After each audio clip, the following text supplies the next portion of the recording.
Our Constitution protects our society and empowers us to gather.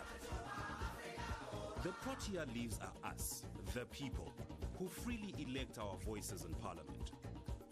The drum calls the people of Parliament, through whom we govern together. And the sun is our country, healing our past, improving our lives, and energizing our potential. Together, our Constitution, our people, our Parliament, and our country are building our great South African nation. Parliament TV, Channel 408 on DSTV.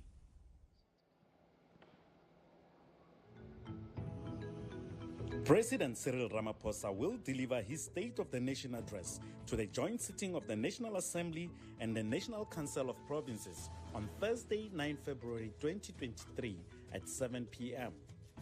The President calls this joint sitting of the Houses of Parliament to set out the government's key policy objectives and deliverables for the year ahead. During SONA, the President also highlights achievements, flags challenges, and outlines interventions that will be undertaken to unlock development interventions for the coming financial year. The presiding officers of Parliament invite you to be part of the SONA 2023 by tuning in live across Parliament's broadcast and multimedia platforms, Parliament Channel 408 on DSTV, YouTube or social media, and join the conversation using hashtag SONA 2023. Parliament, following up on our commitments to the people, making your future work better. Good afternoon, viewers, and welcome back. If you're just joining us, you're still watching Parliament TV on DSTV channel 408. We've had quite a number of very interesting conversations since 8 o'clock this morning, where we engaged the presiding officers. We had a conversation with the Speaker of the National Assembly, Menosiviwe Mapisa Ngakula. We also had a conversation with the chairperson of the National Council of Provinces, Ndate Amos Masondo, who were just basically talking to us, giving the nation an update on the state of readiness, on Parliament's state of readiness when it comes to hosting this evening's this anticipated, highly anticipated State of the Nation address, which the President will be delivering later this evening at 7 p.m. We also had very interesting conversations with the Secretary to Parliament, who gave us insights in terms of what we can expect, the administrative support, how that we can expect that to shift in terms of ensuring that members of Parliament are actually given the necessary support through content support, deeper insights to ensure that the work of Parliament becomes even more impactful, particularly in this final year of the sixth dispensation. We do have quite more conversations that are lined up. That's more analytical perspectives from academics. We will also have a conversation with commissioners from the National Planning Commission. We will also, of course, have a conversation with the Secretary of Planning, Dr. Kifilwe Masiteng, who will be talking to us about the work of the Commission in terms of assisting to shape the planning, government's budgeting, to ensure that the priorities that have been put in place through the electoral mandate are actually shaped into an implementable plan over the next 5 years. But do stay tuned. Let's just hear more from South Africans who have given us their perspectives in terms of what they would hope for government or for the President to be speaking to or to be announcing or responding to in his State of the Nation address. Do stay tuned.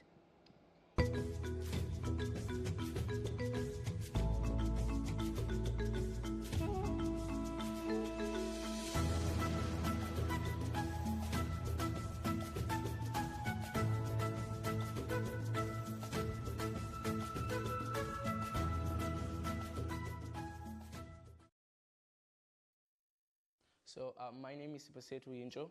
I'm from Nyanga East, and I'm part of the Justice Desk. I'm in a project called Intika Temba. So basically what we do is we fight gender-based violence in our communities, and we're raising awareness that we're trying to end gender-based violence in South Africa.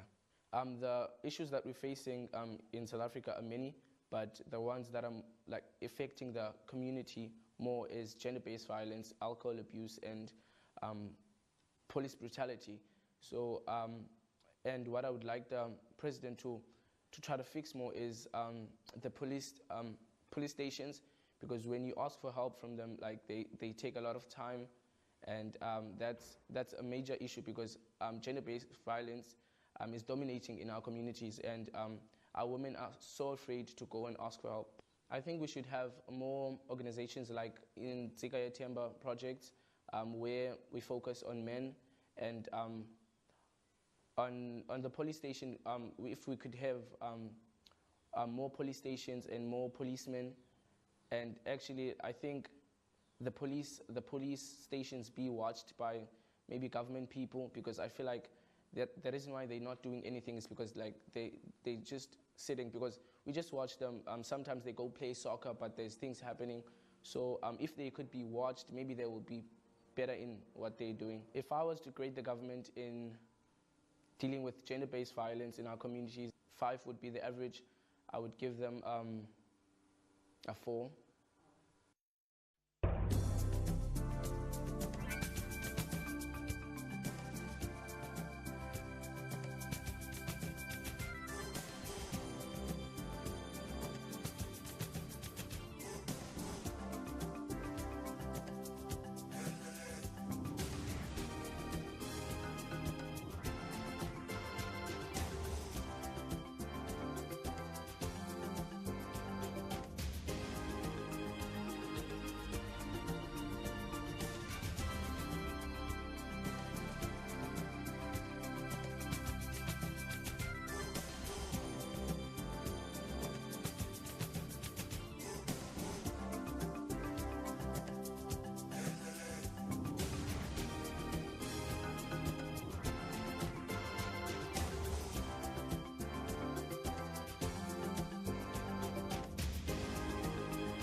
The State of the Nation address is followed by the debate, which will be held over 2 days on 14 and 15 February 2023 at 2 p.m.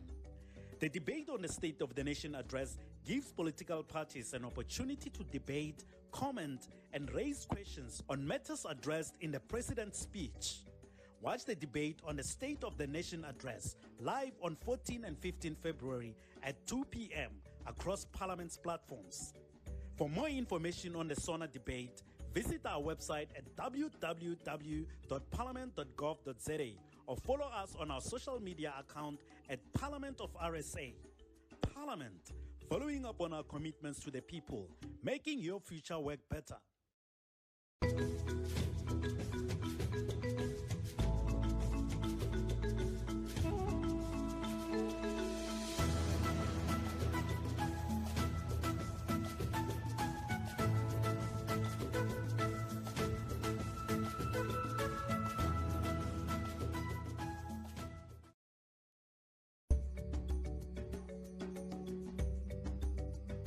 The State of the Nation address is followed by the debate, which will be held over 2 days on 14 and 15 February 2023 at 2 p.m.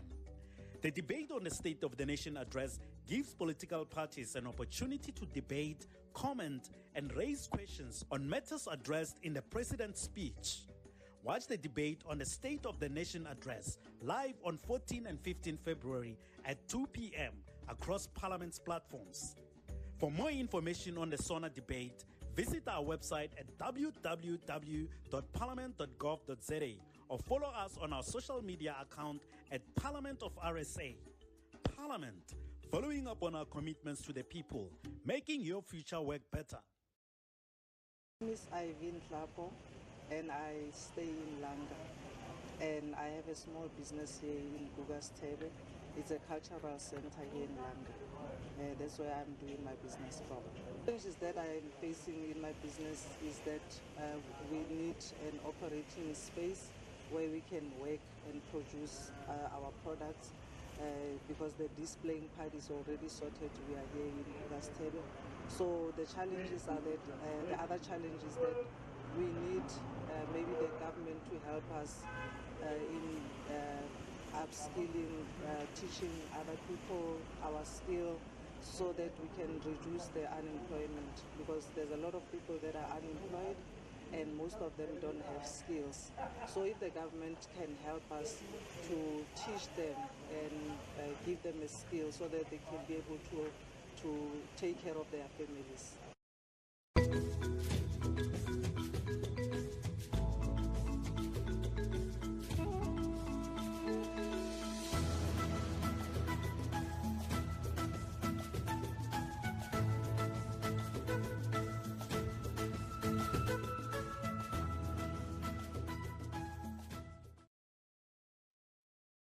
I feel it should be poverty. I feel with everything going so technical and with the time things are changing so rapidly, I've heard of a lot of families struggling to stick together, and I don't believe it's always the individual's fault for landing up on the streets, but I've seen a lot of times where we are almost like just hoarding them off and trying to just, I don't know, control it when we should be giving them a place to stay. And with having social workers and outreaches and correct facilities, and maybe they are able to create a farm situation where they can learn how to farm, how to cultivate, and with all our land that we have, I believe families could be reunited and create some kind of income where we can start on a small scale, but we have to start integrating our less privileged people back into society before it gets too late and everything's just walking around and having your cell phone attached to you and not knowing real family values, because I think people are needing to be led more on a micro level. So yeah, that's what I think.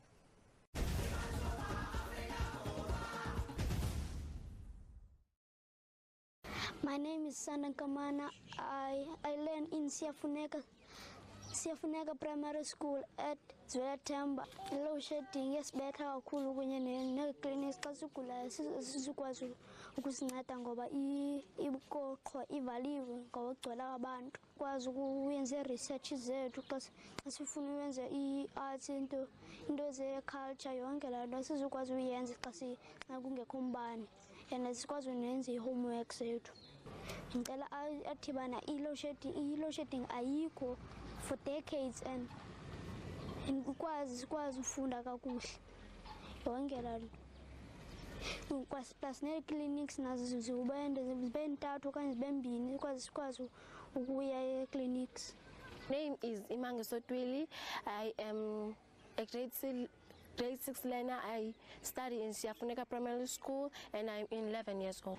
Funeka alungise umbane because asikwazi ukwenza i-homework ebusuku because kobe kumnyama umbane wami ngo-4 buye ngo-6 okanye ngo-8, so asikwazi ubhala. Funeka i-homework zethu sizenze kwalapha esikolweni okanye singayi esikolweni xa sine-research ye-English okanye siye e-library ekuseni sivuke siye e-library senze i-homework yethu, then ngomso you have to explain uba why ungazange esikolweni, chaza uba I have to do i-research ye-English ngombane, so I couldn't go to school because bekuzoba like maybe buzoyikhuphela kwiphepha le-test, so buzofumana i-less marks because laa nto awuyibhalanga le awuyikhuphela kwikhompyutha vele uba wayicinga nje upredict awuyikhuphelanga. So like last year last mark I get 35. I wanted to get 40, but I couldn't because the load shedding. I couldn't go to the library.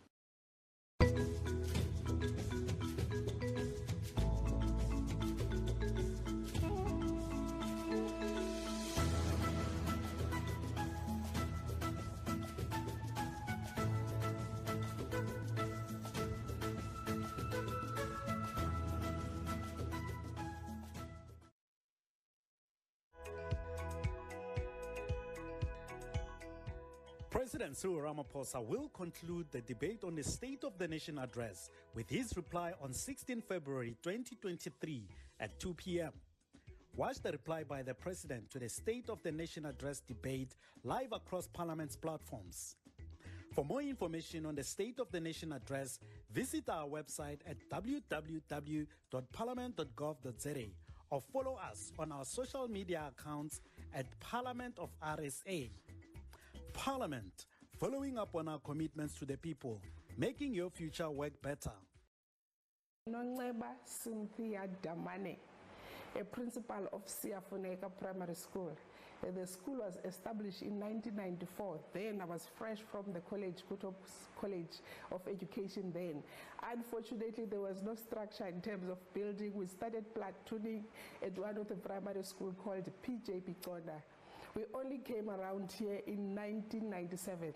And there were only prefabs. We didn't have actually the toilets for the learners. And then one day, an inspector from Worcester Municipality approached the school. Then the principal was Mr. Mhlangu. And the inspector was very furious because he couldn't understand why the learners were like all over the bushes trying to help themselves. So meaning the school is not a proper school. You only see the front view when you see the proper structure, that is the main admin. And then at the back, we also have some 4 classes that are main structures. So the problem with the Western Cape, we've got westerly winds during August. Most of the time, you'll find the school like falling, the roofs. We also have a problem of electricity. I don't know why or how, but when it was installed, it's problematic. We struggle a lot, especially during winter. Remember, the learners of the school, that is Siafuneka, are mostly coming from the informal settlement called Mandela Square. Coming from a zinc, going to a zinc, that is a school.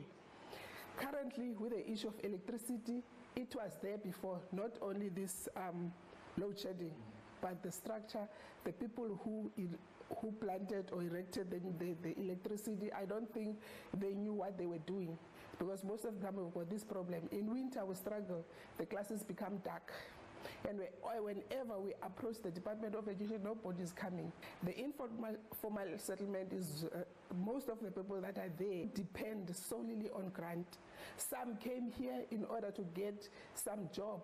We are surrounded by farms, grape, vine, yards. So each year, around about October, the parents will be hired, not all of them, remember, only from October up until March.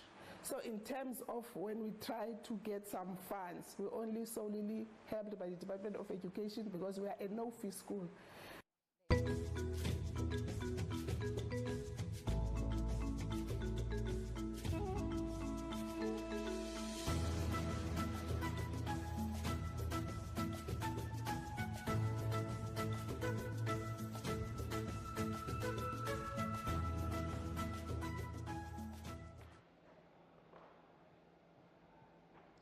Good afternoon and welcome back. As indicated to you earlier, we did say that we will be having a conversation with the Secretary of Planning for the National Planning Commission, Dr. Kifilo Masiteng, who is joining us now in studio to talk to us a little bit more about the work of the Commission in terms of assisting government to shape its policy priorities and to turn those policy priorities into an implementable plan. Dr. Masiteng, thank you very much for making the time to be with us this afternoon, and welcome.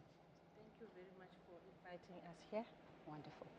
Just by way of introducing our conversation, a lot of people don't actually know about the Planning Commission, the National Planning Commission to begin with, and the important work that has been done by the Commission in assisting government to not only to plan, but to identify challenges when it comes to policy implementation, and importantly to also ensure that the transformation agenda of the country is implemented. Talk to us firstly about the mandate of the National Planning Commission. Okay.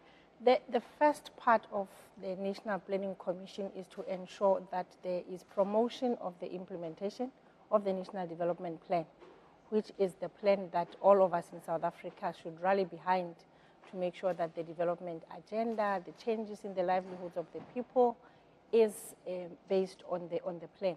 So it is also made to ensure that it monitors implementation of the National Development Plan, but particularly it is meant to advise government, but also the rest of social partners in how we can all rally society and implement a National Development Plan, such that the livelihoods of the people in South Africa can change for the better. Wonderful. So when we're talking about monitoring and evaluating and advising government, what mechanisms does the Planning Commission use to bring those analytical perspectives into that space where decisions are being made about policy issues and about what is critical, particularly in relation to making sure that the policy priorities that government actually decides to implement are actually part and parcel of what is reflected on the ground, yes. That it reflects the development landscape of the country. Talk to us about what mechanisms you put in place to ensure that, whatever government is planning, the priorities that are being set aside, that they speak to the challenges on the ground. The work on monitoring and evaluation is particularly done in the Department of Planning, Monitoring and Evaluation. We have agreed that the work of implementation of the NDP is through the 5-year plan of the country, so the custodianship of which sits in DPMA.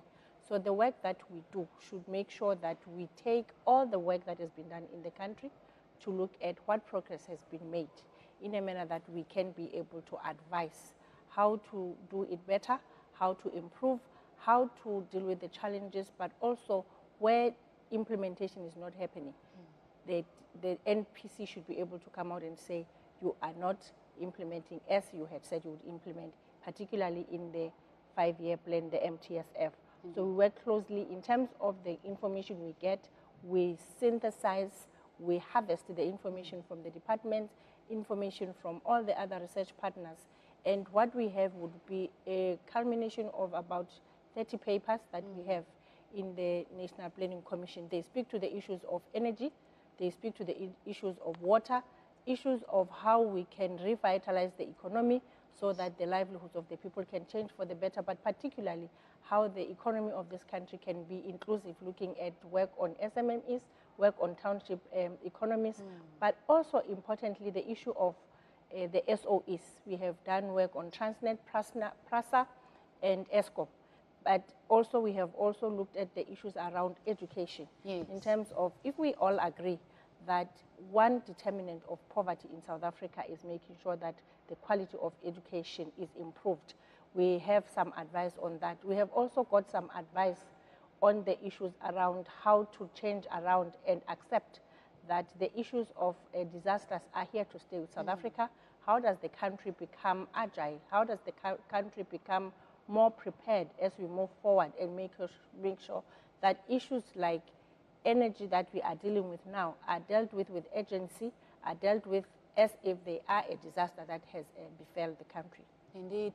So if we're talking about when the Commission was first established in 2010, what actually led to that process where a decision was taken that a structure of this nature will be required, and how has it impacted on how government is doing things now?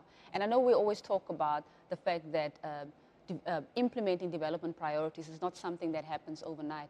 It is about long-term planning. It's about having a sustained trajectory of remaining with the same issues and just refining and improving how we implement those priorities, identifying the weaknesses and so forth. But talk to us why there was this decision was taken in 2010 and just the transitions that have taken place since 2010 to where we are right now. And I know this is a difficult question about when can we expect to see that the National Development Plan will begin to have that desired impact. But talk to us, firstly, the foundation, what led to its establishment, but the long-term vision in terms of what this long-term planning process and perspective is meant to achieve for us. In the earlier days in the presidency, there was a unit that used to call Policy Coordination and Advisory Services that used to advise the presidency and the country in terms of planning, in terms of monitoring. The work that was done at that time until 2009 had culminated into the advice that started to create an environment that shows that we have mastered the medium-term planning, we have mastered how we can do planning over the 5 years. But there is a critical need for long-term planning for sustainable results in terms of development in the country. Then in 2009, that is when a National Planning Commission was conceptualized as an advisory body to the country in a manner that takes us to move beyond medium-term planning, using medium-term planning, but as a culmination towards long-term planning in a manner that would allow the country to think ahead long-term, and be able to use the 5 years as chunks of implementation of the long-term dream. So the first commission was in 2010. So they have a 5-year term. The first one was 2010 to 2015. Their major role at the time was write us a long-term development plan for the country. So for the first time, long-term planning was inculcated through the writing of that first NDP, which was adopted in the country in 2012. So they came and took that 2 years to make sure that there was proper research that was done, there was proper understanding of what determines the challenges, what determines the state of the population where we are, and they determined that the critical issues that the country should deal with in the long term are dealing with poverty, dealing with inequality, and dealing with the issues of unemployment. That is where the whole issue of our triple challenges come from. And indeed, they came from understanding that fewer people work in the country, the quality of education should be improved, the infrastructure in our country was identified at the time as crumbling already. At that time, it was already identified. Issues of crime were already identified. Issues of corruption were already identified in the NDP in 2012. So when we see this information and all this language culminating, it is emanating from the observations that were already made that the development agenda of our country needs us to deal with these 9 challenges that we know. But the outcomes would be, we should be able to see the livelihood of the people change in South Africa. How will we see those? We will start to see them if we get the 3 apex priorities before we get to the 5-year priorities. The National Development Plan envisages that we should be able to grow the economy in the country in a manner that incomes within the households can increase. When they increase, they will decline, they will remove poverty, they will remove inequalities within the households. For them to happen, there should be a reduction in unemployment. More people should be getting into jobs in different forms so that they can earn and are able to have household incomes that increase. The second issue was a priority that says the country should be able to build its human capabilities. Absolutely. Building the human capabilities through issues like education, so that when there is better human capital in the country, more people are able to fend for self, think for self, and be able to get into employment. But also the issues of human capability being the young people that are able to transit out of education into the labor market, such that then employment is increased, employment is able to change the livelihoods of the people. The third apex issue was building a capable, ethical, and developmental state. And those issues within that were that we need a state that is created in an environment where you have active citizenry, such that those that have been given the responsibility are able to account to the nation. And we also need a strong government, a strong and effective government that is able to carry the development agenda. But thirdly, the ability for all of us to be part of that, dealing with issues that we do not like crime, corruption, which are the things that disturb any development agenda that the country is talking of. Indeed. But now, I know that having read through some of the very high-level documents that the NPC has put together, the issue of, and I want to touch on the issue of social compacts and partnerships. Very often when citizens hear that, they hear the president is going to announce the priorities for the year ahead, there's this perspective that it's only government is supposed to do all of these things, that these plans that are being announced, these plans, obviously we know that they form part and parcel of the National Development Plan and the 5-year plans as well within the context of the MTSF. But people often don't have an understanding of what is it that their role is. And you spoke about active citizenry.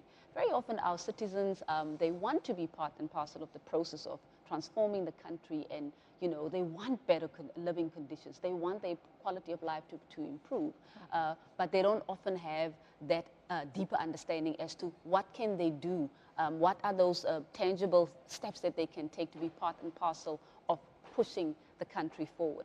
What are the practical things that ordinary South Africans can do as they anticipate, as they wait for the president, as they listen to the president later this evening delivering his State of the Nation address? What are those practical things that we can do through active citizenry so that everybody can play their role, and it's not just a matter of we saying that it's government's responsibility to change our lives and we don't have a role to play? Yes. So there are two things that need to happen. In the country, when these issues of planning happen, they should be able to happen at lower level. They happen in the wards, that's where the people live. They happen in the communities, that's where people are. We need to be able to inculcate that the livelihoods of the people can be changed even through those small structures. And they should be seen and slowly built into being part and pieces of the big national development plan.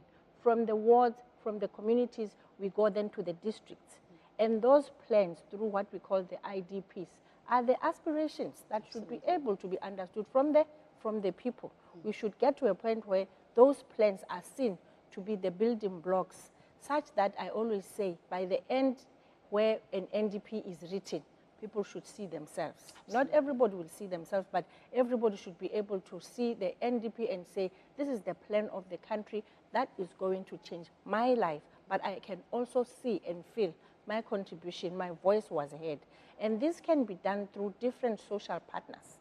So these different social partners are when we have people that are able to mobilize social environments. We have civil society that should be able to help us understand the issues of the people, because that is their space, that is where they work. A stronger civil society that is able to collate the information, make us understand the issues about the people. The private sector that is strong enough to play its developmental role. How does a private sector play its developmental role? For us to be able to create jobs, it's not government, it's the private sector. For us to be able to have younger people in large scales trained in skills that are able to take us forward, the private sector has got a very big role to play. And then government has got a role to play. So we can see that this social compacting is about everybody being able to be mobilized in a space that is able to make us understand my role could be that I am in the private sector. My role could be that I am in government. My role could be that I am in civil society. Our roles can also be that political parties cannot be the political parties that say ANC. Everybody who is in parliament, we are part of the constituency that is able and meant to make sure that things happen. And when they happen, collective, and we get what we call aggregate power for us to be able to change the lives. So the work that has been done for the first NPC was to write the report. So we have the plan by 2012. 2015 to 20 was the second National Planning Commission. The work that they have done was to review as to whether the country is organized and capacitated in a manner that it can implement this plan. And at that time, it was dealing with the first medium-term strategic framework, which was 2014 to 2019. And in looking at that, it started to show that the wheels are turning, but they are not turning as fast as we can. We were at a point where it was even before COVID, but we could already see that the economic trajectory of the country is not on track. So the second commission was able to advise government that we are not on track on particular priorities. Particularly, we need to find means and ways, even before we came to the issue of ERRP, which is the economic plan. We already knew that we need to revitalize the economy of our country, such that we go back to say the incomes should grow in the household so that the livelihoods of the people can change for the better. So they also realized that our government is riddled with a lot of corruption. They also identified that our SOEs have got serious governance, corruption, as well as capacity issues. And if you look at many of the SOEs we have, beyond the fact that we say they should play a developmental role, such that where they have implemented, we should start to see impact on the livelihoods of the people. Absolutely. But particularly on the type of infrastructure that would arise from the implementation in SOEs. That is where the game changer should be. If all the programs and projects that are sitting in the SOEs, ESCOM, Transnet, PRASA, we name them all, can be done in a manner that they deal with the infrastructure. They deal with corruption issues. They unblock the capital. There's a lot of capital that is sitting in those environments.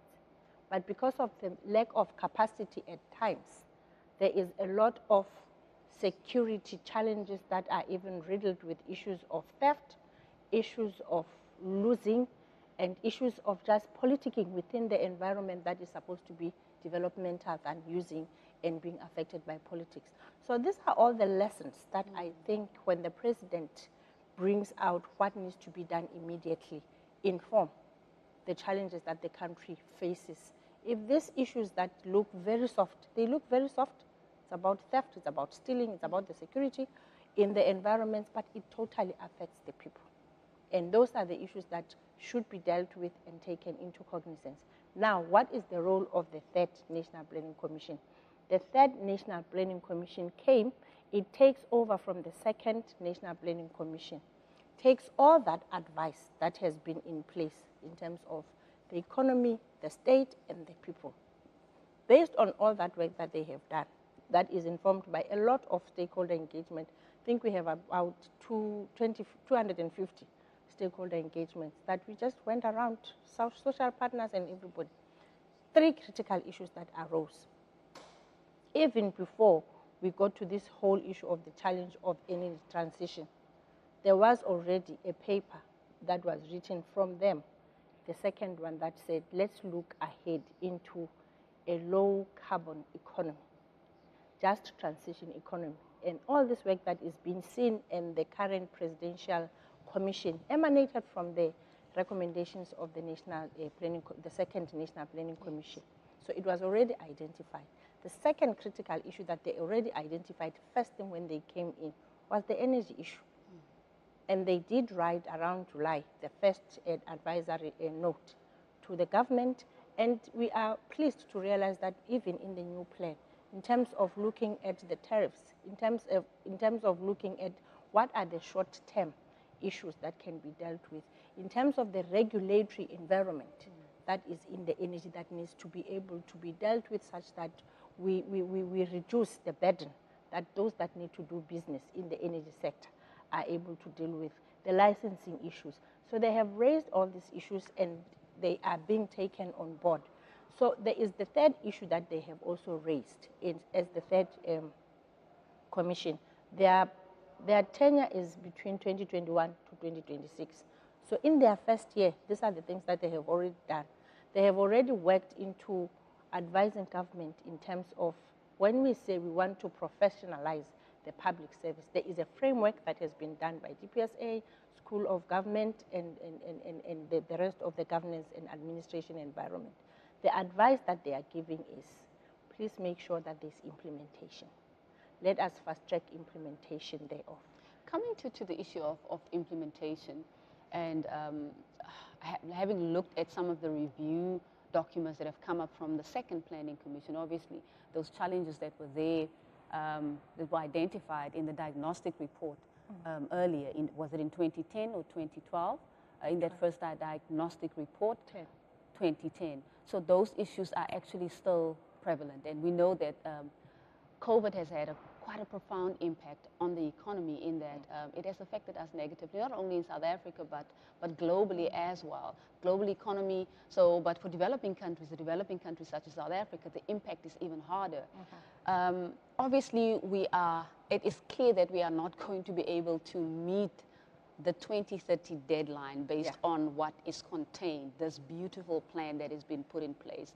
And it's not because of a lack of the vigor to want to transform this country. It is all these multiplicity of challenges and interrelated issues, whether it is your mechanisms within the broader state machinery, how the machinery functions, the participation of ordinary South Africans. What can you say to South Africans who are listening to this conversation and they're saying change is not happening fast enough? And with obviously, for those who are jobless, who are unemployed, they feel that, as you said, the wheel is not turning fast enough. What can we expect the NPC to do when it comes to injecting that sense of urgency when it comes to implementation and ensuring that the appropriate mechanisms are in place to ensure that all of these key priorities, especially our development catalyzing priorities, receive the necessary attention, and that we begin to trim down on perhaps priorities that are actually not critical for advancing transformation right now. What can we expect as ordinary South Africans, the NPC, to do to make sure that there's a trimming down, there's a clear delineation of what the critical issues are that we should be focusing on right now, so that by the time we get to 2030, we're able to see something of substance? Very briefly, as you conclude. Thank you very much. I think the critical issue of implementation is bringing everybody around the table, making sure that when we say a priority is energy, it's because its impact into the future and the livelihoods of people has been seen as something that will impact and give us results in a bigger scale. When we talk, that is about how do we focus? How do we implement in a manner that makes us say, this is the last decade to 2030. We have 2 or 3 means of implementation. We have the short-term plans that should be very, very, very clear and focused. Based on the current challenges, we know the main challenge is energy. Indeed. At large scale, bring everybody around the table, make sure that there is no pointing fingers, there is coalition, there is working together, there is collaboration, there is acceptance that my ideas alone cannot be the ideas about the country. The country ideas are dealt with collaboratively, bringing everybody around the table. The social compacting that is talked about, it sounds soft, it sounds like it's something, but if the public service or government and private sector can really build that trust, start to work closely together, we will see the results. Indeed. Because then there will be trust, but there will also be increased investment. Indeed. If we also focus thirdly on the whole issue of infrastructure, infrastructure is a game changer for development in our country. For us also, we should also understand once infrastructure work happens, it is tangible. We will see by the eyes. Absolutely. There will be change in the livelihoods of the people because there will be energy, because there will be water. We will see water. We will start to see the roads. We will start to see infrastructure of the houses. We will start to see the cities. It's easier said than done. But I think the people shall believe more when they start to see. Wonderful. Thank you. Dr. Masiteng, thank you very much for sharing those insights. I'm sure that a lot of South Africans have benefited from the insights that you have shared in terms of the work, the very important work that has been done by the National Planning Commission. We do look forward to having more conversations with the National Planning Commission to ensure that we inform our citizens about how they can participate and how we can accelerate in these remaining years as we move towards 2030. With that said, thank you very much for making the time. Thank you very much. That was Dr. Kifilwe Masiteng. She is the Secretary for Planning in the National Planning Commission. She was just basically sharing insights in terms of the role of the National Planning Commission, how it was conceived in 2010, when it was established in 2010. The mandate of the Commission, which is really to assist government to shape its policy priorities into a series of actionable steps so that the lives of ordinary South Africans can be changed for the better. We will now quickly take a look at the 7 priorities of the 6th dispensation as they appear, as they are contained in the medium-term strategic framework, which is the 5-year plan. And of course, the President will be speaking later on this evening. He is still going to be speaking within the context of the medium-term strategic framework, which is the 5-year plan and those 7 priorities. Let us take a look at what those 7 priorities are as we prepare to have a panel discussion at 1 o'clock in a few minutes, where we are bringing around the table a few experts who are assisting us to assess the progress that has been made since 2019 to where we are right now as we conclude, as we go into this final year of the 6th dispensation. With that said, let's take a look at this. And through the elections that we held in May, thank you. Our people, you all South Africans, provided us with a clear mandate, a mandate that talks about growth, a mandate that talks about renewal. Much as we differed in the way that we delivered our messages to all South Africans, in the end, it was a message about growth and renewal. The persistent legacy of apartheid has left our country with extreme structural problems, both economic and social. At the same time, we are having to contend with rapid technological change that is ushering in a new world of work, that is reshaping the global economy, and that is redefining social relations. Together with all the nations of the world, we are confronted by the most devastating changes in global climate in human history. The extreme weather conditions associated with the warming of the atmosphere threaten our economy. They threaten the lives and the livelihoods of our people, and unless we act now, we threaten our own very existence. We've heard the voices of young people also who marched to this building, to the union buildings rather, last week, urging us to take action to protect our planet. It was to address these fundamental challenges that we adopted the National Development Plan in 2012 to guide our national effort to defeat poverty, unemployment, and inequality. Many of the parties represented here endorsed and embraced the National Development Plan. However, with 10 years to go before we reach 2030, we have not made nearly enough progress in meeting the NDP targets. And unless we take extraordinary measures, we will not realize Vision 2030. This means that we need to prioritize. We need to focus on those actions that will have the greatest impact, actions that will catalyze faster movement forward, both in the immediate term and over the next 10 years.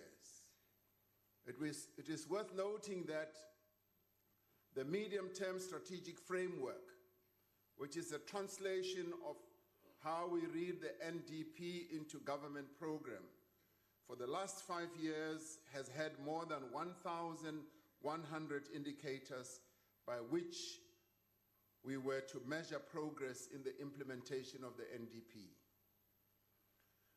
But now is the time to focus on what needs to be done. Now is the time for implementation. And it is for this reason that as we went throughout the country, our people were saying, talking time is over. We now want action. We want implementation, and we want it now. And it is this that we have to offer our people. It is this that we need to give our people to continue having the hope of a better South Africa that will deliver a better life for them. And it is time to make choices. Some of these choices may be difficult, and some of them may not please everyone. In an economy that is not growing at the level where we want it to grow, and at a time when public finances are limited, we will not be able to do everything at one time. As we enter this new administration, we will need to focus, and we want to focus on 7 priorities. Economic transformation and job creation is at the top of our priorities. Education, skills, and health is the second. Consolidating the social wage through reliable and quality basic services is another important priority. Spatial integration, human settlements, and improving local government is another important priority. Social cohesion and safe communities is a key priority as well. And building a capable and ethical and developmental state is an important priority too. And the last one is building a better Africa and a better world. All our programs and policies across all departments and agencies will be directed in pursuit of these overarching tasks that we believe will be able to deliver a better life for all South Africans. At the same time, we must restore the National Development Plan to its place at the center of our national effort, to make it alive, to make it part of the lived experience of the people.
The spirit with which South Africans have turned from division and conflict to knitting the fabric of a normal society has become a source of pride to us as a nation.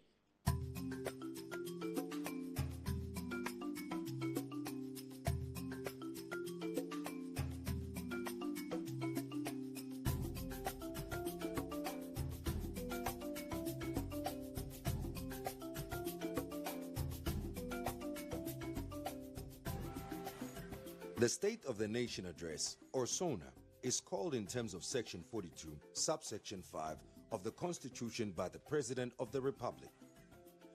It is a joint sitting of the two houses of Parliament and one of the rare occasions that brings together the three arms of the state under one roof. I have received a message from the President requesting a joint sitting for the purposes of addressing Parliament. The Honourable the President. SONA provides the President with an opportunity to speak to the nation on the general state of South Africa, to reflect on a wide range of political, economic and social matters within the domestic and global context, to account to the nation on the work of government and to set out government's program of action.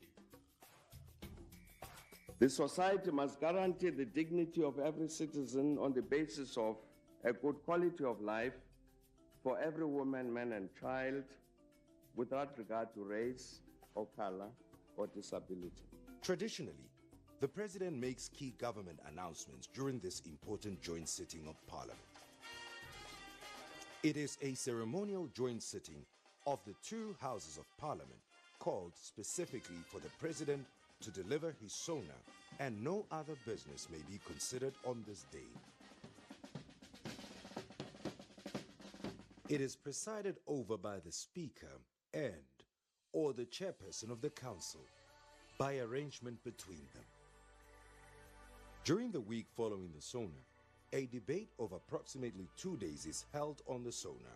The President is then given an opportunity to reply to the debate on the third day and to close the debate. The President delivers his SONA before Parliament because Parliament is charged with ensuring that the work flowing from the address is implemented. Most importantly, SONA is delivered in Parliament because the priorities pronounced in it have budgetary implications demanding robust oversight, one of Parliament's constitutional responsibilities.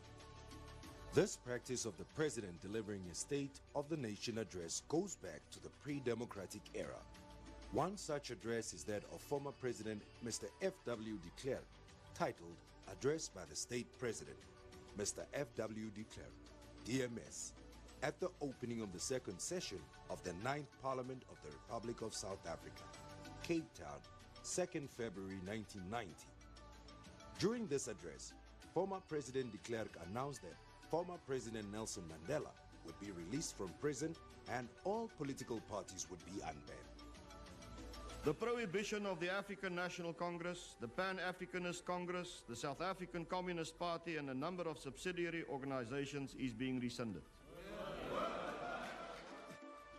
There's Mr. Mandela, Mr. Nelson Mandela, a free man taking his first steps into a new South Africa. Section 84, subsection 2D of the Constitution provides that the President may summon the National Assembly, the National Council of Provinces or Parliament to an extraordinary sitting to conduct special business. Joint Rule number 7, subsection 1A provides that the President may call a joint sitting of the House when it is necessary for the President to deliver the annual or special address to Parliament. Tumamina, I want to be there when the people start to turn it around, when they triumph over poverty. I want to be there when the people win the battle against AIDS. I want to lend a hand. The official program usually begins with 3 processions. There is the procession of provincial speakers, provincial premiers, and the judiciary proceeding to the Assembly chamber through the main entrance of the National Assembly building. There is the arrival of the presidential cavalcade in the parliamentary precinct. The President Alliance is welcomed by the presiding officers and their deputies and proceeds to the National Assembly chamber. The aides-de-camp lead the presidential procession. Guards of honor and eminent persons also line the route to the National Assembly chamber. Junior guards of honor comprise learners from schools around the country.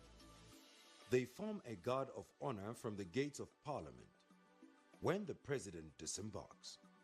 The selection takes into account rural and urban dynamics. The Civil Guard of Honor, selected on the basis of the parliamentary theme for the year, continues where the Junior Guard of Honor end.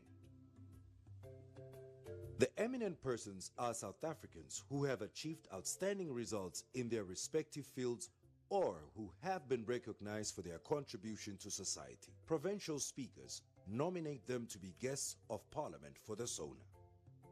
As the Commander-in-Chief of the Armed Forces, aides-de-camp are attached to the President of the Republic of South Africa at all ceremonies of the state.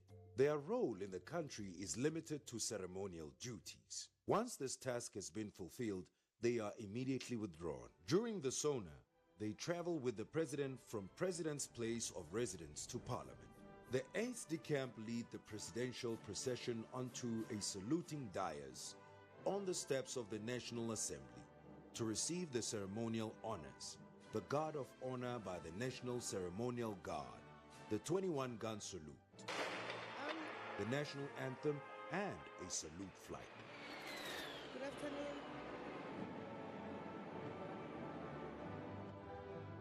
They then lead the procession into the chamber and stand guard at the entrance of the chamber. In 1842, the 21-gun salute became the international norm as the highest honor a nation rendered, and it is fired in honor of the president. The first shot of the salute is synchronized to coincide with the playing of the national anthem.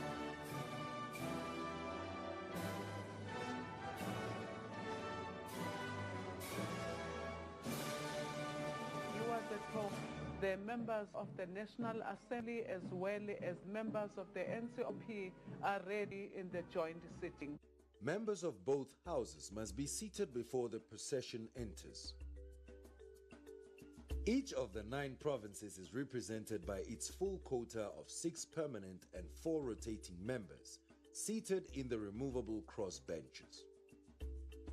A delegation of 10 South African Local Government Association members also occupy seats in the cross benches. Members' guests, representatives of statutory and constitutional bodies, the judges, president, provincial speakers, directors general of state departments, guests from civil society approved by the presiding officers, and staff of the presidency and parliament are accommodated in the National Assembly galleries. The official bays to the right and left of the speaker's chair, other overflow areas within parliament. The presiding officers and the president enter the chamber in procession, preceded by the sergeant at arms and the usher of the black rod, and followed by the secretary to parliament.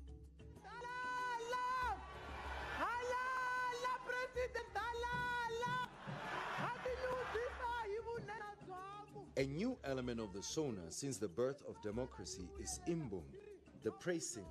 Although our parliament is based on the Westminster traditions, Imbongi's praise singing gives Africanness pride of place. Imbongi starts this narration as the presidential procession enters the chamber.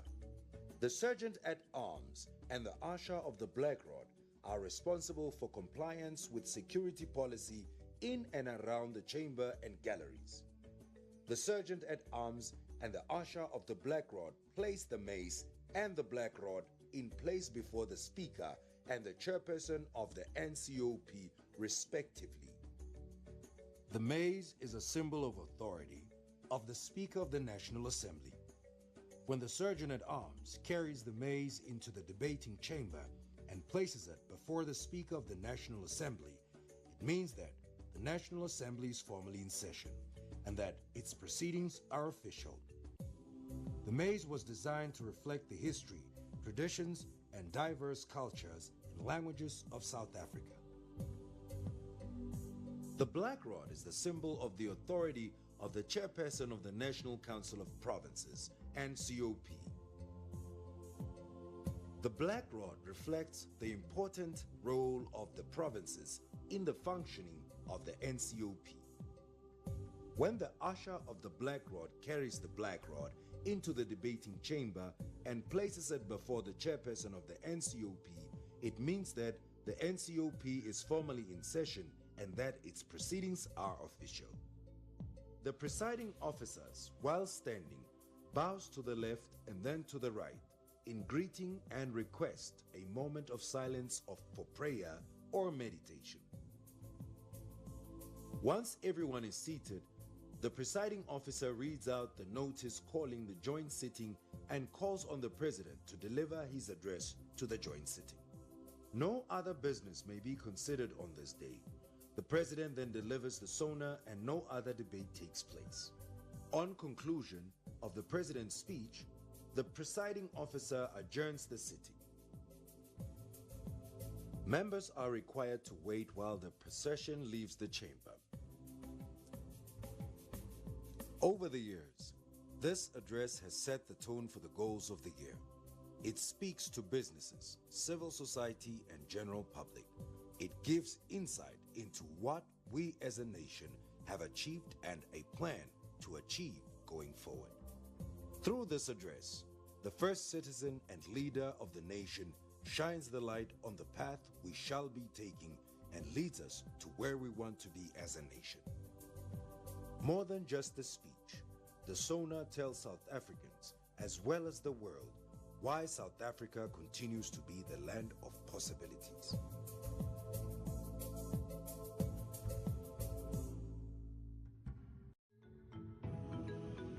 President Cyril Ramaphosa will deliver his State of the Nation address to the joint sitting of the National Assembly and the National Council of Provinces on Thursday, 9 February 2023 at 7 p.m. The President calls this joint sitting of the Houses of Parliament to set out the government's key policy objectives and deliverables for the year ahead. During SONA, the President also highlights achievements, flags challenges, and outlines interventions that will be undertaken to unlock development interventions for the coming financial year.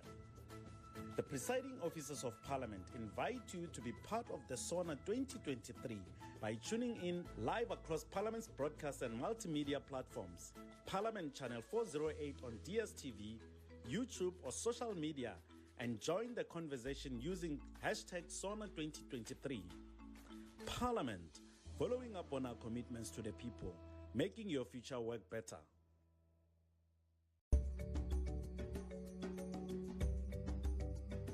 The State of the Nation address is followed by the debate, which will be held over 2 days on 14 and 15 February 2023 at 2 p.m. The debate on the State of the Nation address gives political parties an opportunity to debate, comment, and raise questions on matters addressed in the President's speech. Watch the debate on the State of the Nation address live on 14 and 15 February at 2 p.m. across Parliament's platforms. For more information on the SONA debate, visit our website at www.parliament.gov.za or follow us on our social media account at Parliament of RSA. Parliament, following up on our commitments to the people, making your future work better.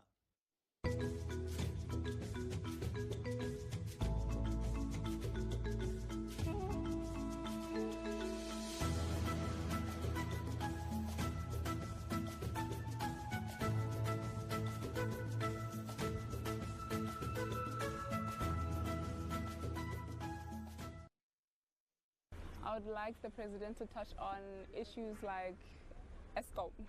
Load shedding is a problem, service delivery, unemployment rates, like how his plans for this year and how to improve like life for South Africans.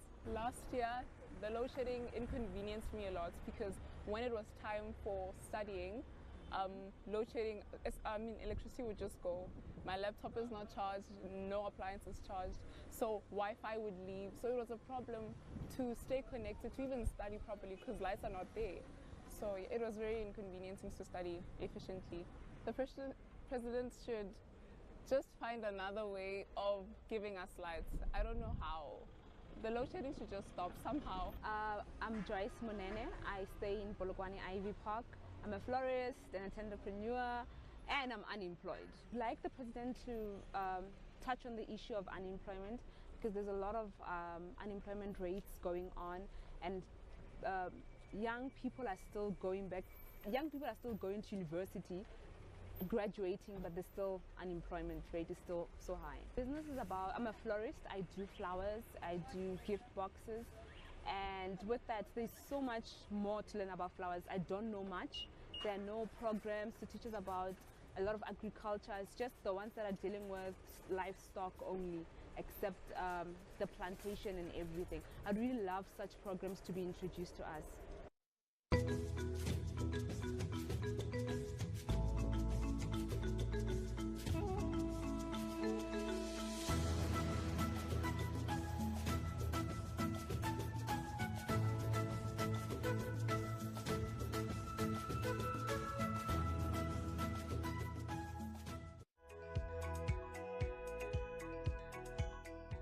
President Cyril Ramaphosa will conclude the debate on the State of the Nation address with his reply on 16 February 2023 at 2 p.m. Watch the reply by the President to the State of the Nation address debate live across Parliament's platforms. For more information on the State of the Nation address, visit our website at www.parliament.gov.za or follow us on our social media accounts at Parliament of RSA. Parliament, following up on our commitments to the people, making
but I had thought I was going to have it at my hotel, but something.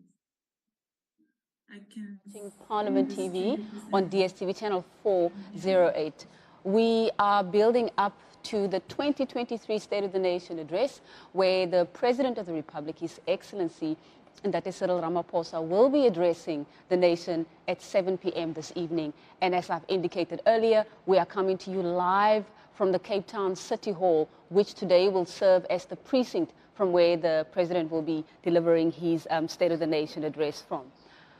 In taking us forward, we did also indicate this morning that we will be also unpacking government's performance, particularly within the context of the medium-term strategic framework, that is within the context of the 7 priorities that were announced by the President in 2019 during his 3rd State of the Nation address, where he outlined the priorities that are going to inform government's program of action in the year ahead. And as we know, for every year, the President will then speak to aspects of those 7 priorities to make sure that government knows exactly what is before them for implementation in the year ahead. I am now joined by a number of thought leaders, academics, and people who have the ability to analyze the current state of the country, the current state of the economy, to assist us to better understand whether we've actually moved forward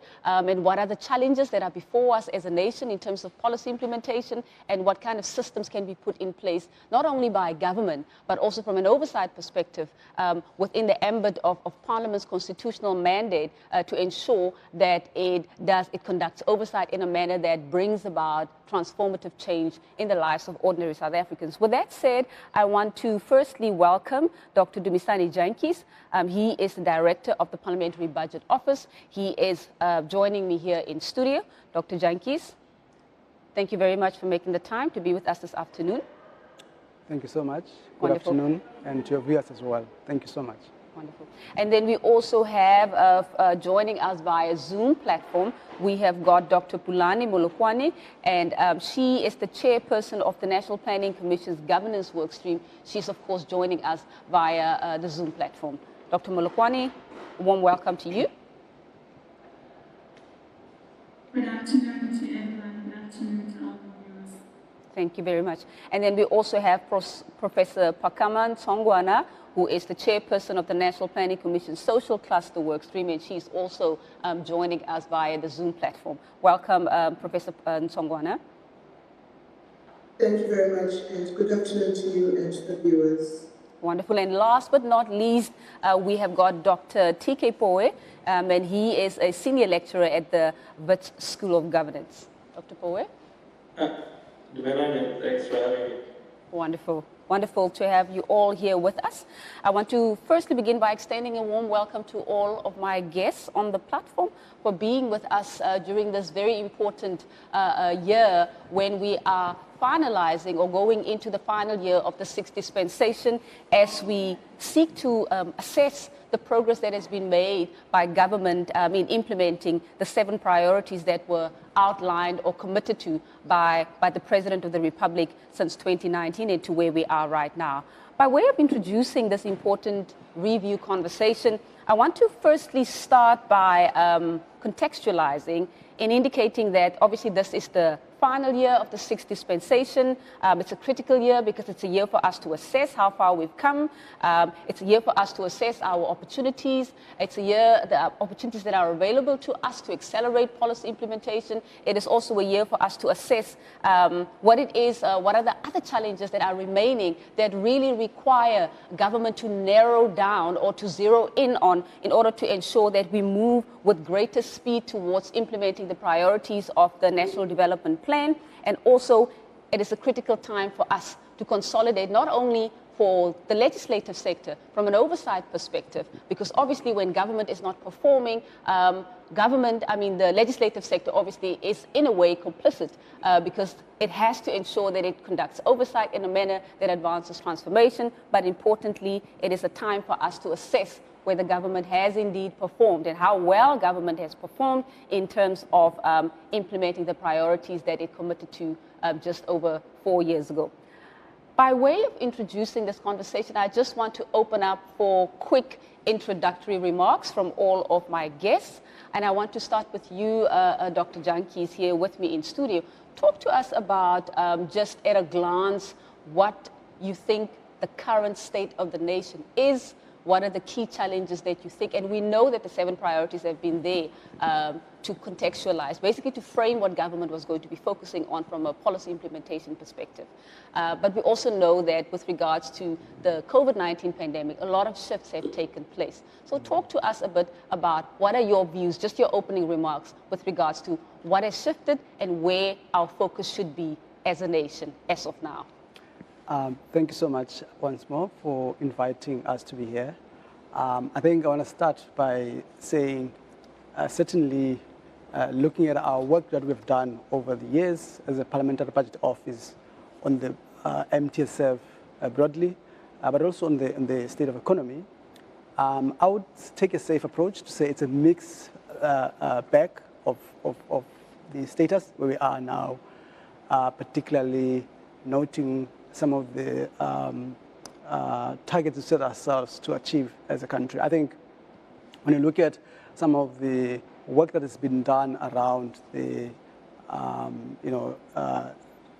sectors of the economy, you see that a lot of work has been done, groundwork to make sure the ease of doing business, a lot of work done around getting sustainability on energy, but also a lot of work done to support low-income households, but also the economy widely. We've seen during the COVID-19, a lot of work was put in place, but also last year to support the poor and household by using the budget and so on. But I think where we are now, we have done analysis in our last year midterm budget policy statements where we characterize where we are as a country on a crossroad in a way, say we have to choose a path.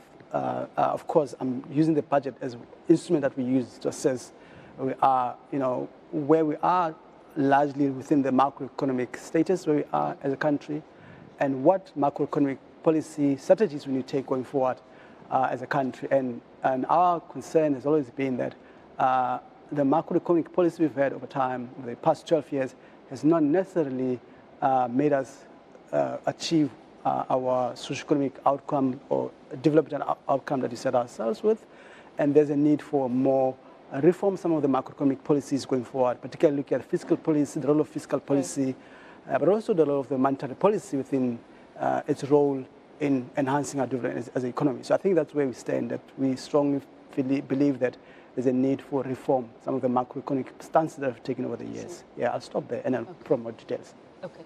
I think I would like to give Dr. Molokwane an opportunity to do her opening remarks. Dr. Molokwane, your perspectives on what you feel are the key issues that we should be seized with at the moment, given the current context, development context in the country. Dr. Molokwane.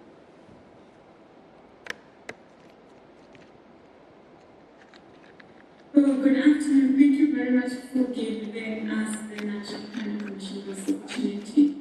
At the top of what we would like to advocate for as the NPC, especially on the governance constraint, is that a recovery, whether economic or anyhow, of any nation from either COVID or economy that has gone down some, is heavily reliant on a capable state. And we would like to urge and request that the President should make that probably one of the key aspects of performance and relevance of ministers, which we believe maybe should rather be public for us to be able to see if our public servants are performing. I think that's really what we are looking forward to as the National Planning Commission. And we do acknowledge that there have been strides made, like the approval of the framework on professionalization of public service. And we are pleading that this should not just be another tick box, but we should also even have timelines as to when we are going to do what. And what is of urgency is actually to make sure that the powers that the DG and the presidency should be given to the DG and the presidency for that office to act as the head of public service, as it is said and expected as per the national planning, as the national development plan. Thank you. Thank you very much, Dr. Molokwane. I think I'd like to give Dr. Poe an opportunity to quickly give his perspectives on where we are right now. What should the country be seized with if we want to accelerate policy implementation, particularly towards the achievement of the goals of Vision 2030. Dr. Poe? No, again, thanks for having me. Look, I think the way one characterizes where we are at the moment is, look, I think we're a state in denial of our failure. We're basically a failed state. And I say this that if you look at the state of local government, in terms of how many of them actually function, look, the Auditor General, I think, has spoken on that. And I always say, look, the Auditor General, in basic terms, is simply saying, can you account for the finances that come into your system and tell us what's happening? And that's a very low barometer. The way I normally look at it is to say, look, what's the state of local economic development in many municipalities? If you were to take away Joburg, Durban, Cape Town, you're taking away close to about 60% of the, if not more, of the South African economy. What that basically means is we've basically relegated people in certain townships and certain rural areas of South Africa to live in subpar lives. And that's what I determine as a denial of the fact that we're a failed state. Now, I think it's no longer taboo to say these things, and I think it would be better if you actually just acknowledge it. Then we can get to the second part, which you're asking, how do we really come around to doing this? And I think with that, it's not about doing more, it's actually about doing more strategic things. And one of the things I think we probably do need a conversation about, and I'm looking at this not for simply the state of the nation for today, but I'm looking at it longer, in the terms, if you look at it for the last 10 or 15 years, some of these indicators about healthcare, about the economy in local areas has been declining. So I think what you need is not something which is small, but you need something which is strategic and targeted. And in that regard, I think we need a restructuring of the state. And in this regard, I always question why we have so many national ministries. For looking at the size of the country of South Africa, we actually just need 20 ministries. If you go back to the 1994 period, even under the National Party, they hovered around, I think most was about 25, when I think President Nelson Mandela came in. So that's the first thing we need to do. And secondly, we actually need to be honest and say, listen, most of where the service delivery happens is at a local government level. What is the reason for actually still having provincial government in South Africa? Because you're basically doing a duopoly. You're basically duplicating certain services which province is struggling to run. So I think those are the two things we do need to look at, the total restructuring of the state. And I say this not because of SONA 2023, but because of where we are. And that is to say, we have failed, basically, as a state. And everything that we're doing at the moment is simply putting bandages on. We should actually speak about realistic things, about how we actually restructure the state. And that's the only way to do it. And if you want further evidence of this, just look at the World Bank and the other country reports on South Africa. They're telling you that where growth rates are based on what we can actually achieve. And for you to maybe break away from even a 1%, even a 2%, you need almost like a shock. And this has been the case for many countries who've been in the similar situation, such as South Africa. You don't do little things and put bandages on. You simply do shock therapy, and the shock therapy is we need to restructure our state to actually speak to the problems we're facing.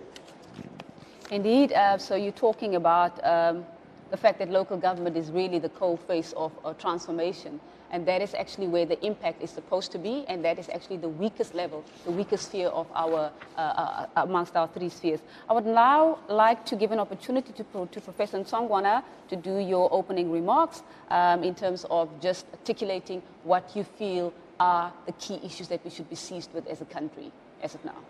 Professor Nsongwana? Yeah, thank you. I think that the thought that we always thought that we were before COVID-19 is quite daunting, and it should really propel government to take bold steps and not take the tentative steps that it's been taking with, you know, quite a lot of good and sound policies. Now these need to be boldly taken forward. Works get done, work gets commissioned, and the commissioned work gets paid for, but implementing the recommendations that are made, a lot of those recommendations are quite sound and do actually complement policy, but the implementation thereof is what the co-panelists just said in terms of the critical role that local government plays in terms of implementation is you know, should be in sharp focus, because there's no preoccupation with ensuring that basic services are accessible to people, particularly the millions in low-income areas. So I think that we really need to take bold steps forward, take the risks that need to be taken in order to even save the economy, because with the depth of inequality, and you know, we can't be tentative anymore, because if such a large percentage of people are living in deep poverty, then we all lose in any case as a country, and our economy is really losing strength by the day. Indeed, there's Professor Nsongwana reiterating some of the issues that were also raised by Dr. Powe in saying that local government really is the coal face of transformation. And if that is the weakest, if that is one of the most critical spheres of government that is supposed to provide quality services to ordinary South Africans, then really we need to make difficult decisions, although they may be uncomfortable, but it's important for us to make the necessary decisions and adjustments to ensure that we bring in that capacity. And it's also an issue that was raised by Dr. Molokwane in saying that building capacity in the state, and that is across the board, not only at national government, but across the broader state machinery, is critical for ensuring that we're able to implement. And importantly, what you've also said, Dr. Jantjies, is the importance of possibly reforming our macroeconomic policy and going forward. And these are quite critical issues for us to consider as we can. We can park them for now, but I'm sure these issues will continue to come up as we continue with our conversations. But bringing us back to today's discussion and the overarching theme for today's discussion, it really is about assessing progress that has been made in implementing the 7 priorities that were announced by the President in his third State of the Nation address, and which was actually his first of the 6th dispensation. And these priorities are, number 1, economic transformation and job creation. Number 2 was education, skills and health. 3, consolidating the social wage through reliable and quality basic services. 4, spatial integration, human settlements and local government. 5, social cohesion. And of course, 6, a capable, ethical and developmental state, which has also come up in our conversation or in the inputs, the opening remarks, and the last one, building a better Africa and a better world. To start off with priority number one, and that priority is economic transformation and job creation. We know that the COVID-19 pandemic has had a profoundly negative impact on the not only on South Africa's economy, but on the global economy as well. Yep. But that it is profoundly even more difficult for a developing country such as South Africa, Yep. where many South Africans find themselves now being unemployed and literally living below the breadline. Talk to us, Dr. Jantjies, first and foremost, in your analysis and in your perspectives around economic transformation and how government has fared in terms of implementing this key priority. And what are the key policy instruments that are currently in place? And you spoke in your opening remarks about the need for macroeconomic reform. And I want to link that back to your opening remarks to say, if we're talking about transforming the economy and you're talking about macroeconomic reforms, what are we looking at and how has government fared, and possibly what can be done if we're talking about specific reforms, what are we looking at and how can we expedite or how can we do that in a manner that will have a quicker impact? Thank you so much. I think, and thanks so much to my fellow panelists as well. I think, you know, I'll start by saying this. You know, one of the understanding of the literature of economic development are fundamental few overarching themes that we often look at: human development, food and energy security, issues around economic and social structure, but it's broadly economic transformation itself. So I think in our analysis, we look at it within that perspective. But I want to first take us back to say the time when our economy, our society was growing, was creating more jobs, was there's a period between 2003 and 2004. And we really, when we dissect what was happening within our policy space, within our government and economy as a whole, that was when a time when there was a lot of investment in the economy by both government and public corporations. And clearly, there were a lot of infrastructure development happening at that time. And we've seen really, it was just before the period just immediately after democracy coming into place. And post periods then, we've seen actually, so in a way, what I'm trying to say that the macroeconomic stances then was really around ensuring more investments in the economy by both government and public corporations, which are growing to double digits over on average annually. And you've seen more jobs being created because when you invest in the economy, particularly around infrastructure, you see you crowd in business as well, private sector to come and play to participate role. And we've seen a lot of jobs being created then. And also the monetary policy as well was quite more accommodative. We've seen more credit extensions, which allowed businesses and households to get more credit. But of course, there's a lot of discussion around that. It's a very loaded statement. And fast forward beyond COVID,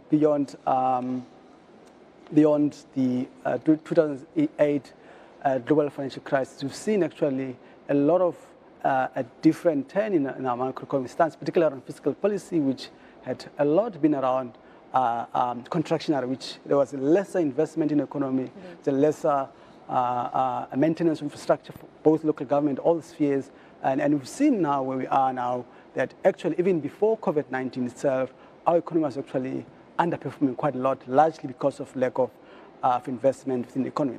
But also, I talked about development literature.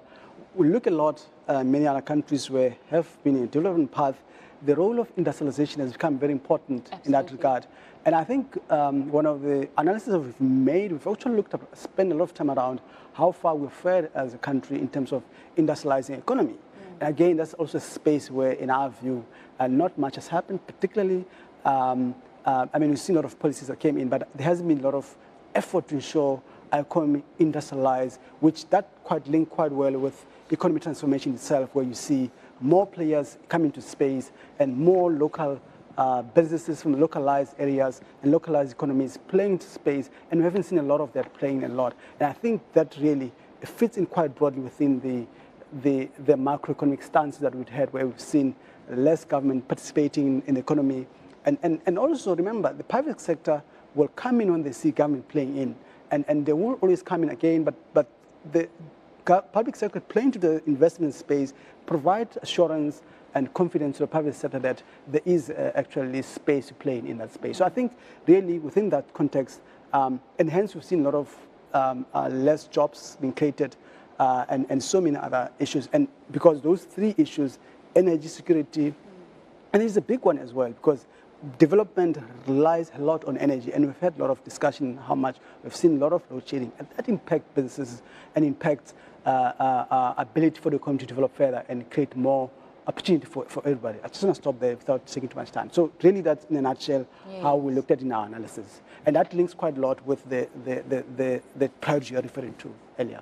Yes. So if we're talking, Dr. Poe, and I quickly want to bring you in there, based on what Dr. Jantjies is talking about, industrialization, the need to industrialize, and the fact that we haven't really moved as a country to implement a rapid industrialization as a means to create jobs and to bring more people into the mainstream economy. And I want to ask you this question within the context of the Economic Reconstruction and Recovery Plan, which also speaks to one of the key interventions that were committed to by the President in the ERRP is, of course, the employment-oriented strategic localization, reindustrialization, and export promotion. And you speak to the issue that there is not much happening in terms of local economic development in your opening remarks. Talk to us about what is your perspective in relation to industrialization and how that can be brought down to a localized level and bringing more new players into the mainstream economy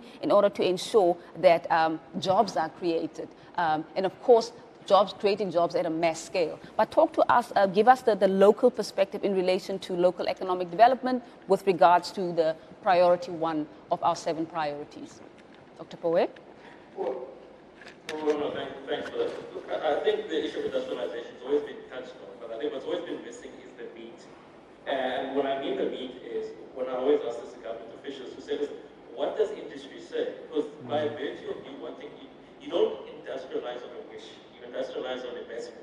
And if you actually look at the number of foreign FDIs which have come in, foreign direct investment, specifically for manufacturers in South Africa, they'll tell you that South Africa is actually has a space to do business. I want to touch on the energy complex, which we basically, I think, kind of constrains us. But I think there's also the issue of legislation.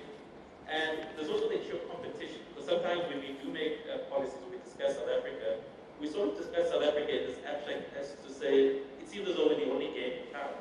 And now, before COVID, 2018, I think consensus was that a lot of the manufacturing is based in Asia.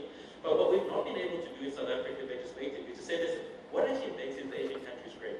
And I know it's a controversial point to say, one of the issues they look at, and it's a bit sore because of our history of apartheid colonialism, is you simply cannot industrialize on a population, on a worker force, which you pay a higher interest to. And these are the things which I think we never really discuss in policy. To say, listen, are we really that attractive for foreign direct investment? And also, there's also the issue of how we actually, how we zone, when I put solo, how we zone into industrialization in the sense that when you go to X country, if you go to Vietnam, if you go to China, if you go to Malaysia, they actually tell you, listen, these are the areas where we want investment, and we will give you sweetness for them. And maybe this brings us to the point you're asking about. When you look at places like the Eastern Cape and KZN, and I know that there's some industrial zones which are coming in but the key issue I always asks is to say, what are they on the map of? You simply say, look, we're creating this environment, but we've not actually spoken to the international investing community. And then many times, that's also what tends to happen. In fact, you actually get a connectivity over, which is to say local government, provincial government will go and say, listen, we're going to go source money. But you'll find that national government has already been there. And then if you're an international investor, you get confused. Which government am I actually speaking to? Am I speaking to local government, provincial government, or national government? So those are things which we can easily, quickly pair up to say, let's fix that. But I think there is a point which has to say, even when you speak about industrialization in the modern era, we're now seeing that we can no longer build these massive factories. Industrialization, in fact, is actually becoming smarter. You actually need a smarter work. For one factory, you actually probably need about 10 engineers to run it. So which really raises the question, do we actually know what we want to manufacture in. I always make the argument to say this, the biggest growing middle class in the next 10 or 20 years is going to be Asian. What can we pick to say this is what we're going to make for this Asian middle class? And I think that's where our policies need to be going. So the reason, getting back to the direct question of where we're going in terms of figure one, the reason we're not making that movement is I don't think we're having those discussions in the right places. And when we're having those discussions, it's more ideology than actual, listen, this is what empirical data is saying. Absolutely. For instance, I always make the point, the DTIC has for the last 10 years been having an industrialization policy. What have been the returns on that? Why are we not going back to say, what are you doing well? Because we're not creating something new. What we're supposed to be creating to say, what does empirical data say we're doing right and we're doing wrong? And how do we feed this into actually local government? Because you tend to find that if we were being honest, I think we can really make a lot of headway in places like Free State and Limpopo. If we say, listen, we are going to have to give you sweetness as foreign investors. Because that's the only way you attract them. Because in the absence of that, you're competing with places like Vietnam, you're competing with places like East Africa. What they're giving is sweetness and they're closer to the market. So that's why I think we need to have an empirically informed policy orientation when it comes to industrialization. And in the absence of that, we're simply going to be doing this discussion every 10 years to say, why is South African industrialization not working? You touch on issues of coordination, Dr. Poe, and I think I want to quickly bring in Dr. Bolokwani. Talk to us about how does the NPC ensure that it addresses issues of coordinations that are specific to economic transformation? And is there any information or analysis that has been done? And Dr. Jantjies has spoken about issues of transforming, policy reform. Within that space, Dr. Forward talks about coordination and not knowing if you're talking about foreign direct investment, you're not sure where do you go. Are you going to province? Are you going to national? Are you going to local? And you've also, Dr. Forward, spoken about the fact that there's nothing happening, and we know the current state of local government at the moment. But I want to zone in on the issue of coordination. So it is about what we are focusing on first and foremost. And Dr. Poe also says that we need to be clear about what are we manufacturing and what do we possibly have the capacity, or what do we want to focus on, what we want to push out in terms of export. But have you applied, has the NPC applied itself to identifying issues that relate to coordination when it comes to economic transformation policy implementation? Dr. Molokwani? Thank you so much. In the past, I think pre-COVID, we actually did a review to look at the shortcomings and why we have not achieved what we set ourselves to achieve as a country, as far as the NDP is concerned. And it is common knowledge and something that is a bit of a sore one on our side, that we have not made much progress. And we are well aware of our system that is not integrated and uncoordinated. It is on that basis that a few years ago, the Office of the President set up an office that is looking at DDM, looking at the one plan. And I think probably it's early days to say we have made much progress, but it's important that we make sure that the DDM as our one plan as a country works. We are also looking at integrating the whole planning system of the country, because as Dr. Boy has even said, each and every sector, provincial, national, district, got different plans and different structures that govern that, and therefore we don't work towards the same goal, which we found to be one of the reasons we have not made much progress on the NDP.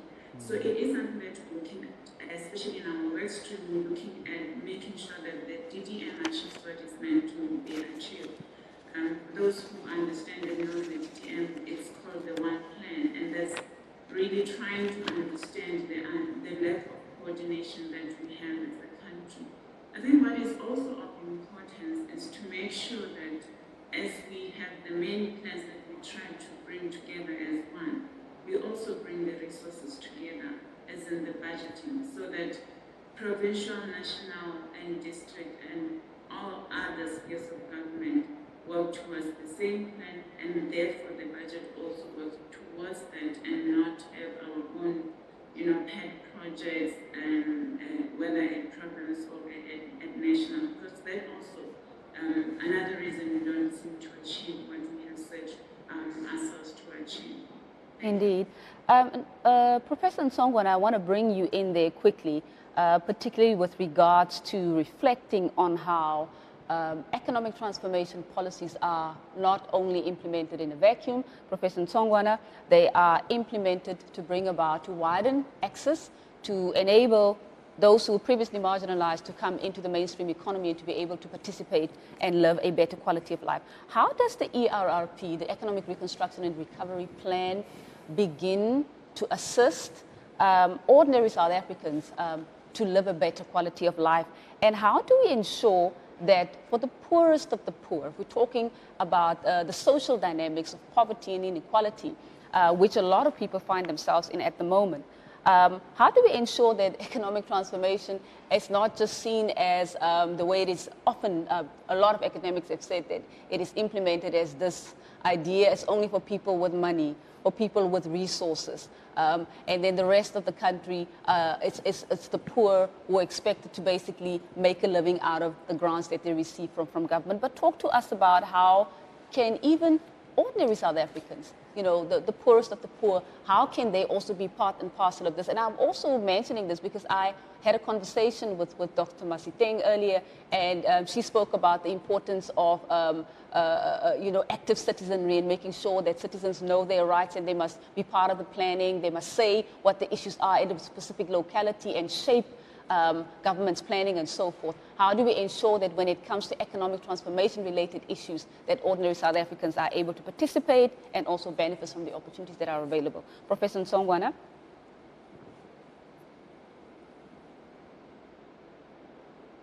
Professor Nsongwana, are you there?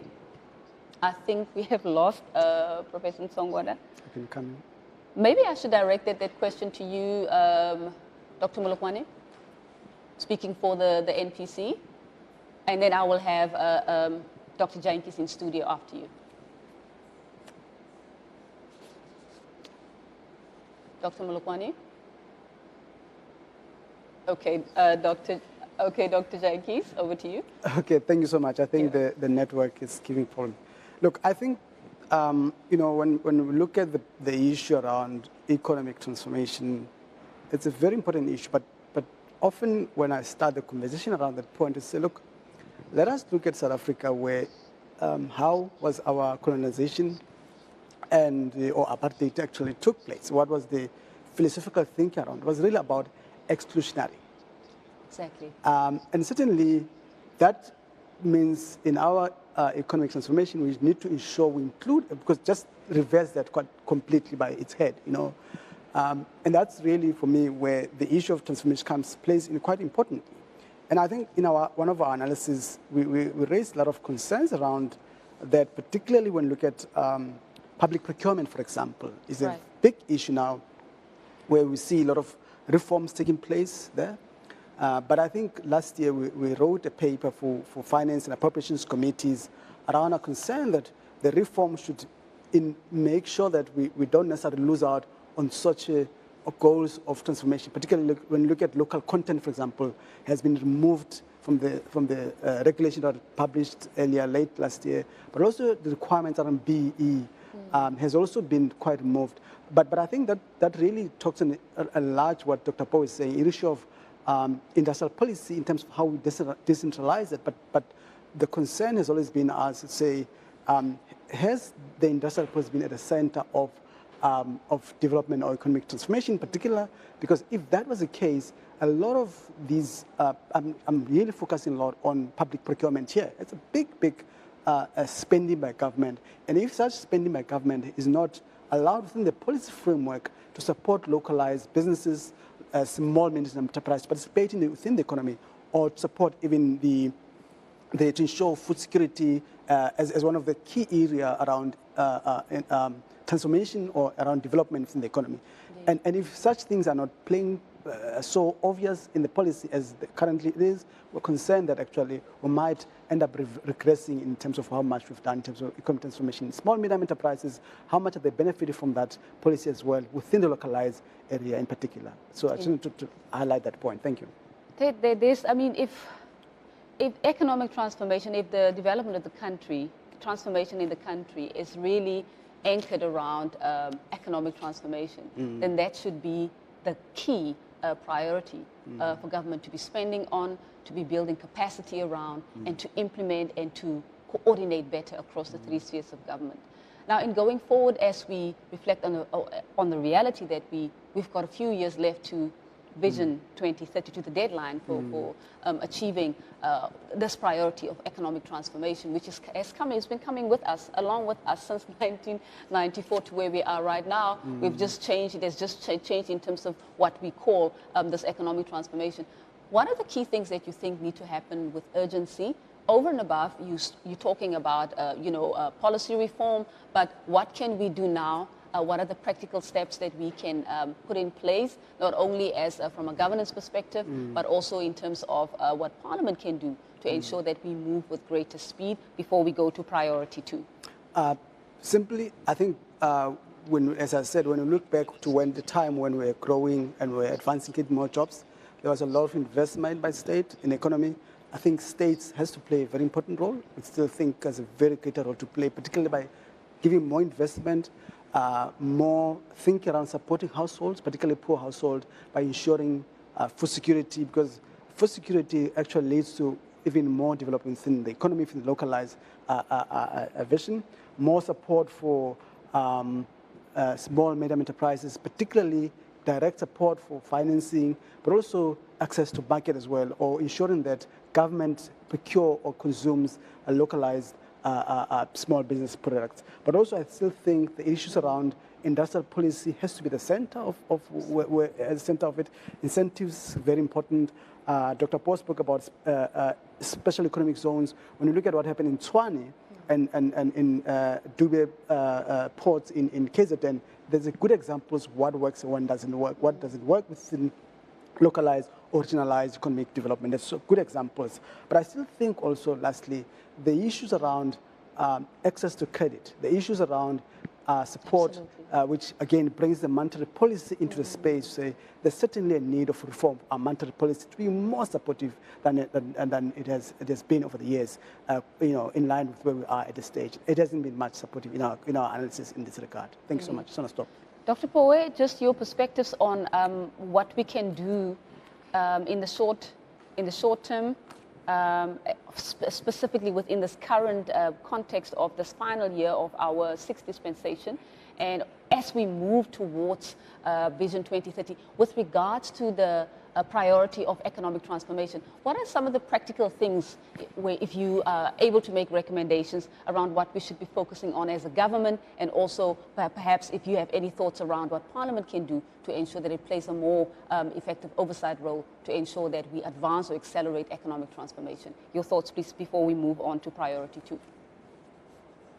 Okay, I'm going to apologize ahead of time to you because I'm going to turn your question a bit upside down. Okay. If you don't mind. Feel free, feel free. The first thing is, I think we need to dispel this myth of this NDP in the 2030. And I say this not to be rude, but towards saying I don't think let me put it like this. In other countries where national planning commissions exist, they basically are the nerve center of government. Yes. And having heard, I think, what the good doctors and the planning commission have always said is they are giving advisory information. So that they basically, even though they might see that something is wrong, and I'll just go to simple illustration, because if you ask me what can be done in the short term, in my hometown of Everton in the Val Triangle, basically our municipality has basically collapsed. And to the point of where, never mind that people can't be paid, sewerage and public infrastructure is just basically dilapidated over time, right? So even though they can see that as commissioners, they cannot make an intervention. So what can be done in the short term? If you're saying, listen, How do we get foreign direct investment to say, come into South Africa? One. Two, how do we even reassure our own private sector that, listen, South Africa is still a place worth investing? The first thing you can do is to say, listen, where you are as the private sector and the municipality, what is your problem? What can we do for you as government as a whole, right? Not just simply saying local government, because as I said, they're failed. There are certain things which you can't reverse those in a year. I think the problem one has sometimes with a discussion about SONA and South Africa is, if you do policy, you understand that policy cannot be done in a year. It's nigh impossible. A lot of the problems we're having have been baked in for the last 10 or 15 years. So we need to start saying, listen, one, let's dispel with the myth of the 2030 agenda and NDP. It doesn't exist. And to actually start saying, what do we actually require of an NDP as a country? The first thing we just need to say is, let's never mind being a capable, because I don't understand the terminology of a capable state, because that basically says in the interim you've been an incapable government. So that's a bit problematic. Let's not say, listen, let's not say 5 years. 5 years is too short right now. Let's actually look at it 7 years. What can we do in the next 7 years? The three things we can do as it relates to the economy. As I said, one, reassure the local private sector. And I think there's a document which they sent out during COVID. President Thabo Mbeki touched on it. He said, if you were to actually take what the private sector has put down as a plan, you actually mix it with what the South African government always hopes to do, you actually have a working plan for South Africa for 7 years, right? So that's the first thing we need to do, reassure the private sector. And two, and this is, and I know I'm probably going to touch on the next one, is what, and I always ask this, and I know it's a very silly way to put it, but what are we actually planning for? And I think part of what we're planning for is to say, a South Africa that does well can only do well if the region is doing well. And I think sometimes we kind of miss that little nuance point to say, our economy is intrinsically linked to SADC. SADC is not doing well, there's a reason why South Africa is not doing well. So any plan we make about the economy and the private sector has to include discussions about infrastructure development for SADC as a whole. And so that's the second thing. And then the third thing would be, look, we actually can't do, look, South Africa is blessed in the sense that we've got brilliant natural resources, and at the same time we've got brilliant human capacity. I know sometimes it gets lost in the discussions, but what we actually need to ask ourselves is, what are the 5 things which we can do to export to the rest of the world? As I said, the basis needs to be, yes, I know our biggest partner, trading partner is China, and then comes India and other places, but we need to ask ourselves, what can we give those countries? And then reverse engineer that to say, in places like Venda, in places like the Vaal, in places like the Eastern Cape, and in KZN, what infrastructure do we need to reprioritize so that it serves these only 5 things? Let's not do many things. We've noticed our government is not great at doing we've lost you there in terms of sound. Are you still with us? In terms of sound? Yes. I can hear you now. You're back. Yes, just your final few words at the end there. We lost that. Let's concentrate on 5 things which we can export, and let's retrospect our public policies and our infrastructure to get these things out of the country as soon as possible. Wonderful. Can I get your perspectives then, Dr. Molokwane?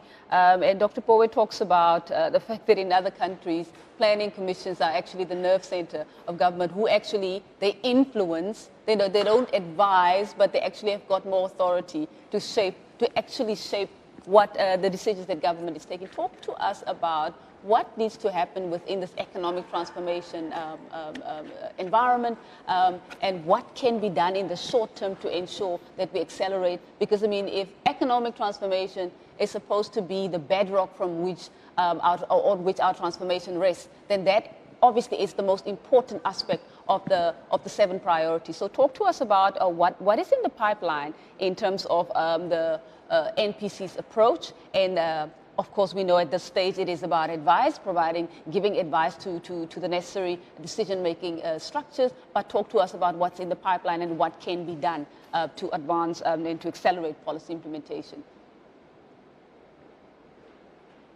We are currently busy with the planning framework bill, and the whole purpose of the bill is to make sure that at least the NPC has got more teeth. Of course, it is a problem. We are just an advisory structure, and there is no powers. We do not have any powers to actually force those that we are advising into the presidency and cabinet to actually take our advice.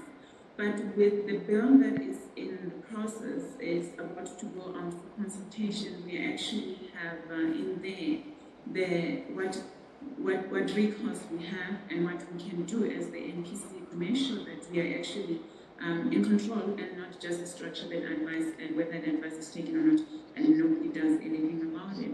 And hopefully that will go through cabinet and probably be approved by, we are aiming at September this year.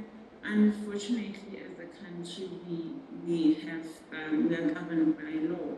And when the NPC and the NDP was drafted, it was not based on any form of law. And hence, our hands are tied.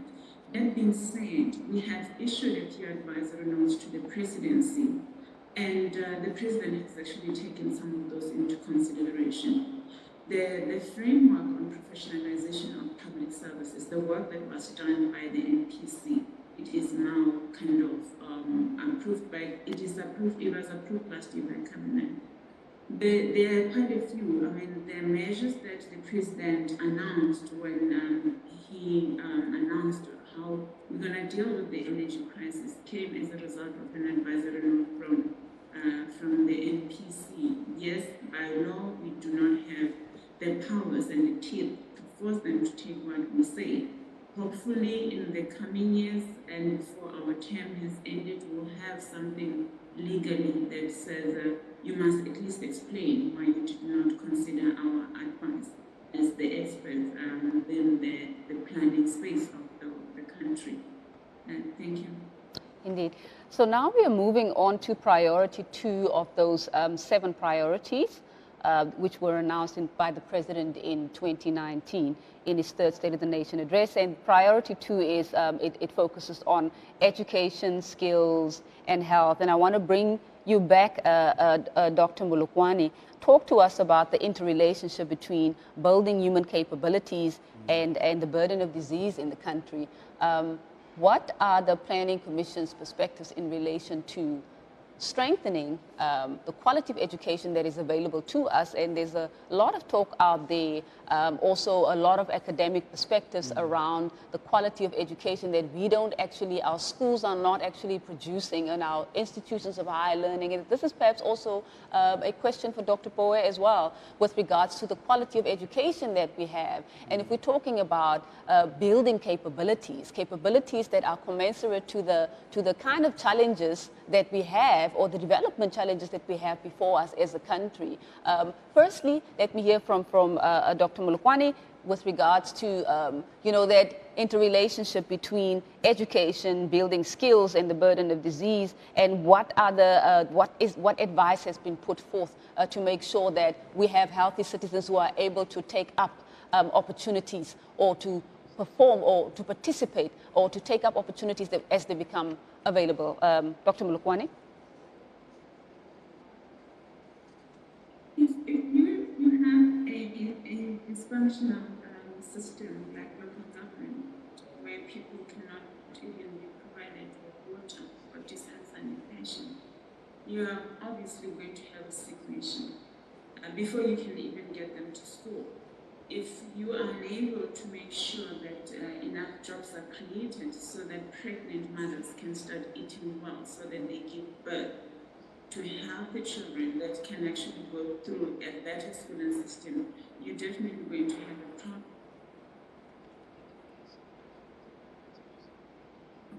So we and I'm sure Professor John, I think we are having connection problems there with Dr. Mulukwani. I think let's allow she's back. Go ahead, Dr. Mulukwani. Okay, let's allow Dr. Poe to quickly give us his perspectives. What are your perspectives in terms of transforming the education system to ensure that we bring out the kind of skills that are commensurate to what the country actually needs in order to take the country forward? Dr. Poe? Yeah, on this one, it's actually a weird conversation I was having it with a colleague, which is, on one hand, I think we should be clear what we're lamenting about the state of education in South Africa. Because if you were to look at the IEBs and certain, I think what is termed public, but your more Model C schools, well, for some odd reason, they're able to produce a type of skills which even the international market takes in. So I think what we're actually discussing here is the failure of the public, the public schooling system as a whole. So I don't think we need to really reinvent the wheel a bit here. What we need to ask, and I like the way you framed it, is to say, listen, what does the economy need at the moment? Now, this is where it becomes this is where you require leadership, and I think this is where we've been lacking. Everybody knows what the economy requires. In terms of, we actually need, we don't need 100 or so scientists, and I know Dr. Malokwane might disagree being a scientist, because I mean, science is a very niche area. For science to really give you the type of return on investment you need those great big ideas. So out of the 100, let's say out of the 50 scientists you bring into varsity, you'll probably need, maybe 10 or 5 to give you that big idea. The issue we're having is, how do we, in creating these 50 or so scientists that eventually whittle down to 20 or 10 who get PhDs, how do we commercialize some of those great ideas, right? And then the key question becomes, and it always goes back to this, what do we then do with the rest of the population of South Africa? And I think where leadership has been lacking is for someone, and maybe it's a president, maybe it's a minister, to say, listen, and I know saying this, some people might have a throwback, we actually need to almost cut, if not even put a cap on some of the people we're allowed to go into university. And by that, what we need to be doing is, how do we get the best TVET colleges? And by that, I don't mean you just simply say the word TVET. I actually say, listen, make it a world-class center, such as when you do go to Germany, where I spent a bit of time.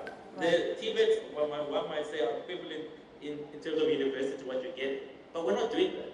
And to actually say, listen, if you're matriculant, your heart's desire might be to go study English and a history major, and we need certain core specialities for that.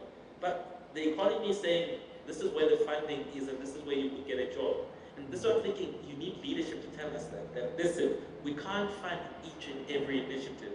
Where our money needs to go to is where we're going to get a return on investment. And return on investment for a country is creation of employment.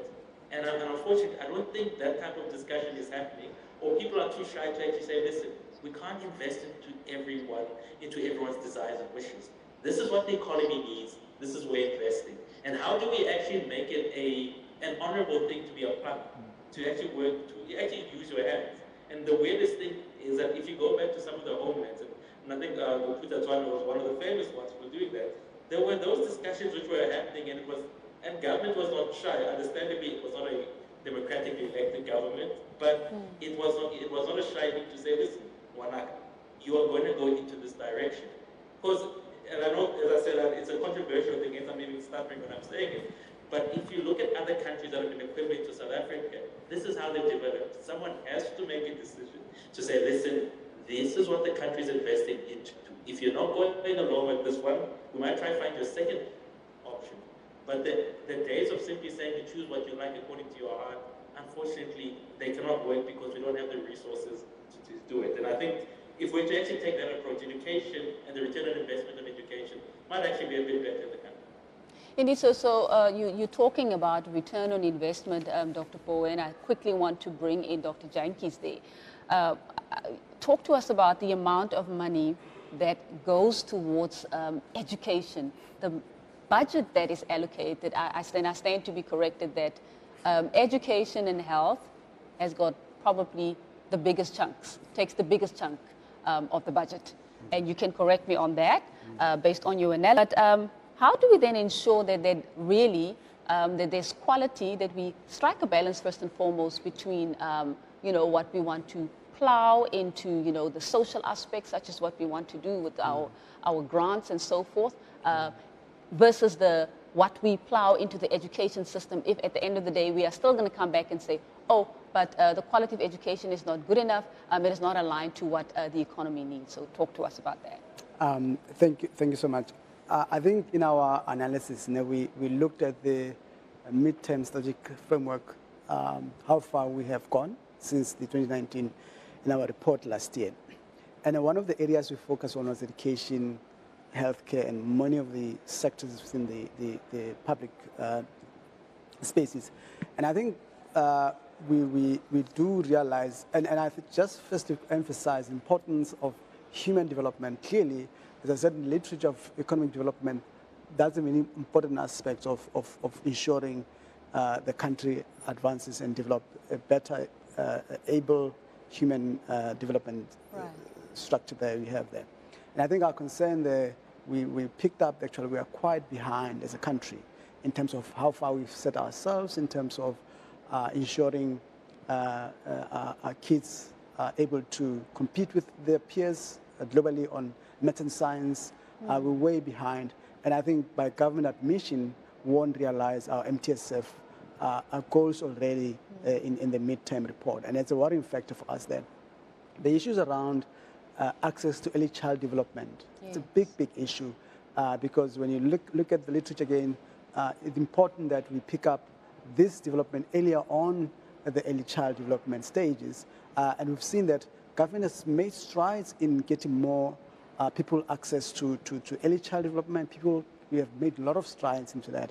However, we've seen that post-COVID-19, that has been a lot of regress around that, particularly whereby more people fall out of the early child development sector, particularly that you see more people have lost their jobs and some cannot afford, so more parents, households have to actually rear the kids. And it's a very worrying factor because already we were not able to achieve our targets for early child development as set out in the MTSF, and it's significant issues around that in terms of Stats SA, we've seen a lot of households falling out of the access in that.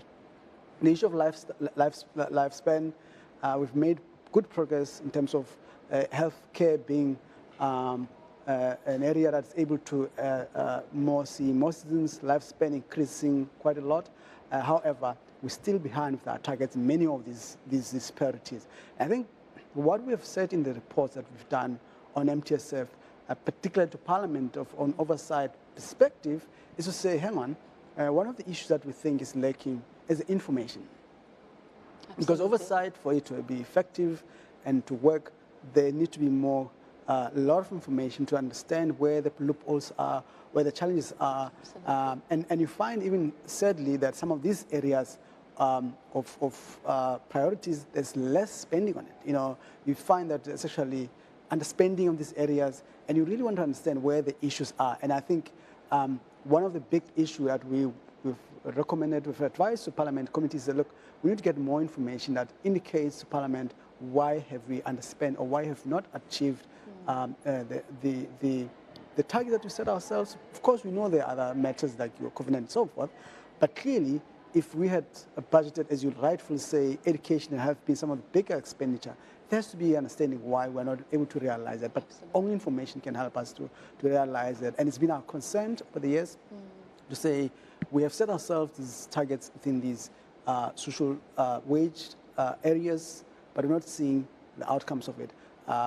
But what we've seen, we're also concerning us also, is how much over the medium term we're going to see real decline in these areas and spending by government, which is one in fact, because if you say we will not achieve our targets, education targets, we're not compatible with our international counterparts, lifespan is also not met with where we are, and why would then we see reduction in government spend in these areas, whereas we've not seen improvement? And I think that's for us an area where we think oversight has to be strengthened, but by getting more information from government in that regard, it's not stop there. Which is also supposed to assist Parliament to play a more effective oversight role, because that you cannot do. You cannot conduct effective and outcome-based oversight if you do not have the data of where the challenges are and what you should be focusing on and what government should be addressing.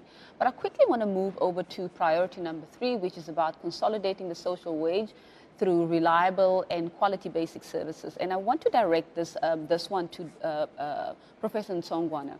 What are the NPC's findings on the current state of social protection in the country? And of course, there's also a view by a number of academics that we seem to, yes, number one, is social protection, is it comprehensive enough? Does it address all the needs of ordinary South Africans? Because it's not just for children, like for example with the basic income grant, there's this possibility, or there's this idea that is being discussed about whether we should actually have a basic income grant. But given that you know, that space of putting together a solid package of services and social protection for the poor. There's also the aspect of what then happens. You don't want to have poor people or the marginalized and the vulnerable indefinitely dependent on the state for their survival. There must be an exit strategy. And is there then, what is the intersection and the interrelationship between social protection as well as economic transformation? Because if we are unable to marry this comprehensive package of social services provided so that the person can have food to eat, to go and look for a job, build up the skills, we're talking about human development, skills development, the appropriate education so that they're able to have the skills that are commensurate to what the economy needs, but it must be transitional as well, where you are not indefinitely keeping children who are now receiving a child support grant. By the time the child is 18, they don't qualify for that grant anymore, but their life has not changed. And their parents, their caregivers who were looking after them, they were receiving that grant. Now they're 18, they are no longer eligible for that grant because there wasn't a transitional arrangement in place or an exit strategy in place to make sure that while you cushion the vulnerable, you also have a comprehensive plan, a support plan in place, an exit strategy to make sure that sister departments like economic transfer, like your, small business development and so forth, that even at local government level, your local economic development, your LED strategies begin to identify based on statistics and the data that is available, who are the people that are on these social grants, and how do we then empower them? What skills do they have? Do we have a skills audit that we are doing and making sure that we don't keep the vulnerable indefinitely in that perpetual cycle, in the cyclical process of poverty and inequality? And this question really, that's just to create context, Professor Nsongwana, but the question really is, what are the NPC's findings in relation to the current state of social protection? And of course, and I think this goes to all the panelists, how do we then create intersections? How do we create linkages and bridges between social protection and economic transformation and ultimately improving the quality of life of the poor? Professor Nsongwana, your perspectives on that, please. Thank you. I think we need to bear in mind that as much as the National Development Plan recommends a comprehensive social security system, the government is still working towards that. People still struggle to have access to basic services, and our social grant system is parsimonious. And we don't hear it. It's over 20 years we've been speaking of a basic income grant, and now there's talks of building on the current social relief of distress grant, building on it towards a basic income grant. The latest findings from the Department of Social Development with its expert panels, the International Labour Organization, they have a key component in that report that speaks of a social compact which ropes in the private sector as well in terms of provision of internships and entry-level jobs. And of course, we have the expanded public works program that has been going on for years now, but it has its challenges, because what it's meant to do, or the original intention of the expanded public works program, is that people work for a limited amount of time, usually 8 months, and then move into a job. But it's a very similar model to the States, which has much lower unemployment rates than we do. So people indeed go into this public works program, but after 8 months don't have a job. So you find that they go, after 8 months, they do another 8 months and another 8 months, depending on what is going on in that particular program, with, of course, nepotism being a challenge as well, or people being transient, going in and out. But if I may quickly say, please, that people in receipt of child support grant, with the findings are that it's more of a reliance, if I may be technical, than a dependence on social grants, because people use social grants for transport to find work as well, even though they are meant to be covering their daily basic needs. And some use for small business enterprises, you know, like buying sweets and give them to a child to sell at school, just to make that little much more than people have. So people are eager to work, but there are no jobs as such. So the whole context of the spatial patterns as well, where people are locked in to areas where they are far from economic hubs, where they can more easily access jobs, or spatial patterns in terms of education, where the quality of education, or just a simple example pertaining to the number of learners in a class, is just maybe overflowing, and therefore those variables will affect the quality of education. And then later on, of course, the pressure, because education feeds higher education. My co-panelist has already mentioned early childhood development challenges, but in higher education, we have subsidy related issues where the model is such that you find perverse incentives where students are pushed through to graduate in order for universities to access the subsidy. And those students that are pushed through to graduate, they get to the labor market, and things get very difficult and very tricky, you know, either in accessing jobs or in performing in those jobs. So, you know, social protection has, you know, a number of elements, as you said earlier on, that are very much interrelated. Absolutely. And as much as possible need to work in order to get that result of a wholesome citizen. Indeed, and I quickly want to move over to priority 4, which speaks to spatial integration, human settlements, and local government. And I want to quickly link that in with the conversation around social protection. And Professor Tsongwana, you talk about people using this grant to go and look for a job, and they want to obviously look for opportunities, for work opportunities that are sustainable to be able to feed their families and to live a better quality of life. But the question that I want to ask, it really is about spatial, the concept of spatial integration. And spatial integration, this whole notion that people must go into the CBD. They must go into old CBDs that have been there. You must go to the city of Cape Town. You must go to Joburg.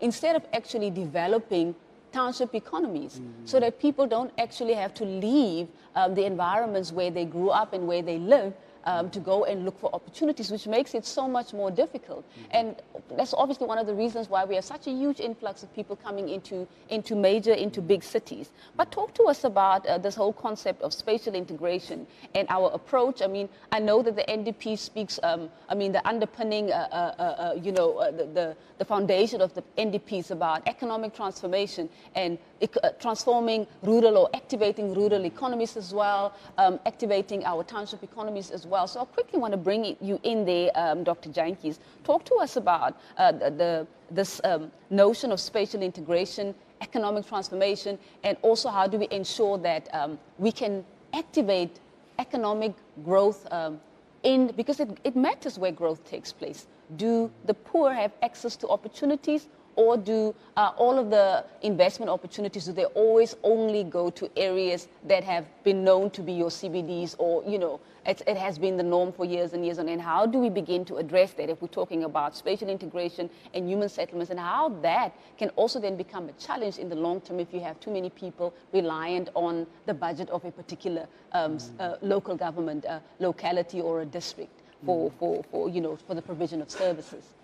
Thank you. I think before, I just wanted to comment on the previous priority, just quickly to add on what Prof was saying. The social protection issue. I think the public employment has actually, South African public employment program has been cited one of the best internationally in the literature, you know. Right. So it's a good thing. I mean, as to add on the issue of public works, I was reading a literature where South Africa and other countries cited to have a very good public employment program.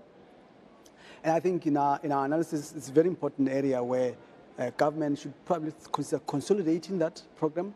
But yes, becoming a cycle where people get trained for a long time and they get cycled back into the economy. But also, that should not be seen as a social policy, but we've seen part of economic transformation or participate within the economy themselves, because people get experience, training, and they can continue to grow their experiences and so on. Correct. The second point I want to comment on, which is just really around the SRD as well, Social Relief Fund, has also been one of the important interventions by government to ensure support households. There has been evidence that shows actually that has reduced some level of poverty in that regard.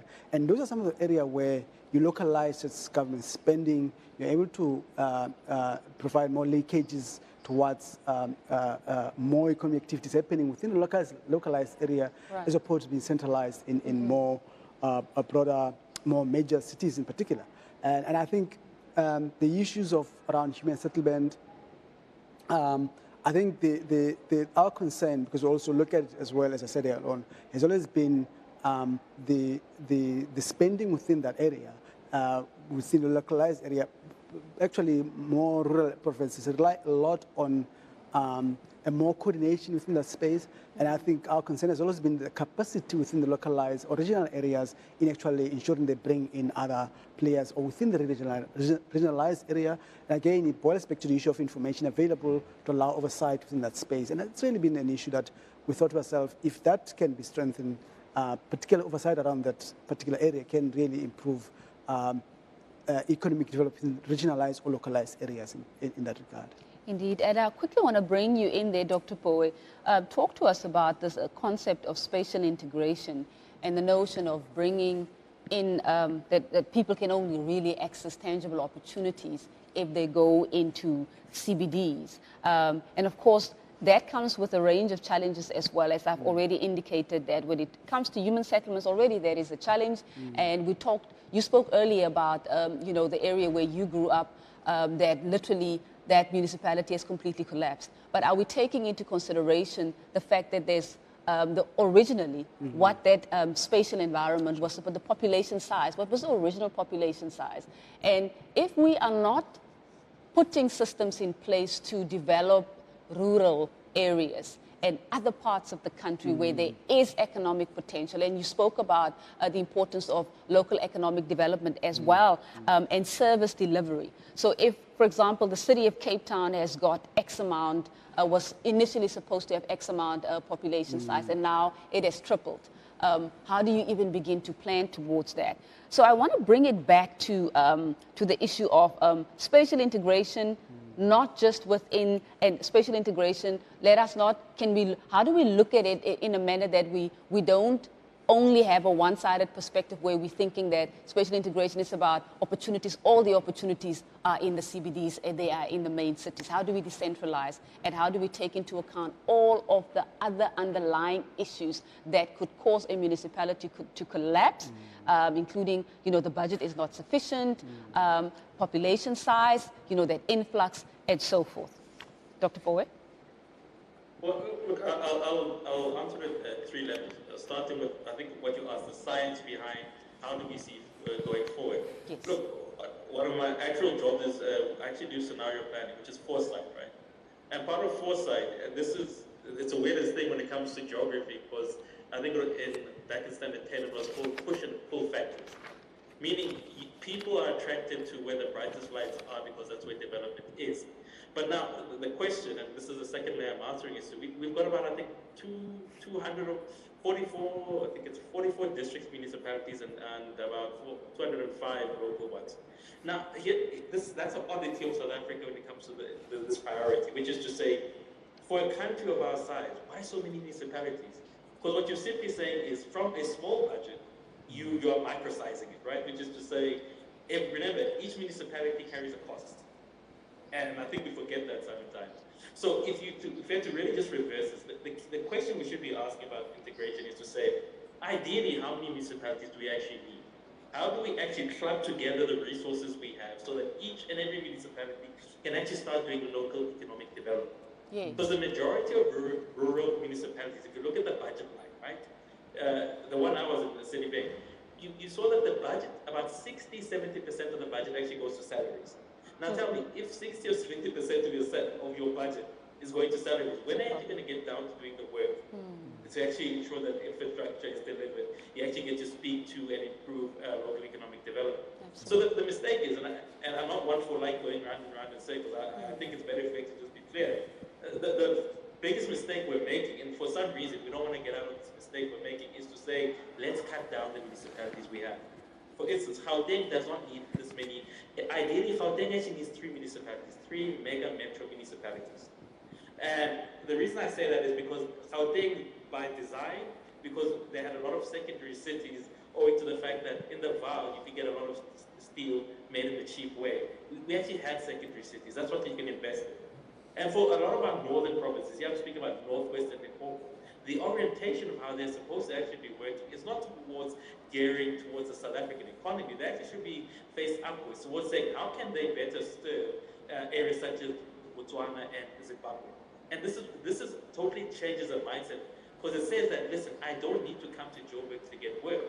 Yes. Because if I have a product which I can sell in places like Zimbabwe and Botswana, that can actually mean I can stay where I am. Absolutely. But unfortunately, there is a huge lack of imagination from our political principles. And I wouldn't say administrators as such, in terms of how do we actually envision integration. Because integration, people are still stuck on, and they don't want to say it, they're still stuck on everybody either goes to Cape Town, Durban, and we come to Chosin.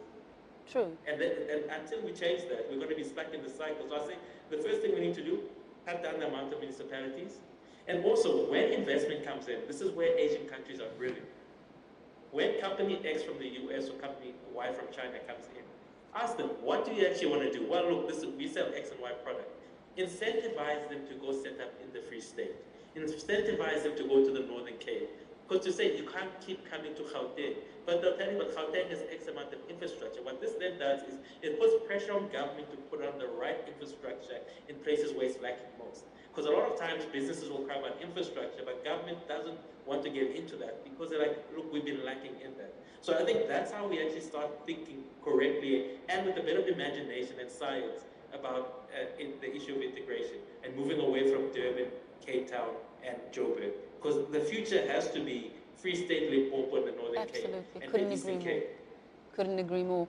I quickly want us to move over to priority 5, and that is social cohesion and safe communities. And I want to hinge it on the current state of gender-based violence and femicide in the country. We have seen how this country has become even more and more violent. And we know that there is a context. Many scholars would say that it is because of our violent past, the legacy of apartheid. It wasn't a community policing. There was no community policing structures in place. It was the police force as compared to where we are right now. But obviously, women are at the receiving end of all of these violent crimes while finding themselves being vulnerable, making up the majority of the poorest and unemployed in the country. Talk to us, Dr. Jantjies, firstly about the amount, the budget that is going, and we know that gender responsive planning and budgeting is not mandatory in South Africa. So over and above the fact that we have got the NSP, the National Strategic Plan on Gender-Based Violence and Femicide, gender responsive planning and budgeting is not mandatory across the 3 spheres of government. There's a framework in place, but that framework, when it comes to even planning and budgeting and implementing, there's nothing that compels, there is no legal instrument that compels the 3 spheres of government to plan and to have that in place before a budget is being passed. Talk to us about currently the amount of the budget spent on allocation towards addressing the issue of gender-based violence and femicide, and of course tied to that, we know that there's also other forms of violent crimes against children as well as just violent crimes in general where people are being hijacked and so forth. But what is the spend when we have to look at the burning issue, and that is the quality of women's safety in this country, which is a major, major issue? Yeah, it is a very worrying factor. Even us in PVO, we are actually trying to relook at how our analysis really becomes more taking into account the gender-based mainstreaming, but also bringing in thinking around how do we read the budget, take into account the effect of the society as a whole, but also vulnerable society. So it's a very worrying factor. I remember I spoke to the team recently in our budget analysis. Let's try to make sure that we take into account the gender mainstreaming issues, just drilling down to those. So we're trying to look at it. There's a lot of, we have seen recently a lot of work that's been done, but we haven't really consolidated the spending because it's often more decentralized within the sectors, within the different sectors. So we haven't provided the big number.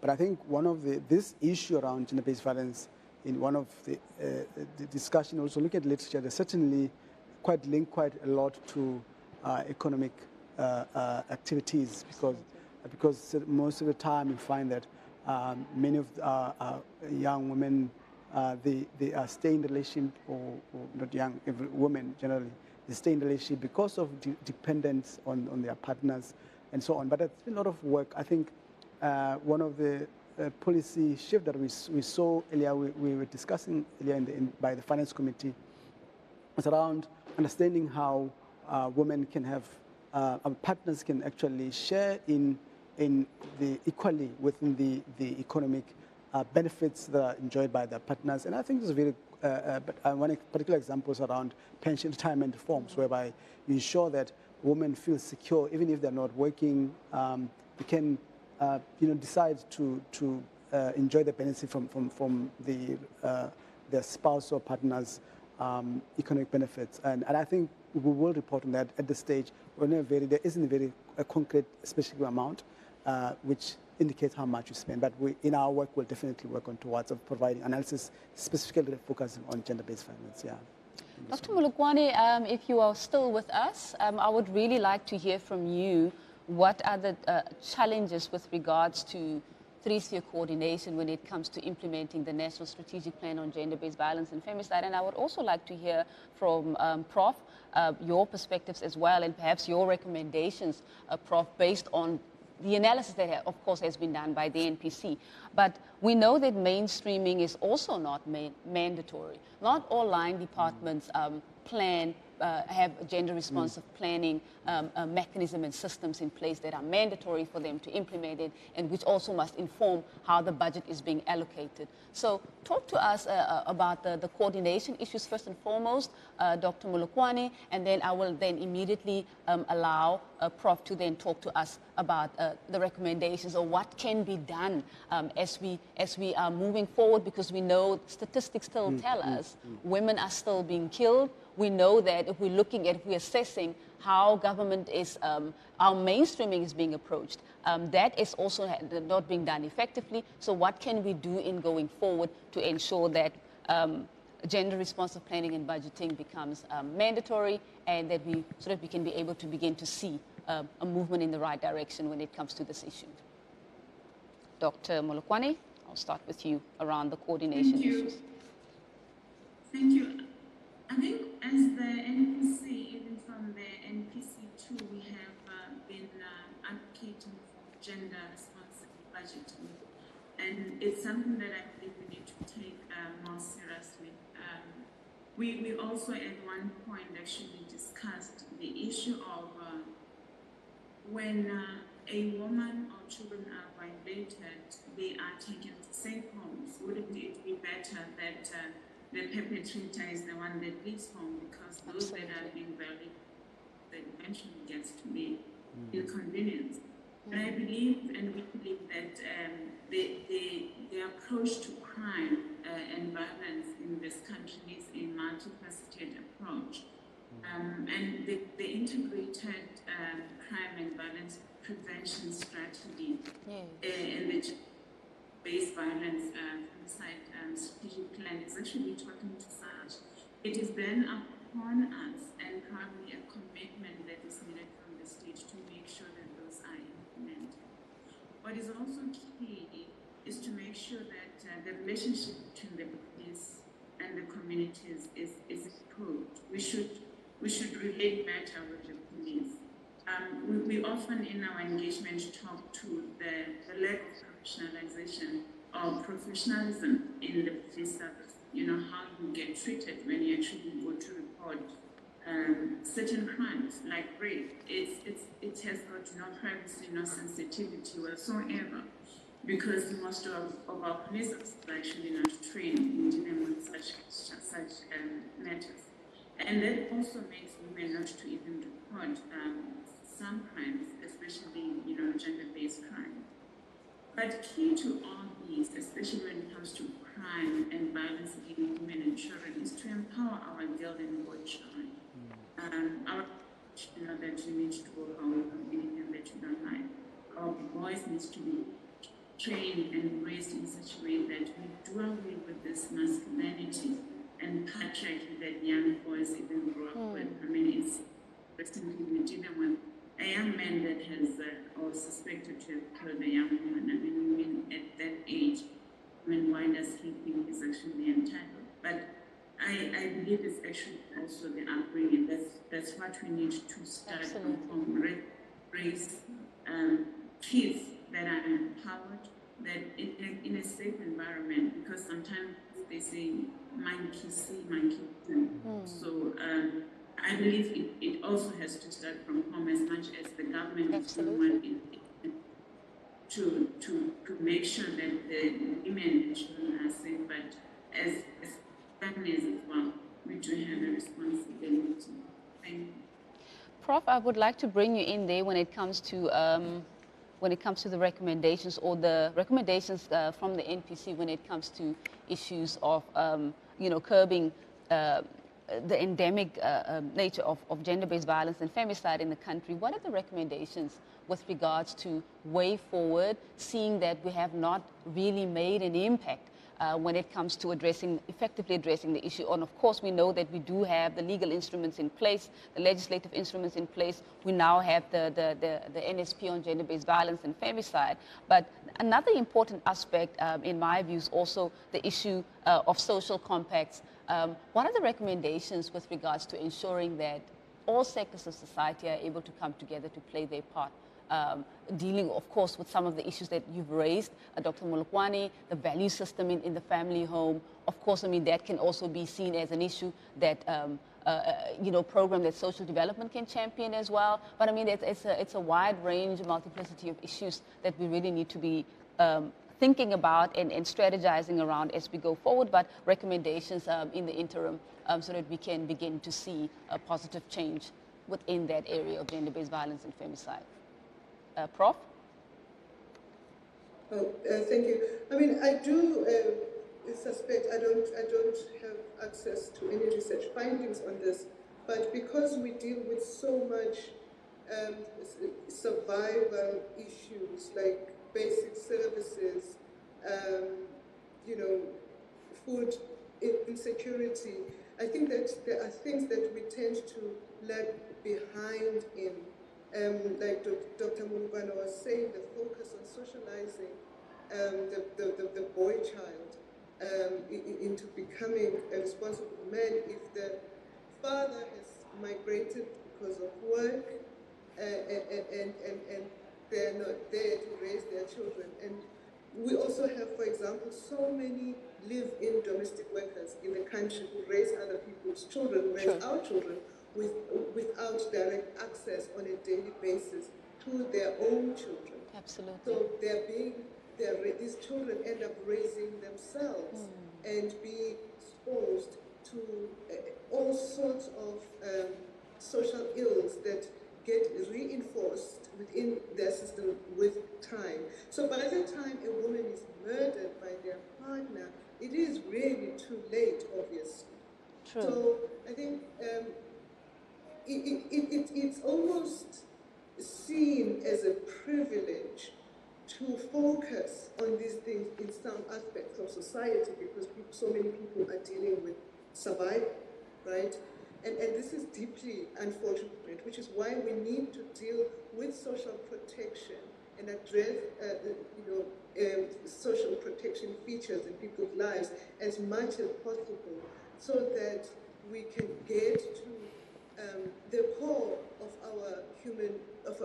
our human development in terms of our families, in terms of communities, and preventing, prevention planning in terms of gender-based violence and issues around social cohesion. I know that my response is probably not as specific as you would like, but it's difficult to move away from that macro scenario of the poverty and inequality, and seeing people in those spaces prioritizing how a young man relates to a young woman, with a lot being taken for granted. I mean, sexism is a spectrum, right, and can lead to easily lead to violence. I mean, if I may, even by the time students get to higher education, the Department of Higher Education and Training has a transformation mandate for all universities and places of higher learning, where issues around gender-based violence and sexual harassment are within that office. And I can tell you, a lot of transformation offices at universities are overwhelmed with work because of the rate of gender-based violence in the higher education space. And young women, students in first and second year experience a lot of sexual violence. And it's just, by the time it gets there, it's really, it's hard to prevent certain violations. But I think that even in higher education, we do need to put the center in all our programs, the awareness around gender sensitized issues as a preventive strategy. We met with the Director General of the Department of Women, Youth and Persons with Disabilities, and trying to understand at the work stream within the National Planning Commission their strategy in addressing such issues, even amongst government departments. But it was clear from the meeting that other government departments don't have to report or to the Department of Women, Youth and Persons with Disabilities in terms of what it is that they're doing and what results their efforts are yielding in protecting women and abuse of young people, and access and prevention of abuse for people with disabilities. So I think that needs to be better aligned so that there is accountability not only within departments, but to the department that is meant to be devoted to the protection of women's rights. And I think that there should be more engagement from this department with institutions that have a challenge with women abuse, women and child abuse. I mean, I think I'll leave it there. Thank you. It is a big problem. It's a big societal challenge, which does require the participation of a wide variety of stakeholders across the board. Yep. And in my view, if the education system is supposed to be a mechanism, we are empowering, we're talking about human development, but human development is also about inculcating a set of shared values. If we all as a country, we adhere to the provisions of the Constitution and the Bill of Rights, and dignity, our right to dignity and all of that, then my view is that we need to also then bring that into the education system, because there's all these instruments that we use. We want to democratize, we want to teach our society about how to participate in a democracy, but are we teaching our society and our children in particular from a young age how to participate as productive, sane, self-controlled members of our society? And I guess the last, before we move on to priority 6, I quickly want to give this last question in closing to Dr. Poe around, we did talk about quality of education and how do we then shape our education system and reshape it in such a way that we don't just develop people who are ready to go and take up opportunities within the market space, but that also becomes a space where we can also inculcate values, the value system that is supposed to advance social cohesion and to also work as a lever, perhaps, to address issues of gender-based violence and femicide. Dr. Poe, before we go on to priority 6.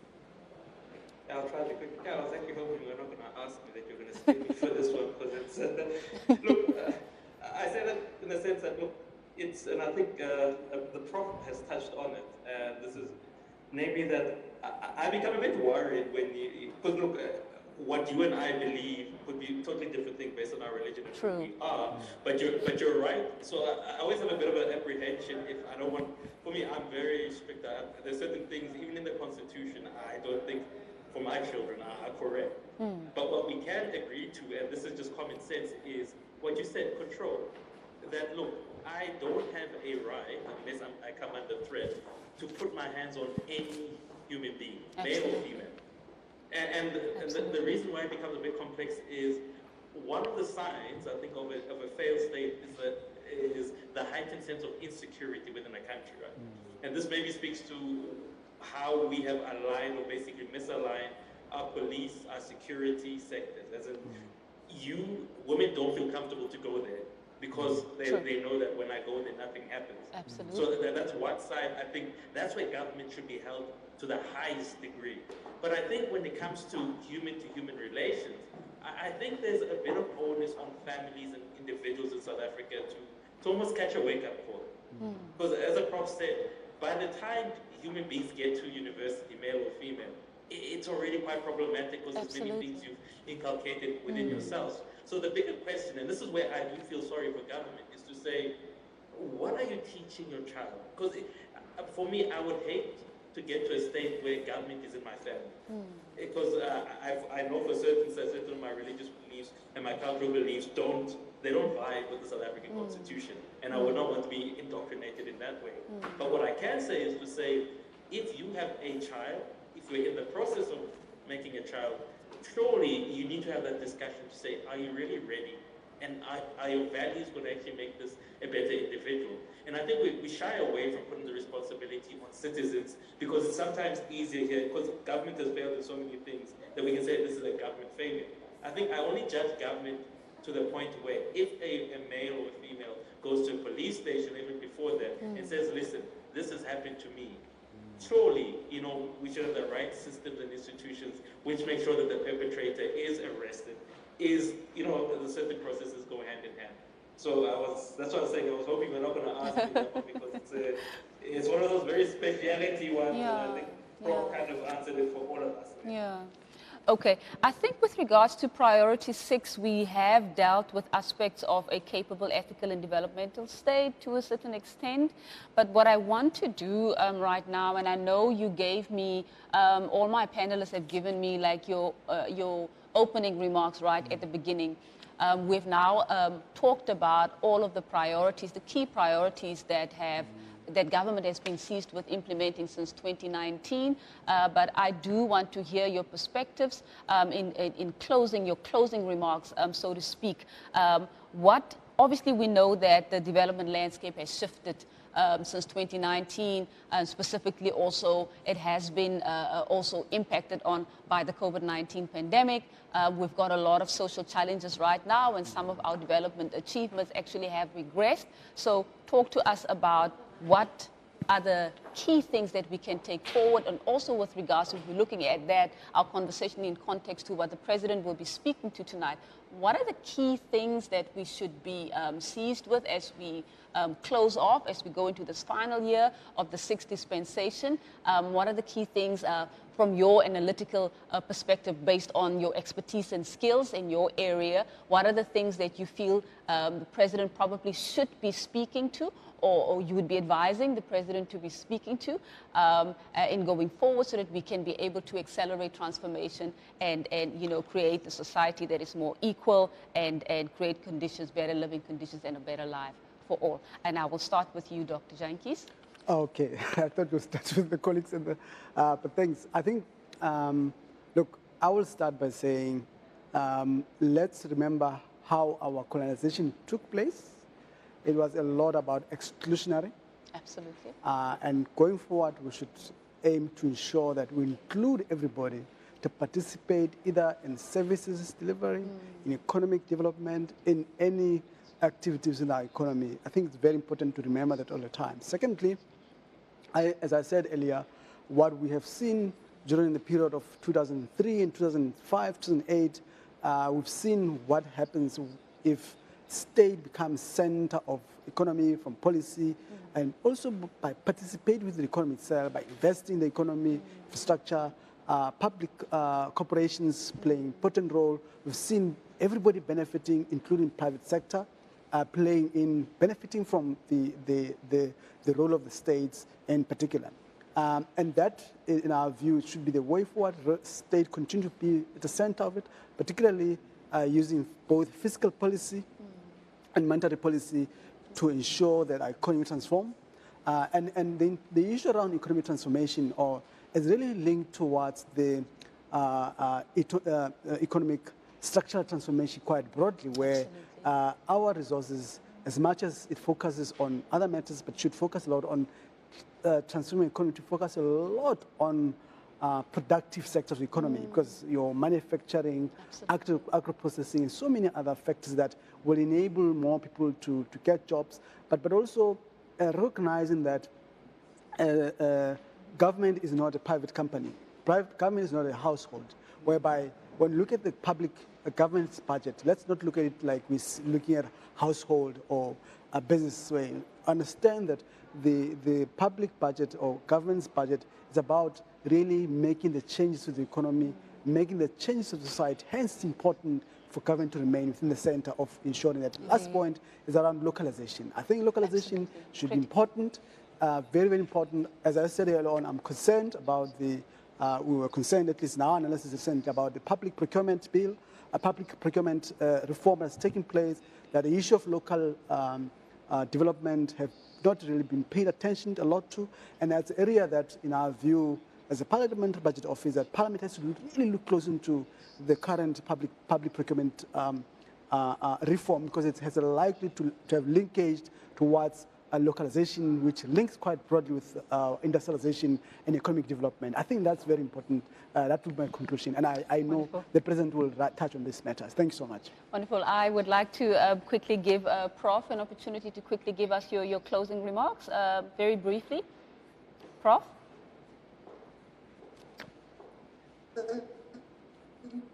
Well, if I can go back just to the Bill of Rights, the core element of the Bill of Rights is the protection of dignity, right?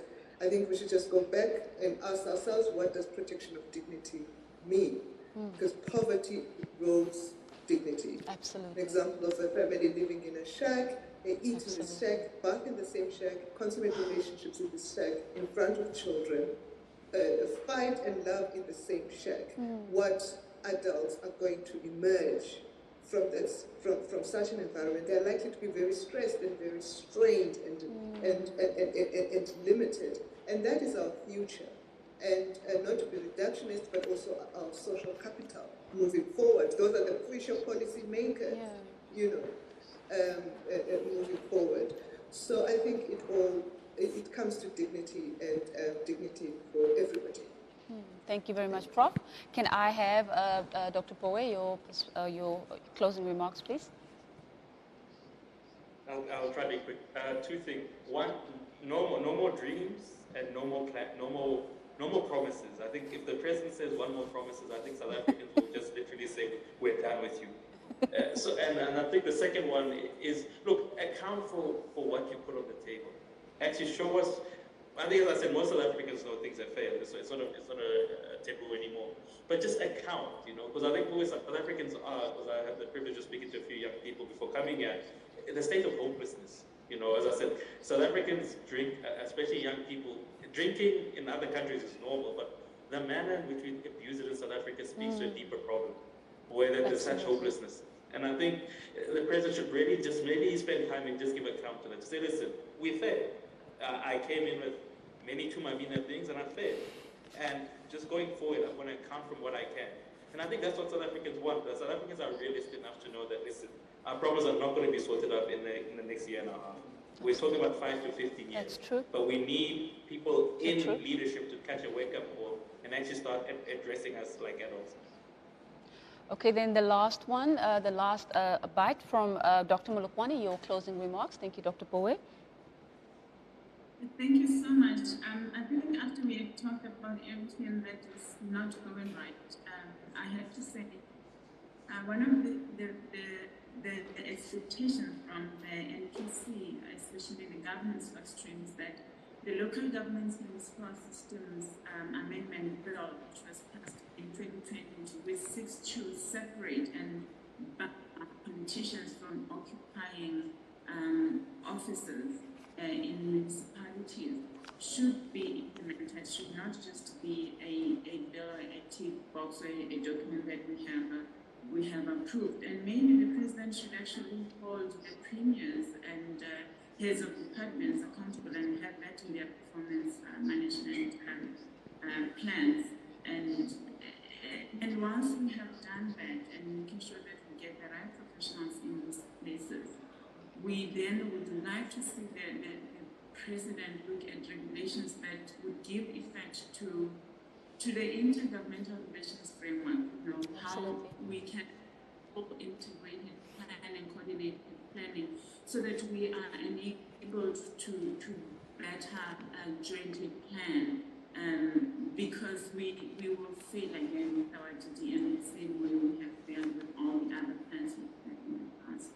Thank you so much. That's my contribution. Thank you very much. Thank you very much. I'd like to take this opportunity to extend my word of appreciation to all of my guests, all my panelists, for a very informative conversation. Dr. Jantjies, the Director of the Budget Office in Parliament. We also would also like to thank Professor Nsongwana, who is from the National Planning Commission. I would also like to thank Dr. Powe, who is from the Wits School of Governance, as well as Dr. Molokwani from the National Planning Commission, for the wonderful perspectives shared. And I do believe that this conversation has created context as well, just an analysis as well, analytical perspectives around what the President possibly could be speaking to as he gives us the one last State of the Nation, or the second last State of the Nation address before we get into the national elections. With that said, let's quickly take a look at more information around what the SONA is about. Do stay tuned. Thank you. Thanks.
feel it should be poverty. I feel with everything going so technical and with the time things are changing so rapidly, I've heard of a lot of families struggling to stick together, and I don't believe it's always the individual's fault for landing up on the streets, but I've seen a lot of times where we are almost like just holding them off and trying to just, I don't know, control it when we should be giving them a place to stay. And with having social workers and outreaches and correct facilities, and maybe they are able to create a farm situation where they can learn how to farm, how to cultivate, and with all our land that we have, I believe families could be reunited and create some kind of income where we can start on a small scale, but we have to start integrating our less privileged people back into society before it gets too late and everything's just walking around and having your cell phone attached to you and not knowing real family values, because I think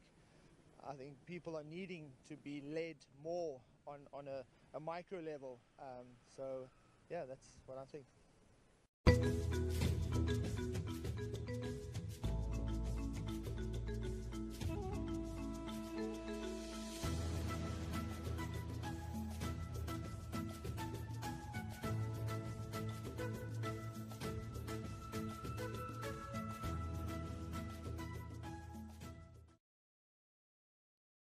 My name is Temi, I live in Cape Town, and I would like the President to address all of our pressing issues, from education to the economy, the inflation, housing, everything.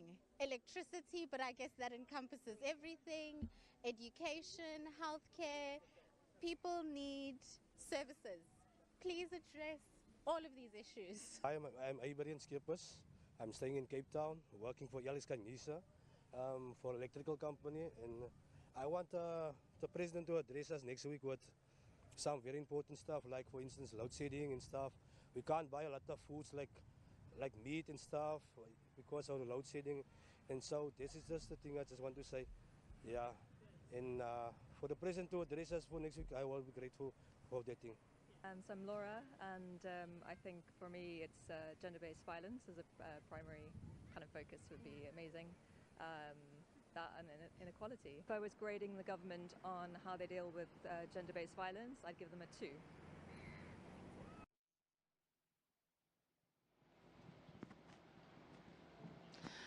Welcome back. If you're just joining us, you're still watching Parliament TV on DSTV channel 408. We are, of course, still building up to the President's State of the Nation address, which we are expecting him, which is scheduled for 7 p.m. this evening, where he will be outlining or announcing government's program of action for the year ahead. And we did, of course, also touch on the fact that 2023 is a critical year in that it is the final year in the 6th full year, in fact, the final full year in our 6th administration for government to begin to consolidate all of the work that it has started in 2019, obviously framing that within the context of the 7 priorities of the medium-term strategic framework.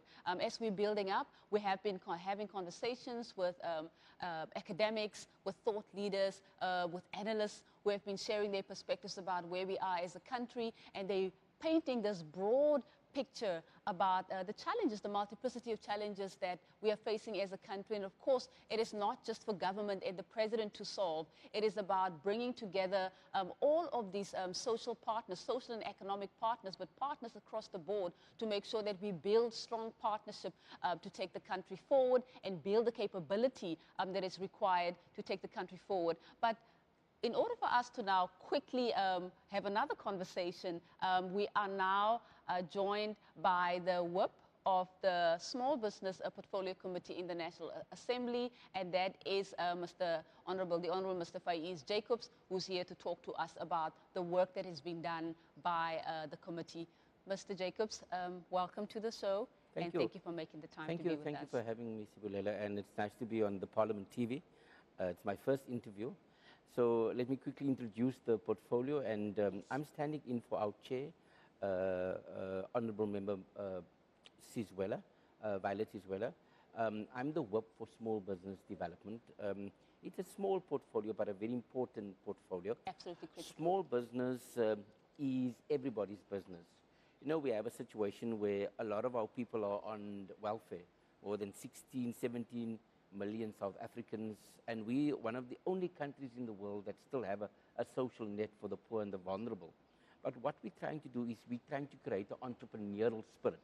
We're saying to South Africans especially, let's create an enabling environment for you to create jobs. Instead of being a job seeker, be a job creator. And so the president last year made certain announcements. Our budget is quite small. We have a 2 billion rand budget with our Minister Stella Nkabende. And our main focus is to create an enabling environment for small business development.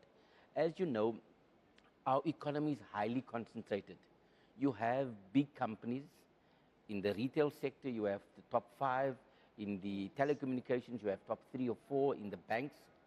And there's generally collusion and closing up. And we want to ask them, and we're actually saying that we must deconcentrate the economy.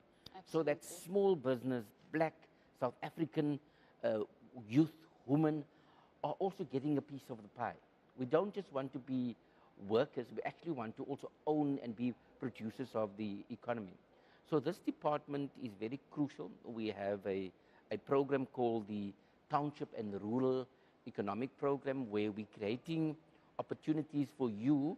If you're a spaza shop, welder, a beauty care technician, if you bake really well, if you have these skills, personal skills, you can get a loan or a grant from government to ensure that we build our economies. So I think we're excited. We're hoping that that budget will be increased.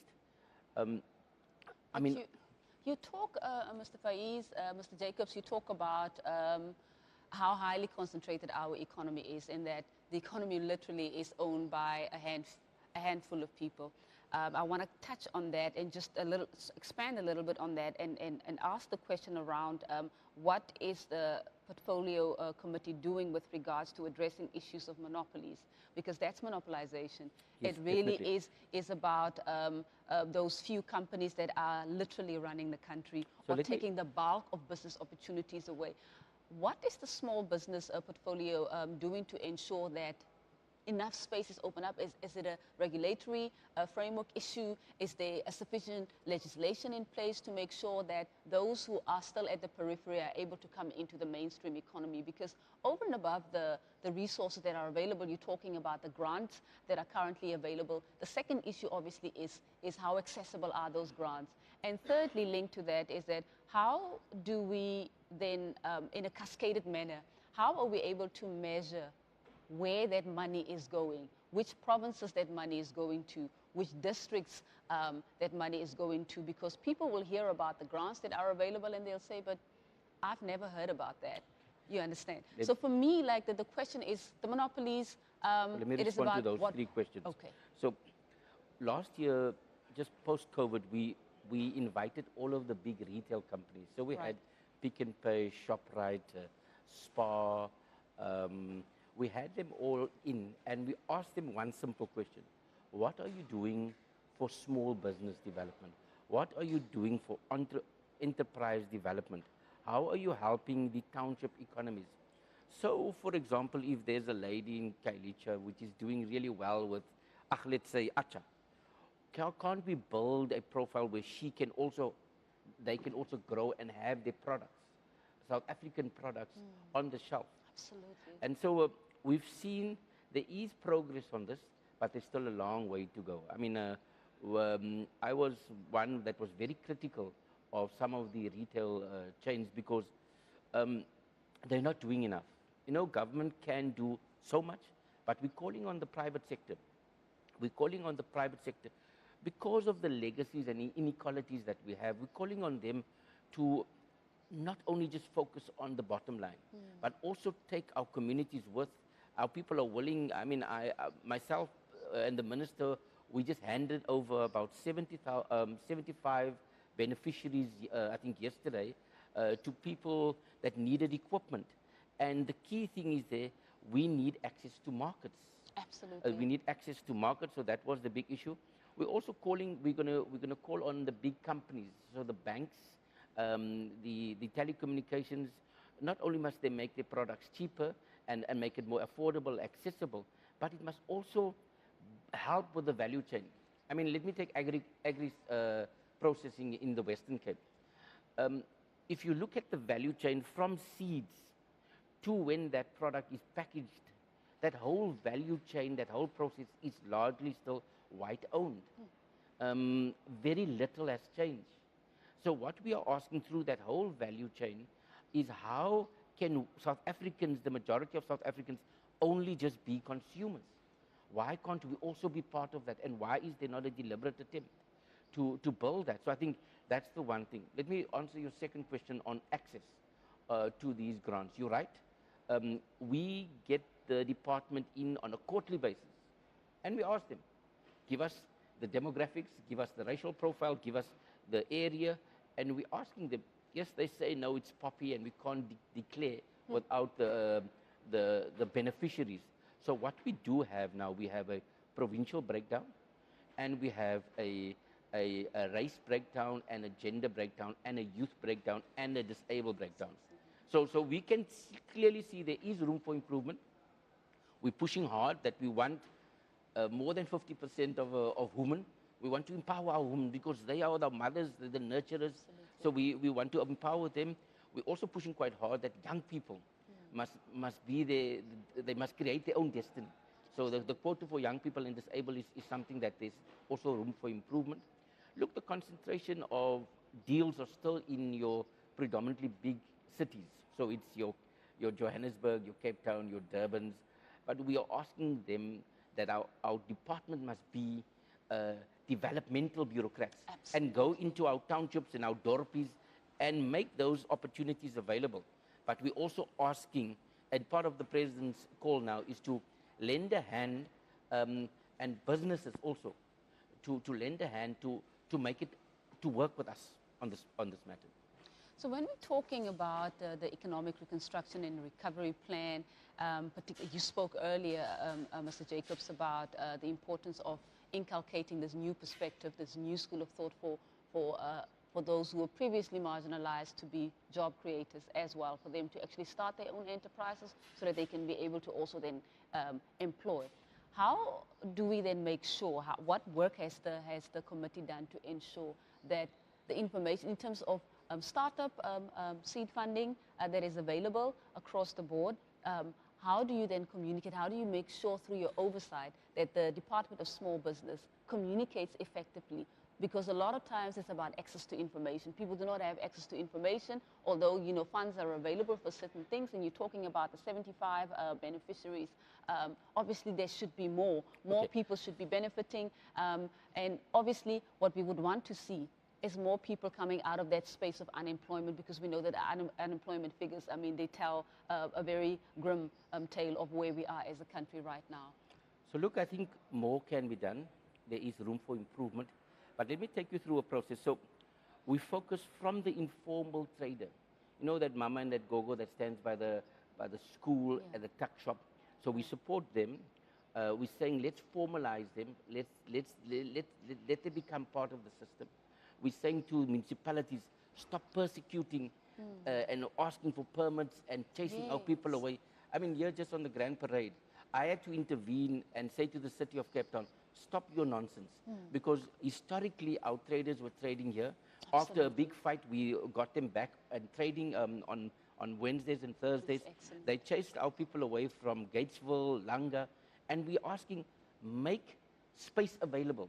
It's not only in the city of Cape Town, you'll see it also in Johannesburg, where informal traders want to ply their trade. It makes it very expensive. So the bylaws, Minister's working on a standard bylaw to ensure that all our municipalities make it affordable, accessible, and their responsibility to create access to markets, especially by the taxis, by the ranks and the township economy. So that's the one role we're doing. There's a lot of outreach.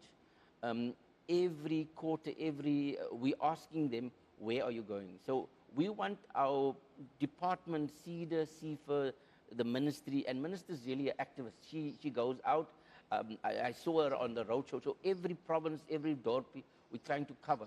There's a lot of information on the social media. I myself, I do a lot of promotion. I go to all the Cape Flats areas. I'm the Member of Parliament for the Greater Athlone area. So my constituency is sometimes feel marginalized, sometimes feel that they're not looked at, they don't feel that government is representing us. We have a city and a provincial government that is wanting to maintain status quo and not pushing a transformative agenda. I mean, in the city, you don't have a localization policy, you don't have a black beneficiation.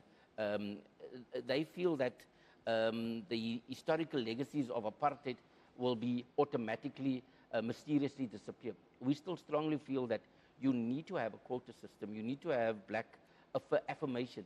And so what we're doing, yes, we can do more. I'm making the point that we're getting the information out.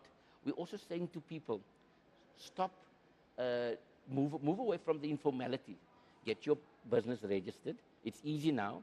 So you go to CPIC, you pay 160 Rand online. You can register for Ease Cakes and you get your CPIC. You can open a bank account with 100 Rand. You can get your tax clearance, and you're ready to go.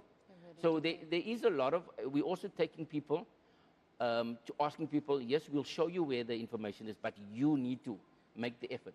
Being an entrepreneur is not easy, but our job is to make it easy.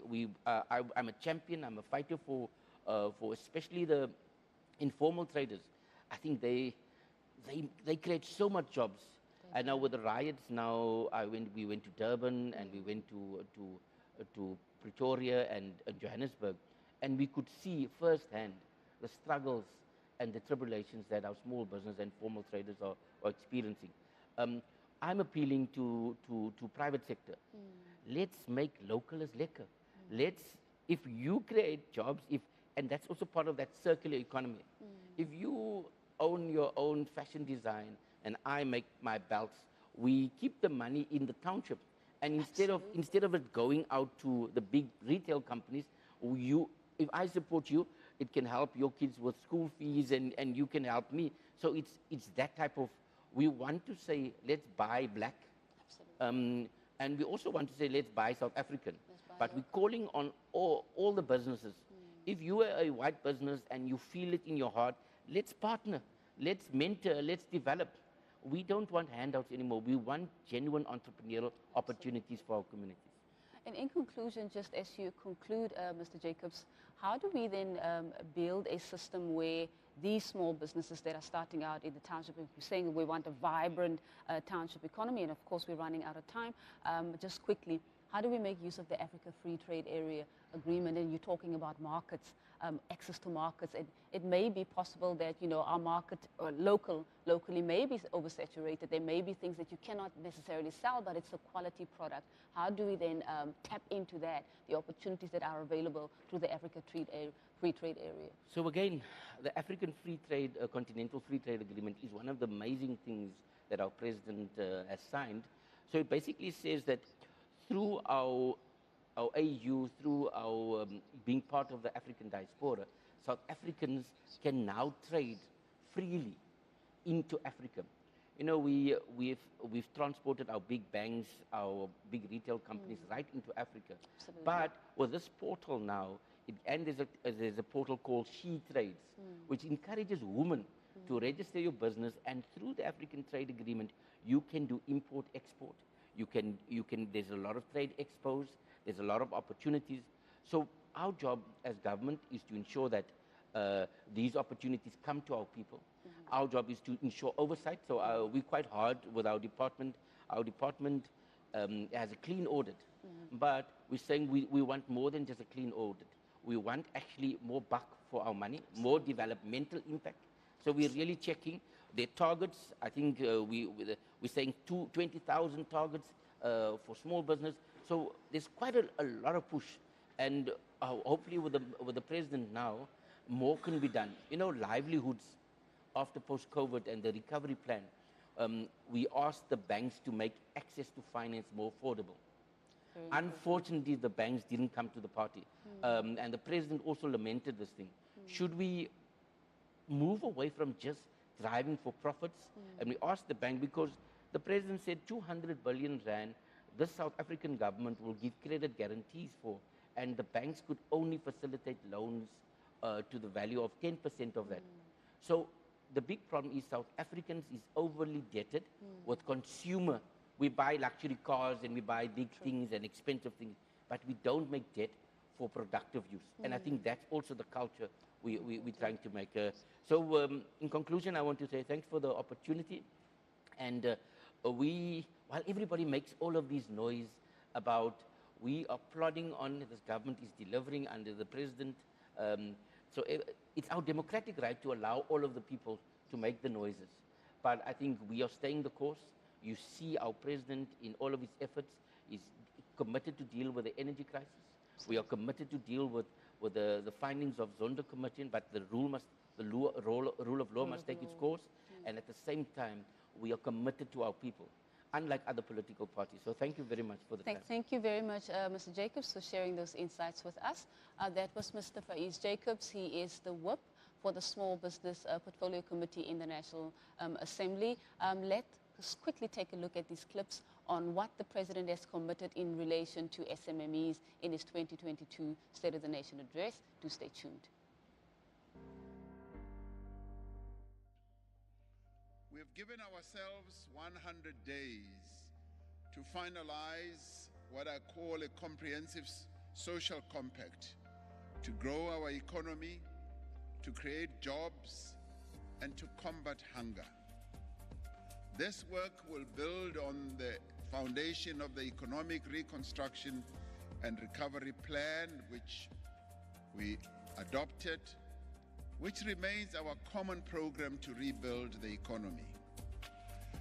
We remain focused on the priorities we identified in the State of the Nation last year, they being overcoming the COVID-19 pandemic, a massive rollout of infrastructure, a substantial increase in local production, and employment stimulus to create jobs and support livelihoods, the rapid expansion of our energy generation capacity. To be effective, this social compact needs to include every South African and every part of our society. In the end, we must all be imbued with the understanding that no one must be left behind.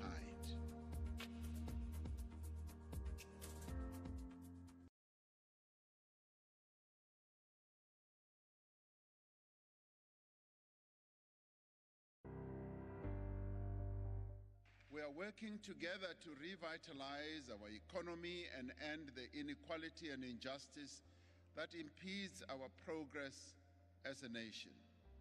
We are standing together against corruption and to ensure that those who are responsible for state capture will be punished for their crimes.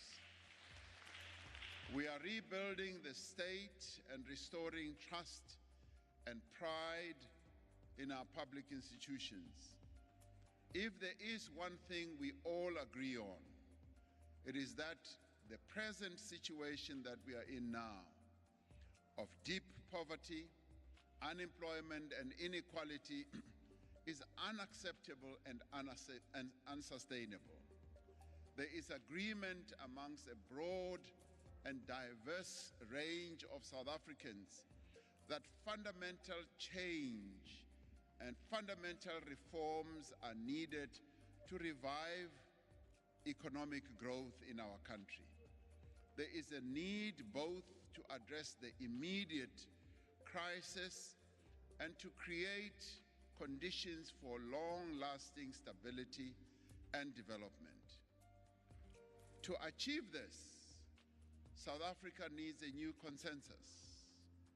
A consensus that is born out of a common understanding of our current challenging situation and a recognition of the need to address the challenges of unemployment, poverty, and inequality.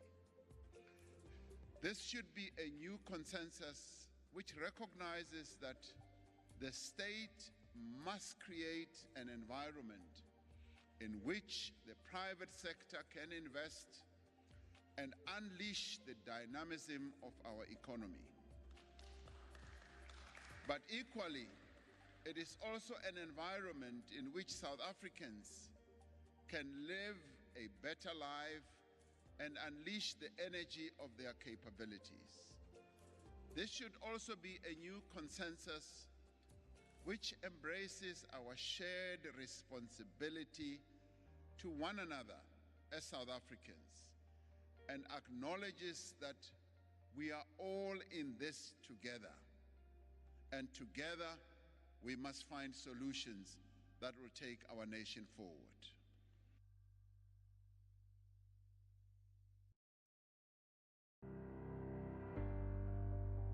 The first two phases of the Presidential Employment Stimulus Programs, which we launched in October of 2020, have supported over 850,000 opportunities.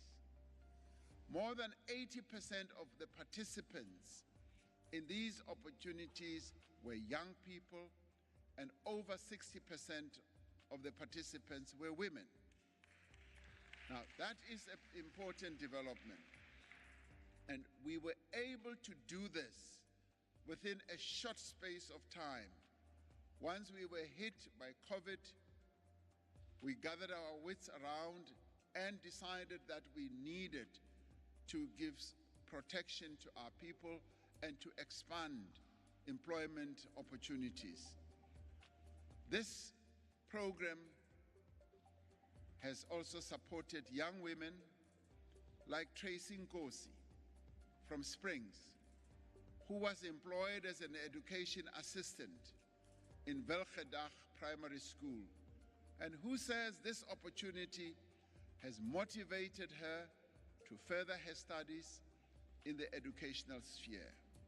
She was brought in when we brought in assistants into our schools at the height of COVID, and we brought hundreds of thousands of them, and Tracy is one of those.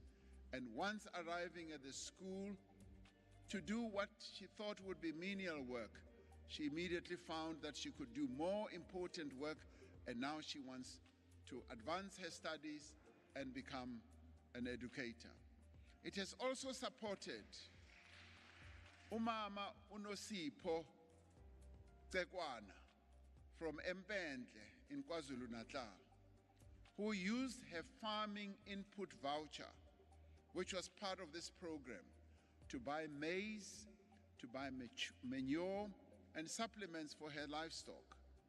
The total number of direct beneficiaries will soon rise to over 1 million South Africans with regards to the plan that we now have.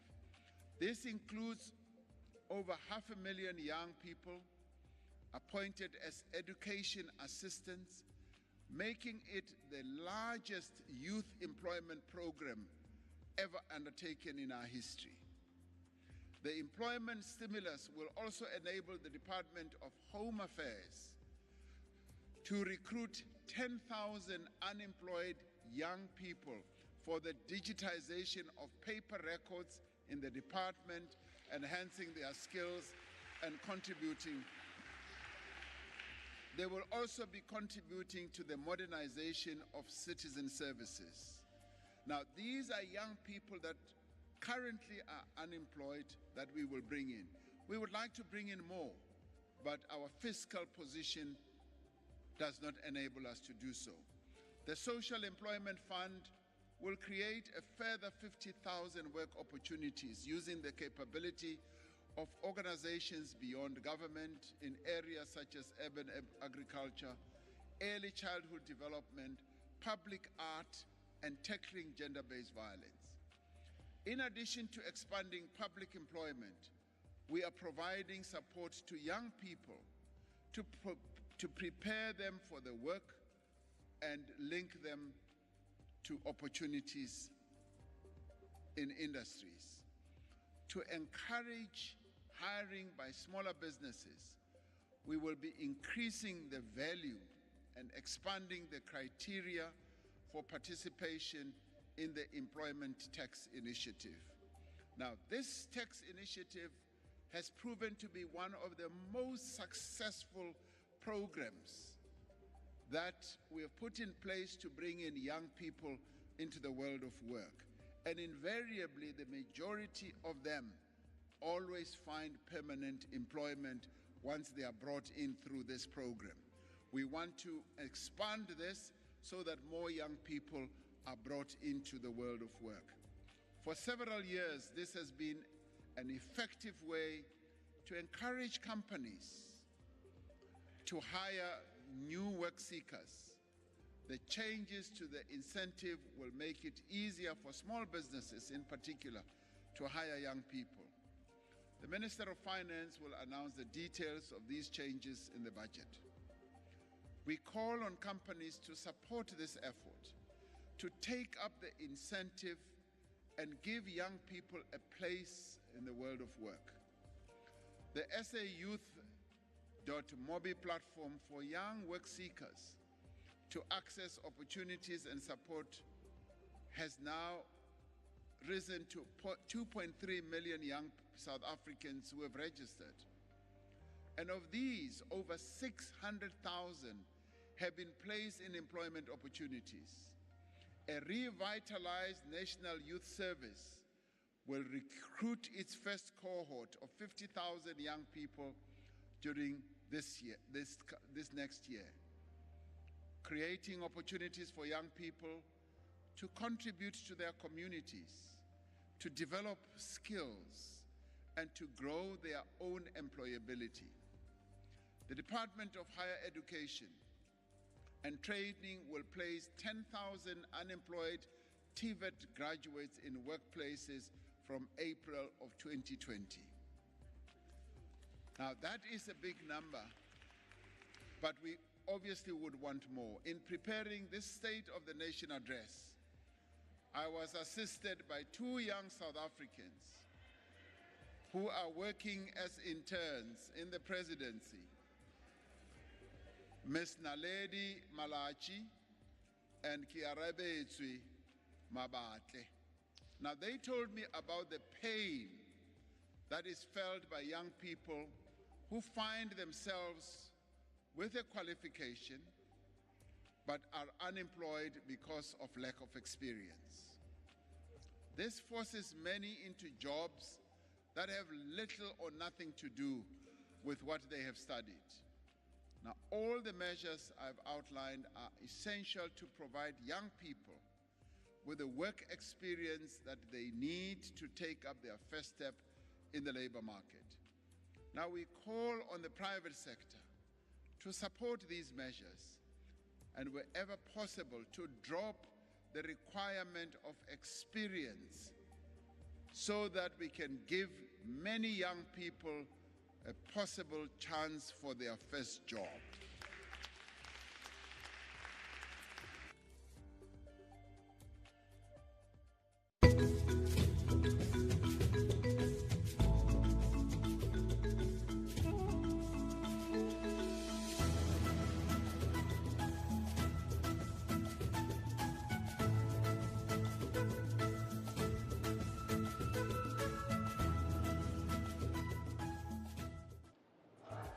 The energy crisis facing our country is the issue at the top of all South Africans. Load shedding continues to have a huge impact on the lives of all South Africans, disrupting business activities and placing additional strains on families and communities. Joining me now is the chairperson of the Portfolio Committee on Mineral Resources and Energy, Mr. Sahlulele Luzipo. Good afternoon, sir, and welcome to Parliament TV. Good afternoon to you and the viewers. Thank you very much, Mr. Luzipo, for joining us. The first thing before I go to an issue that I spoke about in the introduction, if you could briefly share with our viewers what are some of the oversight deliverables of the Committee on Mineral Resources and Energy. Look, I think the first thing we must say is that it depends on what people view the committee's work. But I can safely say that there are quite a number of issues that we have done. For an example, we have engaged with stakeholders that have felt that we were not doing enough in terms of recognizing them. So almost all the complaints that have been raised in relation to relationships with the portfolio committee, we have been able to attend to those issues.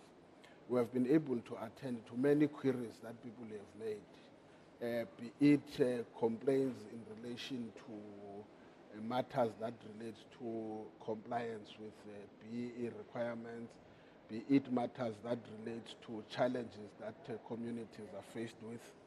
We have been able to run through from a year before last up until last year, running through public hearings, which were finalized. Unfortunately, the department had to withdraw some of those, and we hope they will be able to rectify certain mistakes that were there and finalize them. We have also been able to work, which is something that is very unique in terms of relations between sister portfolio committees.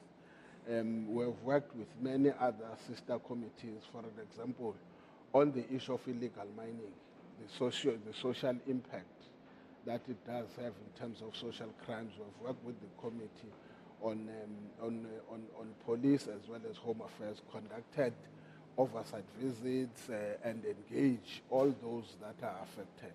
So I would say that we have been one of the most active portfolio committees, including amongst other issues what we are currently dealing with. First, we had started with the Committee on Public Enterprise on the issue that relates to the energy crisis, specifically on electricity. So we're working with public enterprise. So I would say that there are quite a number of, but I don't want to be someone who works in order to be recognized or be praised. We work because we've got a responsibility to utilize the privilege of being members of parliament to the benefit of our people. And you've mentioned having worked with sister committees, in particular on the issue of legal mining and having conducted certain oversight visits. Have you made any findings from those oversight visits? Are there any findings from those oversight visits? And if there are any, what recommendations did you make to Parliament? Look, we have made quite a number of recommendations. Obviously, the report with regards to illegal mining, that report has been done. It has been adopted by the three portfolio committees. It has not yet been debated in Parliament, and it contains a number of recommendations. Amongst those are issues that relate to the relationship that South Africa needs to have, because in our view, we won't be able to resolve the issue of illegal mining if it is being seen only as a South African problem. We need to engage with our sister countries within the SADC region, and that's one of the recommendations, so that whatever decision we take, it must be a decision and holistic one. We have made recommendation, for an example, of a specialized unit from the police service that is well trained to understand how illegal mining is taking place. We have looked at the issue of very strict restrictions or categorization of certain commodities in the same way in terms of your Kimberley process with regards to diamond, to say there needs to be now staggered prescriptions as far as the management of gold as a commodity. So there are quite a number of those recommendations that we have been able to make. Just also sticking to this issue of illegal mining, we are all aware of the incident that took place a few years ago at the Lily mine. And I believe that the committee has made some recommendations that were also adopted by the National Assembly relating to that mine. What has the committee done then to follow up and see the implementation of those recommendations? Look, you will recall that some of those recommendations are quite complex, and I think we must say so. For an example, in Lily mine, one of the recommendations that were made, they also have legal implications. What we therefore resolved on was that anything that is being done, it must be done within the confines of the law. So you must make sure that we are taking legal decisions. What are those? Amongst other things, we said, because what we are dealing with is a private land, there is an individual who controls the mining right. it will be difficult for the state to put any resources on a private land, because if somebody is injured on your workplace, it is the duty of the employer to take full responsibility, including the recovery of that individual. And mining is no different as a workplace. But if it is a disaster in the manner that we categorize this, we then said the state then must invest the resources so that those people can be retrieved. It can't do so if you still have that area as a private land. Hence, we said then they must be declared as a national, as a disaster area, so that resources can be put in and justify the expenditure. Two, we said, because one of the problems you are having in Lilimani is that the company, in as much as it says and has tried to enter commercial transaction of sale, but it is the very same company that has been held responsible by the Department of Mineral Resources through its internal inquiries, which is now an inquest that has been now also is underway, led by the magistrate's office. The point is that as long as the company is the one that makes a determination of what is a good or a bad offer, a wrong offer, it will not be able to sell, because once it is sold and the work is started of mining and concurrently try and retrieve those bodies, it will mean then evidence, if those workers are discovered, evidence will be on the table, and therefore a case of murder will kick in. And that's why we believe that it is deliberate, which is why then we suggest, amongst those recommendations, was that because it's selling, government must then expropriate that mine with reasonable compensation, so that you can pay the creditors, you can also deal with that. Then on top of that, we then said, having done so, then you can be able to sell as a state, or use the state-owned mining company to continue with mining in order to recover the money spent on the recovery process. The last thing that we said is that generally we've got a problem of conflicting, of unharmonized legislations or law, the MPRDA as well as the Companies Act. When people are granted mining rights, they are granted mining rights through the MPRDA under the Department of Mineral Resources and Energy. But when then there are financial challenges or any other thing for operational reasons that makes the business not to move, they opt for the Companies Act, which allows the use of business rescue practitioners. And we have said that is one of the problems you have now in Lilimani, that is under business rescue practitioners for 7 years, and there's no progress that is shown. So we say harmonize these two legislation so that the question of ownership of a mining right should remain with the custodian department, which is currently the Department of Mineral Resources and Energy. And lastly, if you could just say, you've mentioned a number of issues that I would like you then to maybe hear from you on to what are your expectations then from the President when he delivers the State of the Nation address tonight? Look, I think we can't run away from the fact that we've got an energy crisis. I think two things for me that the President will have to assist the nation. Just take it through the journey. One of those, in my view, is in this question of the electricity supply. We need, because at times we do what I would call one at the expense of the other. The reality is that the power utility is under strain. It's a crisis. I always say it's like when somebody comes to you and say your car is beyond repairs. You may take the car, do it in your own way, but it will never be original, that car. Somebody may do it, it becomes the original car. But let's deal with the reality. The reality currently is that ESCOM cannot perform to the maximum expectation of South Africans. And that has got a direct impact in every corner of the social lives of individuals, whether it's in business, whether it's healthcare, whether it's what, it affects everyone across. And therefore, we then need to look at what in the meantime could be done to balance fixing ESCOM, but at the same time ensuring that there is necessary and the required electricity on the grid. There are many other options, obvious, that we can take. Look at towards your 2010. We were told that there are certain types of globes we must buy. We were told that there are certain rooftop solar panels that needs to be there as a way to save electricity. We were told that after 6 o'clock and so forth, even public buildings, we must close the lights. So even energy saving mechanisms are things that will be required. How to grow the economy in an environment that is like this, But also, lastly, in my view, we must then be able to say, in terms of our infrastructure development project, what are those huge, big capital projects that we will need to do in order to boost our economy?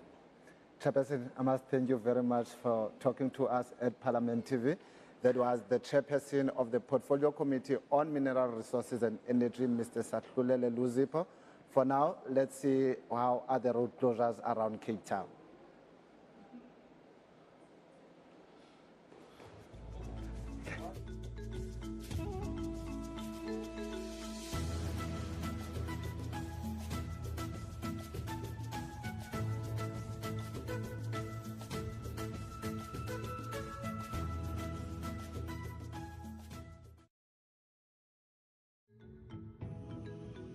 President Cyril Ramaphosa will deliver his State of the Nation address to the joint sitting of the National Assembly and the National Council of Provinces on Thursday, 9 February 2023 at 7 p.m. The President calls this joint sitting of the Houses of Parliament to set out the government's key policy objectives and deliverables for the year ahead. During SONA, the President also highlights achievements, flags challenges, and outlines interventions that will be undertaken to unlock development interventions for the coming financial year. The presiding officers of Parliament invite you to be part of the SONA 2023 by tuning in live across Parliament's broadcast and multimedia platforms, Parliament Channel 408 on DSTV, YouTube or social media, and join the conversation using hashtag SONA 2023. Parliament, following up on our commitments to the people, making your future work better.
You are still watching the live broadcast of Parliament TV on DSTV channel 408. It is the build-up to the State of the Nation address, where we expect President Cyril Matamela Ramaphosa to deliver at 7 o'clock tonight. In studio, I am joined by Dr. Kenneth Jacobs, the chairperson of the Portfolio Committee on Health. Good afternoon, Dr. Jacobs, and thank you very much for taking this interview with Parliament TV. If you could briefly share what are some of the key deliverables for the committee. Well, as you know, the committee is constituted of many different parties, so it's a multi-party committee, and we only deal with a number of issues. On the one hand, we deal with the legislative issues, so when a bill is brought to Parliament, then we have to go through the bill in the manner which is described for us, and it's very set ways in which we ought to deal with a bill. And the second one is, of course, oversight over the executive and oversight over the departments, but also oversight over the entities. So we have 13 entities which we have oversight of within the health sector. That's basically what we do. And having mentioned a legislative framework as one of your key priorities, what is the current update or progress that has been made in relation to the National Health Insurance Bill? We have made quite a bit of progress in that we only have about 3 meetings left as the Portfolio Committee on Health. The first one is for us to receive a final input from the state law advisors and the legal services of Parliament as to the discussions which we've had and the inputs which we had received from the public hearings and the oral submissions and the deliberations by the members, as well as by the Department of Health. So that would be the first meeting which we will have within this month. And then following that would be discussions on the A list from what is brought by these legal people to the committee.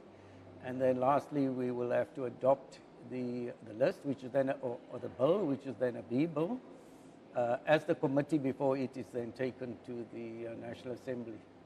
All right, and thank you for that. But I know that recently you undertook an oversight visit to Gqeberha. Yes. Can you justly indicate what is the state of healthcare services in the Eastern Cape province? Well, firstly, we visited 4 hospitals in Gqeberha.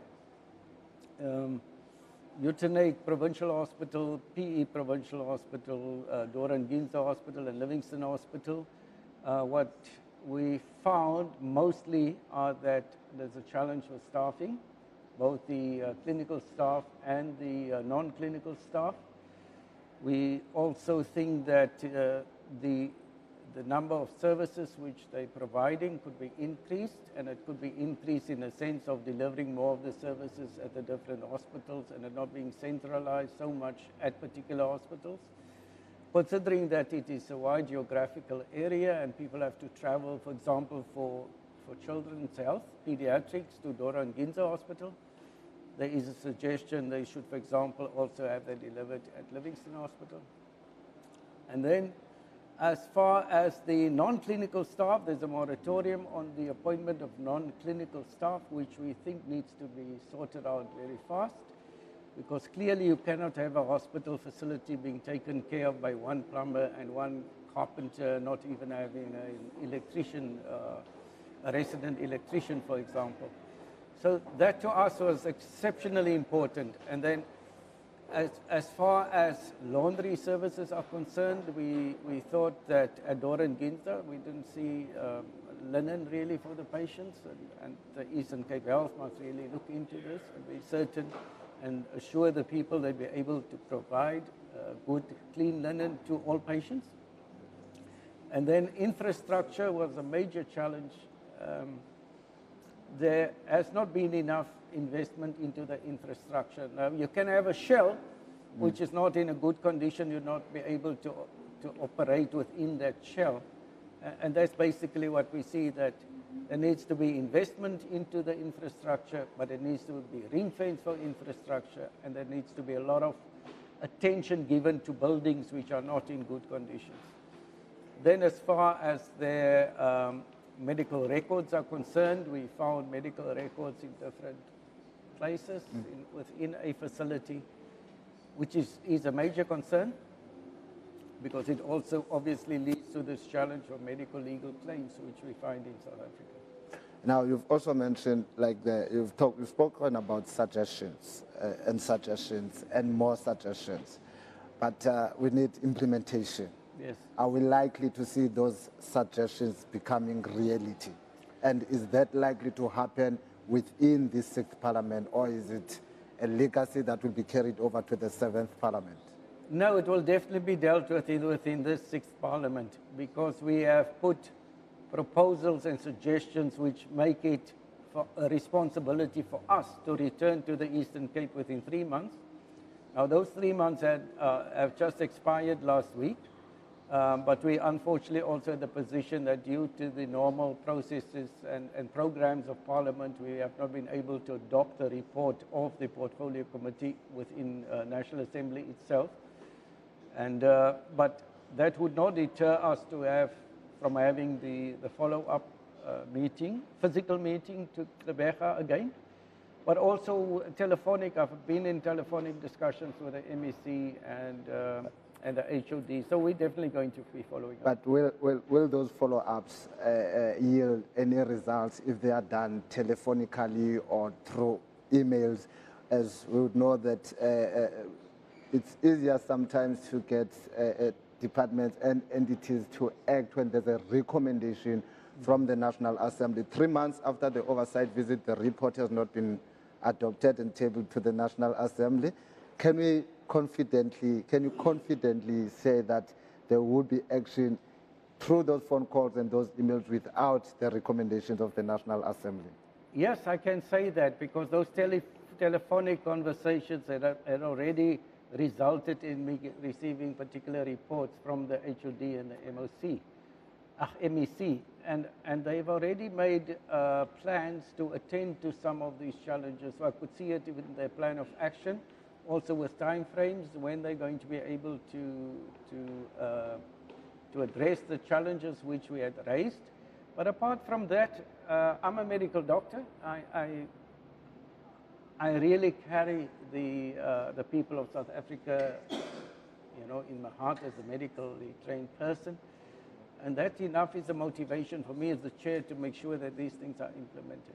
And speaking about carrying the people's hopes at heart as a medical doctor, we know about the prevalent new COVID-19 variant in China.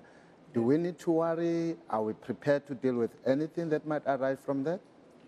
We don't have to worry. When you look at the variants, the same variant which we had in South Africa, maybe a little bit of a subvariant, but people don't really get that ill as they did with the prior variants which we had.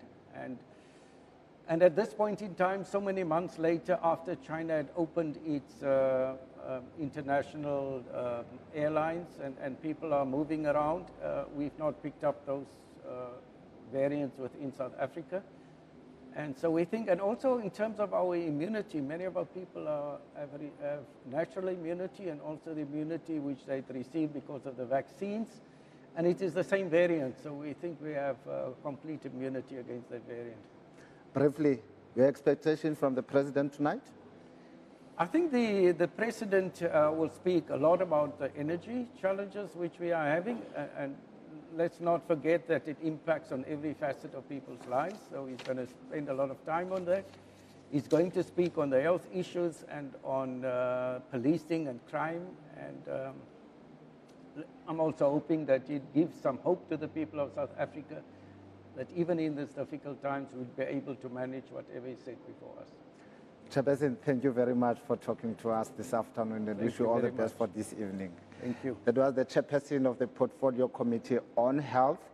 You may follow Parliament's live streaming on all our social media platforms at Parliament of RSA, that is at Parliament of RSA, and you can also hashtag on Twitter SONA 2023. For now, stay tuned.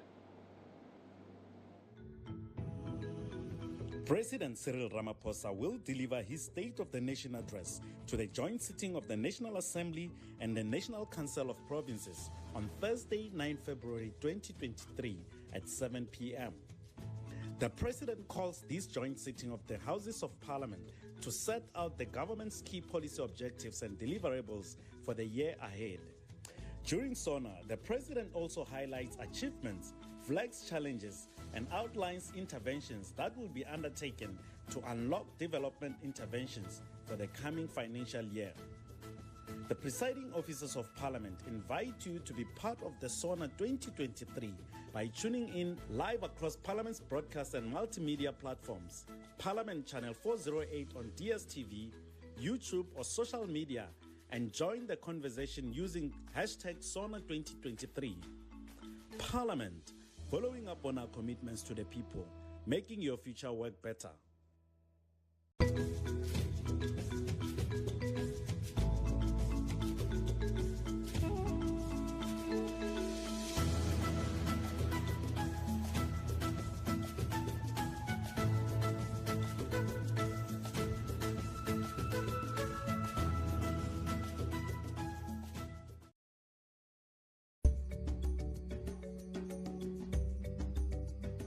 The State of the Nation address is followed by the debate, which will be held over 2 days on 14 and 15 February 2023 at 2 p.m.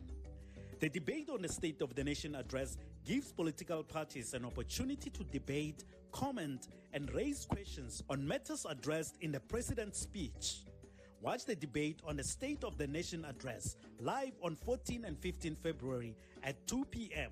across Parliament's platforms. For more information on the SONA debate, visit our website at www.parliament.gov.za or follow us on our social media account at Parliament of RSA. Parliament, following up on our commitments to the people, making your future work better. Welcome back to Parliament TV. We have quite a number of interviews with different chairpersons of different portfolios here in Parliament today. So we've got a lot and lots of information to share with the viewers today. So with me in the studio at the moment, I am with Mr. Fikile Xasa, who is the chairperson of the PC on COCTA. So Mr. Xasa, good afternoon. Good afternoon to you, sir, and the viewers. Yes.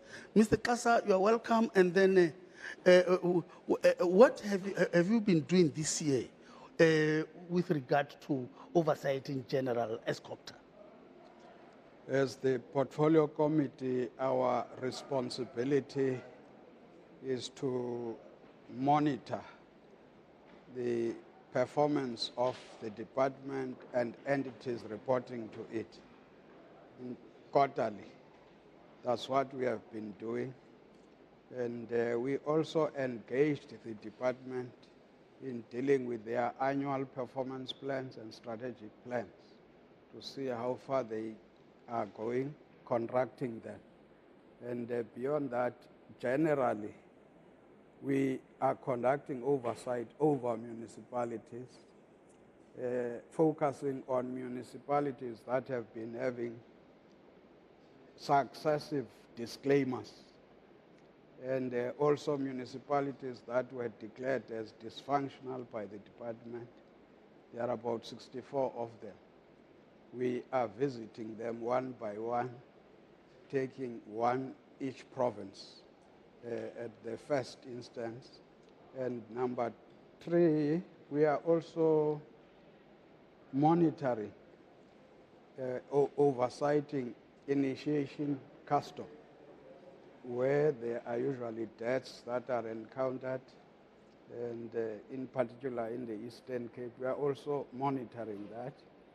And lastly, we also focused on the annual performance plans or the annual outcomes of 2021-2022 for the department as well as its entities. So that's what we were focusing on this year. And then what will inform the committee agenda with regard to the final year of this 6th Parliament?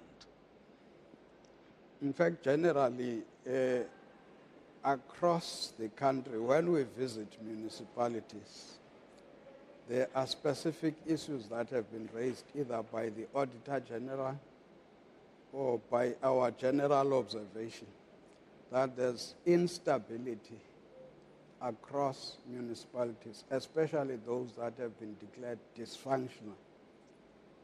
It's political instability to start with, and you also have got issues where you have got this interface between politics and administration that creates a problem. So our focus is on demanding on those who have got responsibility to stabilize municipalities, usually political parties. And number 2, we have just passed legislation which should be implemented this year that is beginning to say municipalities should not be allowed to employ incompetent managers. And that's what we are going to monitor and make sure that that happens.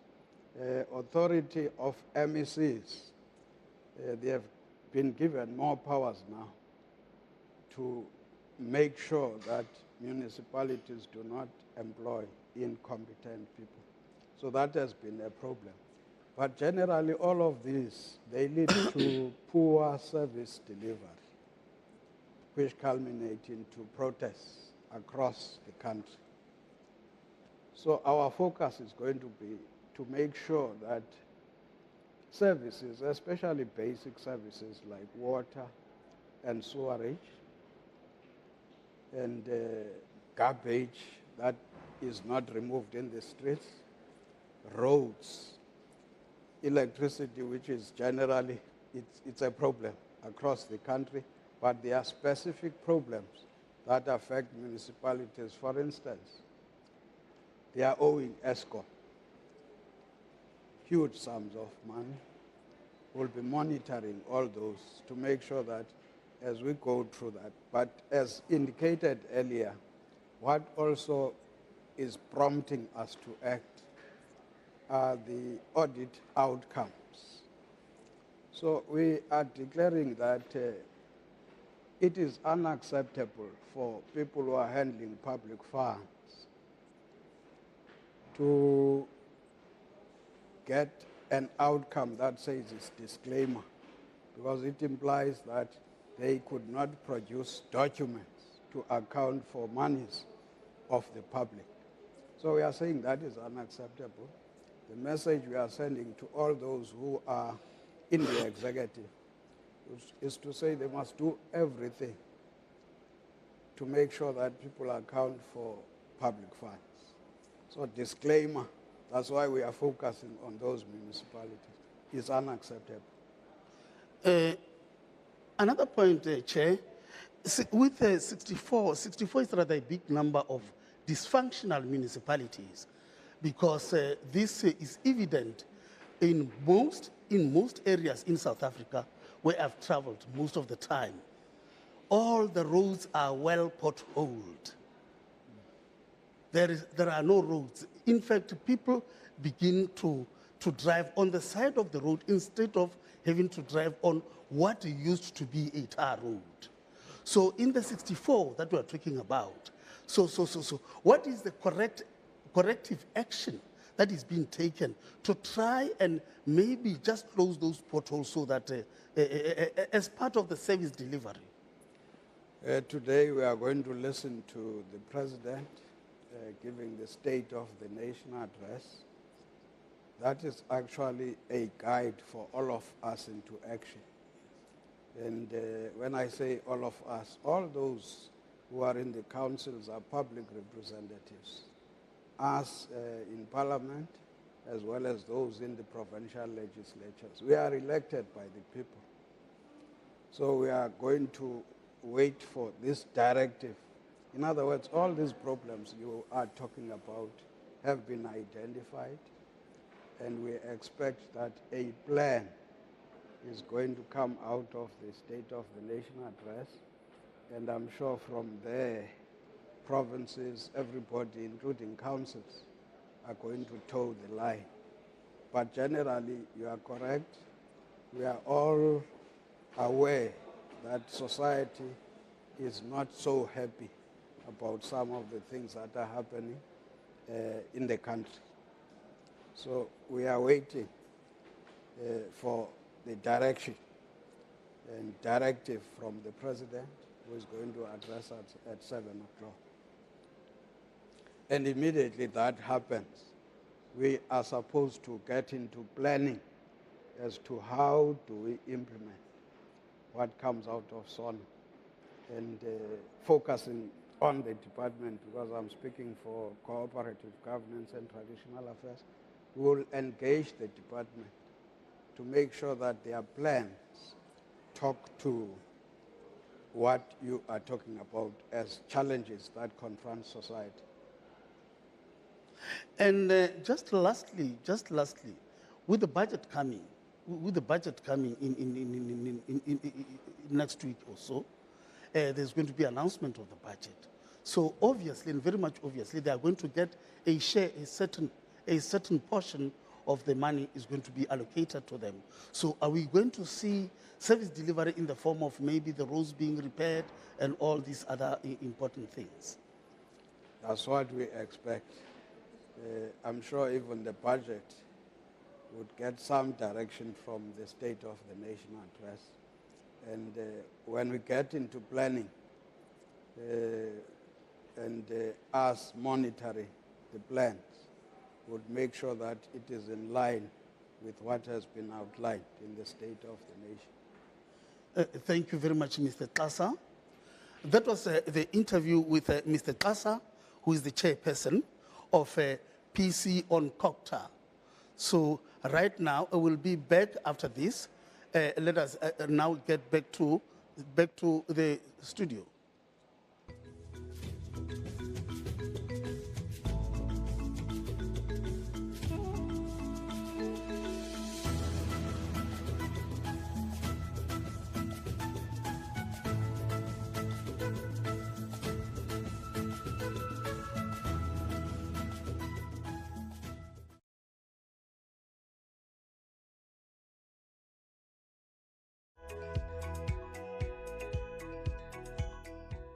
President Cyril Ramaphosa will conclude the debate on the State of the Nation address with his reply on 16 February 2023 at 2 p.m. Watch the reply by the President to the State of the Nation address debate live across Parliament's platforms. For more information on the State of the Nation address, visit our website at www.parliament.gov.za or follow us on our social media accounts at Parliament of RSA. Parliament, following up on our commitments to the people, making your future work better.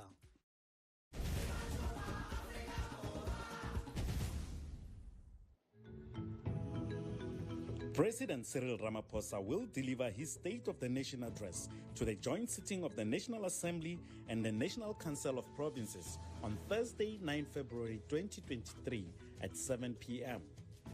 The President calls this joint sitting of the Houses of Parliament to set out the government's key policy objectives and deliverables for the year ahead. During SONA, the President also highlights achievements, flags challenges, and outlines interventions that will be undertaken to unlock development interventions for the coming financial year. The presiding officers of Parliament invite you to be part of the SONA 2023 by tuning in live across Parliament's broadcast and multimedia platforms, Parliament Channel 408 on DSTV, YouTube or social media, and join the conversation using hashtag SONA 2023. Parliament, following up on our commitments to the people, making your future work better. Thank you for staying with us here on Parliament TV. We are edging closer to the State of the Nation address at 7 p.m. and already the atmosphere is picking up around Cape Town City Hall. Joining us here now is the chairperson of the Portfolio Committee on Environment and Forestry and Fisheries, Mr. Nthibi Modise. Good afternoon, Chairperson, and thank you for joining us. Good afternoon. Thank you very much for having us. Mr. Modise, what bills are the committee going to work on to create awareness on the effects of the climate change that South Africa can be made aware of, and how do we get people to be actively involved? Yeah, well, the Portfolio Committee is currently, we have just completed the National Veld and Fire Forest Amendment Bill. We have started a process to consult with on the climate change bill. These are the bills that are in the main affecting climate change in the country that we assist with as a Portfolio Committee. At this juncture, we are expecting the National Veld and Fire Forest Amendment Bill to go to the National Council of Provinces for further consultation. After they've done with their processes, it will then come to the National Assembly for final approval and go to the President for final assent so that it then becomes an act of Parliament. Now, is the country, if I may put it this way, why is it necessary to implement a bill on a single or a bill on the single use of plastics? It is very important at this point, as you would know, that everybody is paying for a plastic in the country. So we know the impact that plastics has on pollution, on how it dirties the environment, and how we throw all these plastics all over and around, and they end up in the sea, polluting the sea, and thereby killing the species that live there. So it is very important for us to finally arrive at the single use, the banning of the single use of plastic, and introduce other solutions that can help us protect the environment and the species that are either in the ocean, in the rivers, etc., etc. And in other countries, the single use of plastics has since been banned. Why does it take so long for the bill to be introduced here in South Africa? Well, it doesn't take long. We are as edgy as all South Africans. we are all concerned about the effect that plastic has and its negative impact in particular on the environment. So we are doing everything in our power and disposal to speed up the process of introducing this bill, so that we protect the environment, but more importantly, we protect all these other animals, protect the seas and the rivers and everything else that may be endangered, all the species that might be endangered by the use of this plastic. So as soon as we conclude the climate change bill, we envisage introducing the actual ban of the usage of a plastic bill. Thank you for joining us today, Chairperson. Thank you very much for your time. It's a pleasure. Stay tuned to Parliament TV. Thank you.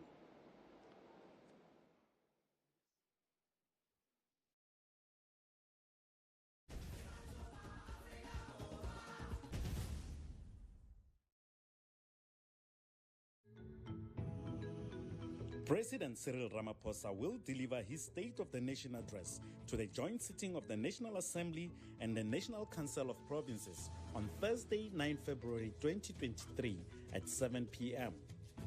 The President calls this joint sitting of the Houses of Parliament to set out the government's key policy objectives and deliverables for the year ahead. During SONA, the President also highlights achievements, flags challenges, and outlines interventions that will be undertaken to unlock development interventions for the coming financial year. The presiding officers of Parliament invite you to be part of the SONA 2023 by tuning in live across Parliament's broadcast and multimedia platforms, Parliament Channel 408 on DSTV, YouTube or social media, and join the conversation using hashtag SONA 2023. Parliament, following up on our commitments to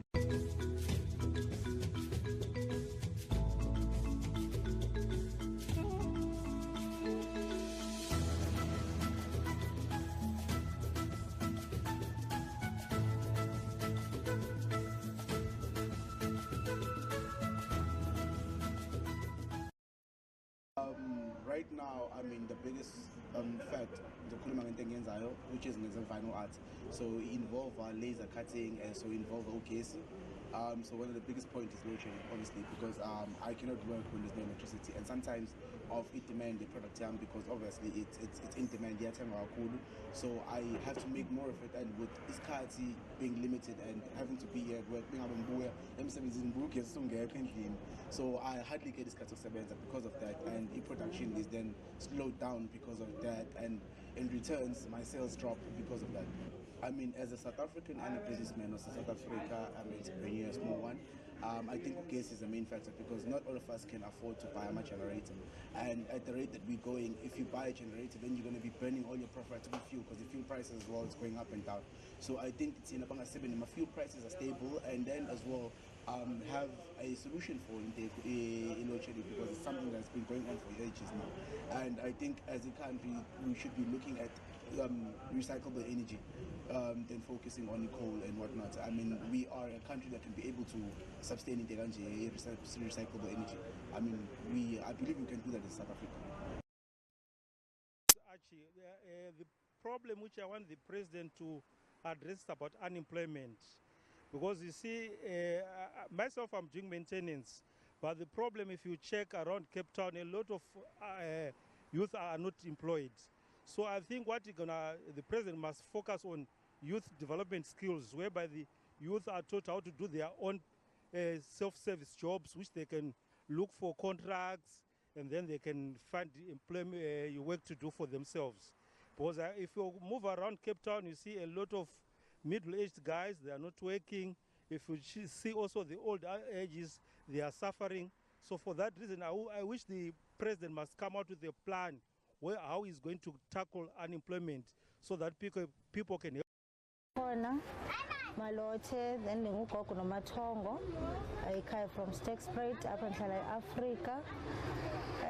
I'm a traditional healer, ndingugobela, ndingamathwasa, ndinceda abantu. Also a chemist, yokuthengisa imithi abantu abayangakwazi ukufumana bafikelele kuyo.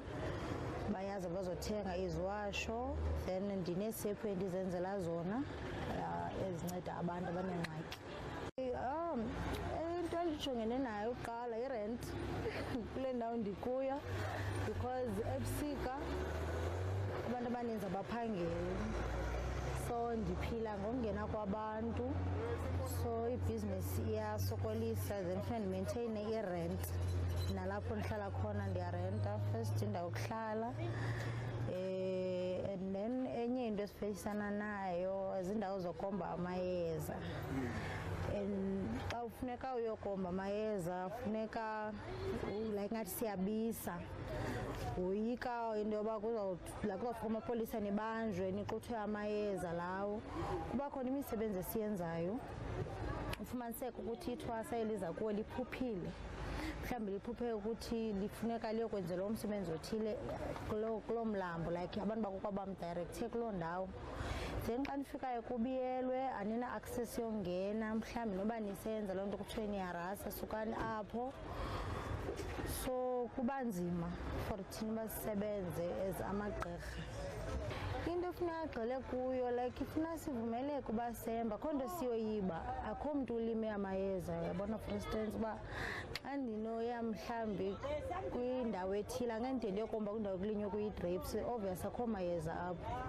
So at least masivumeleke uba sikwazi ukwenza imisebenzi, because enye indawo kubiyelwe kuqhawulwe umlambo kubiyelwe kwale ndawo inamanzi, so asina-access yofikelela apho kuloo ndawo inamanzi, uyabo. So at least uba benokwenzelela sivumeleke uba senze izinto zethu ngendlela esifuneka senziwe ngayo, esiyithunyiweyo, you understand. Like into yendalo akho mntu unamlambo, yindalo leyana, uyabo. So uba singakwazi ukufikeleleka kwindawo zamayeza siyokomba, sikwazi ukuthi xa sifuna ukwenza imisebenzi emilanjeni sikwazi uyofikelela, you understand. And then ke ngokwenye into funeka afikelele kuyo yindawo yombane. Asikwazi ukufutha, naxa kumnyama ke siyawalayita amakhandlela but soyika notshwele ezipozini, uyabona. Indaba yombane nathi iyasichana as amagqirha, indaba yombane. Funeka kufuthiwe, kuphalaziwe, iinkuni azikho, asikwazi uyotheza because kuvaliwe kwakula maplasi aneenkuni, uya-understand. Noba uzama unyuka entabeni uthi okay uzawupheka phandle, awuna-access.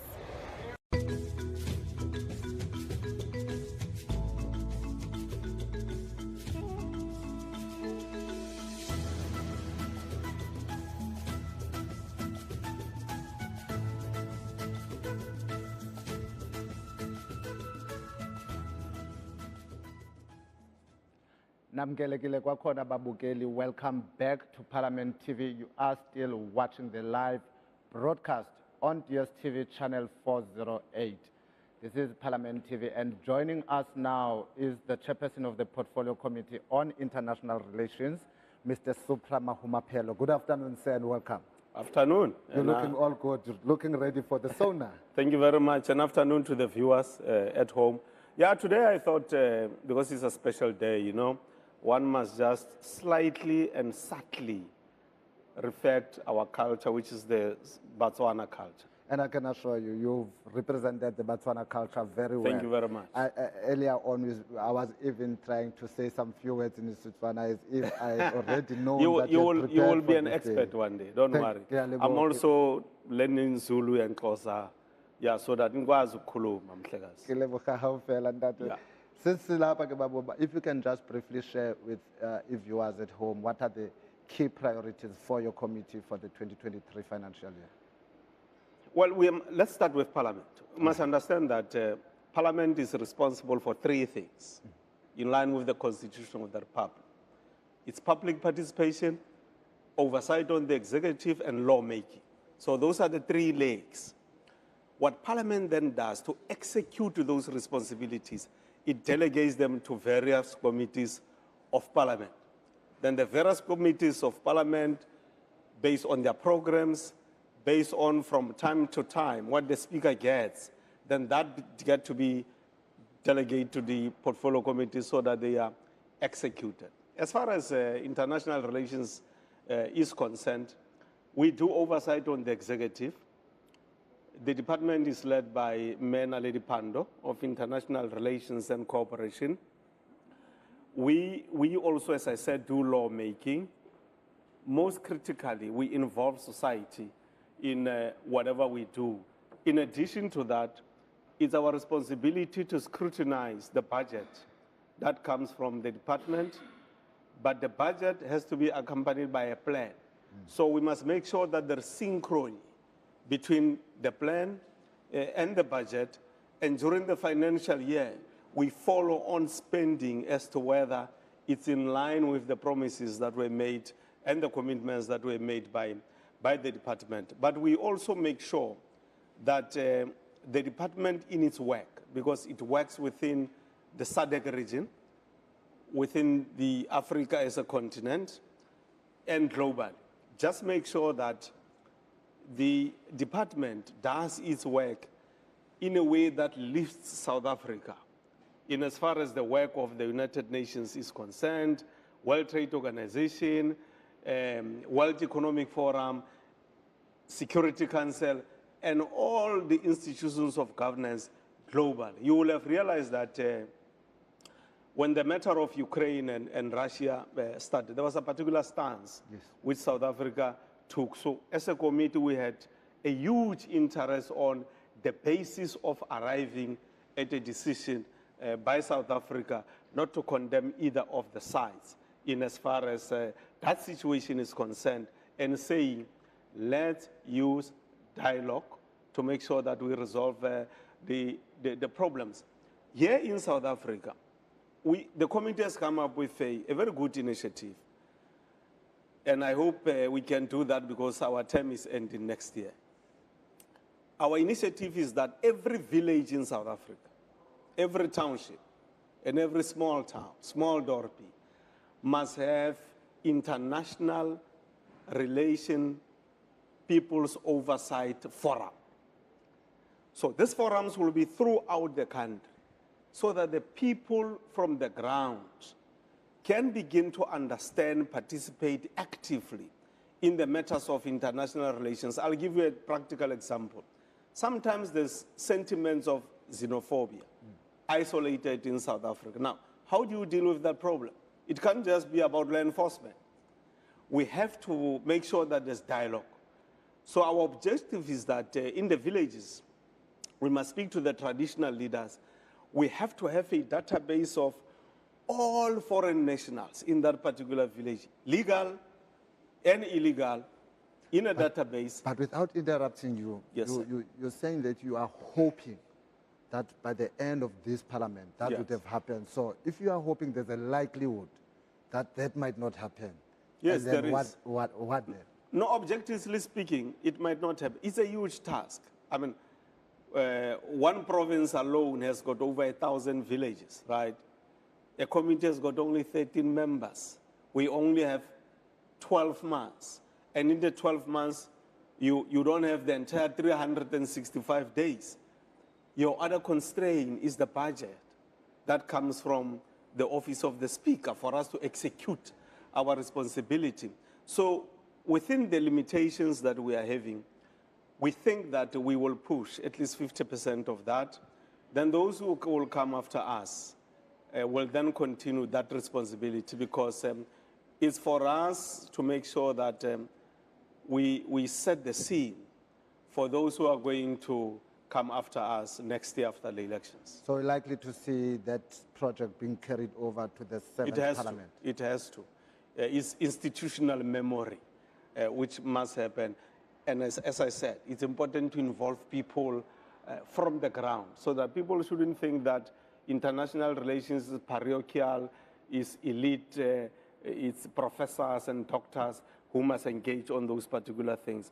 We need on the ground the people to work together, to avoid conflict, to establish the forums which must make sure that there's understanding among our people on the ground, to share, for instance, experiences on entrepreneurship if you look at some of the foreign nationals who are legal and they're running their small businesses like spaza shops and so on, they've got the skills. Our people have also got the skills. If you melt the two together, that can make sure that indeed we become successful on the ground. And that would indeed be a great work, ensuring that there is that working together with foreign nationals and the South African public, because I'll tell you why. I was in Tata not so long ago, and there are some foreign nationals that are doing very well there in business, and they've been saying, look, there are good and bad apples everywhere. Let the South Africans come and engage us so that we can work together. So I'm really happy to hear that there is those steps, there is like that plan in the pipeline. Now, let's just go back to what you mentioned earlier. You talked about monitoring of the department's budget, spending, and projects. We are in the last quarter of the financial year. Has the department been spending according to its annual performance plan? Yeah, they have. I mean, the department is hovering around, in terms of their spending, is hovering around 97, 98%. So they are doing well. We are concerned about the delay in constructing the head office of the Pan-African Parliament. That's why last week we went to Midrand to go and look at the land. And we are disappointed that not much progress has been made. And the problem doesn't come from international relations. It comes from public works. That's where the engineers come from. It's also the problem of environmental impact study. It has delayed the project, and we are wasting money paying Gallagher Estates to host PAP, because PAP is based here in South Africa. So we have made a proposal to the minister to say, Minister, adjacent to this land, there is DBSA. DBSA is owned by government through the Department of Finance and Treasury. So we said, make sure that you talk to the Minister of Finance, migrate these people from DBSA elsewhere, so that PAP can immediately start occupying the building. Then we can do the extensions later. You have saved money, you have saved time. You have also saved the possibility of South Africa losing the hosting rights of the Pan-Africanist Parliament. I mean, it's prestigious. It will add to our economy also and improve on tourism. And briefly, what are your expectations tonight from the President? The first thing which the President has to be crystal clear on, unambiguous, it's on how we are going to turn around the energy situation. Because it's not just about lights, it's about the economy, it's about lives of the people, it's about the standing of South Africa globally, because foreign investors will think twice or thrice before they come and invest in South Africa because of this continuous problem of unreliability of supply of energy. That's critical, right? The second matter that is very, very critical that the President has to deal with is to indicate, to say, I said in the last 5 years, and as far as job creation is concerned, we are going to do the following things. This is how far we are. And these are the new initiatives. But linked to the second one, my own view is that we have to hurry urgently in accelerating the culture of entrepreneurship in South Africa. And the state must not be afraid to say to you, here is a bill on run, we've assessed you, we're not going to leave you alone, we're going to work with you to take you from the ground until you are able to stand on your own. So if we can start doing 1 billionaire per province, targeting young people, specific projects, innovation, it will show people that there is hope. The last thing will be around crime.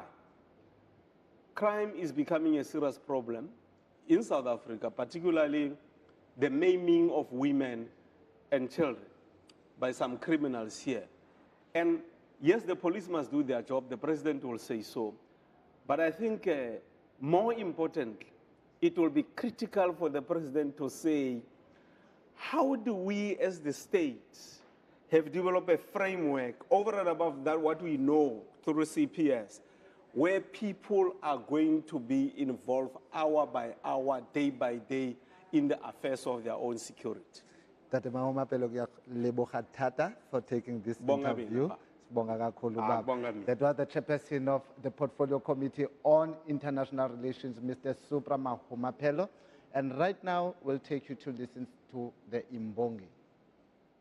Akushintsha ngesikhathi abantu abashintshile abaphila kulesikhathi okhokho babenezibaya benemfuyo bedla amasi begwilikile abanamuhla abanazibaya abanezilwane ezidla amasi bagwilikile insuku endulo edliwa ogogo bethu namuhla isidliwa abazukulu nodadewethu phambidlana ukusebenza office noma kumatikiletsheni ungafikile namuhla ususebenza emgaqweni munenhlanhla nakhona ngisho enyuvesi ugogodile phambilini ubuganiselwa nangeimbili nangombila mungafuyile besazi kuyingane yokuqala enzela imbeleko namuhla uhlangana nomagcina ehlupheka acashe ngokuthi kukhaleleka imbeleko kwedlula iminyaka kumasikandi besiqhathanisa umtshengiseni nomgqumeni namuhla igama mina kuthiwa ingqanawa yangempela ingqanawa yangempela ayokudlala ayokuhlala ekhaya umkhumbi kanongazi inhloko sidala igama ke lase dining room umsa wenkosi Nqobile Duma lona gama ke ngibizwa ngale dining room la isemlazi ka F umjondolo lo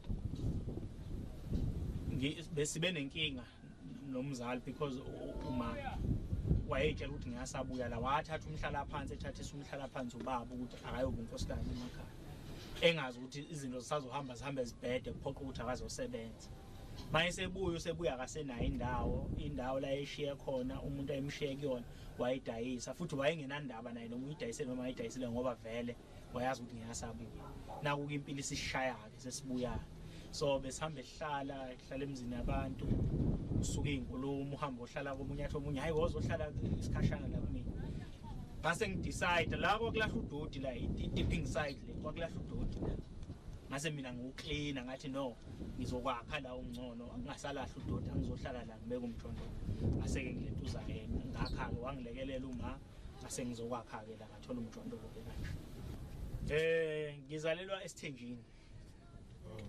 esithenjini ngizalwa umama omncane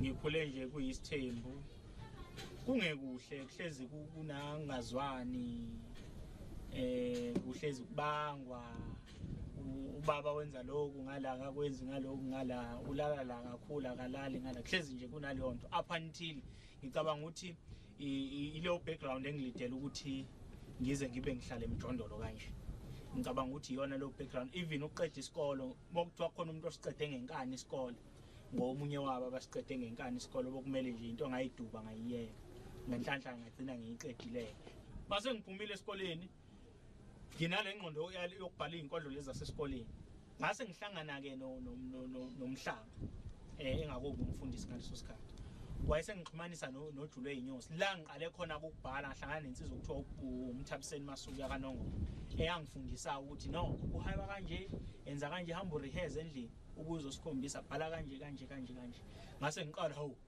mangihaya ngilentuza ngibona abantu bencoma noma ngipostile kwaqala-ke lapho ngabona ukuthi ngaqala ngenkondlo ethi please call Phuma so ethi please call Phuma hawu abantu bayithanda hawu waqala lapho ngazibona-ke nami ngagqugquzeleka abantu babeshaya izandla ngokuqeda kwenza umsebenzi ngagqugquzeleka ngalokhu ngibhalayo ngagcina njengoba ngisho nje ukuthi bengihaye ey'timeleni ngabhala inkondlo ethi gabi idlozi lami le nkondlo ngaziwa omunye umbhemu okuthiwa umcambi umuntu omuhle emcambi usebenza khona okhozini kuyitori maye ngizwa angazi wayigibe esitimela lo langa maye ngizwa bese athatha iy'namba zami futhi nakhona ngangibona yangilibazisa le ndoda ngiqoqo 5 rand la yena libele ukuthi woza la ufuna ukuthatha inamba ufuna ukukhuluma nami mina ngifuna imali akunandaba nomuntu ozokhuluma nami bathatha inamba yami wangixhumanisa nobongani Mavuso uMbuthuma ngagcina ngingena okhozini-ke ngazwakala khona ngacelwa impindi uma Mdudu cause wathi iphinda kiwe indabeni ngaleso sikhathi into ayingajwayelekile swaphinda ngaqala lapho ngaqala-ke kwathi go viral ngaqala ngaziwa abantu ngathi sengiyabona ngiphostiwa obani ama-celebrate kanjalo ekhozini into eyenze iminyango nje yavuleka ngokuthi ngithole islot okhozini. One, ngathola ithuba lokuthi for the first time mina ngangithi mangiqashwa khona umuntu wakwathi ngicela ukuqasha emshadweni wami la ka M angazi umkhulu nane birthday not umshado imalini ungibone esitimeleni kade ngikhangeza amashumi manje angazi ngithi imalini angikwazi ukucharge yithi mina 100 rand ngikubona esitimeleni uzothi 100 rand so sengifila ashame songathi ngibiza imali enkulu omunye ngwalentuza wafuna wangibiza ngathi mina ngaqala nga 200 kulokuqala wathi ngikubona esitimeleni songibiza u200 so ngathi senginamahloni ukuthi shuthi ngibize kakhulu mase ngithindwa omunye ngithi mina 100 rand kanti yena unikeziwe urefeyiwe inamba shuthi khona ongibonile wayesethi hey biza lo mfana uzombiza la azokwenzela lento inkondlo ave ishaya wangasho ukuthi ungibonekile mina senginale mentality yokuzi undermine ngithi mina 100 rand wathi ongathi uyazi into yenza wangangiqasha naye so ngathi sengipuzzle sengingazazi mase ngithole opportunity okhosini ubongani mavuso ube umsakazo ongasekho ongathangalela ngokuphumula ngaqala ngayo ukuthi mina ngithola imali engango 5000 ngithola imali engango 10000 ngithola imali engango 2.5 ngangayazi ngaze ngabuza yena ukuthi ngenze njani mangabe ngiqashwa umuntu ngaqala ngabona ukuthi hayi ngoba ngakodumu ngakhula ngithi 3.5 bangibizwa umuntu nje ngibize emshadweni bangi 3.5 bangiqashe futhi abanye abangaziyo ke ngaha ezitimeleni bangi-undermine ke bangangiqasha but abangangazi abangizokhozini babe ngiqasha ngo 3.5 ngihambe ngihaye 12.5 wami ngibuye ngihlele kube ngaqala ke step by step ngazama enye show ebizwa nge-double impact engicabanga ngizoyibuyisa kulonyaka yafaila yangaba successful but yabakhona kwase kufika iCovid ke yavala ke kwawuthintanqa ke emva kweCovid ke kwanzima kangakenyakazeka njengoba umuntu eqaleke ukubuya ke comeback ke kulonyaka odlule ke sokuvuleka ngaqala ngaba nenhlanhla ho kanti ngilethwe namasatma hawu ngawina nasokhosini kuyibongo hawu uyabo kwaqala ke ngabona iminyango ivuleka ngaqala ngaqashwa abantu yabo ngaqala nje inyanga nenyanga thola ukuthi angisasweli senginayo imali ukuthi ngilale ngidlile ngoba unyaka nonyaka bengiye ngiyibekela ukuthi akube khona indondo engiyithathayo ever since ngaqala ukugxila kulento ama competition 2017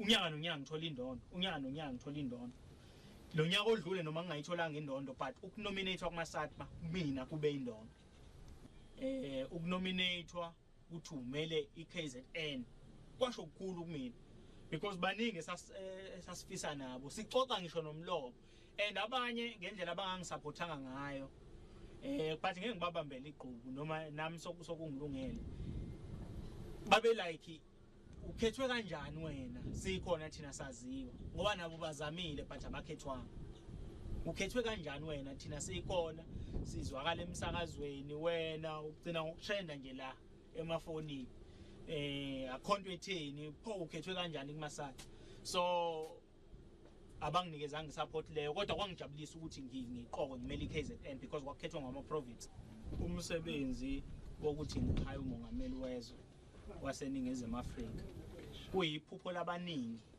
ngicabanga ukuthi kuumnyango wempumelelo lo noku-interviewa yini nina kuumnyango wempumelelo ingangoba kunabantu abake bafika kumina befisa bethi hey siyafisa mfana wami ngelinye ilanga hey ubongela umongameli wezwe uyabona umuntu mayisho njalo usuke eshiya isibusiso ngoba isifiso leso usofisela into enhle zonke izinto engiyifiselwa abantu ngicabanga ukuthi yibusiso zonke izinto engiyifiselwa abantu even ukuyokhozini ngangifiselwa abantu hey sengathi ungakuthola ithuba okhozini ngalithola sengathi ungakuhaya umongameli naku-ke phuma kunabantu abawu3 abasho lento leyenzeka la ngizobe ngimbonga lapha ngimbiza ngomshanelo wenona angeke ngikwazi ukuzisho manje ngoba angifuni ukuthi abantu bashishe beza kodwa nje impela lapha ngifuna ukugila ezibukwayo ngifuna nje ukuthi ngigile ezibukwayo amaZulu ngirepresent kahle ngoba empeleni ngirepresenta isilo umisuzulu ngirepresenta amaZulu wonke ngirepresenta imbongi zonke zase KZN ngirepresenta umndeni wami ngirepresenta ibandla engikulo ngirepresenta nje iKZN yonke ngokuhlukana kwayo nginenkolelo ukuthi ke lokhu kuumnyango wokuhamba amazwe ngicabanga ukuthi emva kwala uNkulunkulu uzobe egile ezibukwayo ngokuthi angihambisa amazwe ngaso lesi sizulu ngicabanga ukuthi ababe ngibuza phambilini bethi inkondlo zokusaba ngicabanga ukuthi bazophenduleka La ngisuka khona nakimi kwangelula. Esikoleni ngangiswele ngisho irula ngangayiphatha kanjani iselula. Ngikhule ngilusa mayingaphelele imfuyo nginenebulwa. Mina ngilazi ithuna likamama ngikhule kuthiwa wathwetshulwa. Nokungithola kwakhe mangizwa kahle sengathi wadlwengula. Kwakungiphoqa ukungadlala esikoleni imfundo kuphela eyayizongikhulula. Mina ngikhule ngiyilentandane embi engenanina ngoba nina nithi enhle ngumakhothwa ngunina. La ngisuka khona nakimi kwangelula.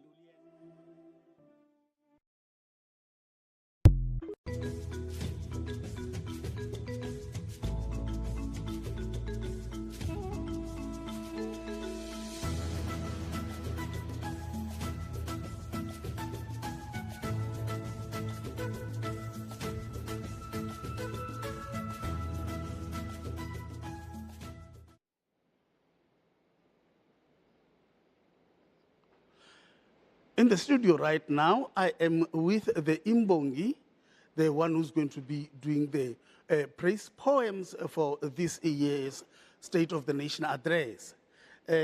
Welcome to the studio tonight. The first thing I would like to ask is, briefly, can you tell us how did you learn doing these praise poems? Ngingathi kwi-background yami esikoleni la bengifunda khona bakwenzeka ukuthi ekwazini ukuthi makuxoka abantu abazomela isiZulu abazokhuluma mhlawumbe noma babongele something bengiba omunye walabo bafundi abakhethwayo. So ngathi mangiqeda ngivele nginothando kwele inkondlo kodwa ezibhalwa phansi ngingakwazi ukuzisho ngomlomo vocal. Ngase ngingena kwenye organization engenza inzuzo eyayiholwa umthabiseni Masuku insizwa kaNongoma. Yafika yangifundisa ukuthi no isho ngendlela yakho ungalingisa omunye umuntu isho angilungise lapha ngagcina ke nami ke sengikwazi ukulentuza. Kodwa ukugxila kwizibongo ngiqale 2019 kona ngoba ngafikelwa umuzwa nje ukuthi angihonorishe uChrist uJesu. Ngase ngibhalela yena izibongo za trenda ngabhalela umsakazo woKhozi FM uTshatha uGodo wayidlala ezijingile lonto leyo for more than 2 months. So lonto yangipha isibindi ukuthi okay futhi lento ngiyayenza yabo. Kwase kumva kwaloko kwaqala ke nabantu ke bangicele ke kanjalo ngaze ngabhalela ngisho isilo samabandla sakwaZulu eskhona. Okay, now how do you feel for being the Imbongi for the State of the Nation address of 2023? How do you feel? What's your feelings? Kuthi angigiye ngithokoze kakhulu kangangoba ngathi mangithola ucingo kuthiwa ulentuzile ngaqala ngangakholwa ukuthi mina ngempela ngathi mina hayi mhlawumbe niyadlala ngoba khona wayengitshelile esasirayisa naye sikhethwe nangithi amagama ayo4 ayilethwe la.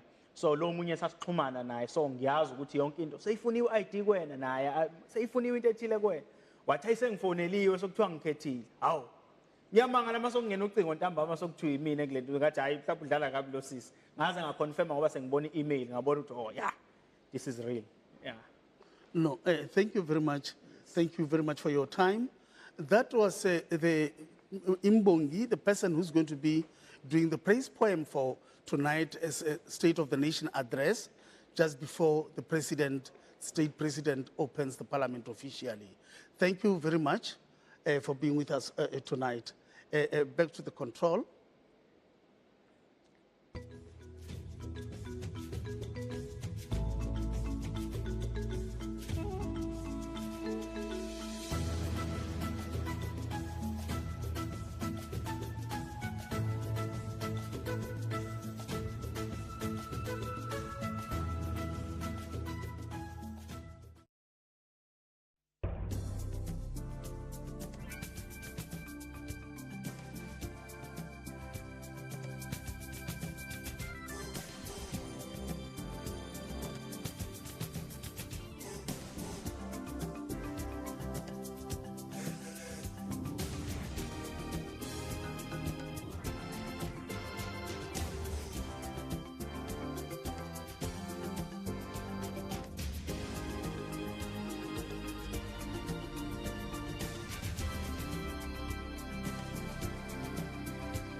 President Cyril Ramaphosa will deliver his State of the Nation address to the joint sitting of the National Assembly and the National Council of Provinces on Thursday, 9 February 2023 at 7 p.m.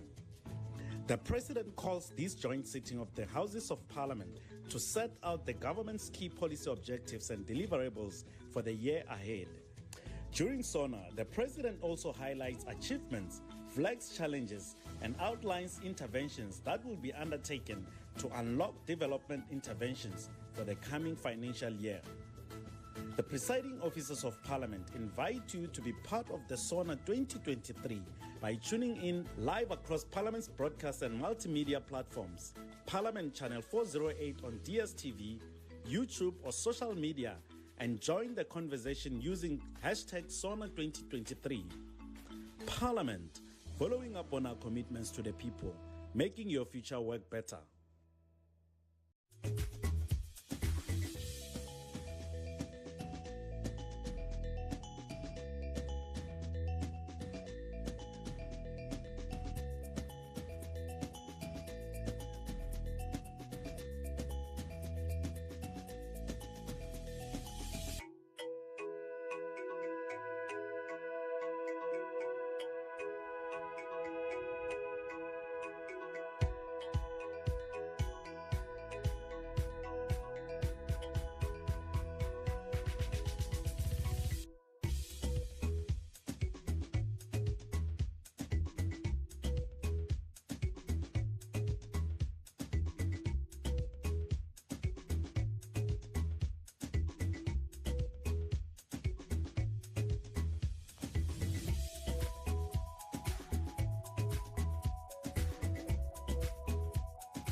Let's cross over to Tembinkosi, who is outside the City Hall, where he's going to tell us about the happenings around the red carpet.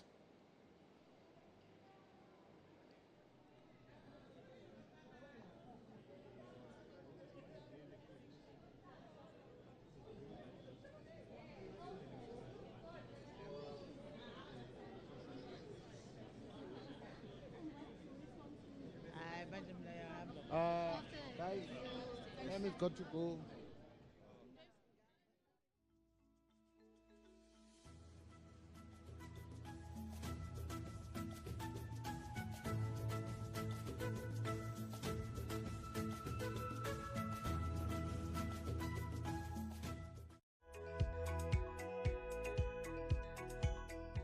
President Cyril Ramaphosa will conclude the debate on the State of the Nation address with his reply on 16 February 2023 at 2 p.m. Watch the reply by the President to the State of the Nation address debate live across Parliament's platforms. For more information on the State of the Nation address, visit our website at www.parliament.gov.za or follow us on our social media accounts at Parliament of RSA. Parliament, following up on our commitments to the people, making your future work better. Welcome back. You're still watching the live build-up of State of the Nation address, Parliament TV on Channel 408 on DSTV. We are at the most favorite part of the State of the Nation address, where we will be showcasing fashion, beauty, glitz and glamour. We're on the red carpet outside the City Hall, and the guests have started arriving, so you better keep glued to that screen, because in the next few seconds, I'll be talking to some of the beauties that you'll be seeing around this City Hall. I'm now going back to the studio.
As I promised you earlier that we will be talking to some of the members of Parliament's guests that will be attending tonight's ceremony. And with me is Ms. Zandile Majosi, a member of the IFP. Ma'am, looking exquisite. Firstly, who dressed you and what inspired the dressing? I'm dressed by a lady in location, as the president had said that we must support local business. I supported the local business, and the name is Lintle. Can you just give us the full name of the designer and where is the designer based? The designer is based in Soweto, and the full name is Lintle. Lintle, designer based in Soweto. So people in Soweto, please do visit Lintle. This is her work. Ma'am, yes. President will be addressing the country at 7 o'clock. Yes. What are your expectations? Honestly, I'm not expecting anything from anything new from the president. If there was anything that he would present that was new, we would have received it maybe 3 months before that. But I am expecting that the president will address the challenges, especially the pandemic that we are in now, of ESCOM and SOEs that are in the state that they are currently. And also the president must then address the issues of higher education, how do students are accommodated in universities and colleges, as much as we know that others are not finding space in these universities, and the issues of unemployment. But honestly, there are no changes. Yes, I hear that there are no changes, but the one thing that you've just mentioned now, we are in the period where students are registering at universities. Obviously, we do know the challenges that some go through. Have you had time in KZN or in your constituency to just walk around and see what is happening within the higher institutions? Yes, we did, especially in Gauteng. I worked with the chairperson of the Youth Brigade of the IFP, Councillor Dalsi Manganyi. We visited a few UNISA, and then we visited also the Soweto campus, UJ Soweto campus, to see how the registration is coming about. Yes, there are challenges, not few. There's many of students that are not finding accommodation. Mazandi, thank you very much for talking to us. Thanks, thank you. Well, that was Zandile Majosi, member of the IFP. I am now standing next to the Deputy Minister of Sports, Arts and Culture. Good afternoon, ma'am. You're looking all exquisite. Thank you so much. That's the whole purpose. I must give a little bit of energy to the State of the Nation address. And we can just briefly share with our viewers on what inspired this dress code and who designed it. Look, the dress is made by one of the local designers. Her name is Bongiwe Walaza. She's from Joburg in Kempton Park. And the headgear is just a Xhosa headgear. This is what we wear in Xhosa. So I just made a little bit, make it more funky. But otherwise, this is Xhosa headgear. The dress, all I said to her is that, can you make a dress that will make me stand out? And that's exactly what she did. Indeed, ma'am, you do stand out. Now, the president will be delivering his 6th SONA address this evening. What is your expectation from the president? Look, the president must tell us really about the electricity challenge that we have in the country. Everybody wants to know what is going to happen with the load shedding that we're living with. But for me, the second thing that the president must talk to is the issue of the youth unemployment. We are sitting above 45% unemployed. We need to hear what plans do we have to deal with that. But for me, the third one is the issue of crime. We have women being killed by their close ones every day in this country. The issue of gender-based violence and femicide is really becoming unbearable. What is it? What plans do we have? What is it that we think we should do better to make that, go away? Those for me are the three top things. But from your own perspective now, what do you think it is that needs to be done in order to address this issue of gender-based violence that you just mentioned now? Look, for me, most of the time, men are going through a lot of stress that sometimes we overlook. And women are the weak link. They look at them as the people that they can put our frustrations out on them. And that's why most of the time we see this issue. We need to make sure that we deal with the challenges that men are dealing with so that they are able to relate equally to women. They must not see women as the people that they must take out their frustrations on. particularly those that they are close on. Because most of this gender-based violence, if you look at it, is the intimate partners. It's somebody that you trust and is the one that actually does this. So we need to deal with it. It's a pleasure. Thank you so much. Good luck to you too. Have a good one. Thank you. Well, that was the Deputy Minister of Arts, Sports and Culture. And as indicated earlier, Sigur Red Carpet in front of the City Hall. There are a number of guests that are still coming. So we will be talking to some of them as they are coming. But there's people that often are forgotten when we're talking to the people that are attending the dress. So I'm going to check and see if I can speak to one of my media colleagues just to hear if they have been treated well here in this institution. Mr. Photograph, hi. Would you like to talk to us? Timmy Ngosi from Parliament TV. Hi. Yes, if you could just briefly share with us how the experience has been since we've moved from the Parliament following the fire that gutted last year to here. How have media been accommodated? Well, there's more trees here, so it's because normally you would actually shoot and you're all out in the open or whatever, so it's a lot cooler here, but yeah, it's very hot today, but it's a change, but it feels like there's something missing because obviously there's a tent, so the media aren't part of Parliament, we're also on our side, but still it's nice being here and it's always fun, a lot of fun to actually see everyone. Which media house are you from and your name, please? From Netwerk 24, part of Media 24, Adrian de Kock. Thank you very much for talking to us. And as I've said, viewers at home, we will now and again be talking to the media personnel that is here because they are the ones that are actually going to be making sure that whatever we bring to you here will make it to the front pages of fashion magazines tomorrow. There's a lot that is happening. We're going to see, and if we can speak to the Deputy Minister. Ma'am, good afternoon, and how are you? I'm fine, thanks, and how are you? I'm good, thank you very much. Ma'am, you're looking all beautiful. Firstly, who dressed you or who designed your dress and what inspired it? Look, man, it's one of those old dresses of mine. It reminds me of my good old days. You can see I've lost weight, so I'm happy. That's great. Confident. That's great. That's wonderful, ma'am. And the President will be speaking at 7 o'clock. Well, what kind of message are you expecting to hear from him? Look, obviously the issue of electricity is top on the agenda. The fact that the cost of living is too high for most of all of us as South Africans, it's also another issue. Well, generally the service delivery challenges that our people are confronted with, especially in municipalities, including the issue of health and education. Ma'am, thank you very much. We wish you a good evening. Sure, thank you. Thank you, ma'am. That was Ms. Pinky Kekane. We want to see now if we can speak to Mr. Mngasela. Mr. Mngasela, thank you very much. Sorry to hijack you, but we walk in this carpet, you've got to talk to me. Looking all good. What inspired today's dress?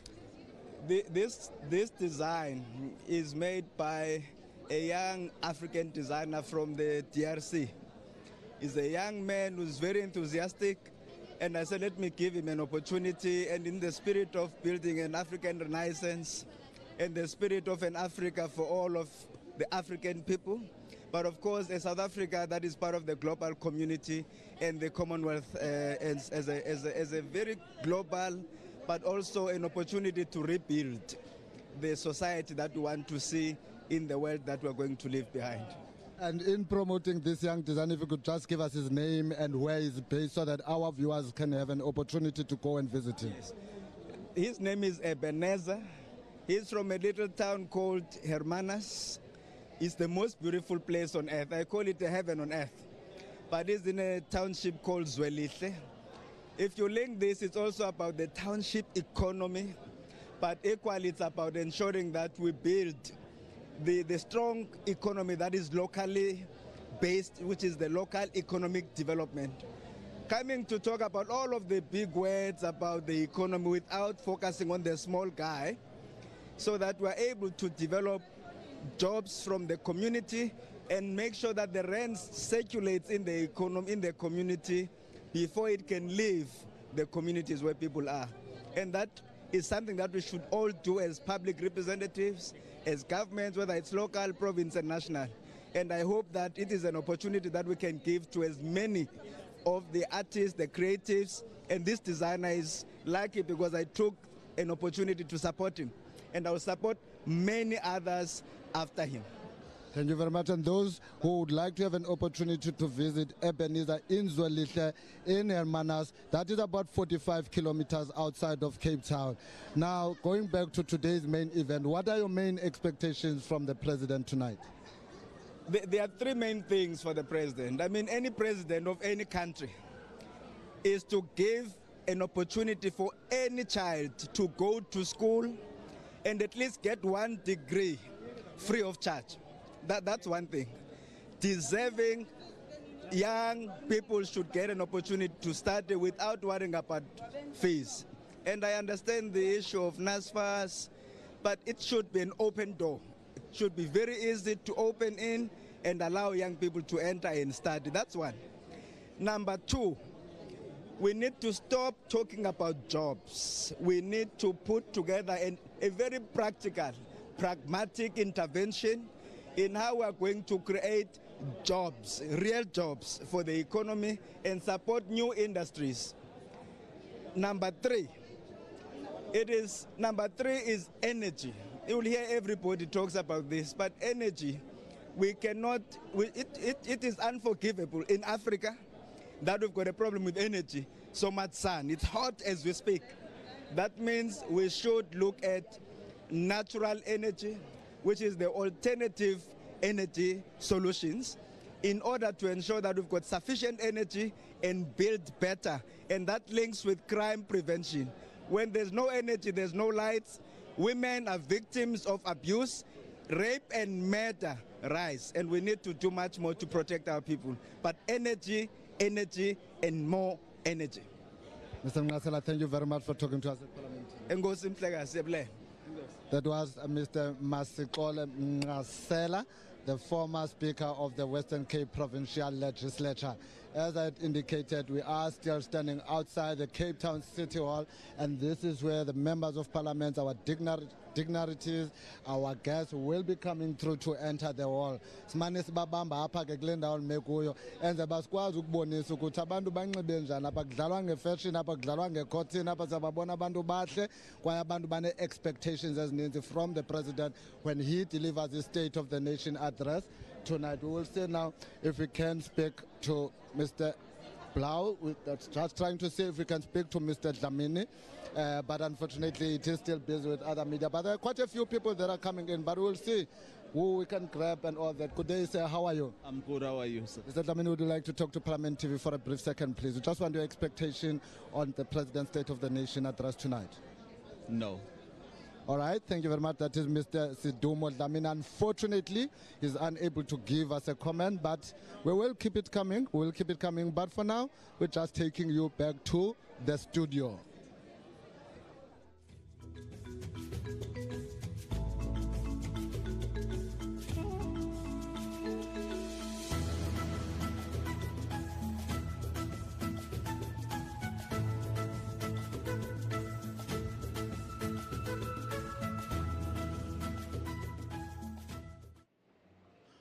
The State of the Nation address is also about celebrating our nation and nation building.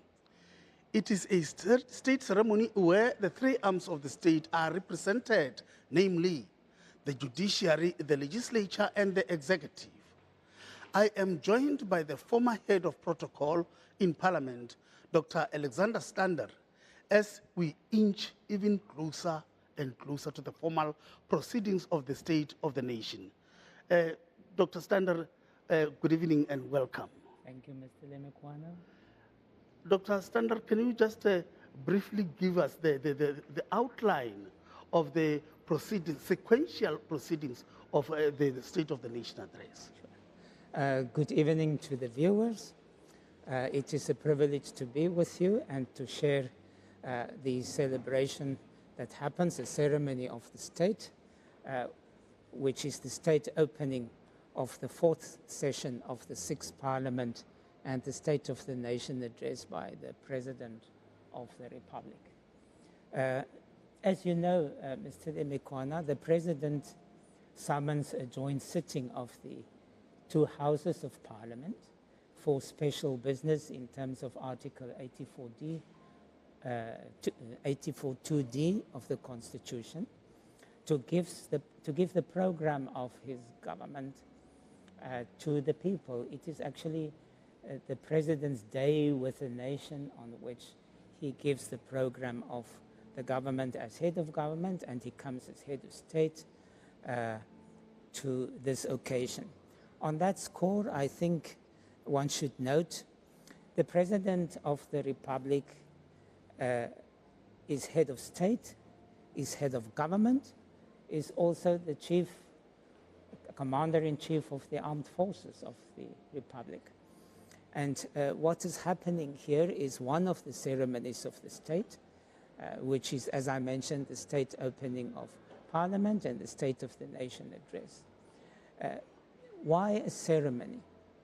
A ceremony is a formal occasion where the representatives of the state convene for a specific purpose according to an order of proceedings based on the ceremonial practice of the state and of protocol.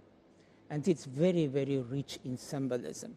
So all the components, the military honors that is given. Just a little stop here, because we've got to cover another happenings outside. But soon after this, we are going to continue with our discussion. Okay, thank you very much. Over to Tembi. Njengoba besenditshilo ukuthi kuninzi esazokuphathela kona namhlanje kule ndawo sime kuyo phandle kwe-Cape Town City Hall kwi-red carpet, fashion, glitz, glamour, beauty, handsomeness. As such, ndithetha nje nawe ngoku ndime nomnumzana uXola Nqola, enye yamalungu weParlamente we-African National Congress. Mr. Nqola, thank you very much for taking this interview. Looking all good. What inspired the dress code? Anyone designed it? Well, it's still summer, so we are trying to be as bright as we can, because we see the future is equally bright. So we must look like the future. Indeed, you do look like the future. I can see the future right there. The President will be addressing the nation at 7 o'clock. There are quite a number of challenges that the country is currently confronted with, amongst them load shedding, unemployment, inequality. What is it that you expect the President to focus on tonight when he's addressing the nation? Well, I think primarily the load shedding issue is the one where all our problems stems from, or the most of our problems. So I think the President is expected to detail to the nation how are we going to tackle the issue of load shedding, short-term goals and long-term plans, and the issue of the just energy transition. Because we all know that jobs have been lost, businesses are closing, the economy is going down, the cost of living is going up, and all other problems of the country. So if we go straight to the issue of fixing ESCOM so that we distribute an uninterrupted energy supply, so we'll be able to tackle some of the issues going forward. So I think load shedding is the main, because it culminates to the issue of having a stable economy, a growing economy, in turn having to address unemployment that is growing up rapidly amongst young people, and equally the issue of poverty, because I believe that if you address the issue of unemployment amongst young people and amongst the populace in general, you are then therefore able to indirectly deal with poverty levels in the country. Enye into Mr. Nqola, ufika kweli xesha sikulo siyayazi uba institutions of higher learning ezininzi zigcwele ngabantwana, abanye babhizi i-registration, abanye basakhangela indawo yofunda, abanye bakhangela indawo zohlala, abanye bayakhala pha bayazi babenzini. Wena ezumntu omtsha nganguphi umyalezo nowugqithisa kwabo bantu bakwimeko enjalo ngeli xesha? Well, we are indeed in a registration period in the institutions of higher learning, and we have had an outcry of many of them having crying in terms of in terms of the space that is available within the higher education sector.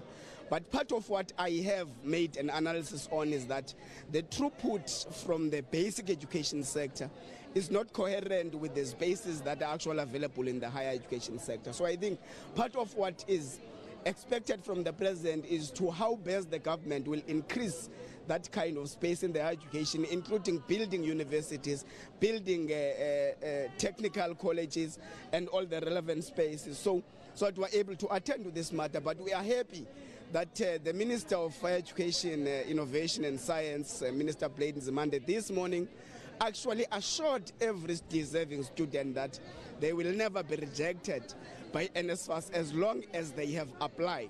So it's a commitment from government that funds are going to be available to ensure that those who are deserving students to go and enroll in the institutions of higher learning are not rejected on the basis that they are needy, they come from needy backgrounds. So that's an interesting development in regards to the higher education. Thank you.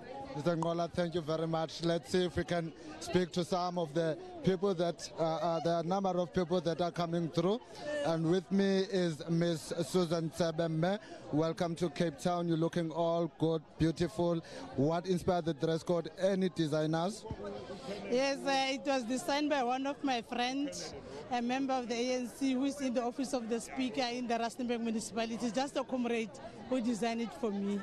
Just to promote and give opportunity for other people to get in touch with that comrade, you could just give us the name of the designer and where is the designer based? Yes, I will give it to you later.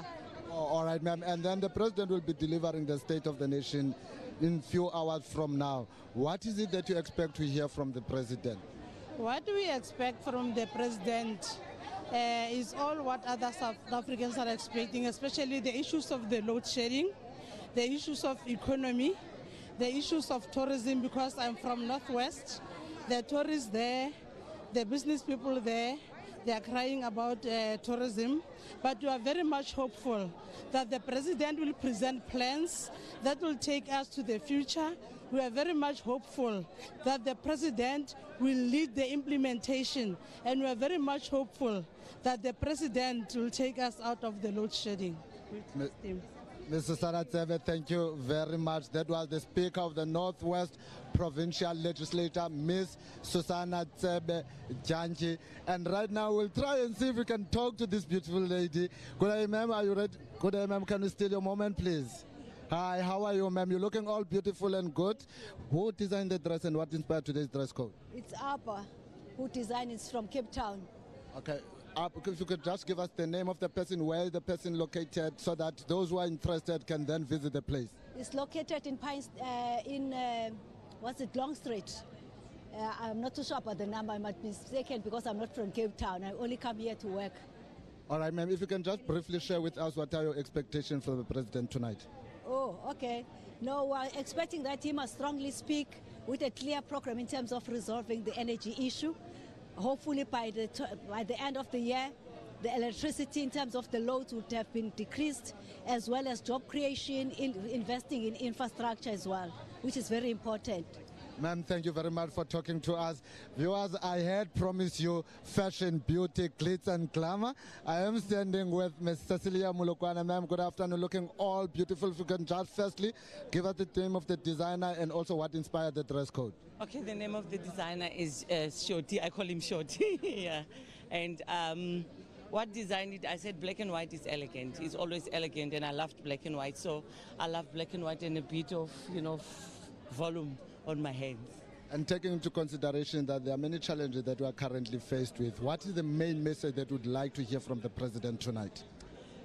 I'm a sport person. I would love to hear more about what they're going to do for sports. We're hosting the 2023 Netball World Cup. I want to know more what government can do for us. As the president of Netball South Africa, I want to understand that. President, thank you very much and good luck with the hosting of the World Cup. I know it is taking time in the next few months here in Cape Town, and I can assure you that we will be there to provide our support. Thank you so much. Thank you very much, ma'am. That was the president of Netball South Africa, Ms. Cecilia Mulokwane, talking to us. We'll see now if we can grab some more people to talk to. It's quite busy here on the red carpet. Siyazama zama umuva. Samane sibabamba wena ngelo xesha nelo xesha. Kodwa ke kunzima because we are being moved from where we are standing, but because we are an in-house television station, nathi arifuni nje ukhutshwa njengoba sikhutshwa. Siyazama ukujonga ke ngokuba Baba, can we talk to you for a second, please? Yes, sir. Hi. If you could just briefly introduce yourself and tell us who you are, where you're from, and what made you dress like this today. No, I'm Posani Mngabisa. I'm from Gauteng. From Gauteng? Yeah, I'm here for the SONA.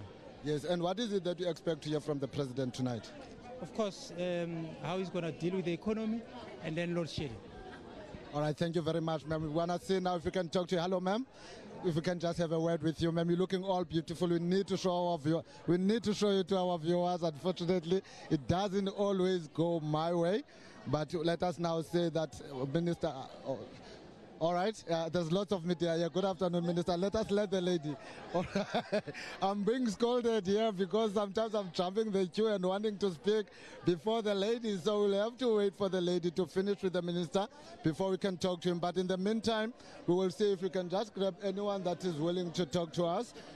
Good day, sir. Hi, sir. Good day. How are you? Hi. Oh, okay, seemingly we're not going to get an interview there. Busy. As you can see, people, it's fashion, it's glamour, it's glitz. Everyone wants to see who's who and who's dressing what. Everyone wants photos so that they can see who makes it to the fashion pages of our magazines tomorrow. So we'll try and see if we can talk to the people. Let us see if we can talk to Mr. Mashatile. Good afternoon, Mr. Mashatile. Good afternoon, Mr. Mashatile. Good afternoon. How are you, sir? I'm good, thank you. My name is Temingosi. We'll see you later. TV. Can you just get just a second of your time, sir? I'm very happy to be here. All right. That is Mr. Paul Mashatile. He's just told us he's very happy to be here. Unfortunately, he wouldn't speak to us, but as I've promised, we'll keep on trying. People are coming. They are coming by as abayangena. Kodwa ke abangeni ngolendlela sibalindele ngayo. Good afternoon, Minister, and thank you for taking this call. Firstly, Minister, I'm Temingosi Ngoma from Parliament TV. If you can just tell our viewers what inspired today's dress code. Come again? What inspired today's dress code? Really nothing. I just grabbed what was, convenient, and I rushed. And Minister Mthetwa, there are a number of challenges that the country is currently faced with. What is it that you would like the President to focus on this evening when he delivers the State of the Nation address? I'm very confident that the President is fair with the challenges the country is faced with. He has demonstrated that over a number of times. And this time around is not going to be an exception, especially those things. He worries a lot about things which bothers or which bother society. The current crisis, energy crisis, for instance, issues of unemployment, is going to be dealing with that a lot. And as you know, that he created this presidential intervention program, PESP, for economic recovery. Many portfolios, including ours, benefited out of that. And we see him ready to go forward, particularly on that. And Mr. Minister, the country will be hosting the Netball World Cup this year. How far with the preparations? Are we ready to host the World Cup? Well, we are ready. We are meeting on a monthly basis, particularly on that, because it's quite critical that we put up a serious showpiece for the world. We are capable of doing that. We've done it before, but we're not taking anything for granted. And South Africa is ready. Minister Mthetwa, thank you very much for talking to us at Parliament TV. Thanks so much. Well, viewers, that was Minister Nathi Mthetwa. Right now, I'm going to see if I can speak to the CEO of SALGA. You will correct me if I'm wrong, sir. President of SALGA, Mr. Bheki Stofile. Good afternoon, sir. There are quite a few challenges, especially relating to the municipalities. People have been complaining about non-service delivery, basics, no water provision, and a whole list is endless. What is it that you can give, what is it that you can tell to the people of South Africa in relation to those complaints? Thank you very much, and thank you for having us. Look, it's a big challenge, and the challenge for us to be able to address it, we need to accept to collaboratively and coordinatively to work together, because 3 spheres of government are meant or are born through the Constitution, and the Constitution section 154 encourages that 3 spheres of government have to work together so that they address the challenges of communities.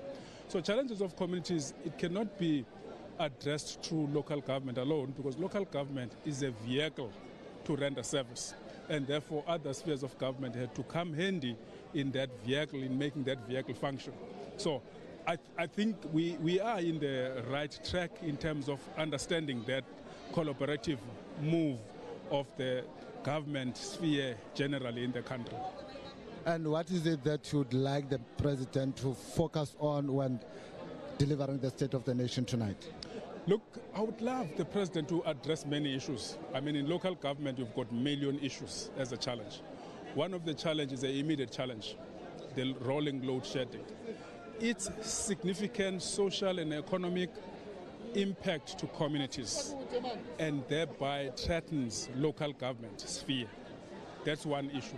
And this issue, it's more important to us because local government in the current period, it has been under threat. Councillors and municipal officials been killed, and now we are seeing this killing rolling over to other leaders in other sectors of our economy, like recent professors in 2 universities. And therefore, it's a challenge that we are facing.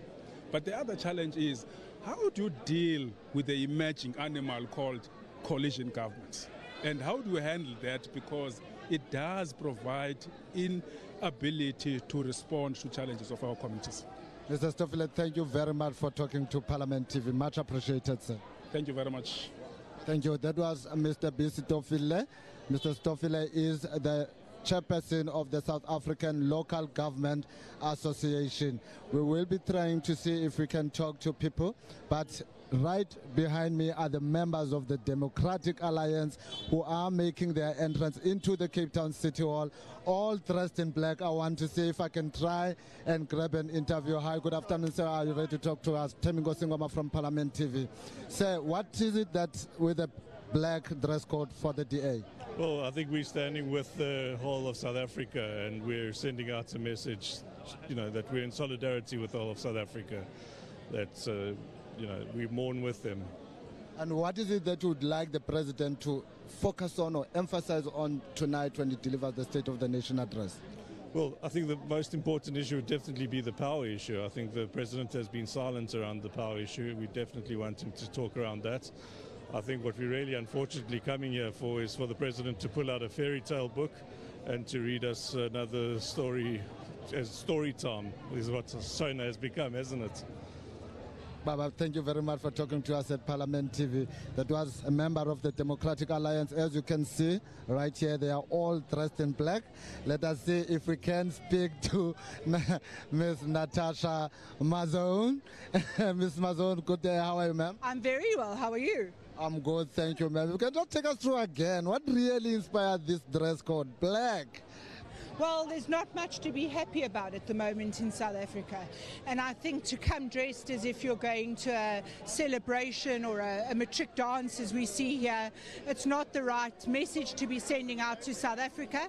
And we need to show South Africans that in solidarity with them, we believe that there is nothing to celebrate. We are in black business attire. We are here to do a job, and we are not here for a fashion parade, which is normally what SONA is. We have a much more important job to do, and that is to save South Africa while we still can. And what do you think was the message that could save South Africa that the president must deliver to the nation tonight? Well, I think the president has to announce the plans that he has in place for the energy crisis, which include immediately in his cabinet reshuffle, removing Minister Mantashe, removing Minister Pravin Gordhan, and replacing them with experts who can get the lights up and running. It's boiling hot today. The average South African is experiencing, in some places, up to 8 hours of load shedding. It's going to be very interesting tonight to see if we can keep the lights on, because even though the instruction has gone out, there's just not the capacity to do it. So that is the reason. It's a statement that the DA is making, but the real message to South Africa is we stand united with you in a joint unhappiness about where this government is taking us. Thank you very much, ma'am. And I'm not sure, Mr. Malham, would you like to add your expectations from the president tonight? I want to see some real tangible proposals on how we deal with the electricity and energy crisis in South Africa. I want to see the president lay out timelines. I want to see measurable objectives. And I don't want to hear more talk shops. I don't want to hear another commission of inquiry or Indaba or War Room. I want to hear what exactly he's going to do, when he's going to do it by, and how South Africa is going to get out of the situation it's in. Mr. Malam, thank you very much for talking to us. Ma'am, good afternoon and how are you? I'm well. Thank you, ma'am. If you could also just get, what is it, your expectation from the president tonight? What is it that the thing that the president should focus on or put emphasis on when he's delivering the State of the Nation address? Well, I come from KwaZulu-Natal, and it's disintegrating. Nothing has been done since the floods and the riots. Only private enterprise have rebuilt their shops. For the rest, it's collapsing. We have sewage pouring into the ocean. We have electricity and water cuts on a daily basis, sometimes for 7, 8, 9 days in a row. Places like Phoenix have had no water for months, Ugu no water for months. These are the issues that should be dealt with by this president and simply have not been. It's catastrophic, and to come here like it's a birthday party or going to the races is so inappropriate. That's why we're wearing black. We're standing with other South Africans who are going through the same trauma and drama. People have got no jobs. All the businesses have closed. They're laying off hundreds of people. And here we have party dresses strolling by. I'm sorry, it's unacceptable, absolutely unacceptable. Unacceptable indeed. Thank you very much, ma'am, for talking to us. We are continuing bringing you the live broadcast of the State of the Nation address, but for now we'll have to take you back to the studio.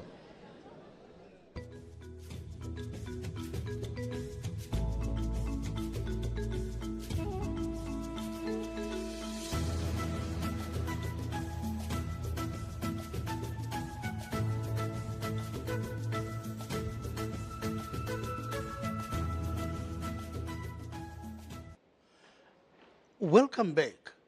You are watching Parliament TV, broadcasting live from the City Hall in Cape Town. Dr. Stander, may we continue with the discussion that we had before the crossover? Thank you, sir. We were talking about the constitutional side of the calling of the joint sitting by His Excellency the President to deliver his State of the Nation address to the people of South Africa. On that score, it's interesting to mention, on occasion of such a ceremony of the state, all three of the authorities, or as it's commonly known, the arms or the branches of the state, the legislative authority, the executive, and the judiciary convene for the specific purpose. And one will see symbolically and ceremonially how the roles are played out on such an occasion. And then the symbols that comes, such as the parliamentary symbols and other symbols, as well as the military honors, it all visually symbolizes and indicates the authority of the state and the authority of the various arms of the state as they play out their roles. On that score, I mentioned the various ceremonies of the state in the Republic of South Africa. I can just maybe quickly say what they are. They are the inauguration of the President of the Republic. They are the receiving of a foreign head of state.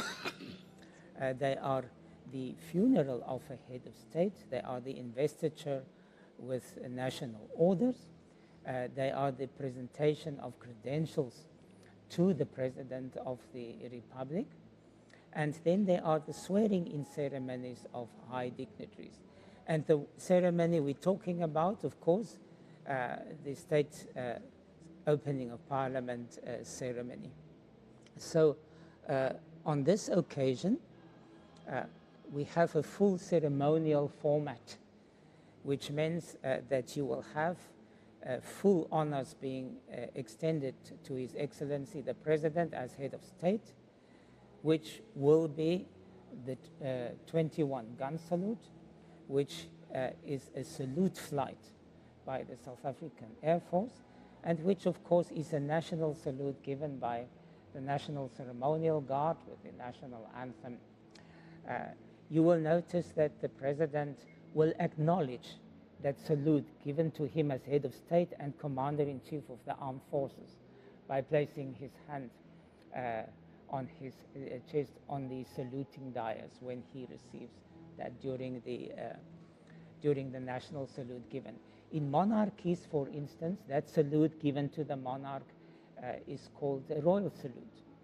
Now, ceremonies like this, the South African, which is the South African ceremony, it also has some national customs and traditions reflected in it. In South Africa, we have a historical inheritance, being a Commonwealth country, and we have some practices which we inherited from the United Kingdom, but we have transformed the symbols, and we have introduced some particular South African and African elements into the ceremony. If I can explain on that, is you have just interviewed the Mbongi. The Mbongi is an element that has been introduced into this particular ceremony, which is a particular African component. If I say on the historical inheritance, is you will see the symbols of Parliament. We still have a mace and a black rod. That is the symbols of the authority of the Speaker of the National Assembly and the authority of the Chairperson of the National Council of Provinces. The ceremonial components also point to the authority of the state, which means as Commander-in-Chief of the Armed Forces, remembering that the SANDF guarantees the sovereignty of the borders of our country and defense of our country, and the SAPS guarantees the safety internally of the Republic and the people. You will see ceremonially they are escorting the President, they are lining the streets, there's a mounted police escort, there's a military cycle escort. There is a step guard on the steps, there aids the car to the President, and then there are the components that I have mentioned. I can also mention something about the red carpet. It's quite a popular theme to reflect, because the red carpet is used in two different ways. There is how it's used in occasions of state and according to the rules of state, and then as it became popularized for some functions like celebrity functions. But here is the occasion of the state. In the South African state, that carpet is given to a head of state, to a visiting head of state, on ceremonial occasions. It is not rolled out, say for instance, when the President comes to answer questions in Parliament. It's on ceremonial occasions. And the history of that, why the red carpet? We are just going to cross over for some happenings of the red carpet again. Okay.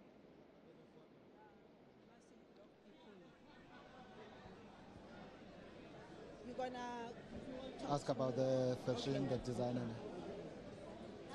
Yes, as I had promised that I will be bringing you fashion, glitz and glamour, and with me now is Minister Lindiwe Zulu. Ma'am, good afternoon and thank you for talking to Parliament TV. Thank you, Parliament TV. I'd like to see Parliament TV grow and grow. Thank you very much, ma'am. If you can just briefly tell our viewers what inspired the dress code and who designed it. This was designed as usual by my daughter Pindile Zulu of Amakawe Koto. She decided this year, she normally goes for ANC colors, but this year she said she wants colors that will bring peace to South Africa. That's why she chose white, but she was more motivated by the Rainbow Nation. Hence you can see all the colors of the flag are in this outfit. That's why she decided, let's do a change this time and just give some hope to the people of South Africa. All colors bring hope, but she decided on the white. Wow, good choice of the color, ma'am. Quickly, if you can just tell us what is your expectation from the President tonight? I'm expecting the President to bring hope to the people of South Africa. I'm expecting the President, obviously, to break it down as to what he, as a President, and us, as his ministers, are going to be doing in the year 2023-2024. I'm also expecting the president to inspire the people of South Africa to also be supportive of the government, be appreciative of the work that we do. But I'm also expecting that the president will call on the people of South Africa to work together. Thank you very much, Ms. Zulu. I want to see if you can talk to Mahmoud Titiza. Mahmoud Titiza, Mama, first of all, what inspired this dress code? Who designed it for you? It was designed by Safik, which is a designer, who is a designer actually in Pretoria. Ghanaian by birth, but naturalized South African. Okay, where in Pretoria is he based? Because we would like for our viewers to try and find him so that if anyone is interested in this dress, they are able to get it. Pretoria East. She's in Pretoria East in Ferry Glen. All right, ma'am, there are a number of challenges that the country is currently faced with. However, we're not going to go into them, but what is your expectation from the president when he delivers the State of the Nation address later this evening? My expectation from today is that the president will address the current issue that is affecting South African society, the energy issue, the issues of poverty and unemployment, but also give an account of what government has done in the past year on the commitments that he made. Thank you very much, Mama. But see if we can speak to General Holomisa. Good afternoon, General. Good afternoon, General. Good afternoon, General. Good afternoon. How are you? I'm good. Thank you, Temi Ngozi from Parliament TV, and thank you for taking this interview. If you can briefly share with us, what is it that you would like to hear from the president? There are a number of challenges, but what is it that you would like the president to focus on? The key is for him to announce plans to improve the economy of the country so that we can employ more people. Thank you very much, Mr. Holomisa. And right now, I'm standing with Ms. Maris Sugars, member of the African Christian Democratic Party. Ma'am, looking all good. What inspired today's dress? It is about professionalism and work, because that is what we need in our country. There's so many people that are suffering and that needs us to do our utmost best to improve things for this nation. So today's dress is basically my workwear. And what message is it that you think the president could come out today that could end the suffering that you're talking about? You know, Tembenkosi, what we really want is an answer to the nation. One for people to really hear that the president will put measures in place to ensure that it becomes much more safer for women and children. Behind the statistics of unemployment, the statistics of crime, there are faces behind them. And most of that is the faces of women and children. And so I'm hoping that the president again will address the step up of law enforcement, our courts, the justice system, to ensure that those that perpetrate such crimes will be brought to book. That is what I'm hoping the president will address for the nation. Yeah. Thank you very much, ma'am. Would you like to add on your expectation for the president tonight, sir? There's only one issue: load shedding. And the president must answer how he's going to fix load shedding. He has not come up with one cogent plan, and I'm not holding my breath. He must put his money where his mouth is today. Otherwise, finito. Thank you very much, sir. And right now I'm with Mr. Sifiso Buthelezi. Good afternoon. Looking all good, sir. Briefly, what message are you expecting from the president tonight? Good afternoon, sir. Good afternoon to our viewers. I think more than anything else, we would like to hear the president stressing the areas that we need to deal with in order to grow the economy, in order to create more employment opportunities, in order to create more opportunities for black business, especially emerging businesses and businesses from the townships and from the rural areas. Mr. Buthelezi, thank you very much for talking to us at Parliament TV. And right now I'm standing with Mr. Vuyo Zungula, the president of the African Transformation Movement. Thank you very much, Mhlekazi, for uthatha le interview. Kokuqala nje ufuna sixelele uba ntoni yenze uba namhlanje masidecide unxiba la maqhosha sibe bhanyabhanya kanje. Mhlekazi wami, ndisoloko ndinxityiswa ngabantu abamnyama beli lizwe. Lena yenziwe nguZinhle Phoswa waseKomani, kodwa ngokuphangela ngokusebenza usebenza eseThekwini. All right, sure. Viewers at home, you would have heard that Zinhle Poswa, she's originally from Queenstown, but currently in KZN. She designed this dress code for today. Briefly, if you could just share with our viewers your expectation from the president tonight. The country is faced with a number of challenges. What is it that you would like to hear the president focus on when addressing the nation tonight? Takwetu, you know, there's a saying, it is stupidity if you keep on doing the same thing and you expect different results. This is the 7th time Mr. Ramaphosa is delivering a SONA. From 2018 up until now, he's proven time and time again that he does not have the capabilities to actually govern the country for the best interests of our people. If you look at all of the indicators from crime, unemployment, cost of living, it paints one bleak picture of a person that is failing to govern our country. Therefore, there's only one rational thing that would happen that would actually make South Africans to be happy. It is for him to tender his resignation so that a capable person, a person that has the best interests of the people at heart, to actually govern South Africa. Otherwise, Utatu Ramaphosa is not hated. He is failing to govern our country. And it is not us speaking out of emotion that is saying this. It is the indicators. You can look at the unemployment rate from 2018 up until now. Look at the daily meter rate from 2018 up until now. Look at the cost of living. Look at all indicators. They all point to one thing: a failed president. Mhlekazi, siyayazi also that leli xesha lixesha elixakeke kakhulu, especially for abantu abatsha. Abanye bayarejistarisha kwi-institutions of higher learning, abanye banqonqoza emacangweni bayakhala, banandawo zokufunda, abanye abanandawo zokuhlala. Ingaba ngomphi umyalezo wena onobanika zona abantu abatsha bakule situation nithetha ngayo? Into esifuna uyithetha is that abantu bonke belizwe must not give up hope on South Africa being a better country. That is why it is important ukuba we need all citizens to actually come together and transform the country for a better. Because it cannot be ukuba every year we're encountering the same problems. When there's a time to actually change our government, we still vote for the same people abasi disappointayo. People must reclaim the country next year by voting out this failing government and putting a government ezobeka imfuno zabantu phambili.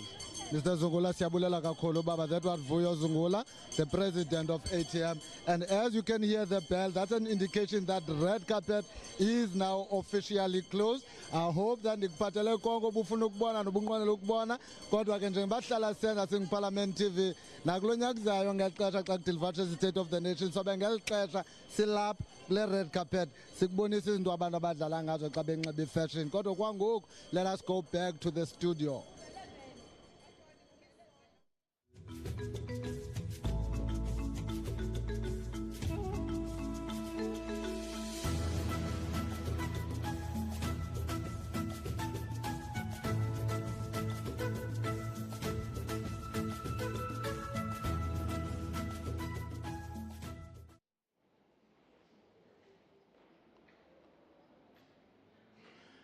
Welcome back. We continue with our discussion with Dr. Alexander Stander, who's going to be telling us more about the proceedings as they unfold. As we said in the beginning, this occasion is that engagement of His Excellency the President with the nation.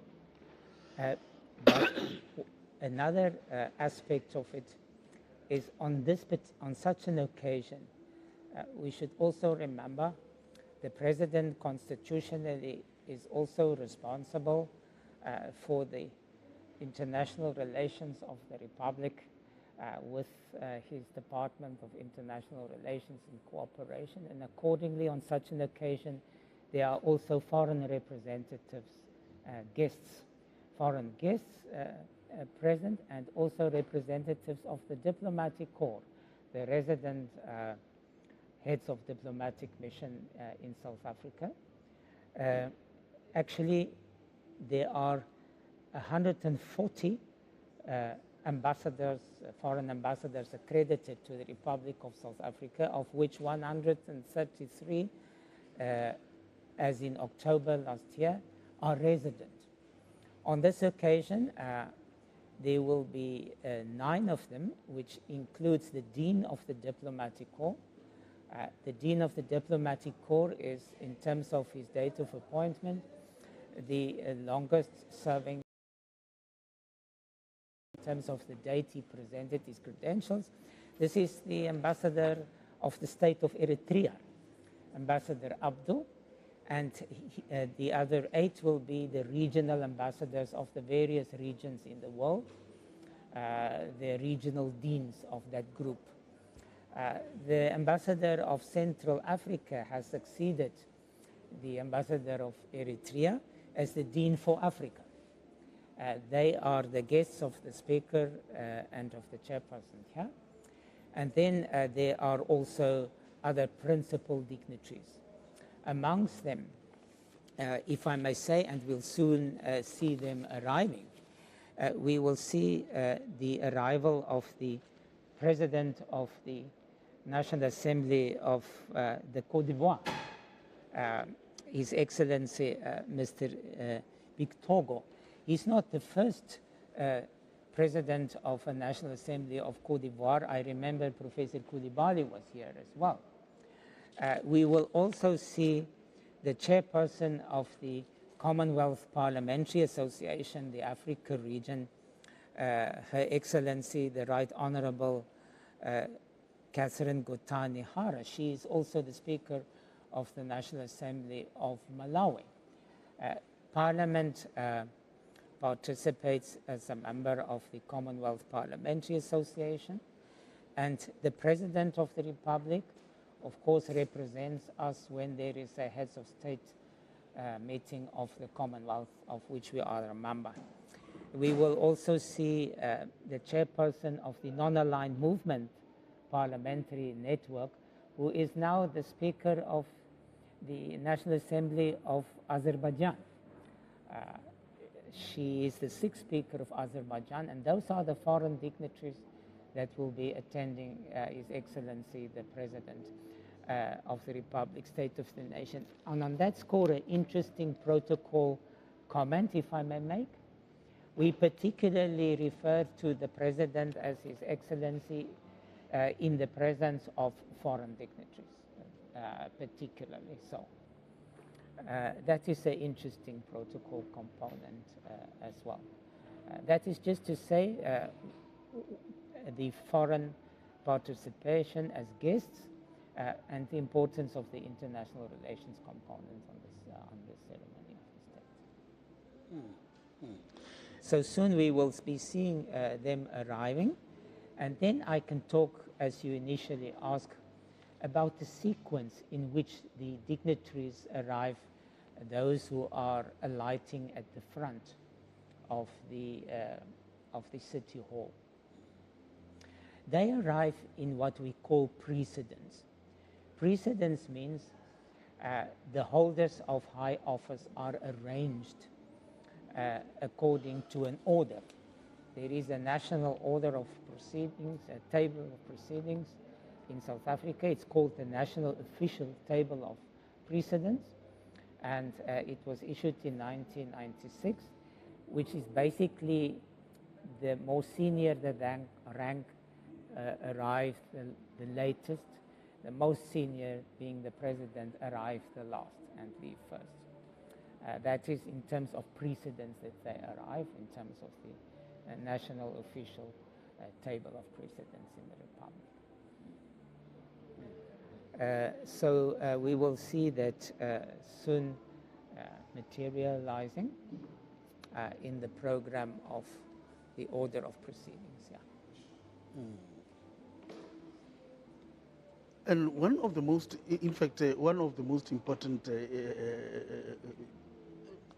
events or the happenings, the interesting one that I want our viewers to have in mind is the interesting part.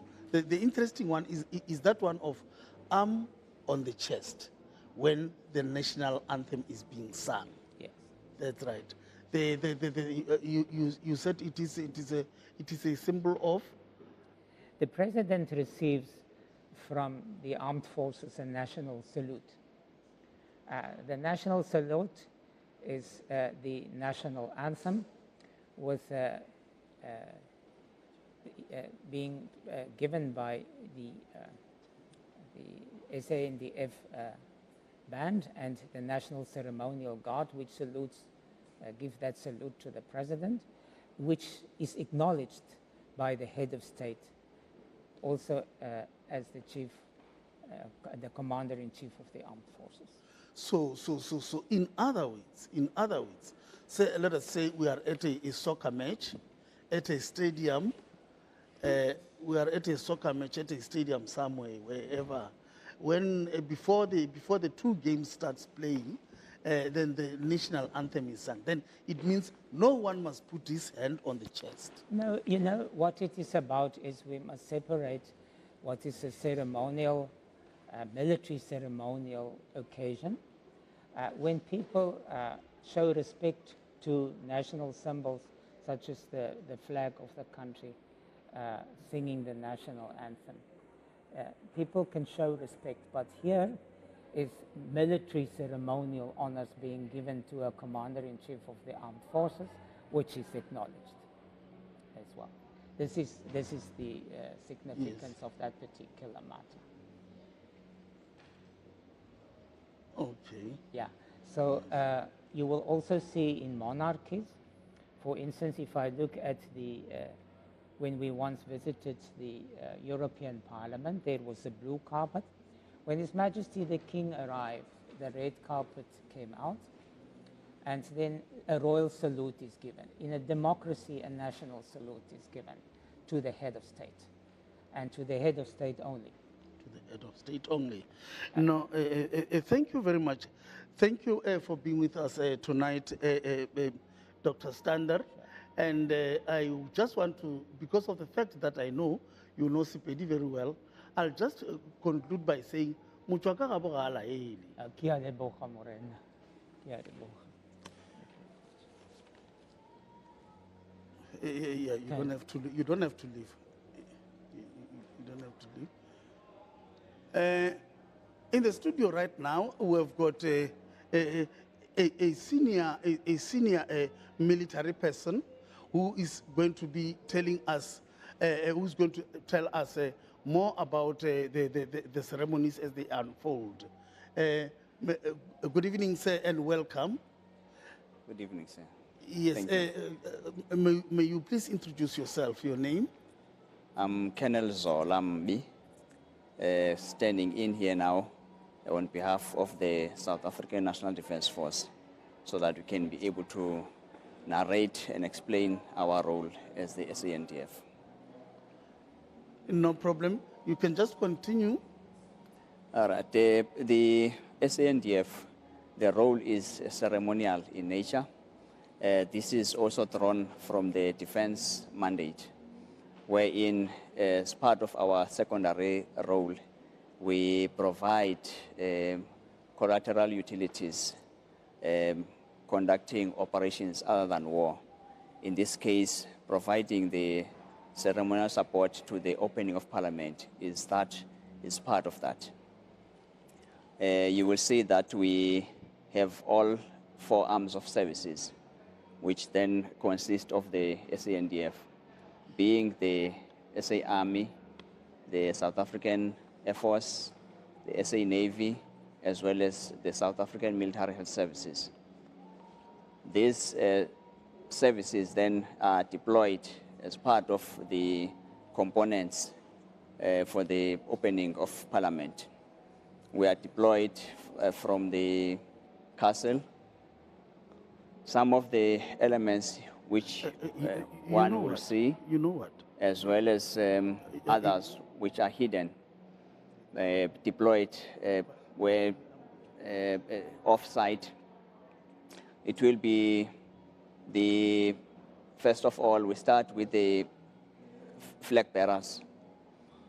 Each arm of service will be providing 10 flag bearers, meaning we'll have 40 in total. Then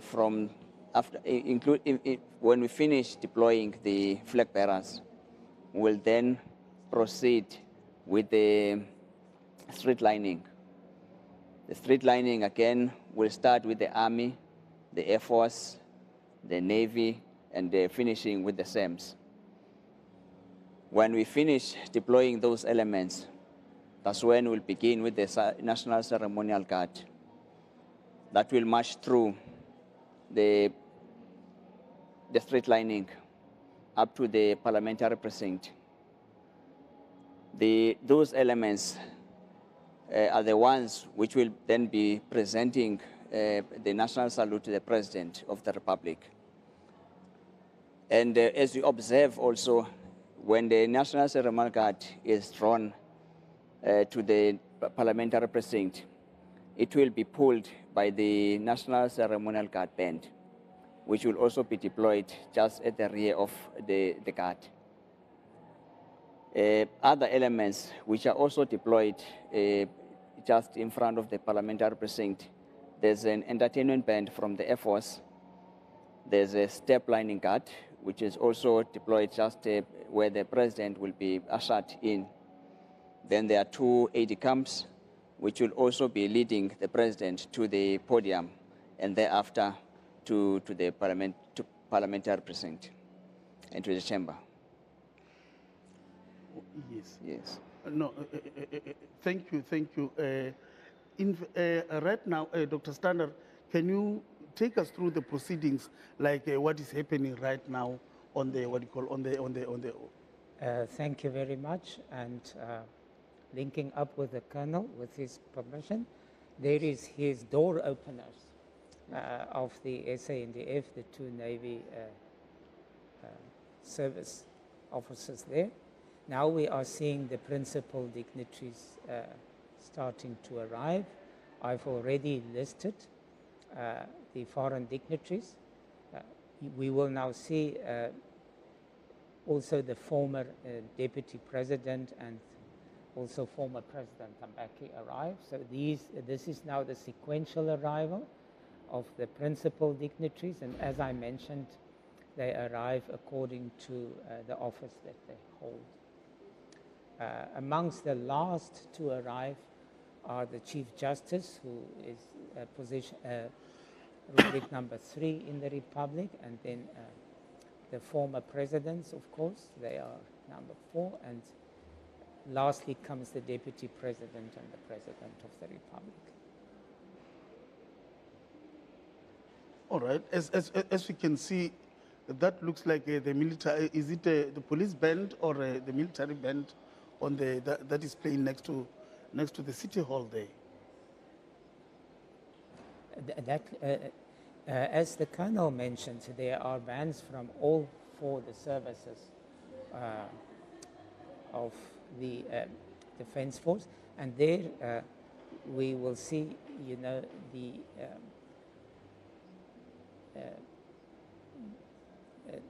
see the next principal dignitary to be arriving shortly. Okay.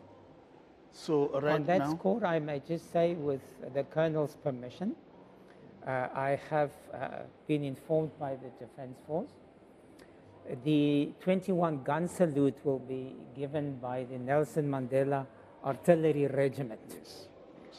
Speaking of which, the chairperson of the, if I may say on the side, referring to the Nelson Mandela Artillery Regiment, later this year in September, the chairperson of the Gunners Association said to me they will be in Cape Town in September, also a freedom of entry parade arranged by them, where those regiments, 14 of them, will be participating.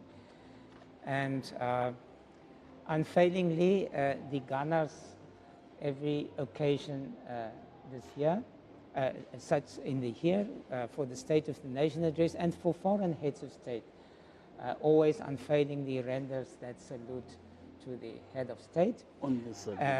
Then regarding the salute flight, I am told it is from 85 Combat Flying School, which is in Makara. They will be doing this salute flight. Yes, salute flight. Major Fenter is the squadron leader. And I must say, having observed the ceremony very often, last night during the rehearsal, On the very first gunshot, the aircraft came over, so that was absolutely splendid to see, even in the rehearsal. And then the Colonel has already mentioned the National Ceremonial Guard. I have already mentioned the Mounted Police escort from the SAPS and the military cycle escort. Those are all the military ceremonial components, if that is indeed correct. And so we just had I think the flights have already passed. Now, when the president stands on the saluting dais and the national anthem and national salute is given to him, that's when the salute flight comes past. Salute and you hear in the term a salute flight that it's a salute to the Commander-in-Chief of the Armed Forces and Head of State, together with the salute given by the National Ceremonial Guard and the gun salutes. And then you said Colonel Mbi? Yes. Colonel Mbi, if you can just take us through the military proceedings that follow, the sequence actually, that follow one another on this one. All right. Thank you. When the elements are deploying from the castle, the first grouping, which will be leaving the castle, will be the flag bearers. Will then follow the Darling Street, Harrington up until the Darling Street. This, in a way, when you look at it, it's like a snake, so to speak.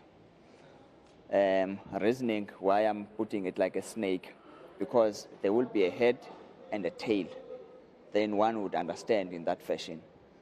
Then when you deploy the street lining, the first elements to deploy it will be the South African Military Health Service, because they should be at the tail, because they are the junior service out of the 4 arms of services. Then followed by the SA Navy, followed by the Air Force, then the Army, which the Army then will be from the head, where the President will be entering from the side of the, when he enters the street lining. So therefore, these arms of services will be forming the street lining. Thereafter, it will be the National Ceremonial Guard, which will march through the street lining up to the parliamentary precinct. This is when you will see also other elements are already in front of the parliamentary precinct, such as the step lining guard, the entertainment band from the Air Force, which is currently playing, the AD camps were already waiting. Then, of course, then you will see the door openers. They are changing each other from the Air Force, the SAMs, and the Navy, and so forth. Now, the 21-gun salute is not deployed here because of the sound and also the safety for personnel around. So therefore, it will you will hear the sound, but you will not see where they are deployed. Then, of course, as alluded, once the President has taken the position at the podium, then the guard commander, the ceremonial guard commander, will then give the command, a national salute, present arms.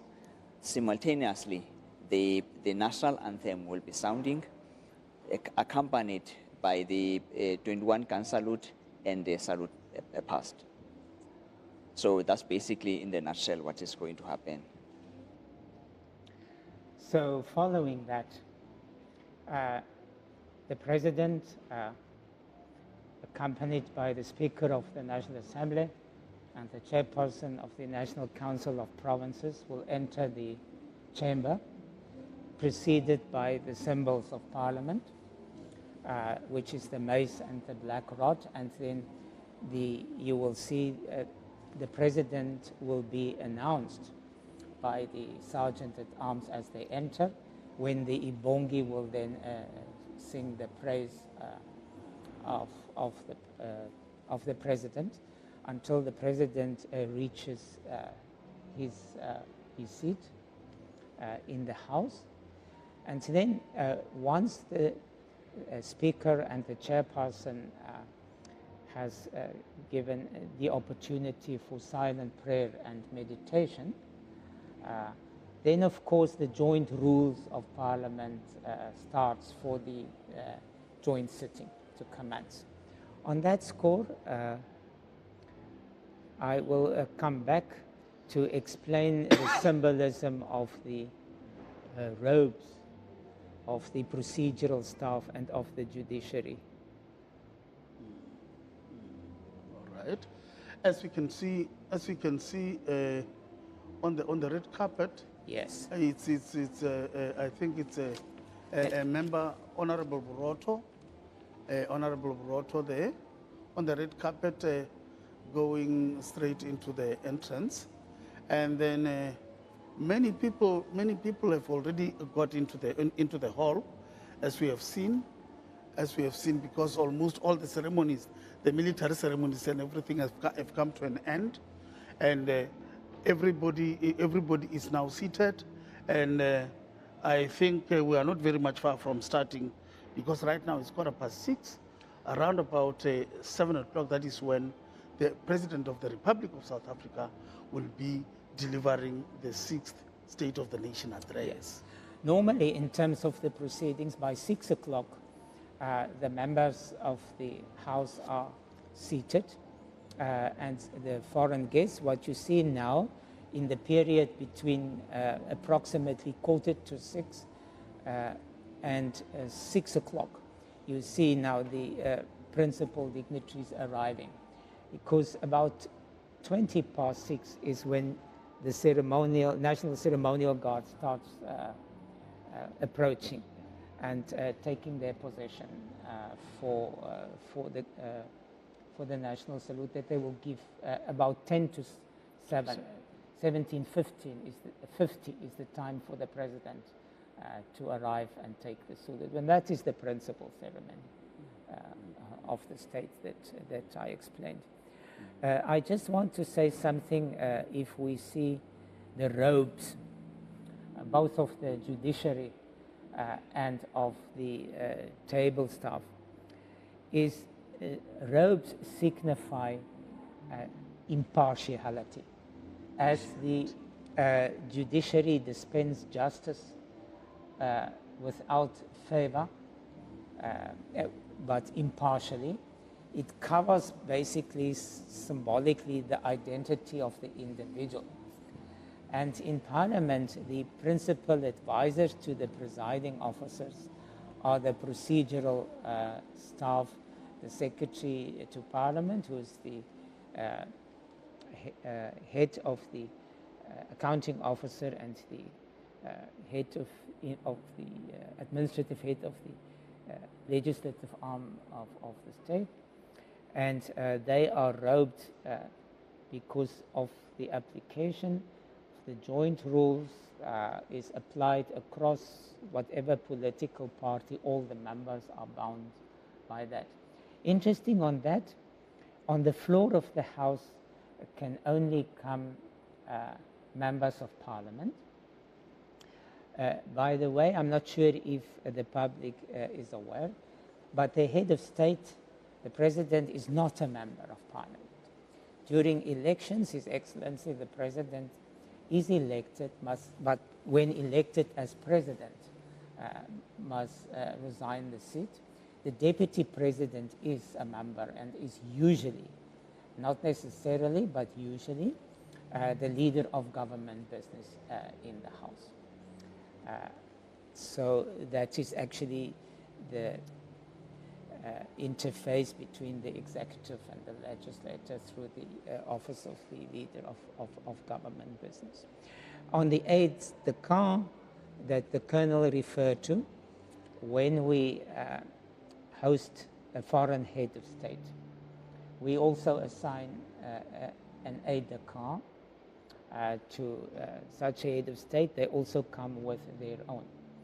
But you will see that there are two here, because it is also the head of state and the spouse to the head of state. In terms of protocol, the spouse to the head of state ranks also in number one position with the head of state.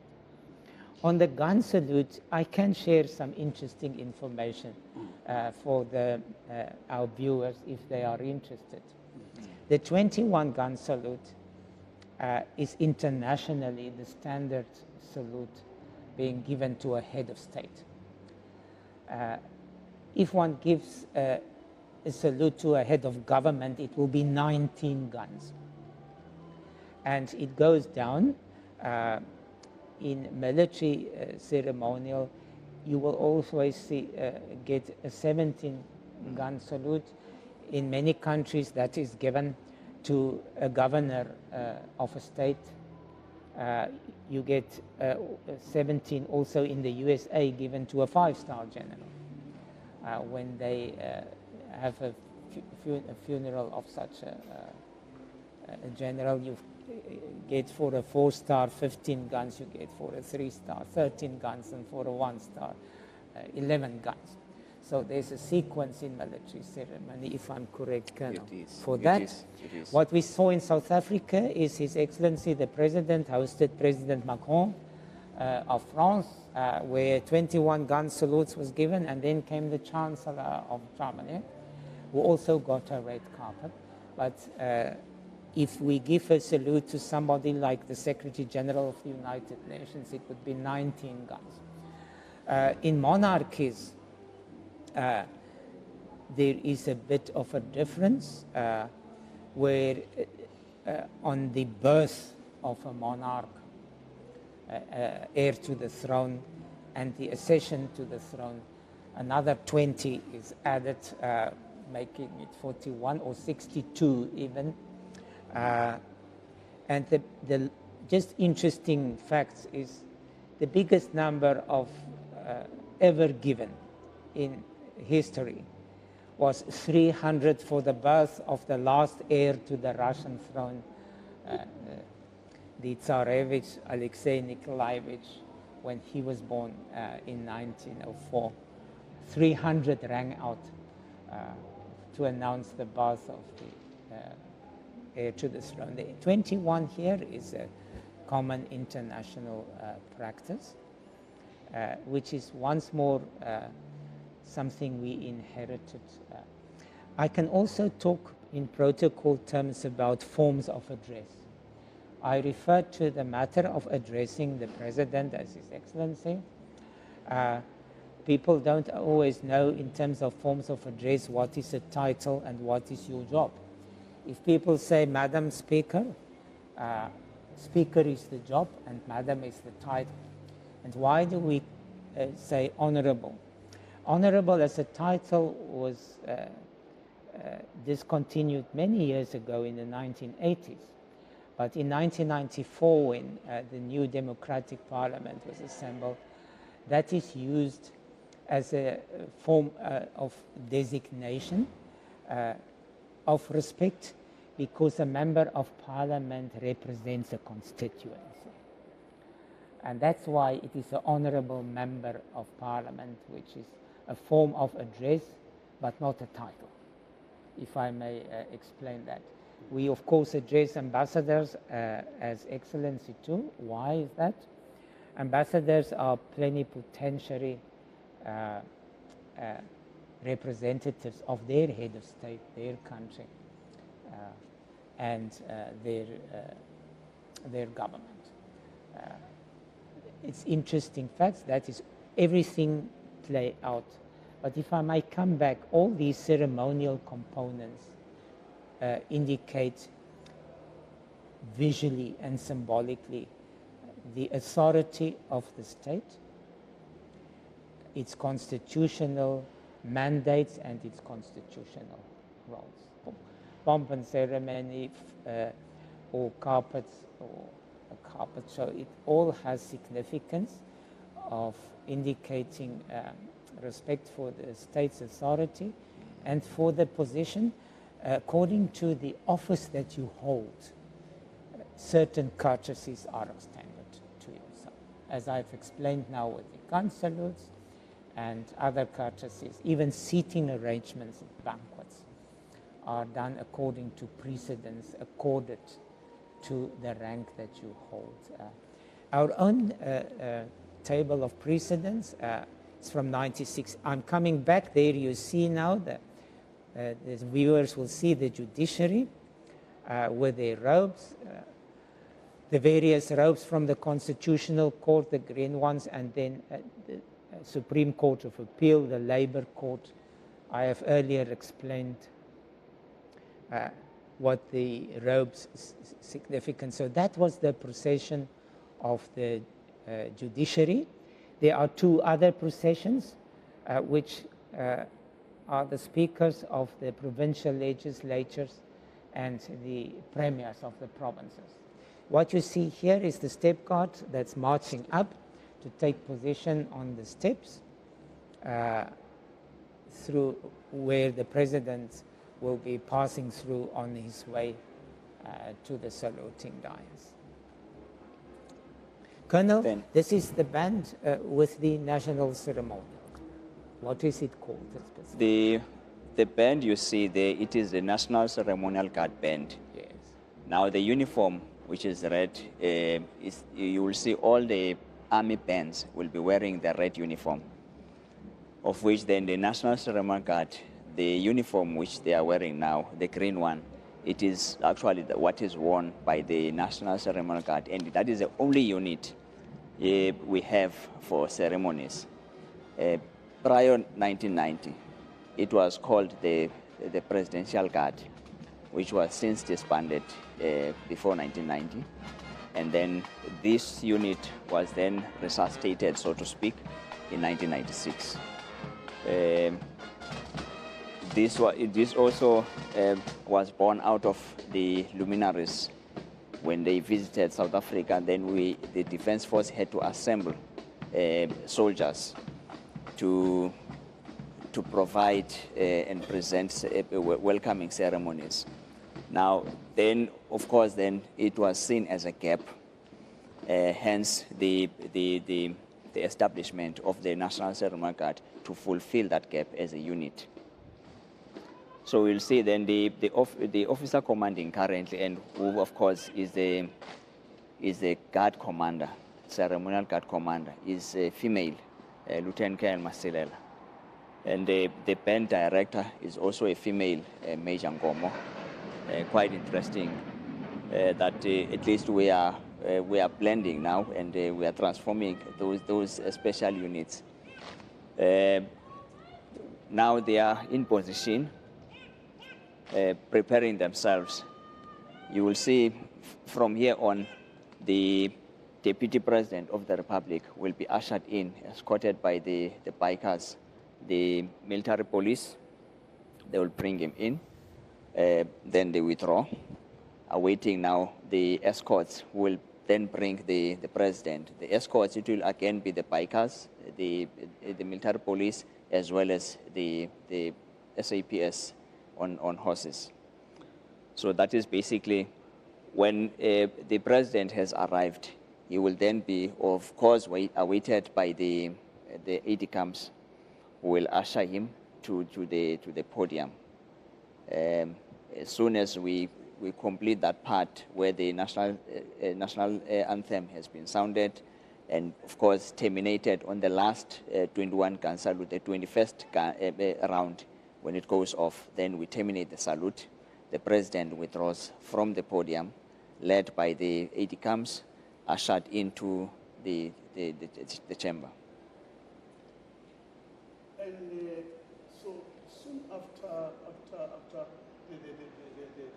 national anthem has been sung, and the president has got into the chamber, so all the military activities outside field. That concludes our participation, and then the military will then withdraw. The last grouping, it is the one to withdraw first, up to the one who came first withdraws last. So it's first in, last out. First in, last out. So in this way, then the president will be doing the state of the nation, giving out information and after that, job for the day is done. I think I should also mention the two elements that will only be remaining is the two aide camps who will then be in the chamber because they have to usher in the president. So they are the only two members who will be remaining. The rest of other groupings will withdraw. One other factor which perhaps one should also bring into light, of course it will not be seen here at the City Hall, but you will have the flame guard, which is currently at the old Parliament, I would say. So they will be deployed in that vicinity as well. What the Colonel refers to is at Parliament there is an eternal flame. It's called the flame of remembrance. And that flame is there in remembrance of South Africans who has lost their lives in wars, not only in South Africa but across the borders of the country in many conflicts, what they believe. From the First World War, 1914-1918. I earlier mentioned what the chairman, Mr. Kevin Ashton of the Gunners Association informed me, but he also, if I may mention about, apart from the regiments of the gunners, is that the SAS Mendi from the navies,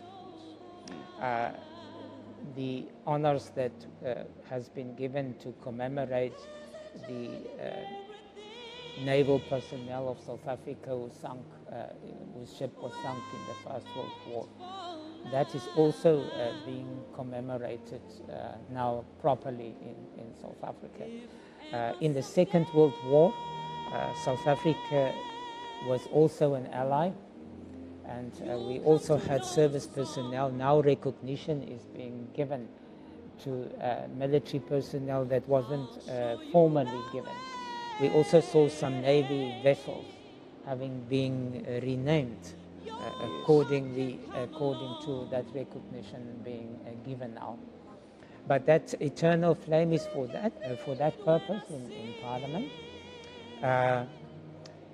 On that score, if I may mention, South African Defence Force personnel now actively participate, as you know, in peacekeeping and peace enforcing operations, like in the DRC.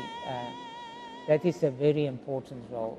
We have more than 400 peacekeepers deployed outside the borders. There's also Mozambique. So we participate very much in peacekeeping and peace enforcing from the United Nations side, deployments of our military personnel. And this eternal flame? Yes. Flame of remembrance, yes. The flame of remembrance. So is it lighting throughout? I know that from the Department of Military, of Defense and Military Veterans, the heritage component is looking at broadening these things. Of course, in Delvaux Wood, in Europe, in France, there is a memorial for the soldiers who died in the fields of Flanders and the Battle of the Somme, a big one there as well. But now the Department of Defense for a number of years are looking into that matter. You will see on a yearly basis what the Defense Force has got what we call the Armed Forces Day. The one of this year is scheduled on the 21st of February, which will be held in Richards Bay to celebrate and commemorate first the forces and also to honor those who fell in battle, including the sinking of the SS Mendi. So we do honor those who fell in battle in the form of the Armed Forces Day, which of course the President of the Republic, the Commander-in-Chief of the Armed Forces will be officiating in that event. So that is over and above, because from time to time, when there are some big occasions like when January 8th was being celebrated in Bloemfontein, There's music in the air. when it was being celebrated, it was in Bloemfontein. Yes. So we saw the president, the day before, the president did visit some the families of the heroes. Let the music take you there. But it's just that it is the heroes and Far from the world you know. visited their graves, putting wreaths and so on and so on. So this is quite different from this eternal flame, because the eternal flame is done in the buildings of Parliament. It is on the parliamentary precinct in what is called the Garden of Remembrance there.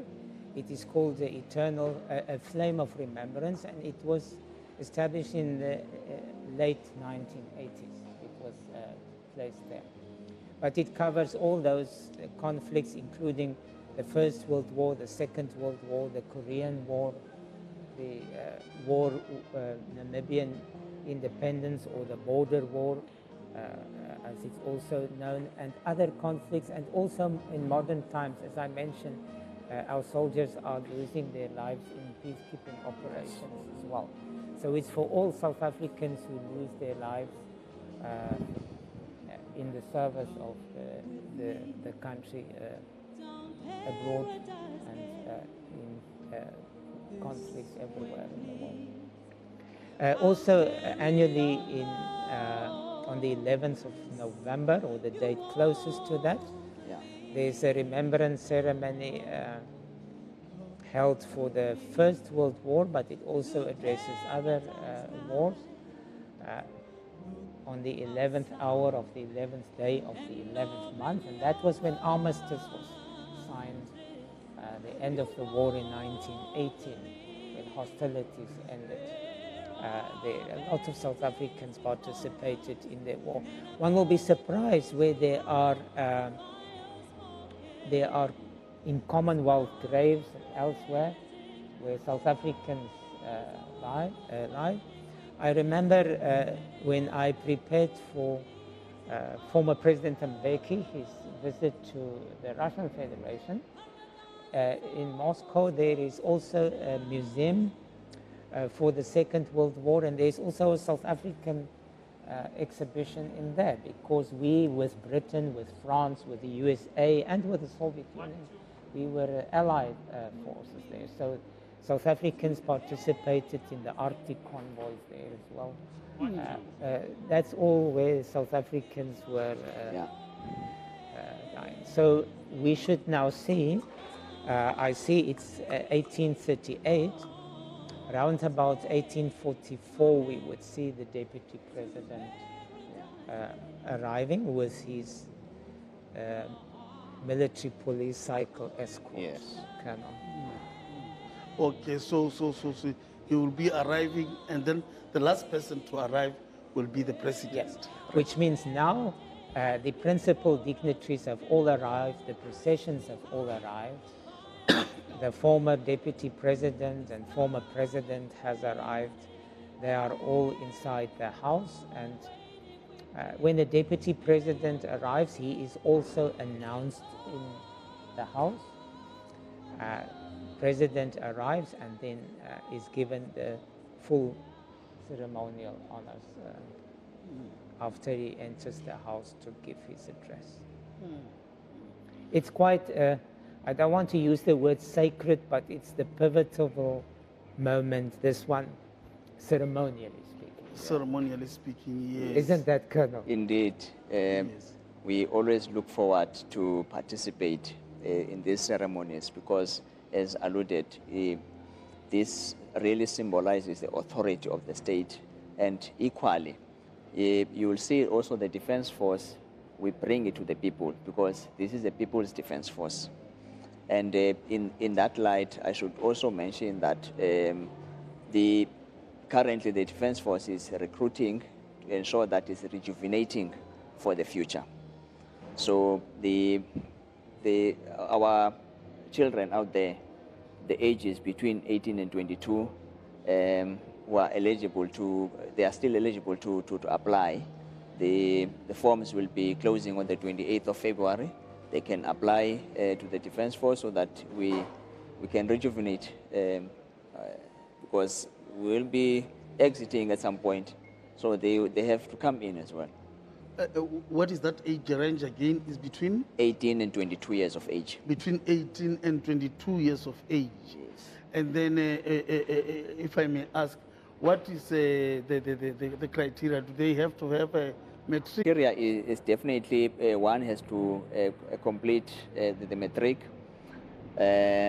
Also with the good symbols, of course, because it gives you a fairly good range of choosing our masterings, because we have engineers as well. We've got doctors, we've got lawyers, we've got a full range of masterings, and so it is important and an advantage for our children to also plow back to the Defence Force. Not only see the Defence Force as maybe in the periphery, that's right, but we need good results, and those who are committed enough and patriotic enough to join the Defence Force. It's very interesting. It's very interesting to realize that the South African Defence Force is also, the South African National Defence Force is also another way. Another way. Sorry for that. Here we see the arrival of the Deputy President of the Republic. Okay. That is the motorcade of the Deputy President of the Republic of South Africa.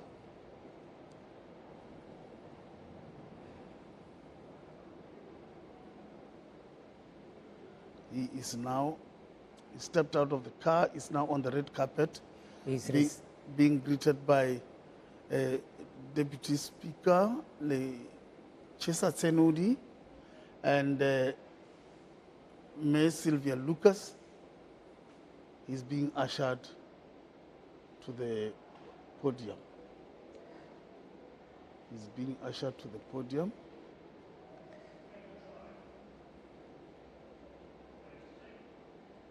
No, he's not going, sorry, he's being, he will enter into the house. You will see that he is being conducted into the house by the Secretary of the National Assembly. Right. And he will be announced when he enters the house. So a procedural officer always brings them on the floor. The processions are brought in by a procedural officer, the secretaries to the House. The Secretary to Parliament will be here also when the Speaker and the Chairperson will receive the President of the Republic, who will go on the saluting dais with them. It's quite interesting to watch, because at any time from now, at about 10 to, that's when the presidential motorcade would be coming. President and his retinue and his escorts arrive to receive the national salute.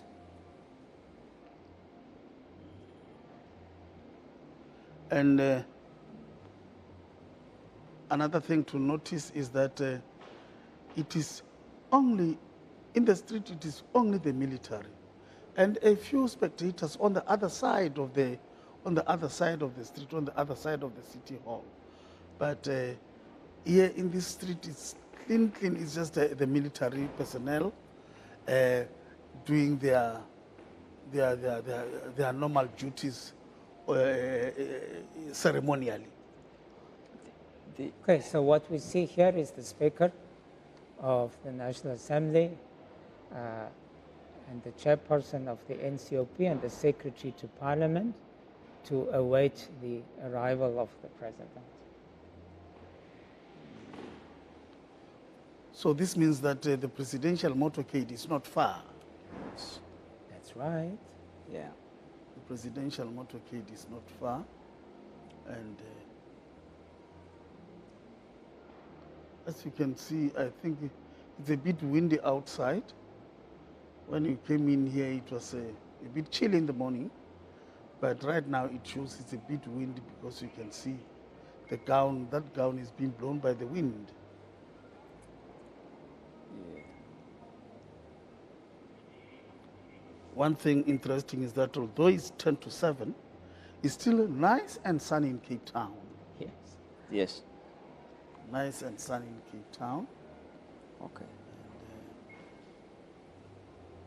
Previously, when the ceremonies happened at Parliament, you may recall for many, many years, there was also participation from civil society, which means there were representatives such as eminent persons from provinces, some school children, and representatives of a broader civil society. Yes, I remember.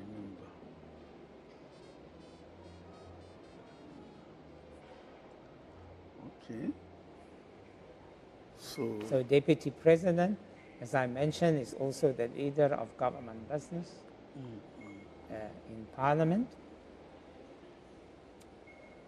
He is, of course, not elected, he is appointed by the President. And there comes His Excellency the President. That is the motorcade. That is the arrival of the head of state of the Republic of South Africa.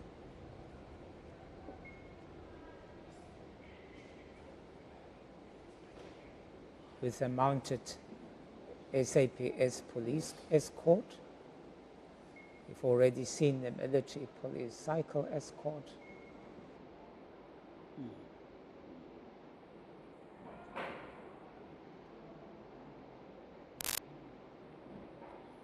After the President alights, he is greeted by the presiding officers of Parliament.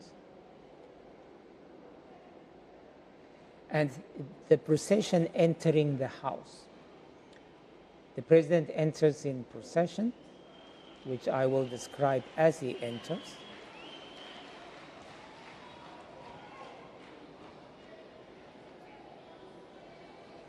Also present there is the Chief of State Protocol, Ambassador Lossi, and also the Relation Manager for International Relations. They are the two aides-de-camp taking possession.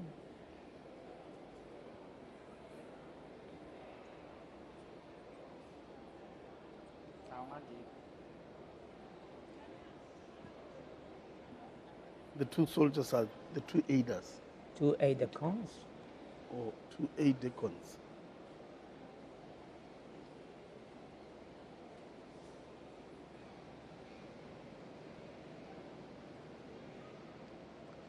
Just for interest sake, the aides-de-camps, you will see that they are rotating on a yearly basis in terms of the arms of service. This year, it is the army. Next year, it will be another service. And that equally, you will see also at the step lining guard, each service is represented.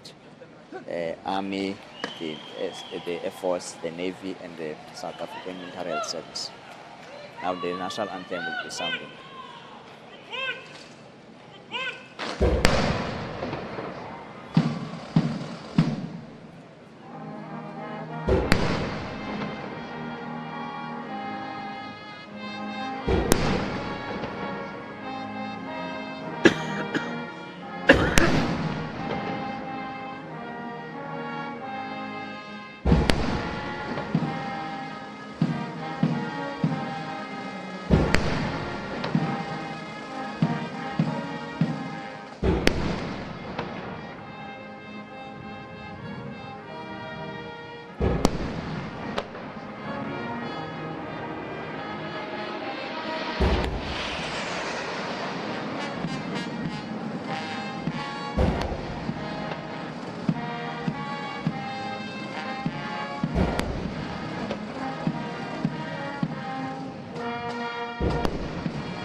Everton. Quick march.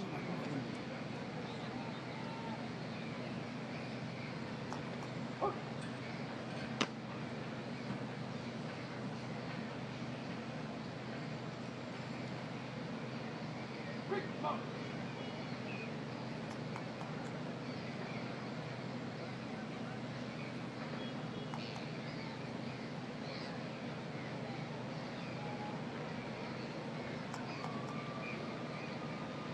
So they're taking him into the chamber now. They precede the president, but when he enters the chamber, the symbols of parliament, the usher, the sergeant at arms, then the usher of the black rod, the speaker, the chair, the president, and the secretary to parliament. That's the two aide-de-camp you will see move then towards the side, and then the parliamentary procession will enter. As you can see now, the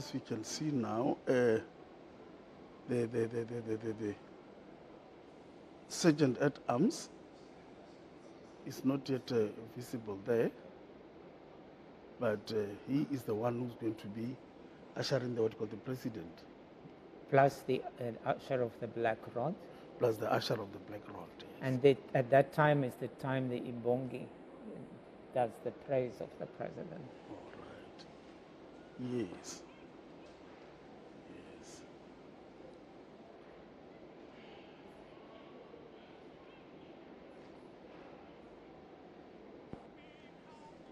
So there it's happening.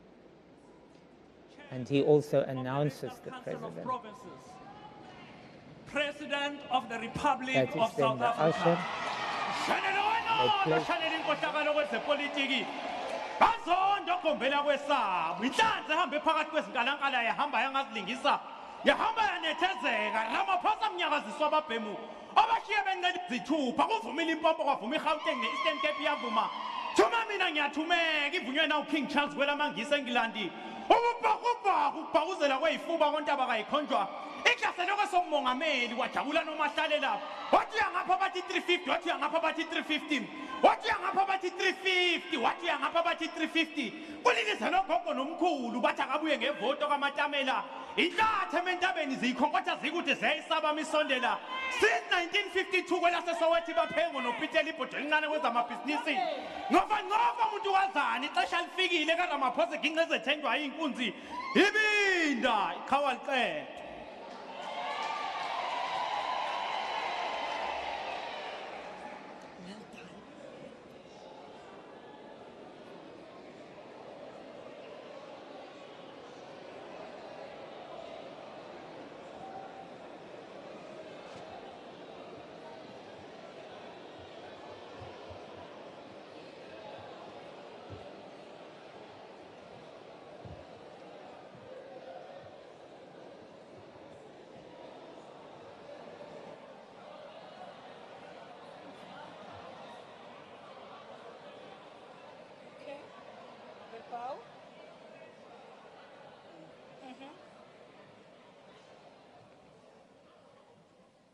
There will now be an opportunity for silent prayer or meditation.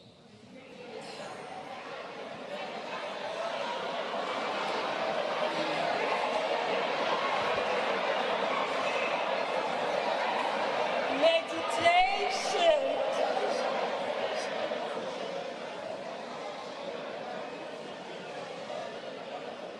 Honorable members, please be seated.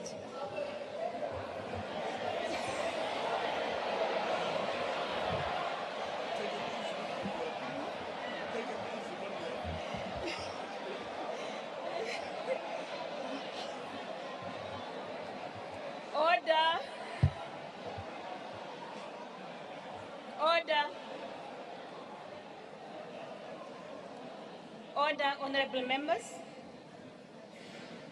Honorable members, the President has called this joint sitting of the National Assembly and the National Council of Provinces in terms of Section 84(2)(d) of the Constitution of the Republic of South Africa. with Joint Rule 71A in order to deliver his State of the Nation address to Parliament. So, honorable members, before I invite the Honorable President to address this joint sitting, I wish to remind all of us of Chapter 2 of the Joint Rules of Parliament, specifically Parts 1 and 2, which deal with order in joint sittings and the rules of debate. In this regard, I wish to highlight the following, honorable members. Rule 13 provides that an assembly or council member other than the officer presiding at a joint sitting may not speak at the sitting unless invited to do so by the presiding officer, or without having obtained the permission of the Speaker and the chairperson of the Council of Provinces before the meeting. Rule 14, honorable members, states that if the presiding officer is of the opinion that a member is deliberately contravening a provision of these rules, or that a member is in contempt of or in disregarding the authority of the chair, or that a member's conduct is grossly disorderly, he or she may order the member to withdraw immediately from the chamber for the remainder of the sitting. Rule 14.0 states that no member shall refer to any other member by his or her first name or names only. Rule 14.p states that no member shall use offensive or unbecoming language. Lastly, a point of order is only allowed if it calls attention to the transgression of a joint rule or an accepted parliamentary practice or privilege. Spurious points of order are out of order. As members are aware, the rules are there to protect the dignity and the decorum of the House and to ensure that business before the Houses of Parliament are conducted in an orderly manner. I now call on the Honorable the President to address the joint sitting.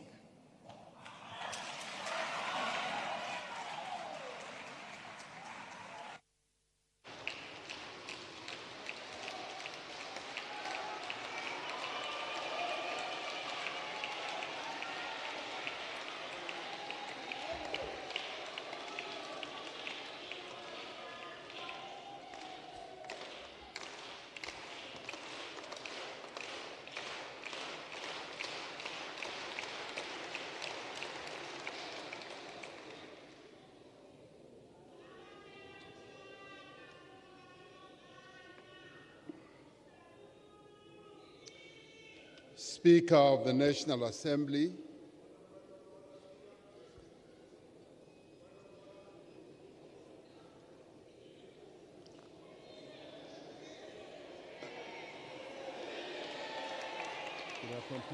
Thank you, Honorable President. Honorable Malema, what is the point of order?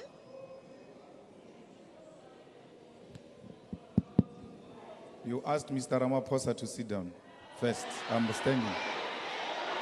No, when a point of order is called, Speaker, the Speaker must sit down. You can't have two speakers standing at the same time. Please follow the procedure. Honorable Malema. I'm rising on Joint Rules 14S. And we can't both stand, Speaker. Honorable Malema, I asked you, you said you have a point of order. Yes. And I said, what is the point of order? And I allowed you to go ahead. But please, Speaker, in terms of procedure, the President must sit down. I will order the President to sit down if I feel it is necessary for him to do so. I will. No, sit down, Honorable members. Honorable Speaker, it's not the rules. That's not how it works. Honorable Speaker, I think we are, as honorable members, violating the joint rules of this House by allowing Mr. Ramaphosa to speak here, because he has taken this parliament to court. And by taking this parliament to court, he has passed a motion of no confidence on this parliament. And he can't have his cake and still eat it, because until the court has resolved on the dispute between us as parliament and him, he's got no leg to stand before us as a legitimate body to address us. And therefore, I ask that the Speaker should actually declare this meeting closed, because he had no right even to convene us to come here. How can he convene the people that he has taken to court? And in that court, Speaker, you are the first respondent. Effectively, he has taken you to court. And that if he wins this case, it means that this body has acted unlawfully against him. We have a matter with him before court, and the right thing to do will be that we should allow the court to make a ruling before we can interface in the manner we're doing. Because the president has declared a motion of no confidence against his own parliament, something that has never happened. Thank you. President Mbeki can confirm that since 1994, we have seen this mess with what is before us now. Thank you very much. Thank you very much, Honorable Malema. Honorable Malema, when I opened this session, I said this session is convened in terms of the Constitution of the Republic of South Africa, read together with Rule 7. And this has been called in order to discuss one item, in fact, not a discussion, for the President to provide us with his program of action of government, and therefore he will be allowed to proceed and deliver the State of the Nation address. This session has not been convened to discuss any other matter other than the one which I have just stipulated. Allow us, Honorable Malema, to allow the President to present his State of the Nation address. Thank you. Yes, Honorable Malema. I also would not want us to have a dialogue, Honorable members. Yes. With due respect, Honorable Speaker, you cannot say that this event is called only to perform one item only. If that was the case, the joint rules were not going to allow the point of orders. Though the founders of this parliament knew that there might be a necessity, even when we are convened in this manner, for members of parliament to raise issues that are damaging the image of this institution. And I've raised that matter, and I would like you to consider it and not just dismiss it on the basis that we are here to listen to one item only. The rules were not going to provide for point of orders if we are only subjected to listen to one item. And therefore, I think the Speaker is out of order in that regard. Thank you very much, Honorable Malema. Honorable Malema and honorable members, there is nothing, absolutely nothing, stopping the President from addressing the House. In terms of Section 34, everyone, any one of us here, has a right to access the courts of the Republic of South Africa. I now, please, honorable members, invite the President to deliver the State of... It is in our interest for us to listen to the State of the Nation address, honorable members. Mr. President, you may proceed. Mr. President, what is the point of order, honorable member? Speaker, I'm raising on a point of order as is contained in Rule 14S of the Joint Rules of the National Assembly and the National Council of Provinces. we can't bury our heads as Parliament and sit here convened by a person who has disregarded the institutions of the state. We know, as a matter of fact, that there is an issue which the Reserve Bank sought clarity from him on in relation to the money that is in Palapala. He has ignored that recurrently.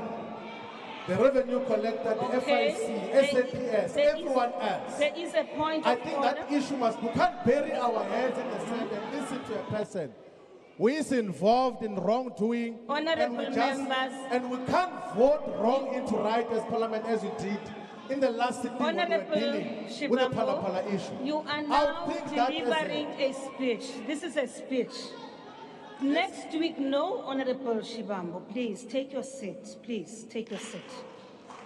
Honorable member, you know very well that next week you will have 2 days of debate of the State of the Nation address.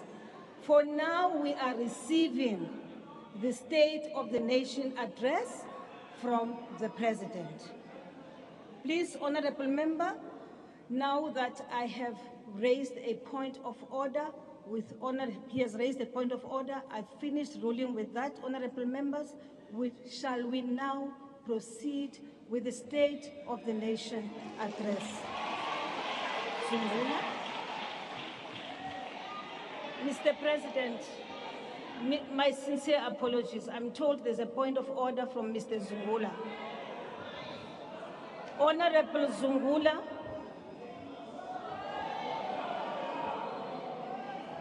Speaker. Yes. I want to call upon thing that you did, Speaker, is to anticipate what will happen in the House by reading rules of Parliament. And that is in violation of Rule 90 in terms of the rules. The second point of order, Speaker, is that you are disrupting speakers when they are addressing you. Honorable Zungula. And Speaker, Honorable Zungula, you are please violating take your seat. Rule 66. Please as I'm take your addressing seat, you. Honorable Zungula. You are violating the Honorable rule as I'm speaking to Zungula, you. will Because you are please interrupting me. take your seat? I'm not done, Speaker. Honorable Zungula, I'm not done. take Speaker, your seat. I'm a member of Parliament. I've got a Honorable right to Zungula, raise a point of order. I am calling you for the third time. Honorable Speaker, I am Zungula. raising a point of order. Honorable I'm raising Zungula. a point of order. Honorable Zungula. Honorable Zungula, I have called you out thrice now. And I am now, no, hold on. Honorable Zungula, I read these rules deliberately and I stated that 14G allows that if the presiding officer is of the view, right, or that a member is deliberately contravening a provision, and that's exactly what you have just done. I request you to leave the House. I do. I request you, Honorable Zungula, to leave the House.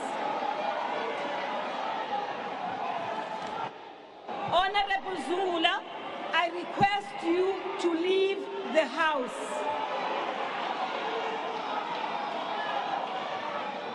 Sergeant in arms, please.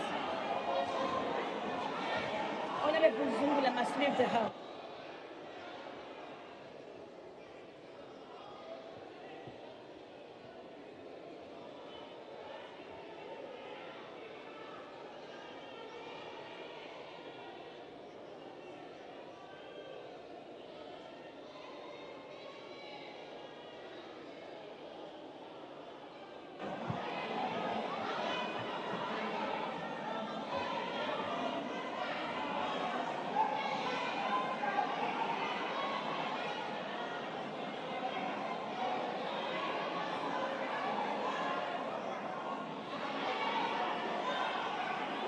Thank you very much. Honorable members, Sergeant in Arms, will you please call in the Parliamentary Protection Services to remove Honorable Zungula?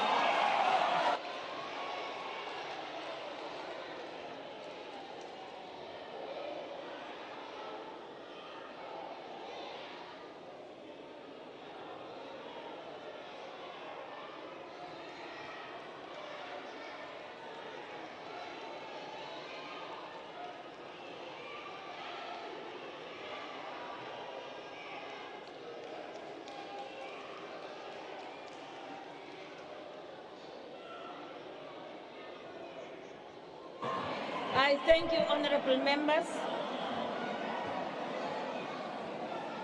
In fact, honorable members, the reason why I ignored what Honorable Zungula raised, it is because it is not, he quoted a wrong rule. And that's it. This matter is now over. Honorable Zungula is out. Shall we then proceed with the State of the Nation address? Mr. President, you may proceed.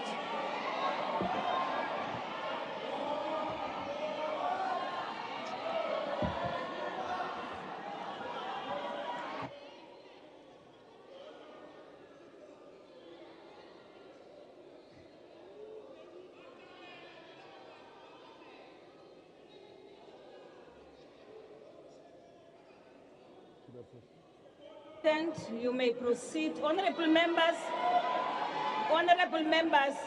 may I just point out that the reason why I've removed Honorable Zungula is not about quoting a wrong rule, but that he defied my instruction. It has come to an end now, honorable members. Honorable Zungula defied my instruction. Will you please lower your hands? We are now proceeding with the business of the day. Mr. President, you may proceed. Thank you, Honorable Speaker. Honorable members, I'm not going to allow it.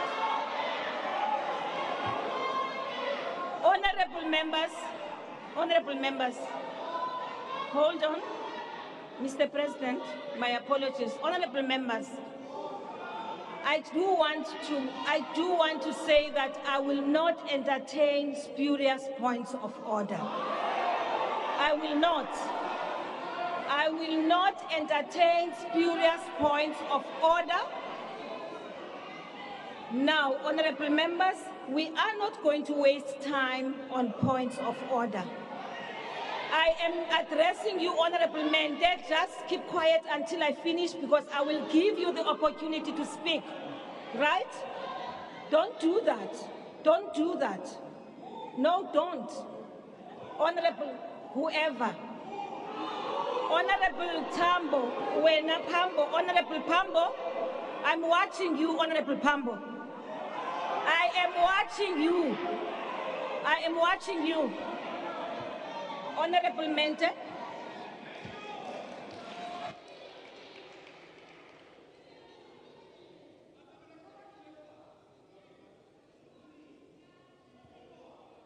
Honorable Mente.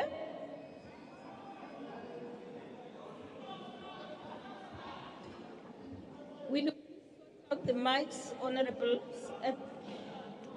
ICT.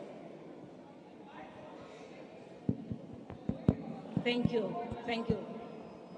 Masibulele mama, sibulele kakhulu. Sizawukhumbula ubana ngo-2021 sabizwa ngupresident kule house esibizela izinga le-GBV eliphezulu. Emva koko wacela i-South Africans ubana ngaba zimncedise ukulwa izinga le-GBV and femicide. Kodwa ephalaphala uthathe umfazi. Mama, honorable member, wait. Honorable member, wait. On what point are you rising? On a point of order 14S. Point of order 14S? Point of order and 14S of the rules. 14L and 14S of the rules. 14 of joint rules. Will you please go through that, honorable member? I don't have the book with me. Honorable member, allows me to address you. Honorable member, the issue you are raising has nothing to do with what we are doing right now, with the business of the House. Mama, 14S, when a point of order is raised, the member called to order shall resume his or her seat. Therefore, I'm calling a point of order. Everyone else must listen. And ngenhlonipho mama. Ungangeni emlonyeni. Ngenhlonipho. Honorable member. So, Mama, it has the point of order you are raising has nothing to do with the violation of the rules which we are working on, of the joint rules. It has everything to do. You are engaging in a debate. Mama, if ubundimamele, This is a debate. If ubundimamele, uzayiva le nto ndizayithetha. Awukhange undinike nethuba loba nditsho uba ndifuna uthini. Honorable Member. Okay. Now, umongameli endlini yakhe ngexesha lento yephalaphala. Umfazi obephayana kunye nalamadoda. Uhlukunyeziwe. You are out of order. You are out of order. Kwesandla sakhe. Honorable Member, you are out of order. This has nothing to do with the debate. Next week, if you think that you want to raise issues related to GBV, you will have an opportunity to do so. Right now, we are on item 1, and that item is only one only, and that is the State of the Nation Address. Honorable members, please allow me to rule that I will not allow any more points of order unless the point of order,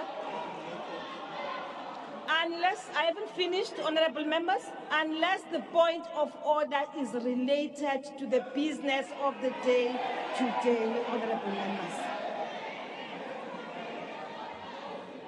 Honorable member, we now. Honorable Khatebe.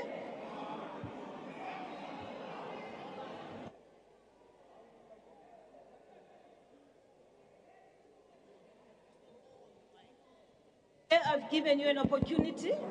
Thank you, Honorable Speaker. I'm rising on the fact that you have already made a ruling. You have already made a ruling that you are not going to take any points of order anymore. Number two, Honorable Speaker, number two, we cannot allow people to come and introduce a debate instead of a point of order. I request that the ruling you have made must be respected. Thank you. I thank you, Honorable Khatebe. You are very correct, Honorable Member. Yes, he is. He is. I ruled that, Honorable Members, that we are now, in fact, I think we are now done. I've given an opportunity to Honorable Members to raise their issues, and none of what you are raising is related to what we're about here today. Honorable Dlamini, please, we want now to proceed. Honorable members, we want to proceed with the business of the House. It is now 20 past, since 20 minutes after, since we started with this. We now proceed, Honorable. Did I recognize him? Honorable Dlamini, yes? On what point are you raising? Are you rising? I'm rising on Rule 14U. Which 14U. 14U. I hope you must speak in the book. Okay. I read it to you. Yes. So the other paper repeat, I pass on Sunday. Yes. Yes. Speaker. Yes. As well seated here. How much more is the country must allow such incompetence to come and address us? This man who sits here, Mr. Honorable Member, point of order. Point of order, withdraw that. 1 billion has not given those people. Withdraw what you have done. This is not, don't say this man, it's an honorable member. It is an honorable member. Honorable Mr. Ramaphosa. Number two, yes, Honorable Dlamini. Yes, Speaker. Honorable Dlamini. Yes, Speaker. Shall we please respect one another? No problem. And maintain the decorum of the House. Honorable Dlamini, this is the President of the Republic of South Africa. That's number one. Number two, Honorable Member, I'm talking now. No problem. Honorable Dlamini, will you please now take your seat? Speaker, thank you, Honorable Dlamini. Dlamini, please, Honorable Member, please take your seat. Uzawuphuma ke ngoku. Thank you, Mr. President. Mr. President, proceed. I I see the game which you are playing, honorable members. And I will not allow you to proceed with it. This business of SONA will continue. I will not allow you to, Honorable Mawutwe, I'm addressing you, please stop that. Lower your hand. Thank you very much, honorable members. Please, let us respect one another. Thank you. Honorable the President. There is no point of order now. Is no point. I've given you adequate time and you are not raising issues relevant to what we are discussing here today. What you have been doing is to raise spurious points of order. I'm not allowing it.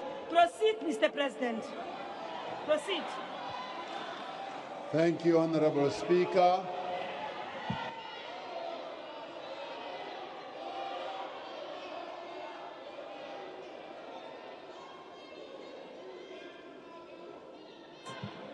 I'm not allowing any more points of order. Honorable Malema, I'm not allowing you.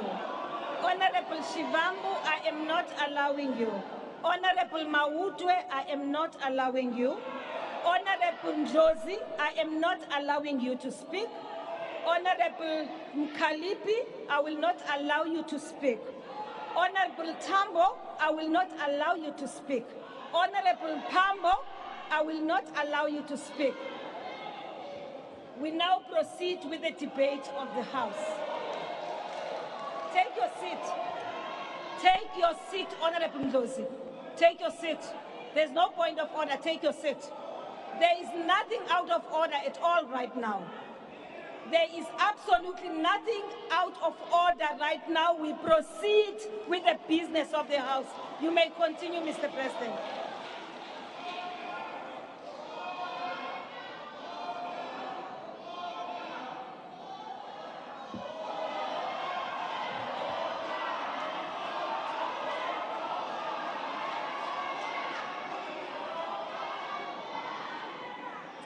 Thank you very much, Honorable Member. Mawutwe, Honorable Member, please lower your hand.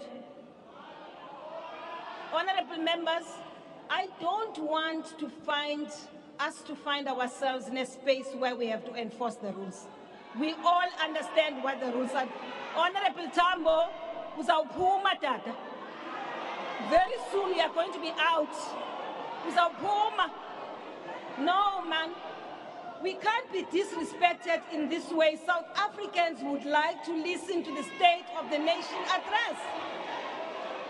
What you are doing, honorable members, is disrespecting not this assembly, but you are disrespecting all South Africans. I will not allow any more points of order. I have ruled and I am not going back on that one. If you do not want honorable members to be part of this session, if you don't want to be part of the session, if you don't want to listen to SONA, please, you may simply walk out and wait for us outside. That's it.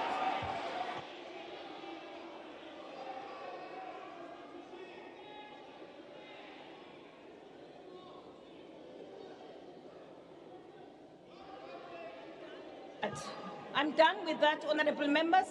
I've come to a conclusion that what you all are raising has absolutely nothing to do with what we are about here today.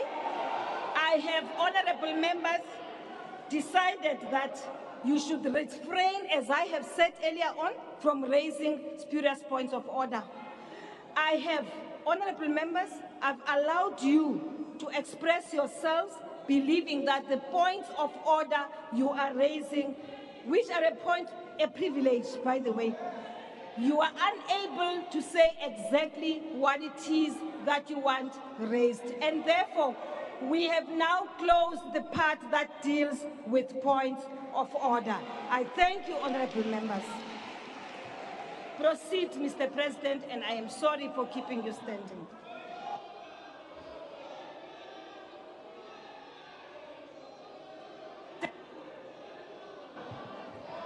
Proceed, Mr. President. Thank you. Speaker of the National Assembly, Ms. Nosiviwe Mapisa Ngakula,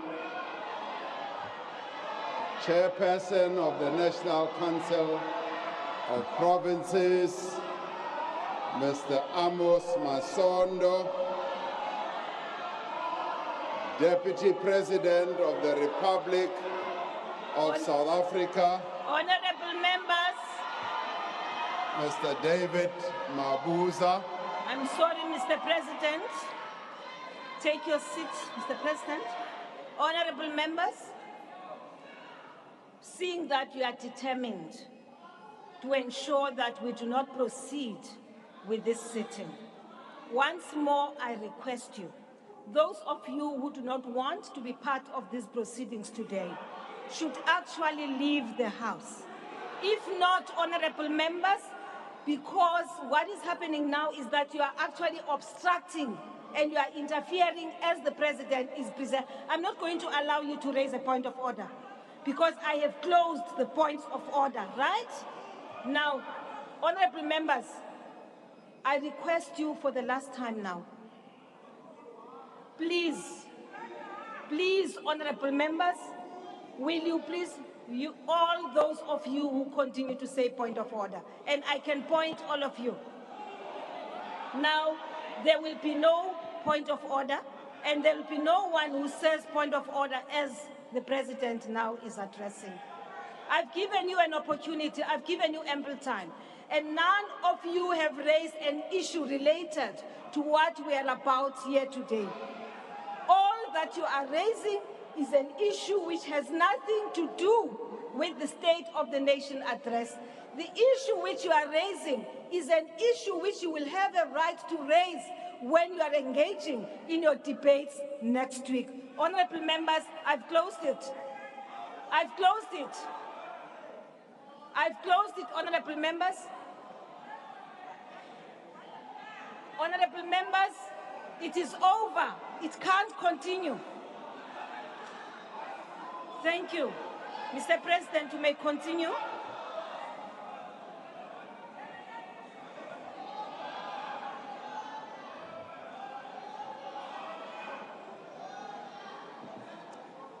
Thank you, Honorable Speaker. The Executive Mayor of the City of Cape Town, Mr. Gordon Hill Lewis, our former President, President Thabo Mbeki, former Deputy President, Ms. Baleka Mbete, President of the Pan-African Parliament, the Right Honorable Chief Fortune Charumbira. Honorable members, I now give a notice and I'm going to call you one by one. And Sergeant in Arms, you will help me to remove or usher out people who do not want to be part of the debate. That is where we are now.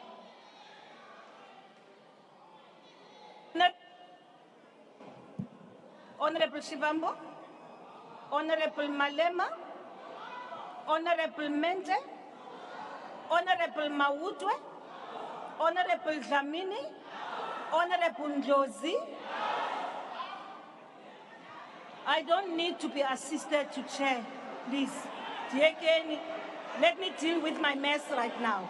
It's mine. Leave me to deal with it. Honorables, the ones I've just called now, you can leave the House. Now. Sergeant in Arms, leave the House.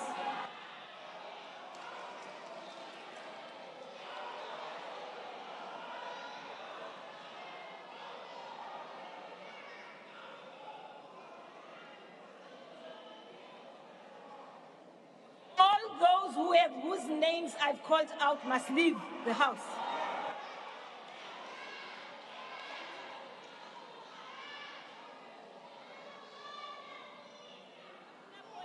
order. There's no point of order. Lower that hand. There's no point of order. And stop screaming at us. Lower that hand. Orupume. What's the name of the person?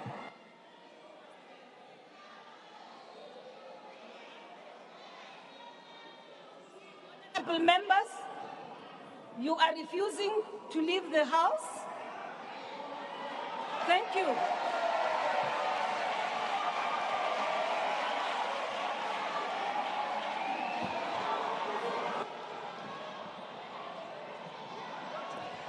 I now suspend the proceedings.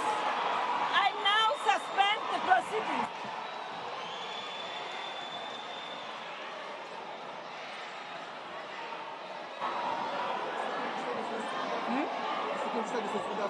Security services, you may intervene. Security services of the Republic of South Africa, you now come into the chamber and remove the members. The business is suspended for the next 10 minutes.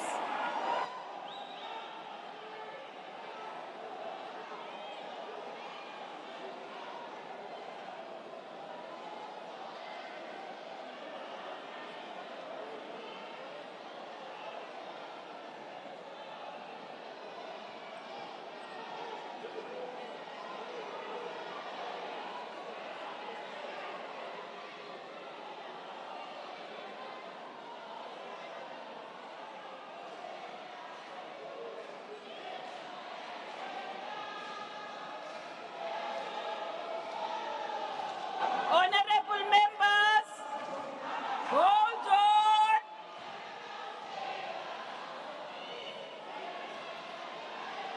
Business of the house. Animal out.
Resume.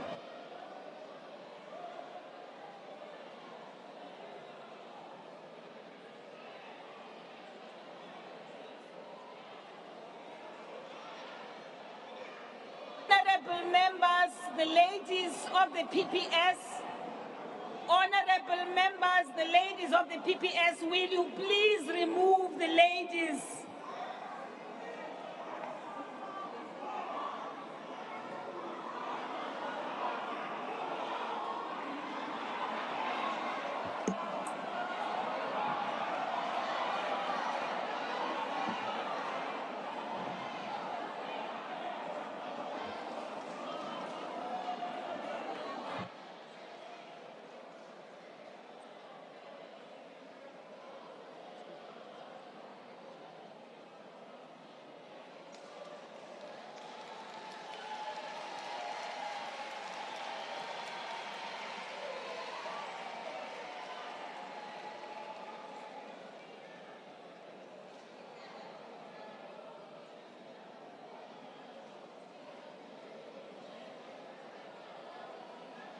Thank you, honorable members.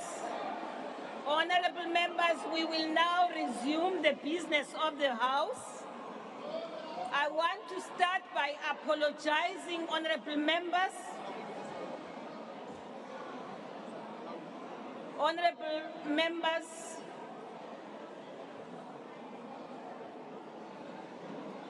I've noted your hand, honorable member. May you please allow me to address the House first.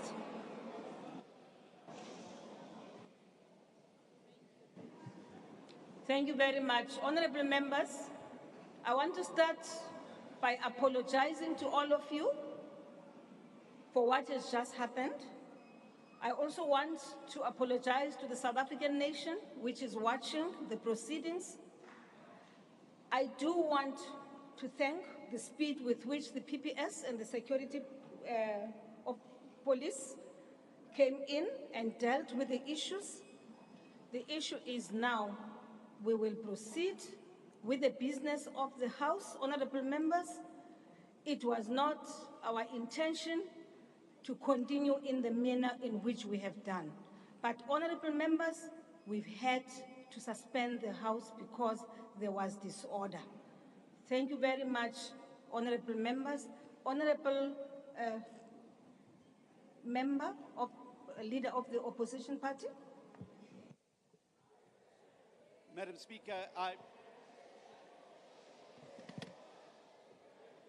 Madam Speaker, I don't intend to delay the proceedings any more than they have already, but it is an important point of parliamentary privilege.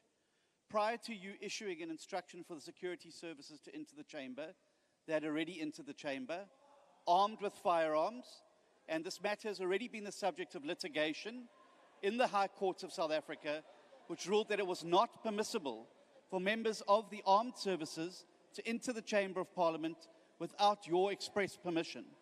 That was not the case in the sequence of events. I'm not asking you to make a ruling now. However, I am asking you to examine the footage and for you to ensure that in future the rules of Parliament are upheld and that members of this House are not intimidated by an uninvited insurgence of the security services into the chamber. Thank you. No, honorable member, may I just draw your attention to this. First, I don't know. I will have to watch the footage. But what I do know is that the honorable members who I had called out and requested to leave the chamber had not been invited to climb the stage where the president was sitting. That I must say, rules or no rules. Here was a situation, my common sense tells me that a president is sitting here and is addressing, and I ask people politely to leave the House, and instead of leaving the House, they climb the stage. It immediately threatens the security of the principal. And I want to request us, honorable leader of the opposition, that this should not be a matter now that delays the proceedings anymore. Anything else now, we will have to go back to the Hansard and go to the recordings and observe for ourselves, both you and us from our side. Being removed from the House can never allow you and give you the right to run to the stage where a principal is sitting. And I think that's the only reason. And please allow me, Honorable Steenhuisen, that I do not give you an opportunity to speak. Let us close this matter. This matter must be closed.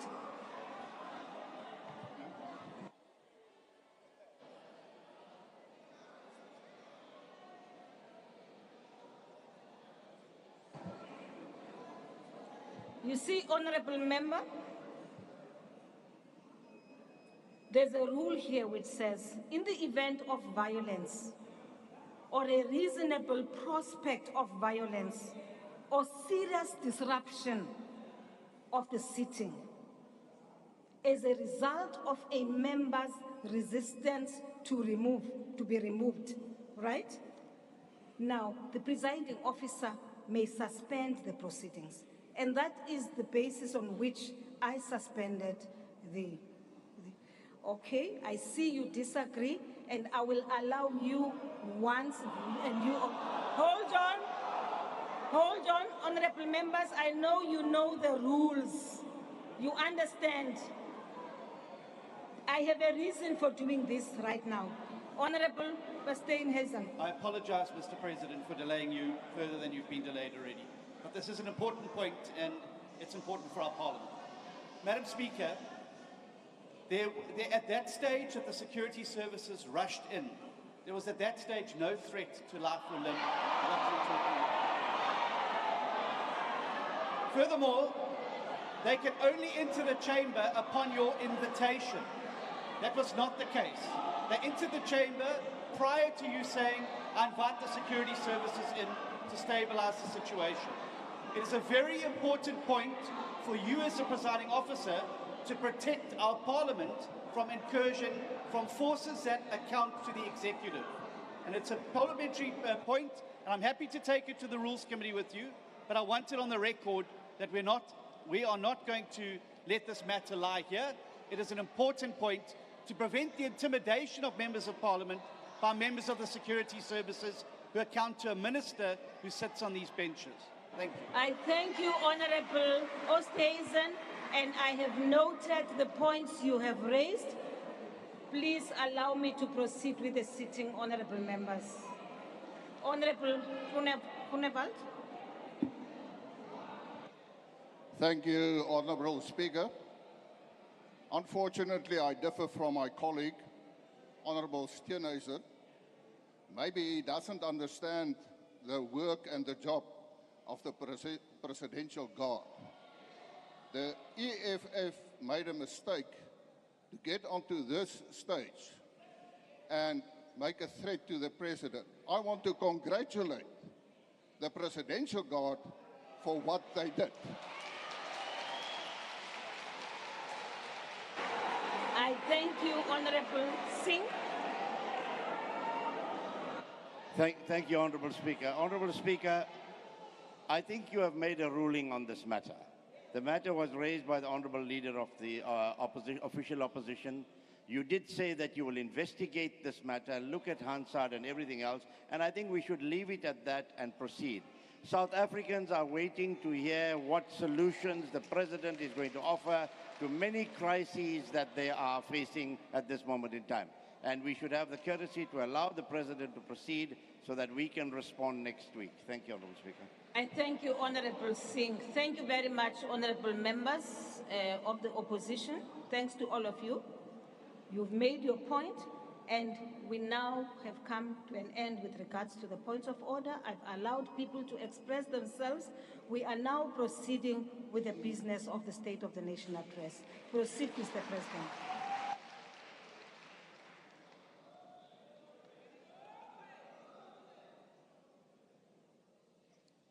Speaker of the National Assembly, I greet you once more, as well as the Chairperson of the National Council of Provinces, Mr. Amos Masondo. I also extend my greetings to Deputy President of the Republic, David Dabe de Mabuza, the Executive Mayor of the City of Cape Town, Mr. Gordon Hill-Lewis, former President Thabo Mbeki, former Deputy President Baleka Mbete, President of the Pan-African Parliament, the Right Honorable Chief Fortune Charumbira, the Chief Justice of the Republic, Justice Raymond Zondo, and members of the judiciary, premiers here present, mayors, heads of institutions supporting democracy, Deputy President of the governing party, Mr. Paul Mashatile, and leaders of other parties, members of Parliament, Chief of the South African National Defence Force, Commissioner of the South African Police Service, Commissioner of the South African Revenue Service, fellow South Africans. It is indeed a great honor for me despite what happened earlier, to stand before you this evening to present the state of the nation. The moment of the state of the nation endears us to ask ourselves a number of questions, but the one I want to focus on today is what defines us as a nation?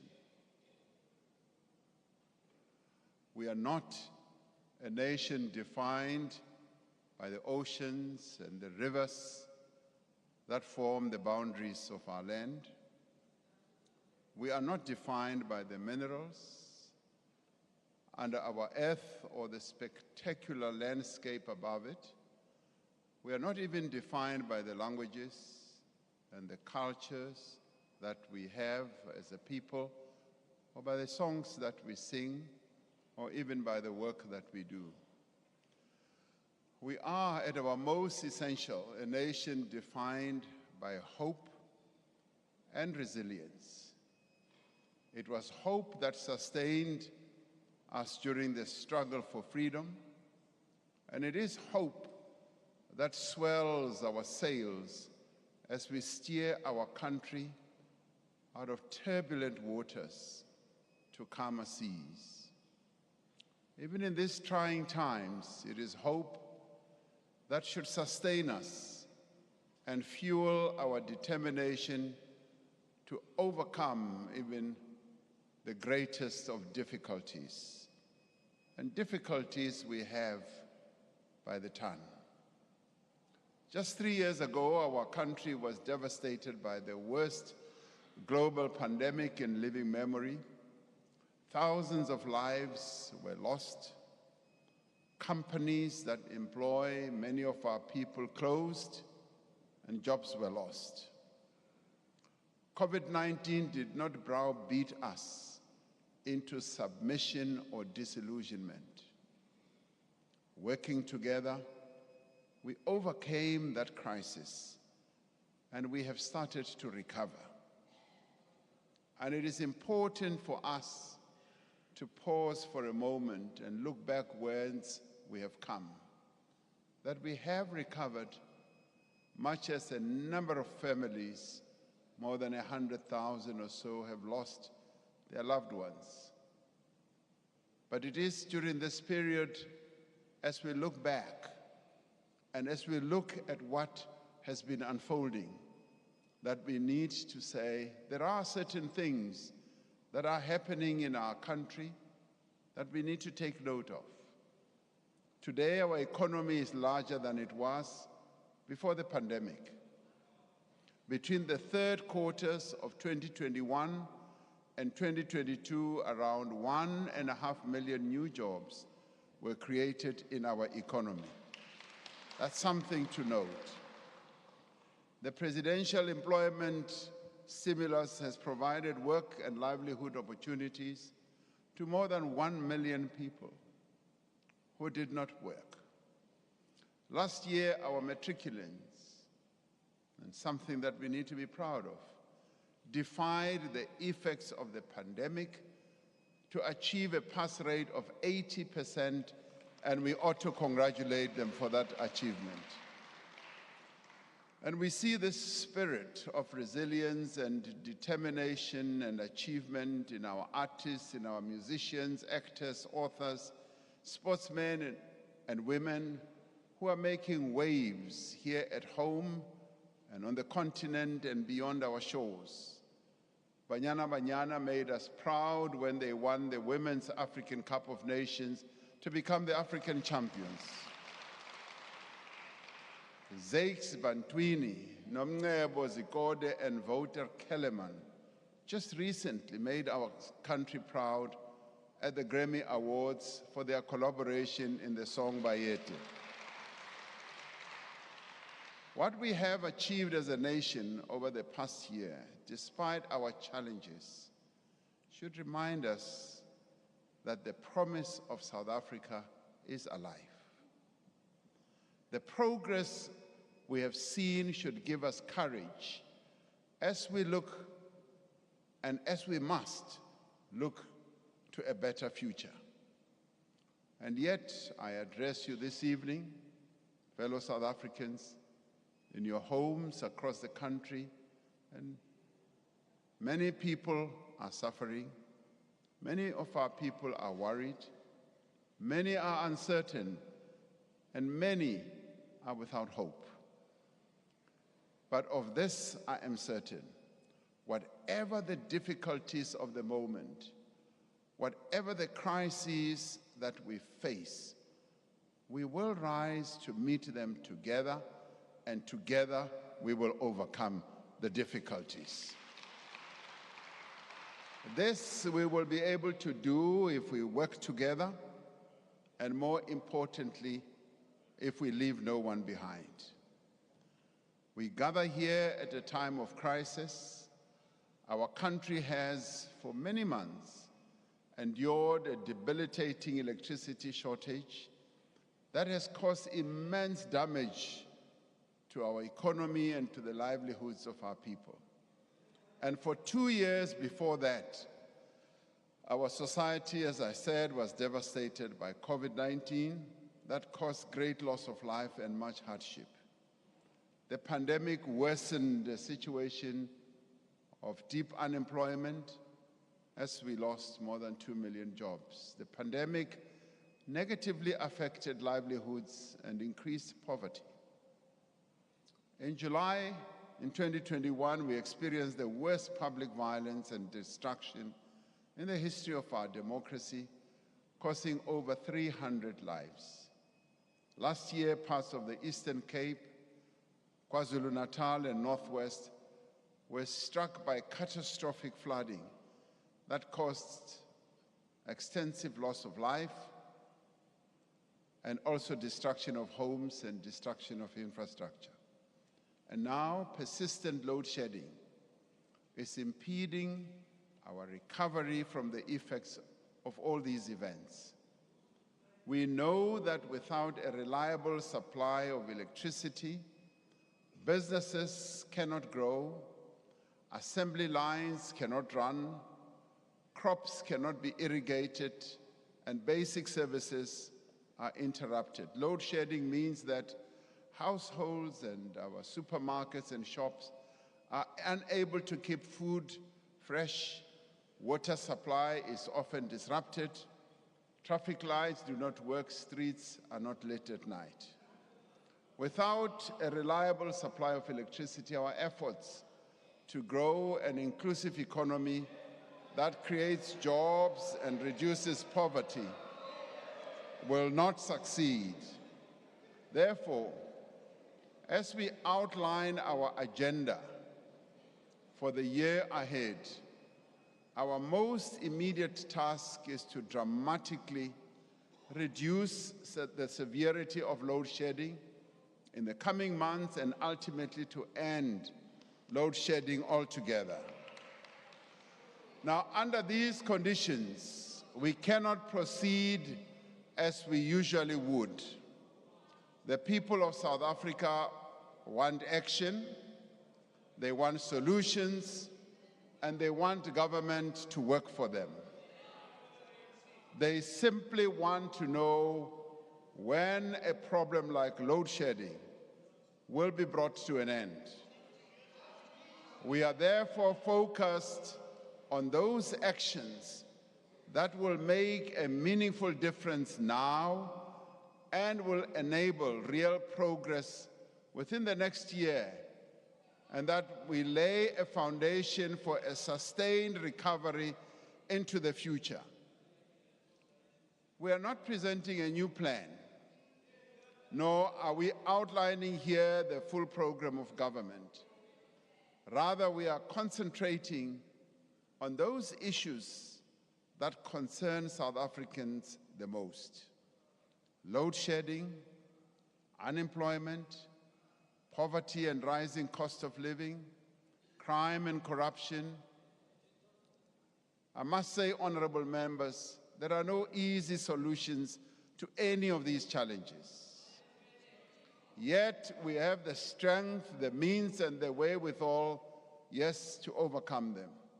If we work together and act boldly and decisively, leaving no one behind, we will be able to resolve our challenges. This State of the Nation address is about seeing hope where there is despair. It is about showing a way out of these crises. This evening, we will give an account of a number of areas where progress in implementing the commitments we made in last year's State of the Nation address has been made. And there are others where progress has not been made. And we will be quite candid about that. Over the course of the last year, we have laid a firm foundation based on the commitments that we made for faster growth through our investment drive.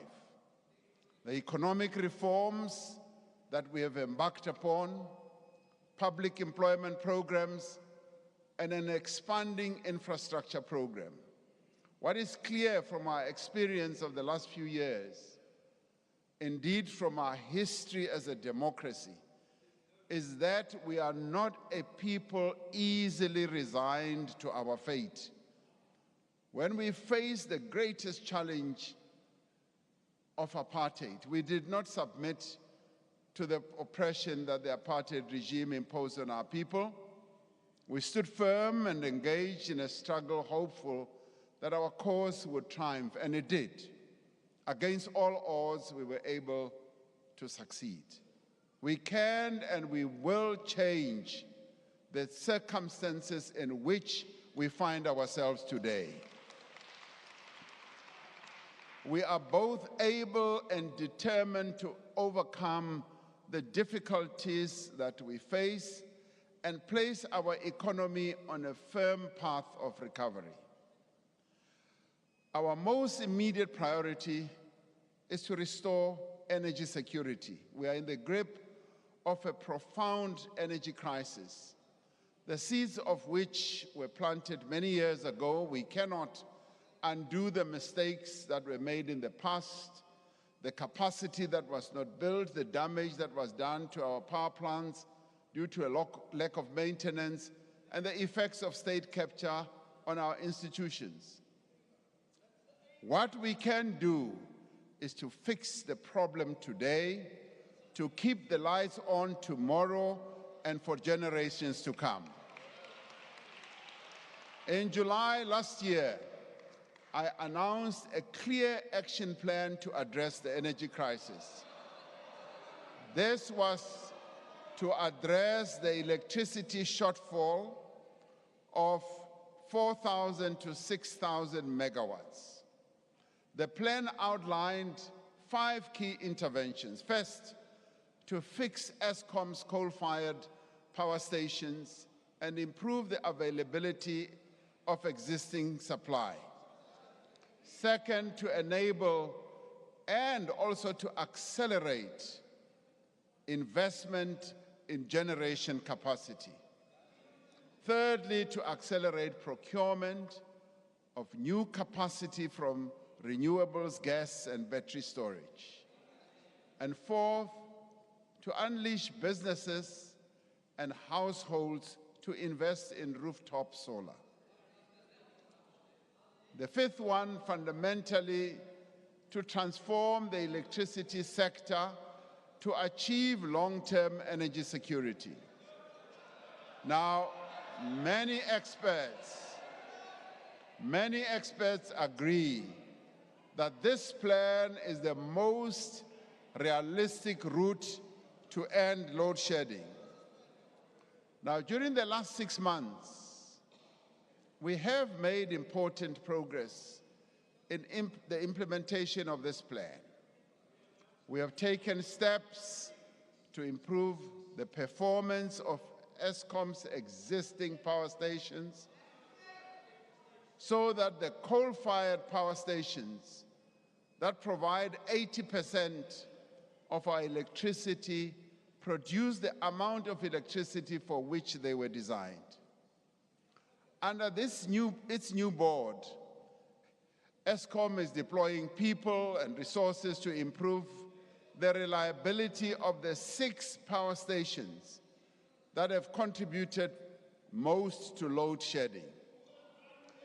Eskom is urgently fast-tracking the construction of a temporary solution to bring back 3 units at Kusile Power Station following the collapse of the chimney or the flue last year, while simultaneously repairing the permanent structure. We are rebuilding the skills that have been lost over time. And we have already recruited a number of skilled personnel to senior levels to be deployed at underperforming power stations.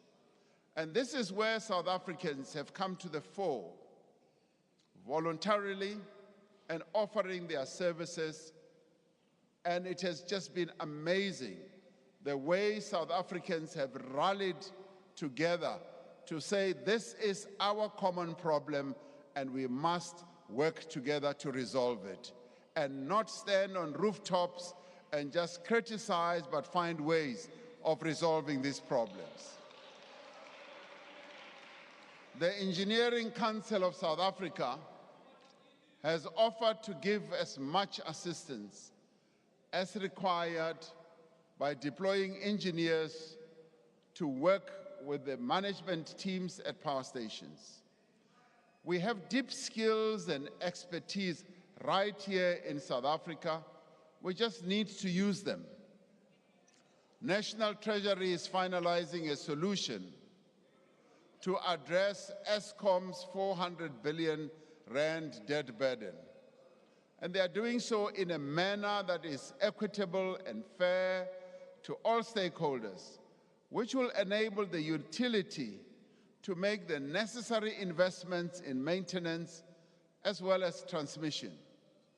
Government will support Eskom to secure additional funding to continue purchasing diesel for the rest of the financial year. This should reduce the severity of load shedding, as Eskom will be able to use its diesel run plants when the system is under strain. Eskom has launched a program to buy excess power from private generators and has already secured some 300 megawatts, also from neighboring countries around us.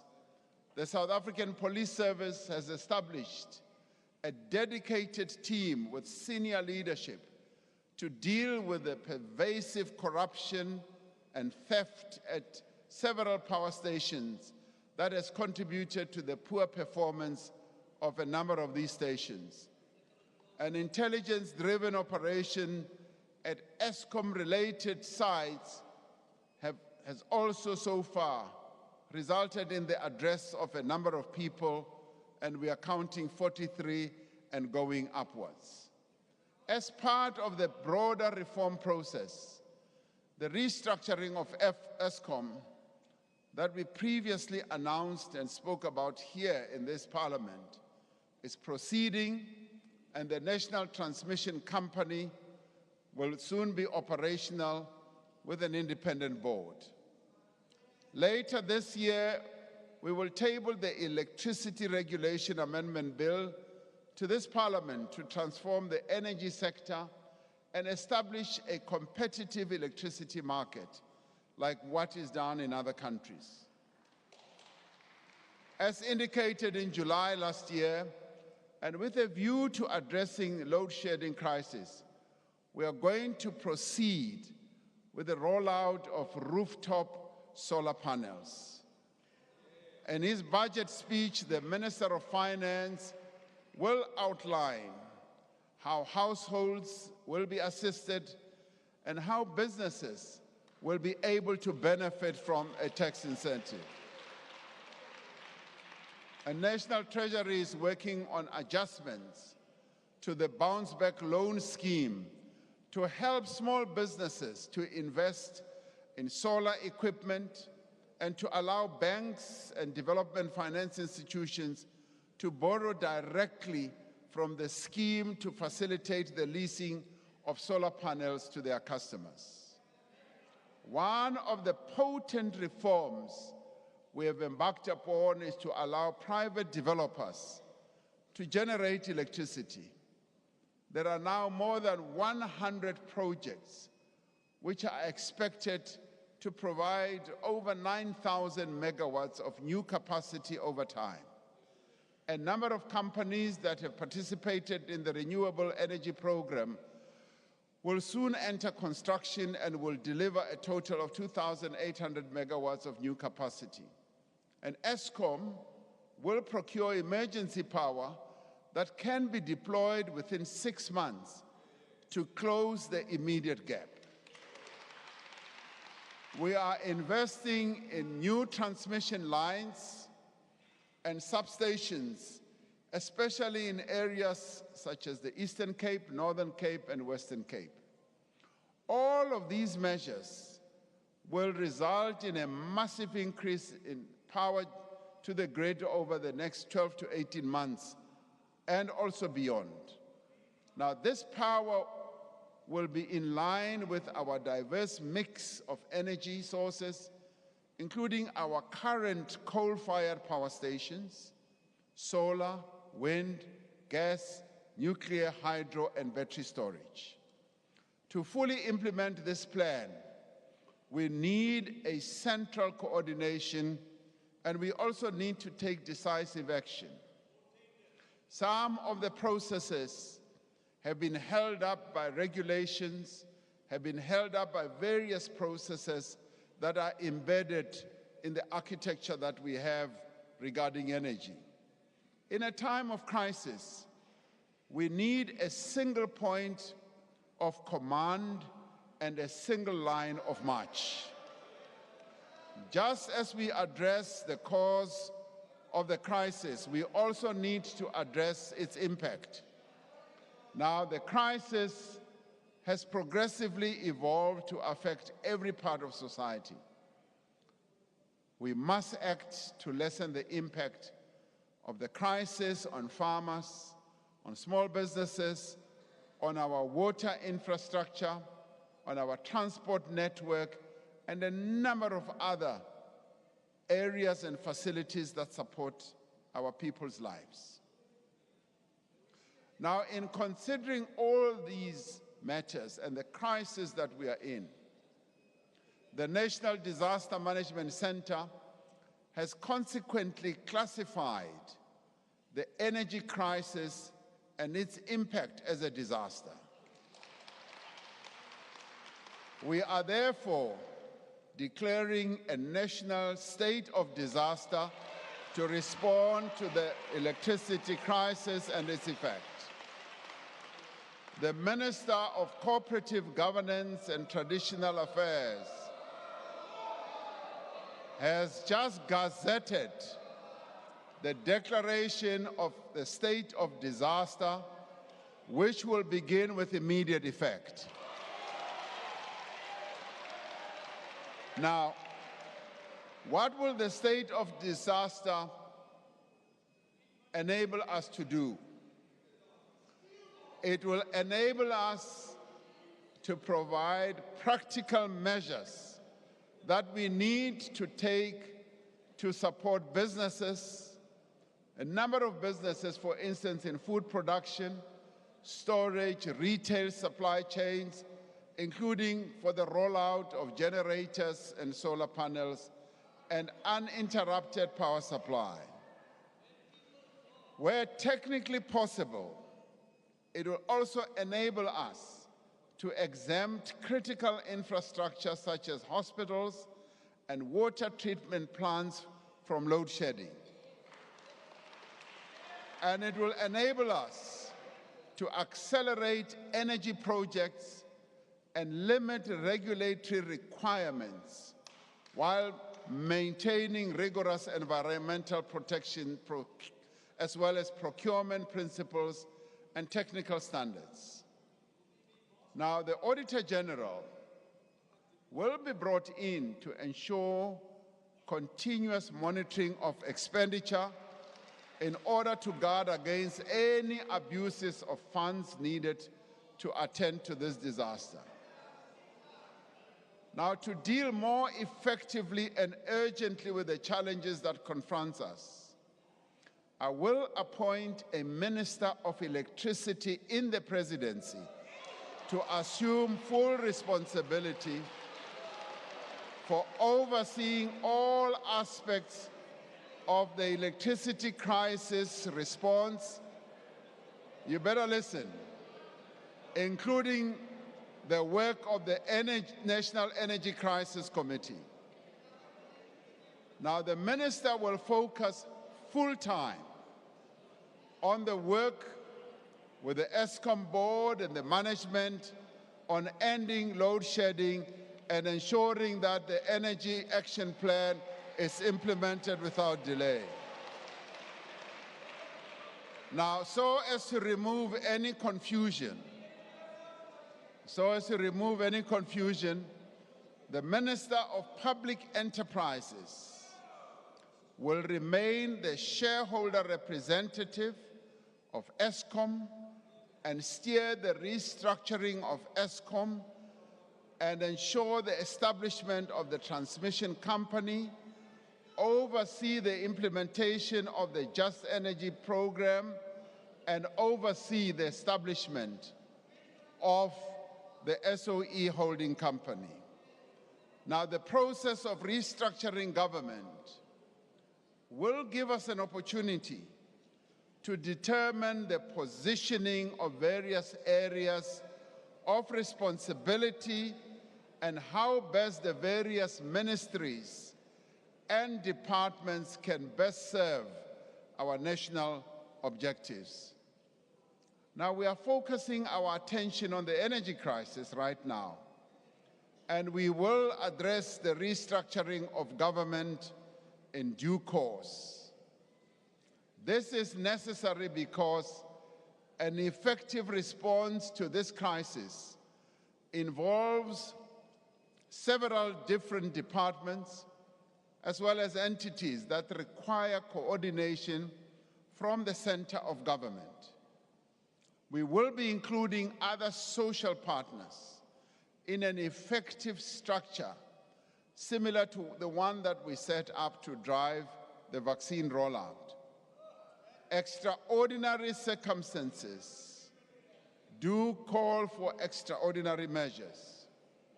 Now, we have cooperated extremely well with a number of role players. The energy crisis is an existential threat to our economy and to the social fabric of our country. We must therefore spare no effort, and we must allow no delay in implementing the measures that are going to enable us to address the crisis. And I'm doing this because much as we have the various regulations, the various laws, the coordination, particularly when it comes to addressing the electricity crisis, is an important instrument that I need to enable us to address this process. Hence, we will have this minister who will day and night just be focusing on this crisis that we are dealing with. As we take these actions to resolve the energy crisis, we are mindful of the risks that climate change poses to our society. Extreme weather events in the form of drought, floods, and wildfires increasingly pose a risk to the health, well-being, and safety of our people. We will continue our just transition to a low-carbon economy at a pace our country is able to keep up with, and at a pace we can afford, and in a manner that ensures energy security. We will undertake our just transition in a way that opens up the possibility of new investments new industrialization, and that, above all, creates new jobs.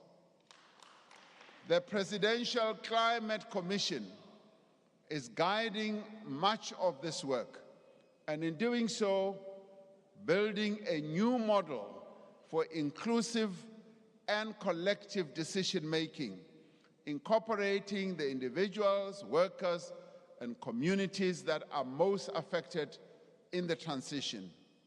Much as I'm the chairman of this commission, I'm ably assisted by Mr. Vali Musa, who used to be a minister in our government.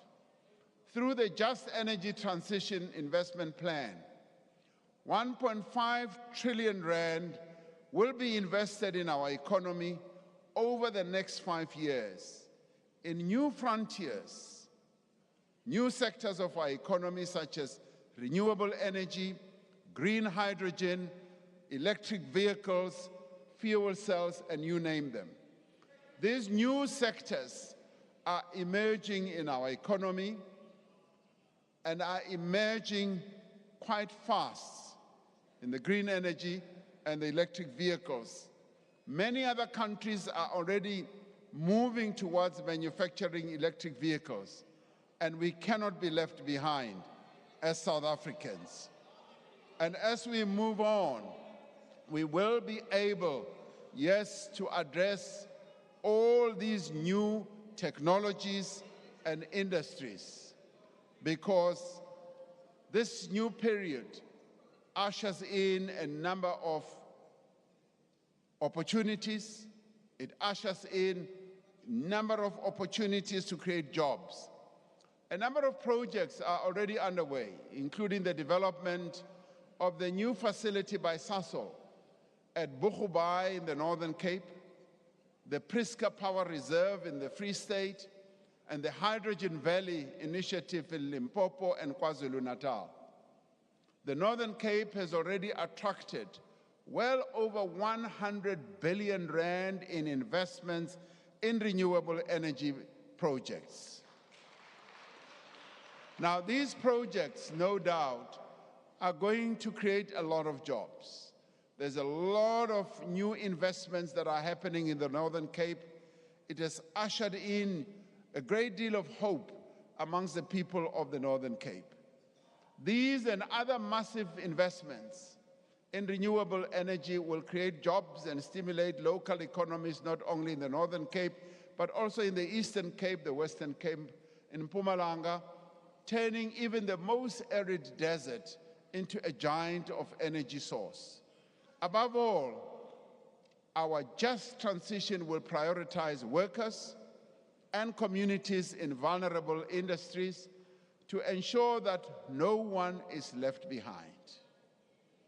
Our economy needs to grow much faster if we are to meaningfully reduce unemployment.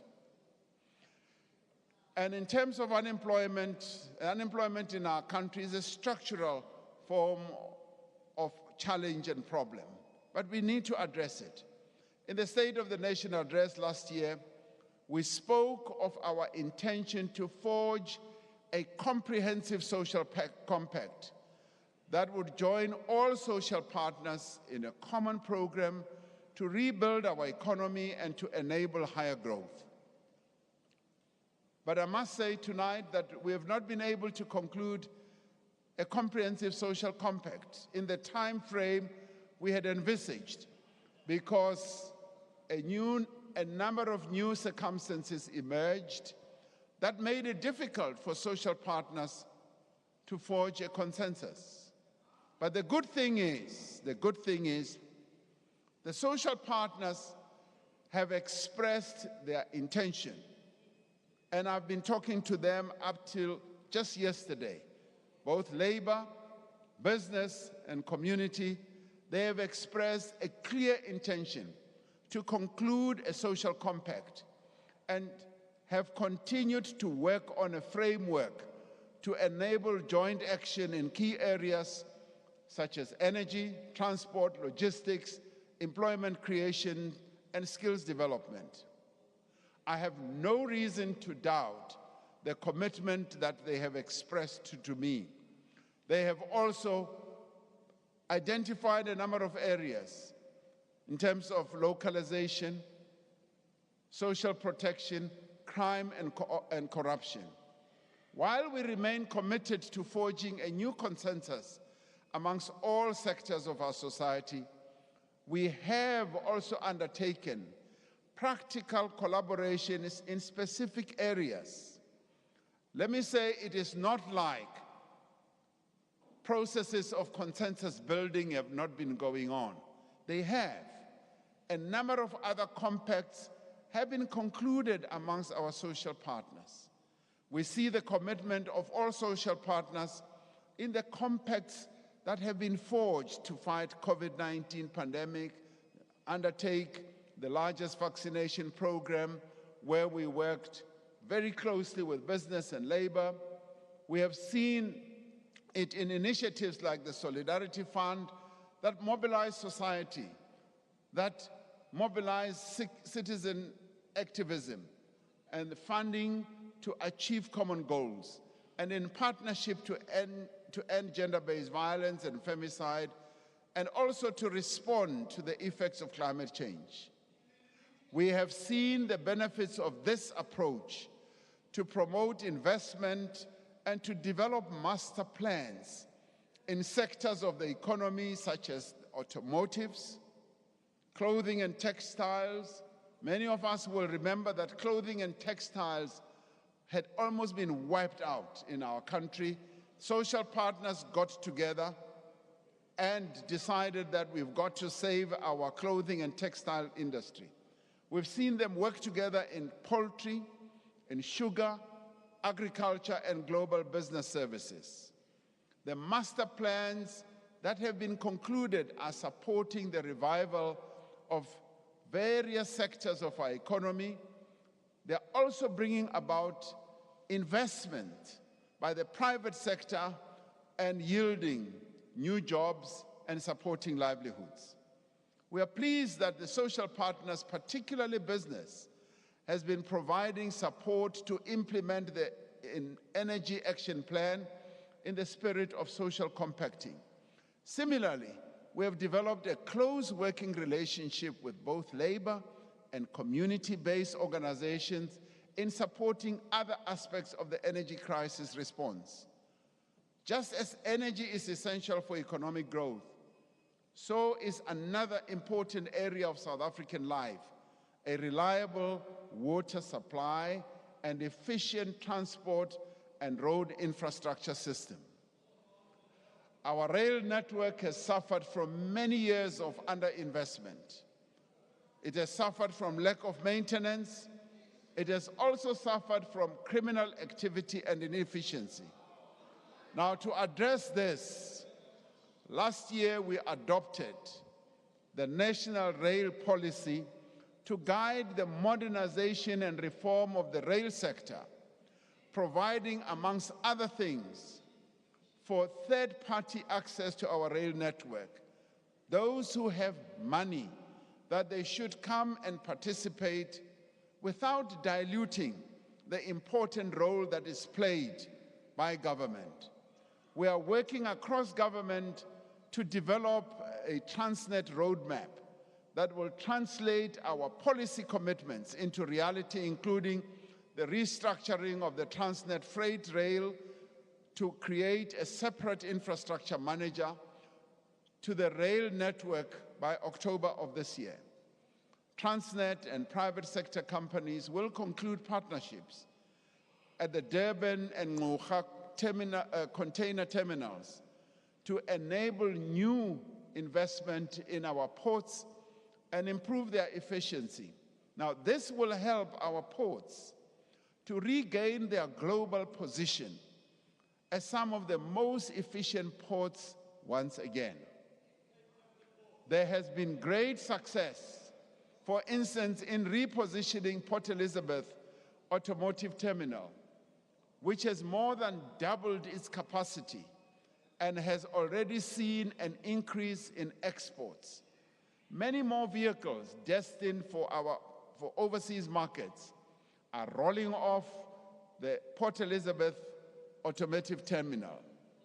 Transnet is also rehabilitating its idle locomotives and expanding its fleet. And soon there will be a solution to the challenge that, yes, we've been facing with regard to getting our locomotives to move once again. We have faced challenges in the transportation of commuters, on passenger rail, and this has been raised sharply by trade unions with us who represent the working people of our country. Now, following the restructuring that is underway in PRASA, 13 commuter rail lines have been reopened, significantly reducing the costs of travel for many workers. The reliable supply of water is essential for the well-being of people and the growth of our economy. As I drink my water now. Now, to ensure water security now and into the future, the Department of Water and Sanitation is leading the process of investing in major infrastructure projects across the country. And the Water Department, the Water Ministry, has a deep knowledge of the water network throughout our country. And they've already made out plans for various water systems in our country and what we need to do.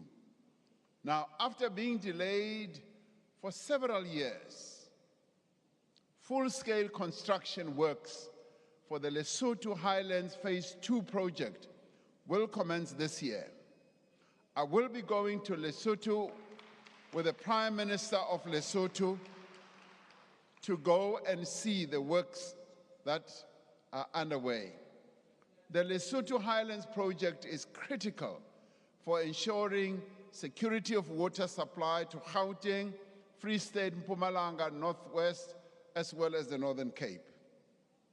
Several decades after it was first proposed, and 9 years after a sword-turning ceremony was held, the first phase of Umzimvubu Water Project will start this year, the very coming financial year, which starts this very year. Now, this phase, which involves construction of the Ntabelanga Dam, irrigation infrastructure, and the distribution of water to surrounding communities, will be financed by government. The next phase to be constructed will be the Lelani Dam, which will include a hydropower station. Major projects to increase the capacity of the Clan William Dam, the Hazelmere Dam, the Tzanini Dam will improve the supply of water to the West Coast, eThekwini, and the eastern part of Limpopo.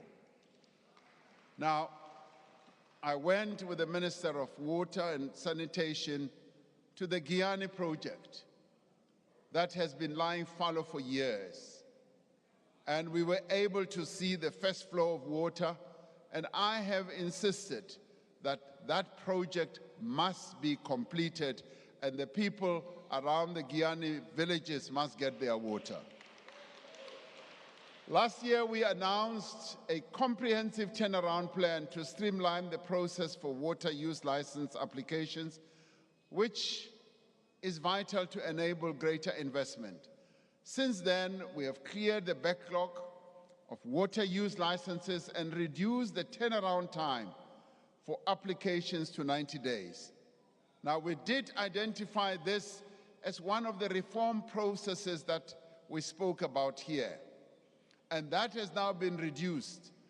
Number of people used to wait up to 3 years just to get a water license. It's now been reduced to 90 days.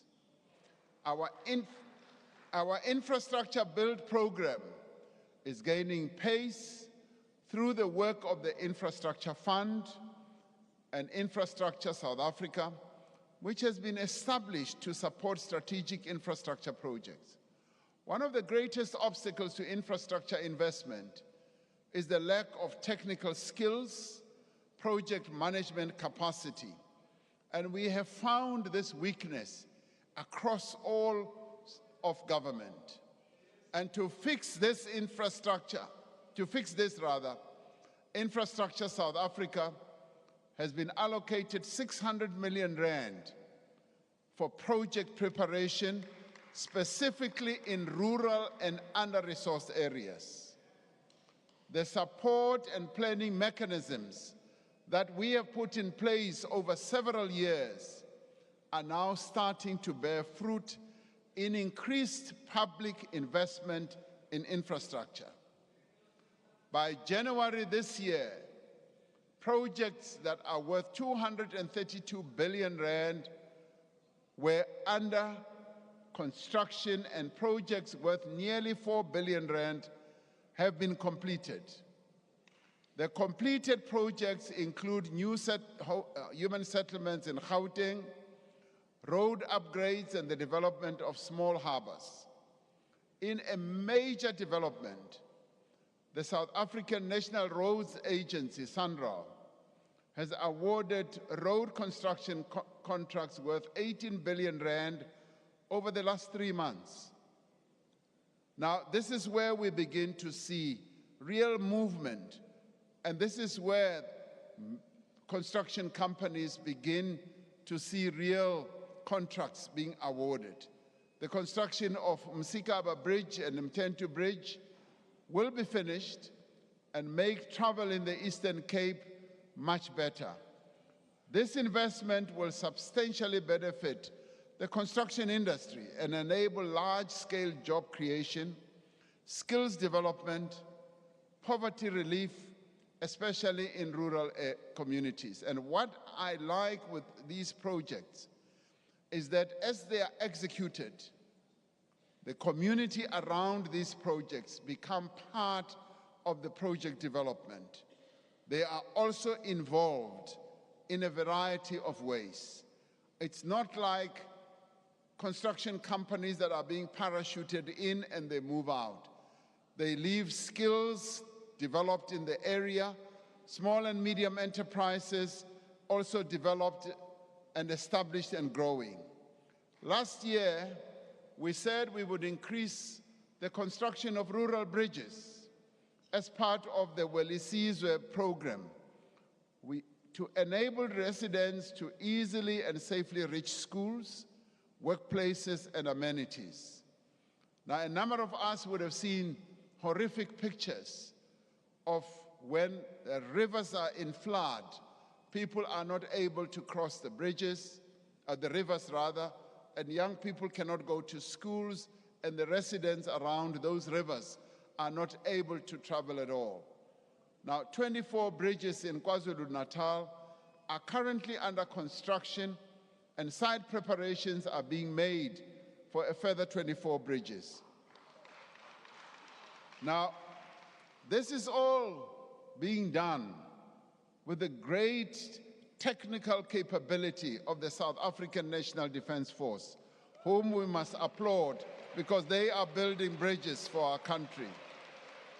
In the telecommunications sector, one of the things that we spoke about in the last State of the Nation address, the completion of the spectrum auction has been the spectrum auction has been done, and it has unlocked new investment and has contributed some 14 billion rand to the fiscus. During the course of this year, we will migrate the remaining households to digital television signal and complete the switch off of analog transmission. This has taken quite a long time, but yes, better late than never, and that's where we are. Now, saying better late than ever is not a culture and a practice that I want to see continuing in government. I want to see agility, faster execution, and I want to see everyone across government doing their work and making sure that we do indeed achieve what we have said we will. This will release valuable spectrum for the rollout of 5G mobile networks and will reduce the cost of data. These actions will bring us closer to our vision of affordable, high-speed internet access for all. In the State of the Nation address last year, a number of my colleagues who live in the rural areas, whenever I try to call them and they don't have connectivity, they always say, because we are in the rural areas, we don't have that. Now, this initiative is going to enable even the people in our rural areas to have better connectivity like all others in the urban areas. We said in the State of the Nation address that we would concentrate our efforts on mobilizing greater levels of investment, which is essential to growing the economy as well as creating jobs. We said that we would give impetus to the campaign that we embarked upon nearly 5 years ago to raise $100 billion, which then translated to 1.3 trillion rand. Last year, the 4th South African Investment Conference raised 367 billion in investment commitments, bringing our 5-year investment target firmly within sight. Over the last year, many of these commitments have resulted in the companies that made these commitments investing in new factories, call centers, solar power plants, undersea fiber optic cables, the expansion of production lines, the adoption of new technologies. Importantly, these investments have resulted in new jobs and new opportunities for small emerging businesses as well. On the 3rd of April this year, we will hold our 5th South African Investment Conference. At this conference, we will set a new target. Having achieved our 1.2 trillion rand, we will set a new target to mobilize, and this is an investment mobilizing opportunity we have, to mobilize more than 2 trillion in new investment by 2028. Now, the investments that have flowed into the economy to date have contributed substantial increase in local production. These investments have encouraged our efforts to buy local. Last year, I delivered the State of the Nation address wearing a suit and shoes proudly made in South Africa. This evening, I am drinking, and this is the glass. I am drinking water from a glass made in Wadeville last week by workers from Katlehong, Vosloorus, and Germiston. Now, for many years, I can tell you, South Africa has been importing its drinking glasses. Now we are increasingly making them locally. But it's not just glasses. If you go to hospital for an operation, chances, and heaven forbid, chances are that you will receive an anesthetic made in a world-class manufacturing facility in the Eastern Cape. During my state visit to the United Kingdom last year, a South African firm obtained a license to produce an oral vaccine for cholera for the first time here in South Africa. Now, competition merger agreements have provided for more fuel to be refined locally and more foods to be bought from local farmers.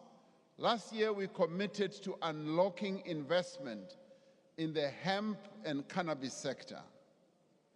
We are moving to create the enabling conditions for this sector to grow.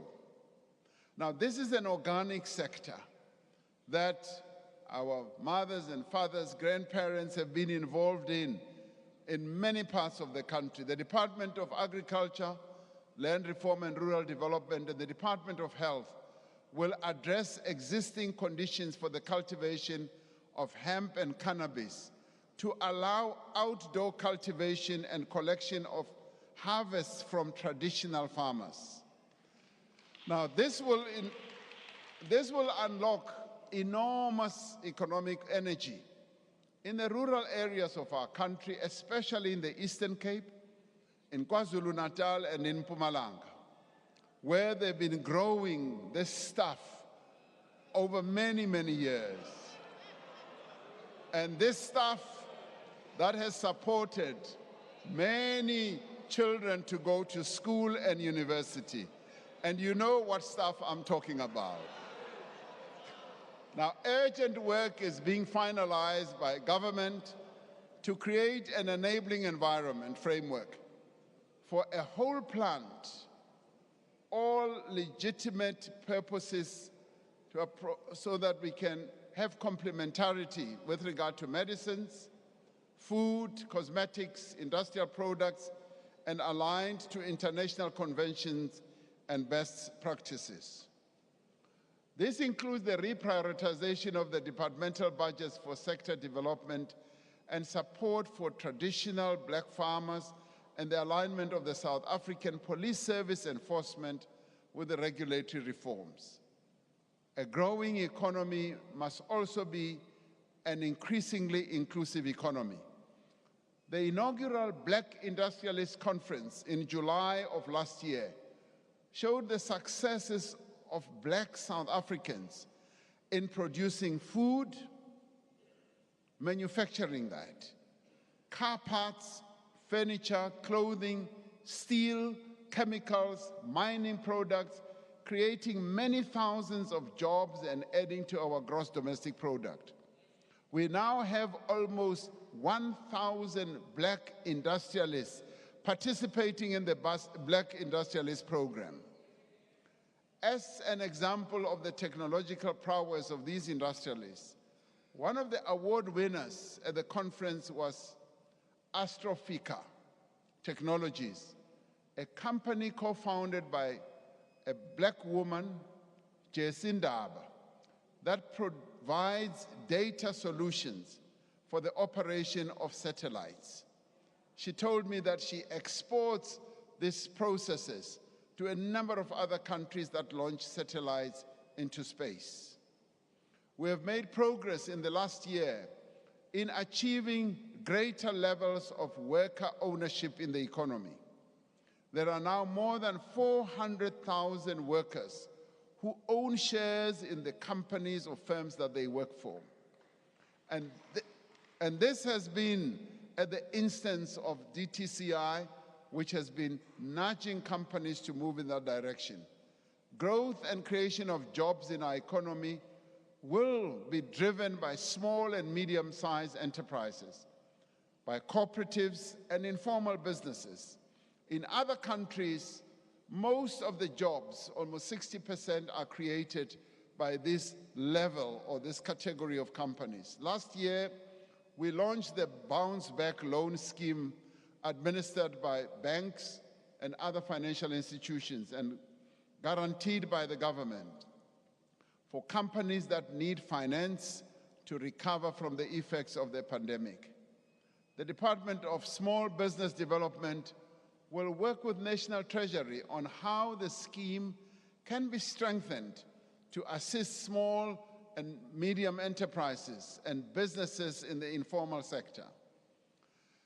To address the challenge of youth unemployment, the Employment Tax Initiative has been expanded to encourage businesses to hire more young people in large numbers. Now, this is a scheme that is underwritten by government. Last year, I announced that we would be seeking to reduce red tape so that we can rid our country of the unnecessary bureaucracy that often holds us back. The red tape reduction team in the presidency under Mr. Sipho Nkosi has been working with various departments to make it easier to do business. It has taken a collaborative approach, working with departments and agencies in areas such as mining rights, systems, tourism, transport operator licenses, visas, work permits, early childhood development, and the informal sector. This year, we will finalize amendments to the Businesses Act to reduce regulatory impediments for SMMEs and cooperatives and make it easier for entrepreneurs to start businesses. Through the Small Enterprise Finance Agency, SEFA, we plan to provide 1.4 billion in financing for over 90,000 entrepreneurs. Now, government, in partnership with the SME Fund, is working to establish a fairly substantial fund which could get up to 10 billion rand to support SMME growth. Government, through the Ministry of Finance, is looking at the possibility of providing a portion of that funding so that, yes, business should also be able to provide some 7.5 billion that will be raised from the private sector. Now, this will then provide a great fund that our small, medium enterprises will be able to tap into. Now, the good thing is here we will be working with the private sector, who are much more driven, who are much more focused, and who move faster.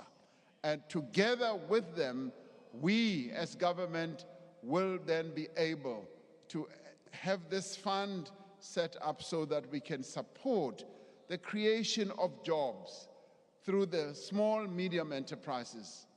The licensing of the Post Bank will lay the foundation of the creation of a state bank that will provide services, financial services, to SMMEs, particularly to the youth, the women-owned businesses, and other underserved communities. As the National Assembly considers the Post Bank Amendment Bill, the Post Bank is reviewing its service offerings so that it can provide a viable and affordable alternative to the commercial banks. Because we always hear many of our people who need funding, as they go to commercial banks, they are always fobbed off, rejected, because they don't have collateral, because they don't have this and all that. The most effective and sustainable way to build an economy is to equip our people with skills and know-how to drive it. We have therefore been working to strengthen the link between the skills that we develop and the skills the workplace needs. This year, the National Skills Fund will provide 800 million rand to develop skills in the digital and technology sector through an innovative model that links payment for training to employment outcomes. We reiterate our call to companies. We reiterate our call also to government departments and to state-owned enterprises to remove the requirement for work experience for young people seeking entry-level positions. Now, it is often said that you must have experience, even when you are a first-time job seeker. Where will you get the experience when you have not been given an opportunity to work? And that is why we say remove that requirement. Last year, we said that we would place over 10,000 TVET college graduates in employment. We have surpassed that figure and have now set a target for 2023 to 20,000 TVET graduates to be placed in employment. The number of students entering artisan training in TVET colleges will be increased from 17,000 to 30,000 in 2023 academic year. One of the key ingredients for economic growth and competitiveness is the ability to attract skills which the economy needs. Having completed a comprehensive review of the work visa system, we will move quickly to implement the recommendations put forward. We've had a real veteran in the civil service, Mr. Mavuso Msimang, who has been focused on just doing the research and looking at the recommendations that can be put forward.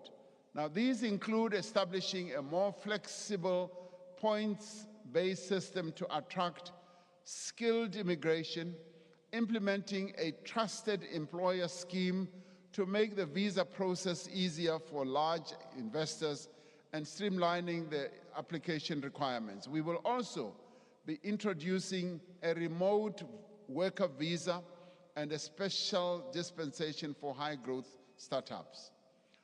While the reform program is underway, we will continue to support public and social employment to provide work to those who need it. Last year, we spoke about the value of the presidential employment stimulus in providing work and livelihood opportunities. The initiative has now created over 1 million opportunities, reaching every province and district in our country. Last week, a new cohort of 150,000 school assistants started work at more than 22,000 schools, offering dignity, hope, and vital work experience to young people who were unemployed. The Social Employment Fund is recruiting 50,000 participants in its next phase to undertake work for the common good, and the revitalized National Youth Service will also create a further 36,000 opportunities through non-profit and community-based organizations. Now, the Department of Home Affairs has appointed the first cohort of 10,000 unemployed young people to digitize more than 340 million paper-based civic records. Now, this is an important task which emanates also from our past, apartheid past. These young people are going to be going through all this, and 10,000 of them, for a start, and more to come, have now been employed. There are now more than 3 million users registered on the SA Youth Mobi platform, which is a zero-rated online platform for young South Africans to access opportunities for learning and earning. This has been done in close collaboration with the National Youth Development Agency, an agency which continues to provide valuable assistance to young entrepreneurs and to work seekers. I really applaud the NYDA for the focused manner in which they are helping young people. The presidential employment stimulus is also supporting people to earn their own living. Around 140,000 small-scale farmers have received input vouchers to buy seeds, fertilizer, and equipment, providing a boost for food security and agricultural reform, particularly in our rural areas. Now, this initiative, which was researched by an independent academic, has led to the cultivation of some 640,000 hectares of land. An impressive 68% of these farmers are women.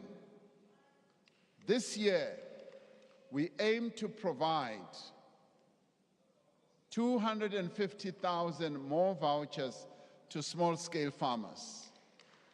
Now, these are examples of the difference that government is making and can make in people's lives through innovation, creativity, and commitment. The rising cost of living, fellow South Africans, is deepening poverty and inequality. Millions of South Africans are unable to provide for themselves and their families. There is the single mother in Alex who is worried about how she will make ends meet as the cost of maize and taxi fares continues to rise. There is the factory worker in Gqeberha who now faces an uncertain future as load shedding brings the assembly line that she works in to a halt. It is the job of the state to provide a minimum level of protection below which no South African should fall. Right now in our country, there are more than 25 million people who receive some form of income or support from the state. In addition, around 2 million indigent households receive free basic water, free basic electricity, and free solid waste removal. Around 60% of our budget is spent on what is known as the social wage, providing various forms of support, basic services and assistance to households and individuals to combat poverty and hunger. And in support of this work, to counter the rising costs of living, we will continue with the Social Relief of Distress Grant, which the Minister of Finance will talk to when he presents his budget, which currently reaches 7.8 million people. We will ensure that existing social grants, yes, are provided and are even increased to cushion the poor against rising inflation. And this will be set out in the budget that the minister will provide. Work is underway to develop a mechanism for targeted basic income support for the most vulnerable while within our fiscal constraints. This will build on the innovation we introduced through the SRD fund, or grant rather, including linking the data that we have across government to make sure we reach all those who are in need. National Treasury is considering the feasibility of urgent measures to mitigate the impact of load shedding on food prices. This year, we will take steps to unlock massive value for poor households by expediting the provision of title deeds for subsidized housing. The current backlog in processing title deeds is over 1 million houses, which amounts to an estimated 242 billion rand in assets that should be in the hands of South Africa's poorest households. We will focus not just on eradicating this backlog, but on making the title deed system more effective and much more accessible. As we undertook in the State of the Nation address last year, the Department of Public Works and Infrastructure has finalized the transfer of 14,000 hectares of state land for housing. Access to quality education for all is the most powerful instrument we have to end poverty. We need to start with children who are very young, providing them with the foundation that they need to write and read for meaning, to learn and to develop. It is therefore significant that the number of children who receive the Early Childhood Development Subsidy has more than doubled between 2019 and 2022, reaching 1.5 million children. But we still have a long way to go, as there are some 7 million children that we've got to reach. The Department of Basic Education is streamlining the requirements of the Early Childhood Development Centers to access support and enable thousands more to receive subsidies from government. While at the other end of the basic education journey, we must applaud, as I said earlier, last year's matric pass rate, because it has a number of indicators for us. And the increase has been across all provinces where we've shown improvement. This was up from 76% the year before. The share of bachelor passes in the no-fee schools, and these are schools that are quintile 1 to quintile 3, improved from 55% in 2019 to 64% in 2022. Now, these are children who come from very poor families, and that is why they are classified as no-fee schools, where government supports their education fully. The improvement that we are seeing is quite phenomenal. This means that the performance of learners from poor schools is steadily improving, confirming the value of the support that government provides to them.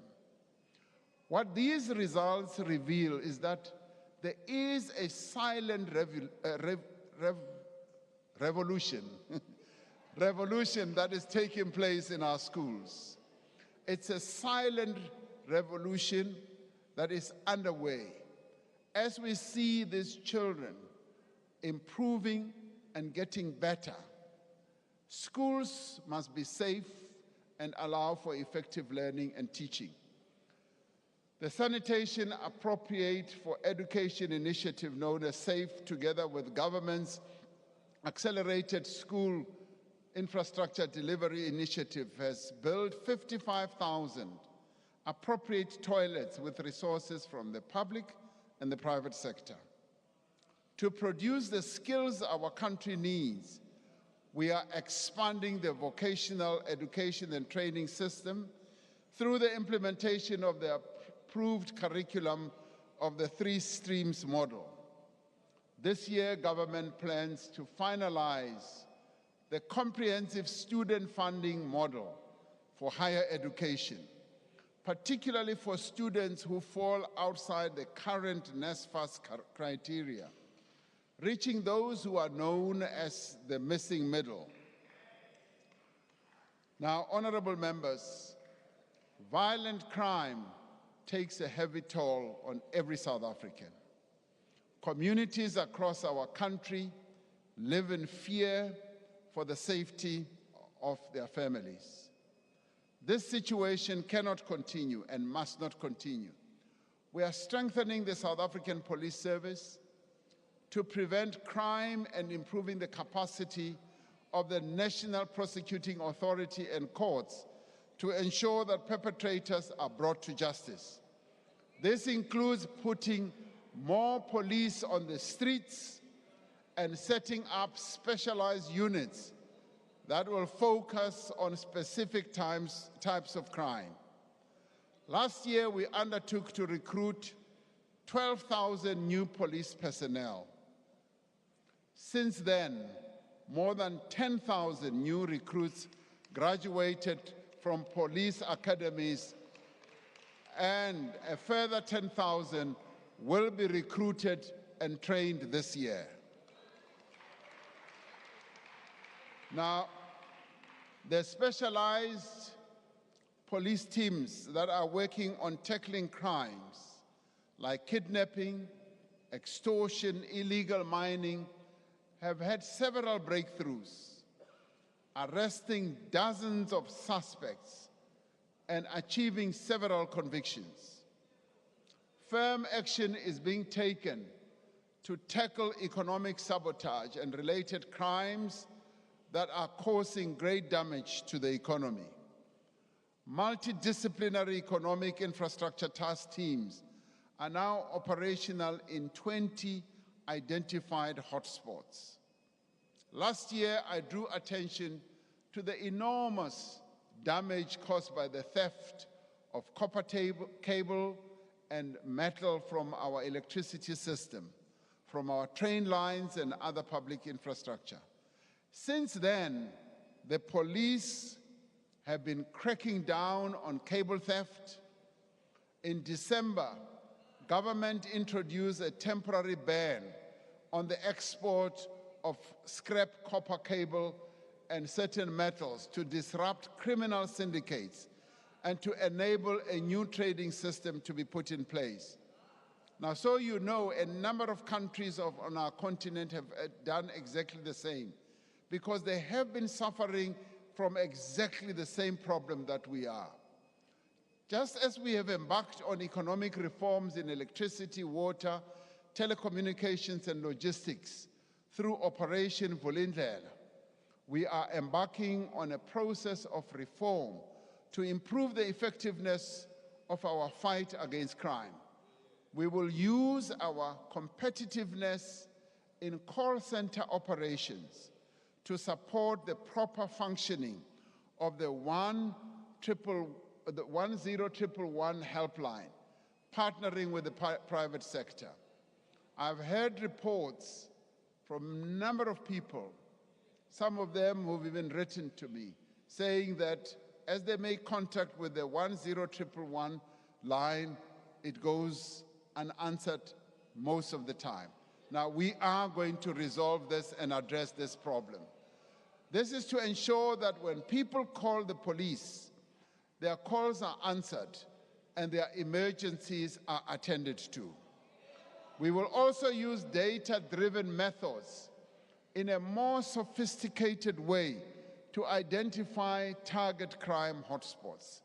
Significantly, more funding will be made available in the budget that the minister will announce for the police, the National Prosecuting Agency, and the Special Investigating Unit. Crime against women and children remain a deeply disturbing feature of our national life. In November last year, we held a second presidential summit on gender-based violence and femicide to assess what progress we have made in implementing the National Strategic Plan, which we adopted as a comprehensive, effective, and united response to this pandemic. One of the great successes of our effort to fight gender-based violence is the extent to which social partners have rallied around the National Strategic Plan. In January last year, I signed into law 3 pieces of legislation that afford greater protection to survivors of gender-based violence and ensure that perpetrators are no longer able to use legislative loopholes to evade prosecution. We continue to improve the accessibility and functioning of sexual offences courts and expand the network of Tutuzela care centers. A key aspect of the National Strategic Plan is the economic empowerment of the women of our country. Since announcing our determination to direct at least 40% of public procurement to women-owned businesses, we have sought to establish an enabling environment to support women entrepreneurs.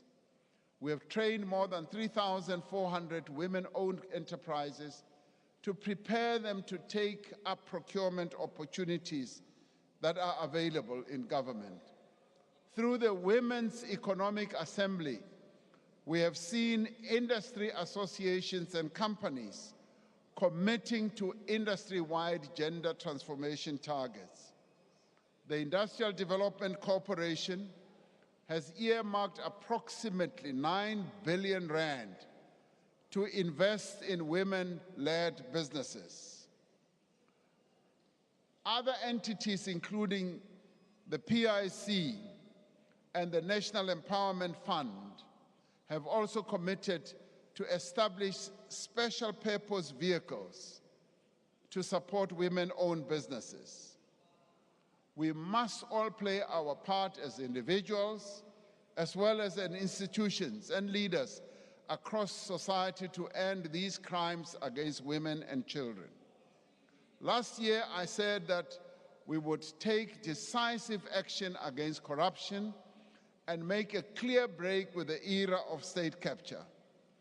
The State Capture Commission, headed by Chief Justice Raymond Zondo, completed its work and submitted the final report of its report in June last year. As a country, We owe Chief Justice Zondo, together with the Commission and its staff and all those who provided testimony, a huge debt of gratitude for the extraordinary public service that they have shown. The recommendations of the Commission are being implemented according to the plan that I submitted to Parliament in October last year, so that systematic weaknesses that were identified by the Commission are addressed and state capture never takes place ever again in South Africa. The National Anti-Corruption Advisory Council, consisting of people from across society, is in place to advise on suitable mechanisms to stem corruption, including the overhaul of the institutional architecture of combating corruption. We are working to capacitate the Witness Protection Unit and will introduce amendments to the Protected Disclosures Act to strengthen protections for whistleblowers. Work is underway to improve access to the Witness Protection Program for public servants that expose maladministration, corruption, and unethical conduct. We will finalize the draft public procurement bill to address weaknesses identified by the State Capture Commission and improve efficiency, value for money, and transparency in our procurement system. Our reinvigorated law enforcement agencies are taking firm action against companies and individuals alleged to have been involved in state capture. The NPA, the investigating directorate, which I established in 2019, has taken 187 accused persons to court in 32 state capture corruption cases. Over 7 billion rand has so far been returned to the state from state capture cases. To date, 12.9 billion rand of funds and assets have been frozen. This year, the investigating directorate will be established as a permanent entity within the NPA. Now, to achieve any progress in addressing the urgent challenges that we face, we need a capable and effective state. Our greatest weaknesses are in the state-owned enterprises and in local government. Many of our SOEs are struggling with significant debt, with underinvestment in infrastructure, and of course, with the effects of state capture and shortage of skills. We will implement the recommendation of the Presidential SOE Council to establish a state-owned holding company as part of a centralized shareholder-owner model to ensure effective oversight over our SOEs. Separately, I have instructed the Presidency and the National Treasury to work together to rationalize government departments, entities, and programs over the next 3 years. National Treasury estimates that we could achieve a potential saving if we restructure government of some 27 billion rand in the medium term, if we deal with the overlapping mandates, close ineffective programs, and consolidate entities where appropriate. The poor performance of many local governments remains an area of concern. Too many of our municipalities 163 out of 257 are dysfunctional or are in distress due to poor governance, ineffective and sometimes corrupt financial administrative management, and poor service delivery. The government is implementing a number of interventions to address failures at local government and to improve basic service delivery as well. Now, these include enhancing the capacity of public representatives and officials, maintaining and upgrading local infrastructure, and invoking the powers of national government to intervene where municipalities fail to meet their constitutional responsibilities. A professional public service staffed by skilled, committed, ethical people is critical to an effective state and ending corruption and patronage as well as wastage. Now, in response to the State Capture Commission and in line with the framework for the professionalization of the public service, integrity assessments will become mandatory requirements for recruitment to public servants, and entry exams will also be introduced. We are amending legislation and strengthening the role of the Public Service Commission to ensure that qualified people are appointed to senior management positions and to move towards creating a single harmonized public service.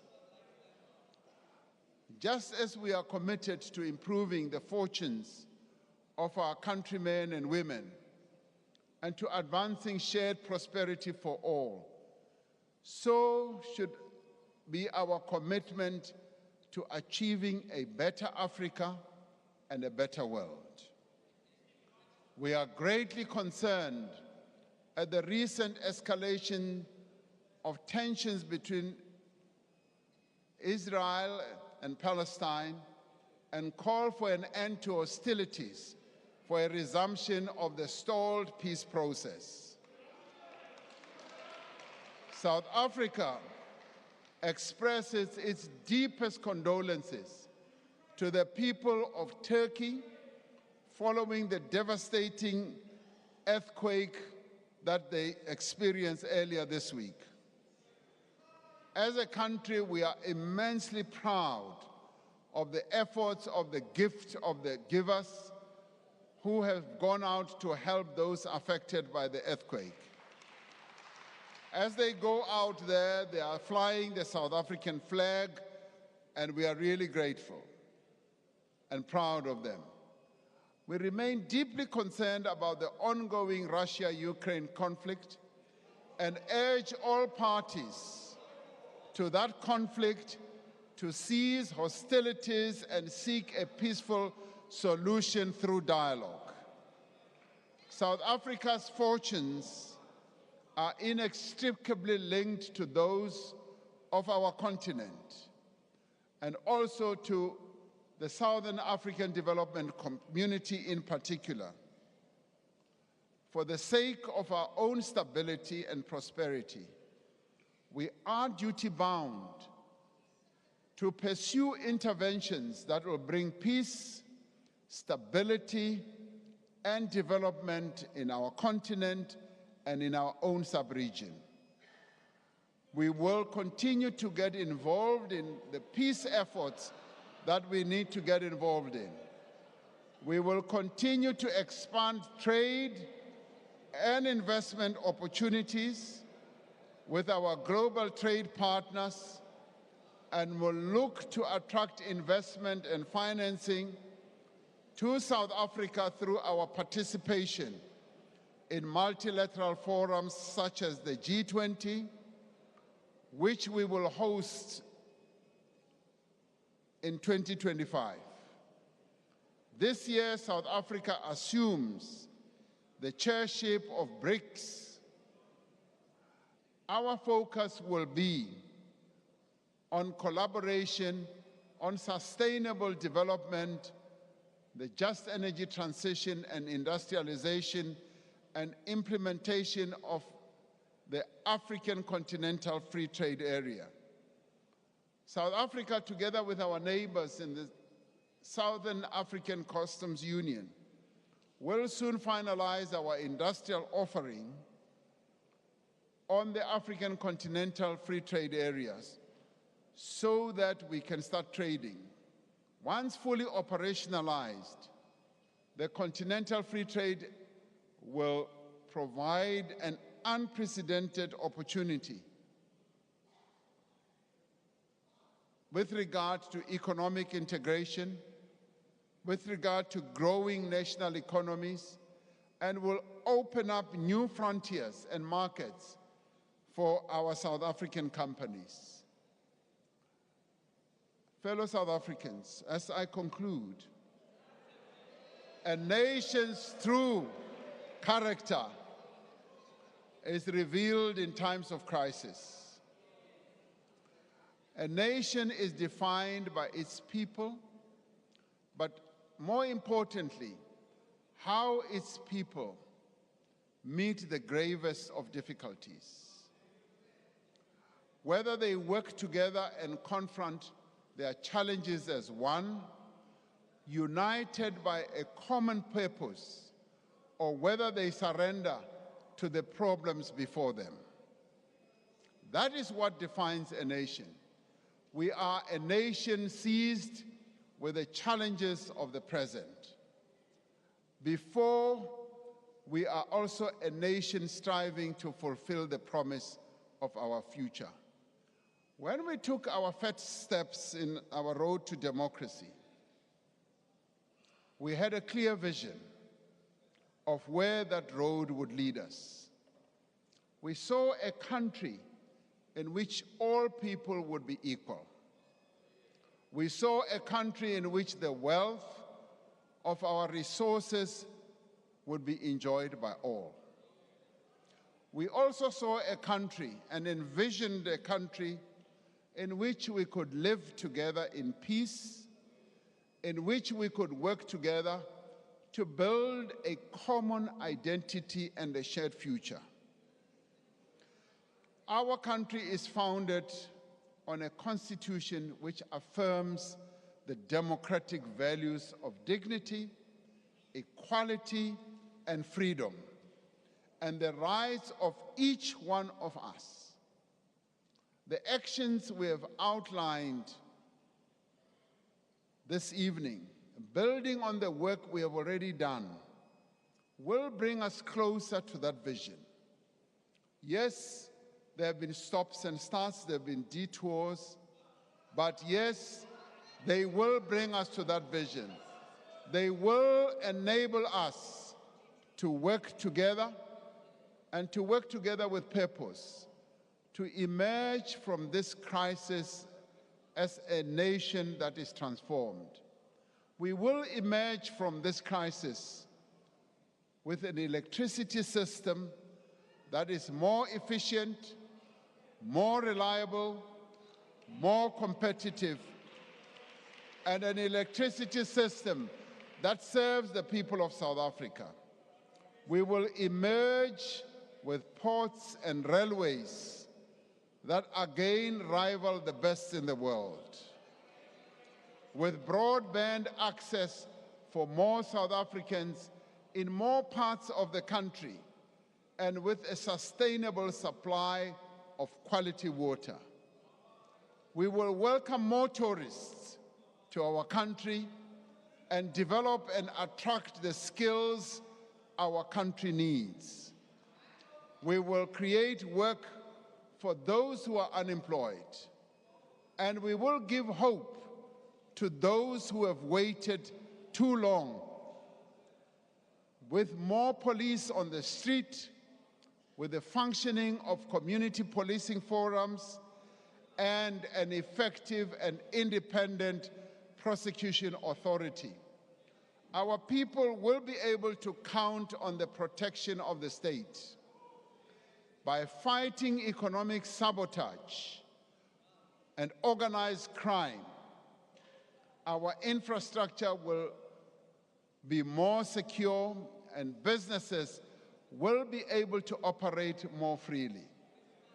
Through a strengthened and expanded social protection system, fewer people will live in poverty and fewer households will experience hunger. We must do all these things not only to overcome our immediate challenges, but to renew the promise of South Africa. It is a promise that we have kept alive in our hearts and in our actions. This year, it will be 10 years since we bid farewell to Nelson Mandela, the father of our democracy, our beloved Madiba. It will also be a period when, yes, he would have been, it will be also 105 years since his birth. As we honor his great life and his memory, I think we should draw inspiration from the words he spoke at his inauguration in 1994 when he said, "Out of the experience of an extraordinary human disaster that lasted too long, must be born a society which all humanity will be proud. Our daily deeds as ordinary South Africans must produce an actual South African reality that will reinforce humanity's belief in justice, strengthen its confidence in the nobility of the human soul, and sustain our hopes for a glorious life for all," close quotes.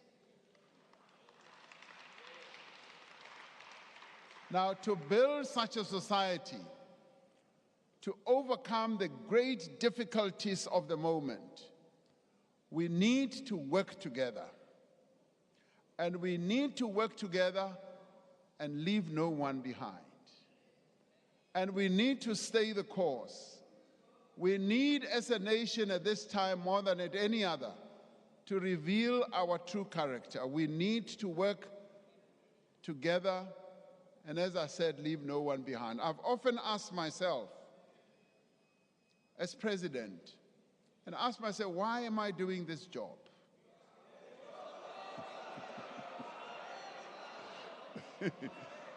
I've often asked myself that. And there's that voice inside of me that always says,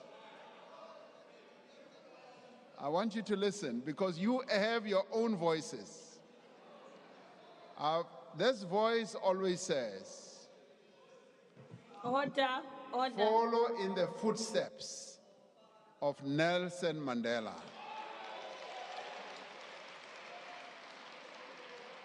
Because he made great sacrifices.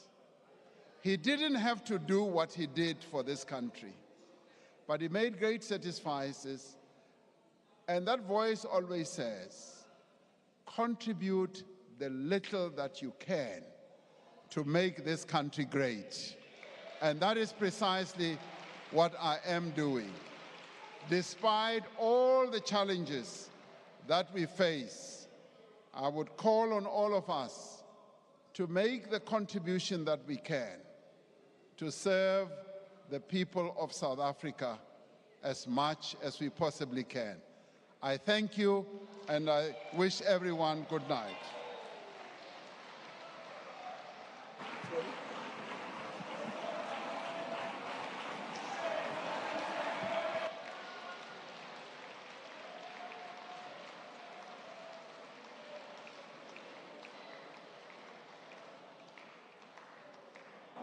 I thank you, Mr. President. Honorable members, may you please take your seats.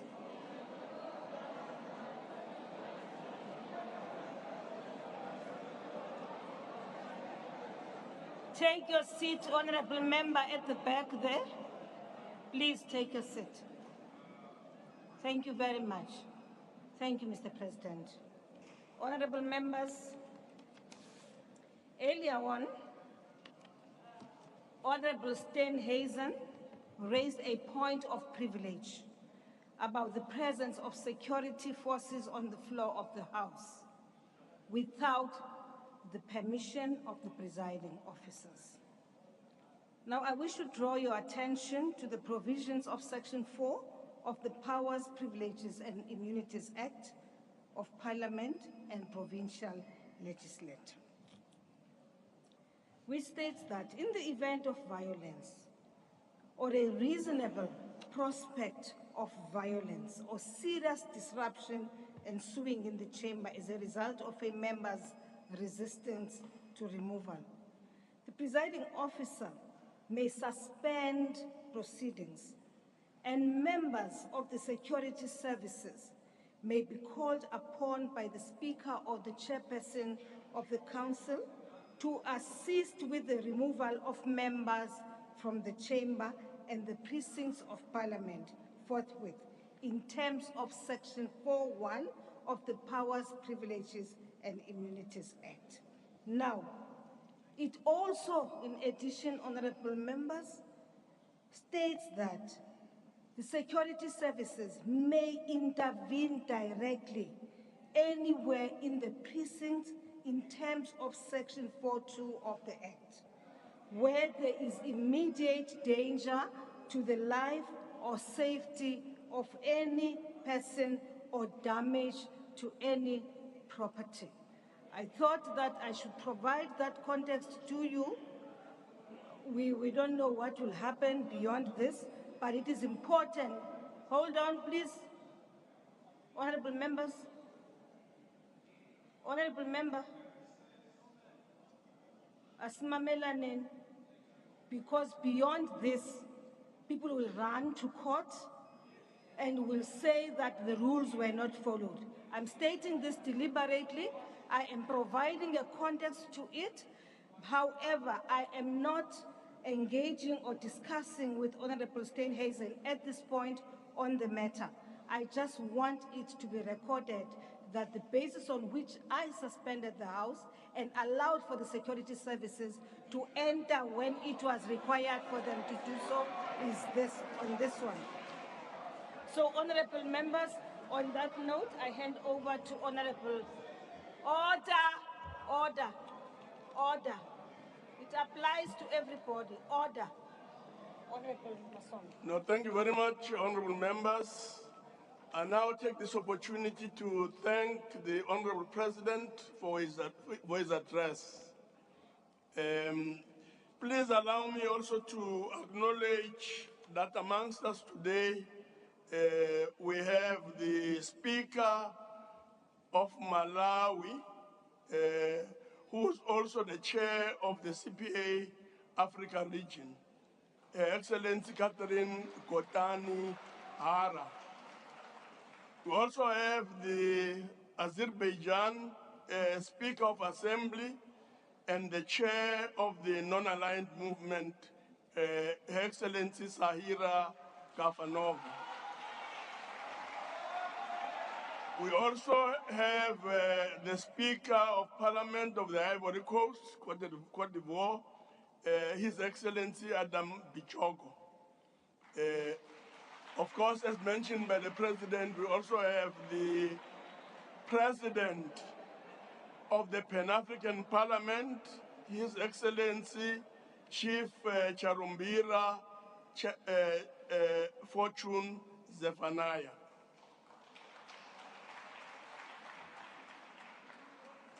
Honorable members, after I have adjourned the joint sitting, members should rise and remain at their places until the procession has left the chamber. The guests in the gallery should remain seated until the judiciary has left and the ushers have indicated that the doors are open. The procession led by Usher of the Black Rod and the acting sergeant at arms will leave the chamber in the following order. The Speaker of the National Assembly, the Chairperson of the National Council of Provinces, the President, the Deputy Speaker of the National Assembly, the Deputy Chairperson of the National Council of Provinces, the Deputy President, and then the Secretary to Parliament. Honorable members, that concludes the business of the day, and the joint sitting is now adjourned.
Viewers, as you can see, the proceedings of the House have just been concluded.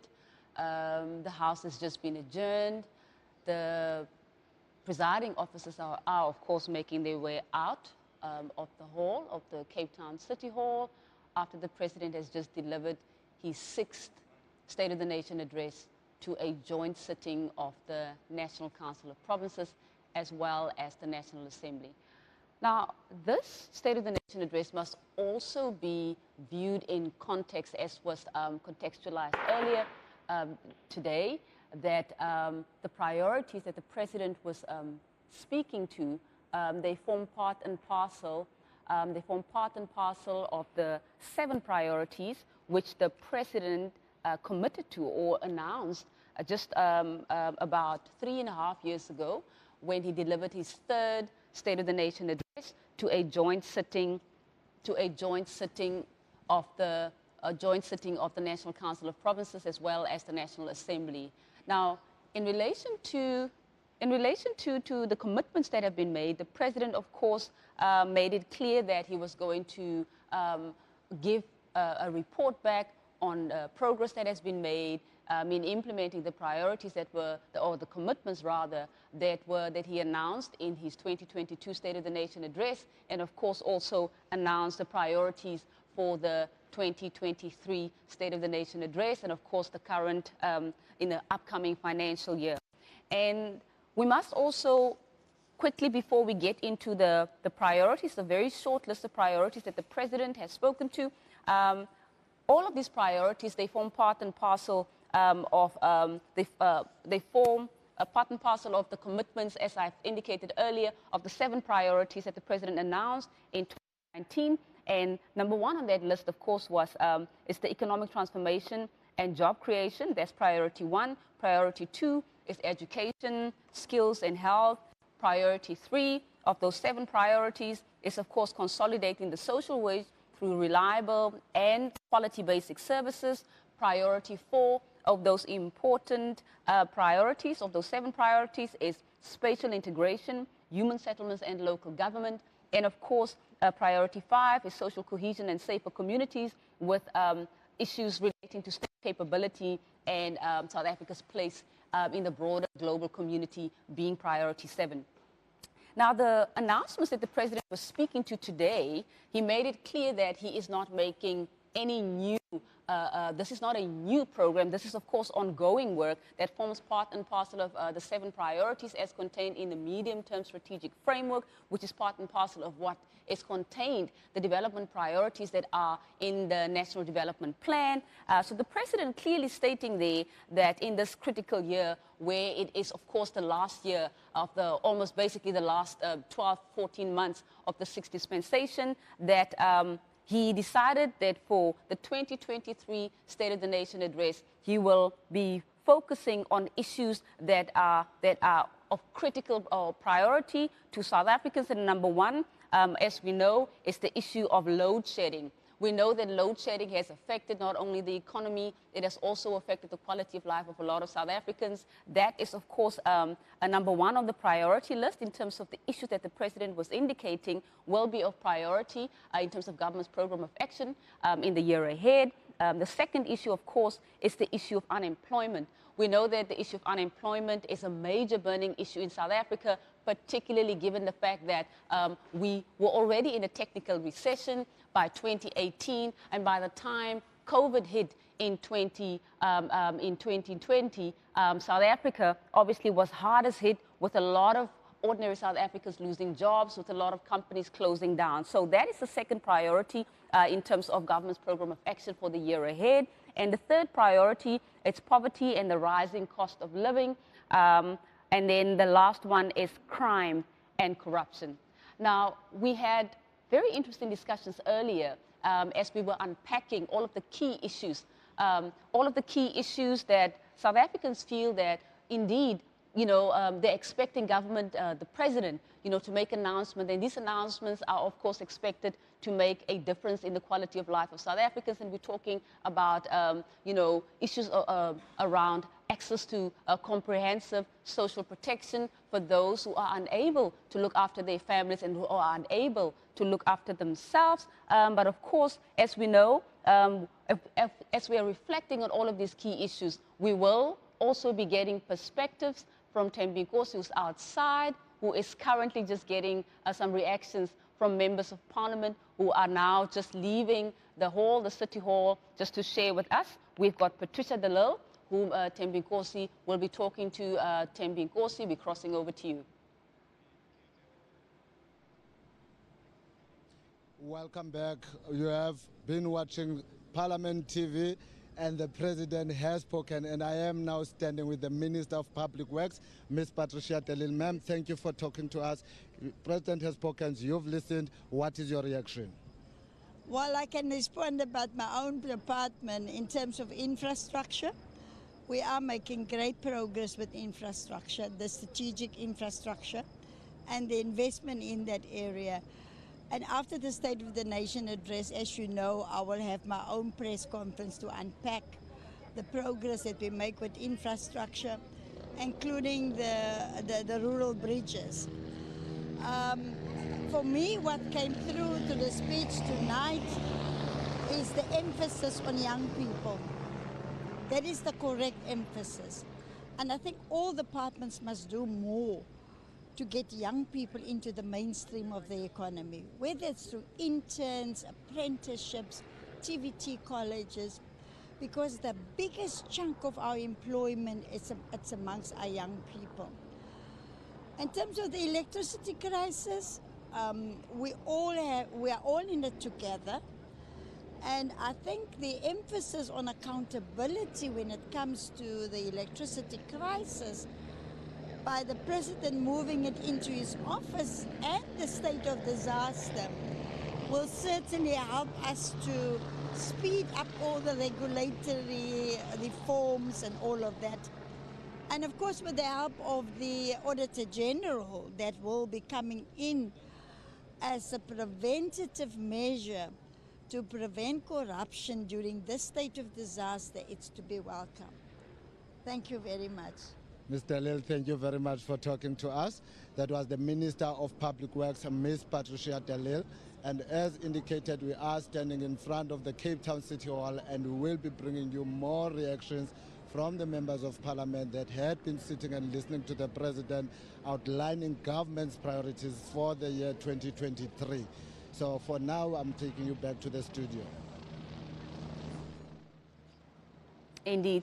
So Thembi Nkosi just had some reactions from the Minister of Public Works and Infrastructure, Patricia de Lille, who was basically just giving her reaction in terms of what she's taken from the speech as per what the President has announced. And she was specifically speaking to two issues, key issues. One is, of course, the progress that is being made within the infrastructure space, committing there that obviously there's going to be a process for her department to delve deeper into the commitments that were made by the President, and also formulate further plans, cascaded plans, to ensure that all of the commitments that the President has made in relation to infrastructure are indeed being implemented. Another important point that she raises is around the issues that the President spoke to, which relate to youth unemployment. And she's encouraging all departments, and she's also encouraging all sectors of society, particularly the business community, to also play their part in ensuring that they address collectively the issue of youth unemployment. Crossing over immediately to Thembi Nkosi, who has lined up another interview to get some reaction from a member of the Good Party. Over to you, Thembi Nkosi. As indicated, I will be taking more reactions from the members of parliament, and standing with me now is Mr. Brett Heron. Mr. Heron, good evening, and thank you for taking this interview with Parliament. Good evening, thank you. The President has spoken, you sat down, you listened. What did you make of tonight's address? Well, I mean, addressing the electricity crisis was unavoidable, so there was no surprise that he addressed it. I think the positive aspects that came out of it was that he announced a plan in July last year, and that we're sticking to that plan no matter how difficult it is. And so there's not an announcement of a new plan. We're staying the course. It's a difficult course, but we have to stay the course. I think the announcement of a state of disaster is an announcement for appearances. It gives the appearance of urgency, but there's nothing in the state of disaster legislation that cannot be achieved with the existing legislation that allows for access to additional funding and procurement processes that can be deviated from. So the state of disaster is really something for appearances. The idea of having a minister in the presidency focusing exclusively on the electricity crisis is probably a good one. We do need the undivided attention of someone on that, and to make sure that the National Energy Crisis Program is being implemented. I am a little disappointed that we did not go beyond just the extension of the social relief of distress grant, and that the President didn't announce that there was going to be a massive overhaul of the social security system so that we would have a basic income guarantee or a basic income grant. And I think finally it is important to welcome the funding and the financing that will be provided for entrepreneurship. The greatest barrier to entrepreneurship is access to finance, and without access to finance we will never develop a small business sector and entrepreneurship is critical to address unemployment. Mr. Heron, thank you very much for talking to us at Parliament TV. Thank you. That was Mr. Brett Heron of Good, and I will now be joined by Mr. Ngabayo Mzingwankwa. Good evening, sir. You've sat down, you've listened to the President. What did you make of tonight's speech? Same old, same old.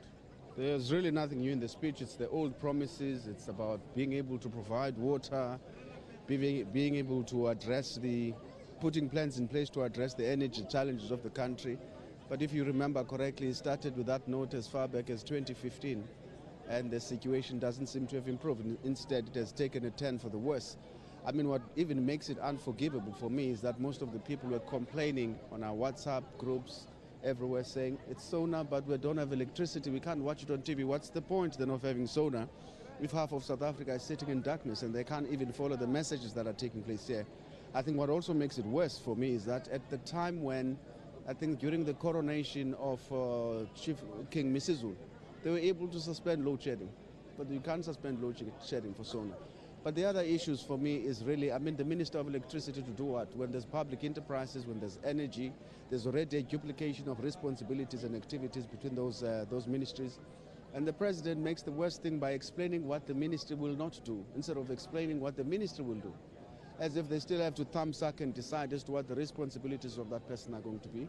But you also put the person in the presidency. So what do we want to do? Everyone, you put every entity and everyone in the presidency to the point where you can't coordinate anything. It's a waste of time, really. President announcing, I hear what you are saying, Guti.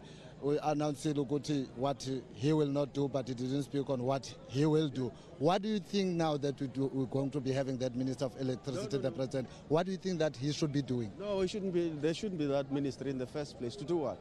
Instead, they should be moving Eskom under energy, for example, if they feel that public enterprises have far many to SOEs to be able to manage. It would make better sense to have Eskom under energy and have a fit and competent minister to be able to run the entity and make sure that they oversee the work. Why do you now create a new position in order to try and address the shortfalls and the limitations that exist currently? I mean, it's duplication of responsibility. It's just creating a big bureaucracy without attending to the problem. That was Mr. Ngabayom Nkwakwa of the United Democratic Movement, and now with me is the Minister of Justice, Mr. Ronald Lamula. Good evening, Minister, and how are you? Good evening. I'm very well, yourself? I'm good, thank you. Minister, you sat down, you listened to the President speaking. What did you make of his speech? I think it's bold and it's decisive in terms of the energy crisis, in terms of crime and corruption, and also in terms of gender-based violence. It's something that society is expecting in terms of how we're going to respond to this ongoing rolling blackout, gender-based violence and crime in general. The President also made mention of the Minister of Electricity that will be located within the Presidency. I had just spoken to Mr. Nkwakwa, who indicated that the President outlined what the Minister will not do, but did not outline what the Minister will do. What do you make of that? It is still the prerogative of the President. When he makes the announcement, he will definitely give the details. What will that minister do? And the issues of coordination has been proven to be very central and important for us to respond to this challenge. We need to coordinate all sectors of the state and government, but also of society out there. So I think there is that outline that will come as and when he makes the announcement. Minister Lamula, thank you very much for talking to Parliament TV, and all the best wishes for the year. Sure, thank you. Well, viewers, that was Minister Ronald Lamula, the Minister of Justice. And as I have indicated earlier, we will be taking more reactions from the members of Parliament and from all those that had been sitting inside that city hall listening to the President speak. Good evening, sir. The President has spoken. The President has outlined the government's priorities for the year ahead. What did you make of the President's speech? Well, I think the President's speech was on point in terms of the issues which are worrying South Africans. We all know that top of South Africans' irritation currently, not just an irritation, but an issue of serious concern disrupting their lives, their livelihoods, is the issue of security of electricity, issue of unemployment, the issue of crime.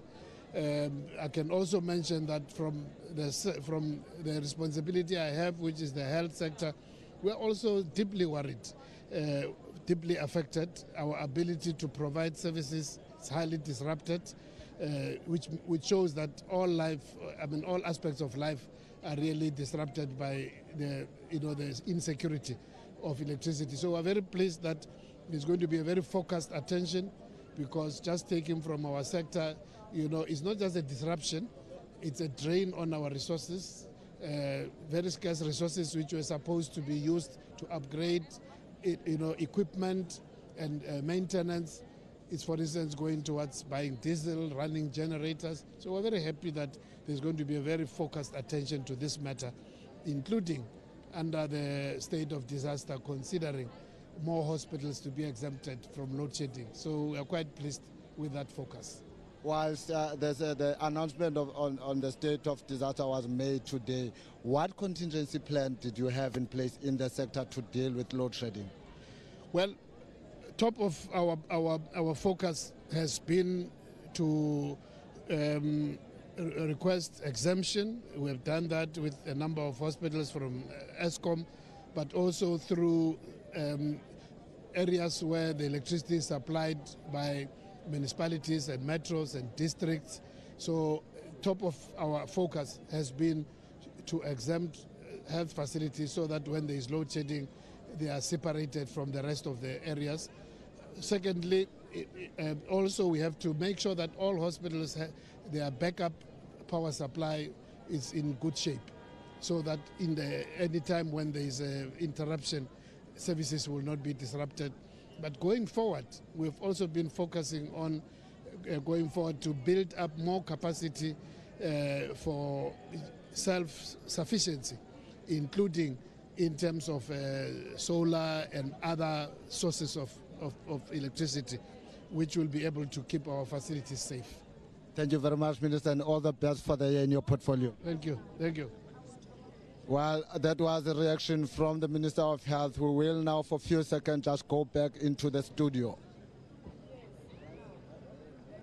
Well, that was Thembi Nkosi getting more reactions outside the Cape Town City Hall, where the President just concluded delivering his 2023 State of the Nation address to a joint sitting of the National Council of Provinces as well as the National Assembly.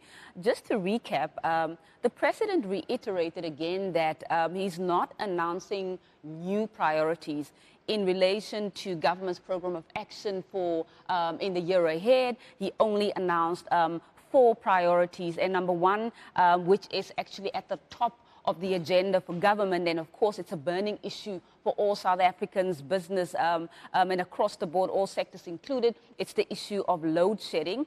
The second issue that the President addressed in his State of the Nation address, it's the high levels, a response to the high levels of unemployment, and particularly as it affects young people in the country, course, and women as well. And the third issue that he committed to address, committed government to address through his program of action in the year ahead is, of course, the issue of poverty and the rising cost of living. And the fourth priority, or the fourth issue that government will be seized with in the year ahead is, of course, the issue of crime and corruption. And for those who were not aware, the President spoke to his action plans around addressing that first priority and that is really the action plan to address the energy crisis. And under that action plan, there's 4 or 5, in fact, there's 5 action plans or interventions that the President spoke to, and he basically gave an update as to what progress has been made in terms of implementing the action plan, but he was basically just also reiterating that this is not a new plan. This action plan to address the energy crisis in South Africa was, of course, announced in July 2022. This year, it will be a continuation, as obviously we have to look at the broader context as well. Within the broader context of the 7 priorities, many of the commitments that the President is making, or the updates, the progress reports that the President is giving, it's within that broader context of the 7 priorities of the MTSF, the Medium-Term Strategic Framework, which obviously emanates from the National Development Plan. Now, if we're talking to the action plan, this action plan to address the country's energy crisis, number 1, in terms of the intervention, is a commitment to fix Eskom's coal-fired power stations and improve the availability of existing supply. Number 2, second, to enable and to accelerate private investment in generation capacity, which has been obviously outlined, highlighted as a weakness as well. And then 3, it's to accelerate procurement of new capacity for renewables, for gas, and for battery storage. And number 4, to unleash businesses and households to invest in rooftop solar. And 5, is to, importantly, fundamentally transform the electricity sector to achieve long-term energy security. Those are the 5 interventions under the action plan to address the energy crisis. We are now crossing over to Thembi Nkosi, who is still getting more reactions for us from those who were in the City Hall to listen to the President's State of the Nation address. Thembi Nkosi, we're crossing over to you. Thank you, Sibulelo. I am now standing with the Minister in the Presidency, Mr. Mondli Kungubele. Patiswa Kosika Kuluforu Tata, the interview with Parliament TV. Uhleli, Wamamelu Mongameli, Ingabazindono nos Pakamisa Chetong Mangameli Namsanj. In Tetoka Mongameli, iye yande yacheba. Izicande zonke inkalo ezibalulekileyo.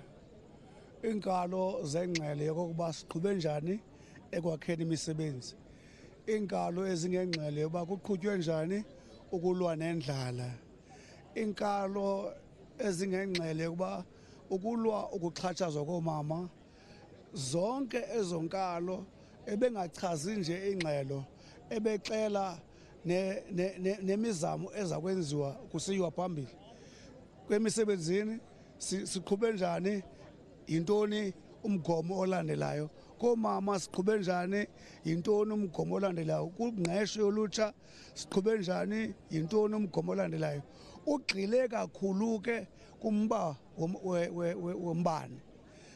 Ebonisa zonke inkalo nezicwangciso zokuqinisekisa uba le ngxaki siyayigwema okanye sigqitha ngapha kwayo. Uthe ke ukuqinisekisa into yobana lo mcimbi uqwalasele wayencochoyini wabeka umphathiswa eqinisekisa into yobana ulawulo lwale ngxaki alenziwa ngoomabhalane kuphela, kunegunya lopolitiko. Ngamanye amagama, xa iNICOM le ibiphethwe zii-bureaucrats kuphela, ibixhomekeke kwii-politicians ezigqigqa kwezinye indawo. Ngoku xa esithi le ngxaki izawuqwalaselwa technically futhi kube nomphathiswa oyiqwalasele engumphathiswa enamandla opolitiko, kutsho ukuthi ke ngoku le ngxaki ikhuselekile ngokuqwalaselwa futhi nangokuqinisekile uba izigqibo ekufuneka zithathiwe ziyathathwa ngoba bonke abantu abafanele bathathe ezo zigqibo balapha. Ingaba lilonke uthi kubantu baseNgcobo bangahlala ethembeni uba le ngxaki yombane izawusombululeka ungekudala. Mabathembe abantu belo Mzantsi, sinyanga isigulana apha kwekudala silimele. Sinethemba lokuba iingcambu sinokuzifumana. Into ebalulekileyo uba ngobani abongi nabongikazi abazawuzinikezela ezo ngcambu. Mphathiswa, ndibulela kakhulu for uthetha nathi. Lowo ke ibingumphathiswa kwiofisi kamongameli uMr Mondli Gungubele. Onjoinayo ngoku is Mr Groenewald of the Freedom Front Plus. Good evening, sir. Thank you very much for taking this interview with Parliament TV. The President has spoken. You've sat down. You've listened to him. What did you make of his speech? Good evening. Well, firstly, it is as I predicted this morning that we're not going to hear anything new. It's only going to be promises, and it appears as the President actually, what they did, they took the last 6 State of the Nation addresses, cut and paste, put them together and presented as if it is something new. Let's take, for instance, the biggest crisis in South Africa, namely electricity and Eskom. He himself admitted there's no new plan. The plan is the same as he submitted in July last year. He said it himself. But the crisis worsened. We have more load shedding under that plan. So it is clear they don't know how to solve the energy crisis. Now he comes forward with another Minister of Electricity. What is a third minister going to do? We have a Minister for State-Owned Enterprises. We have a Minister for Energy. Now a Minister for Electricity. He or she will really have to spark to make a difference. And I can't see that there will be a difference. Mr Groenewald, thank you very much for talking to Parliament TV. Welcome. Thank you. Lowo ke ibingutata uPeter Groenewald we-FF+. For now, we're just going to go back to the studio for a few minutes before we bring you more reactions from in front of the Cape Town City Hall.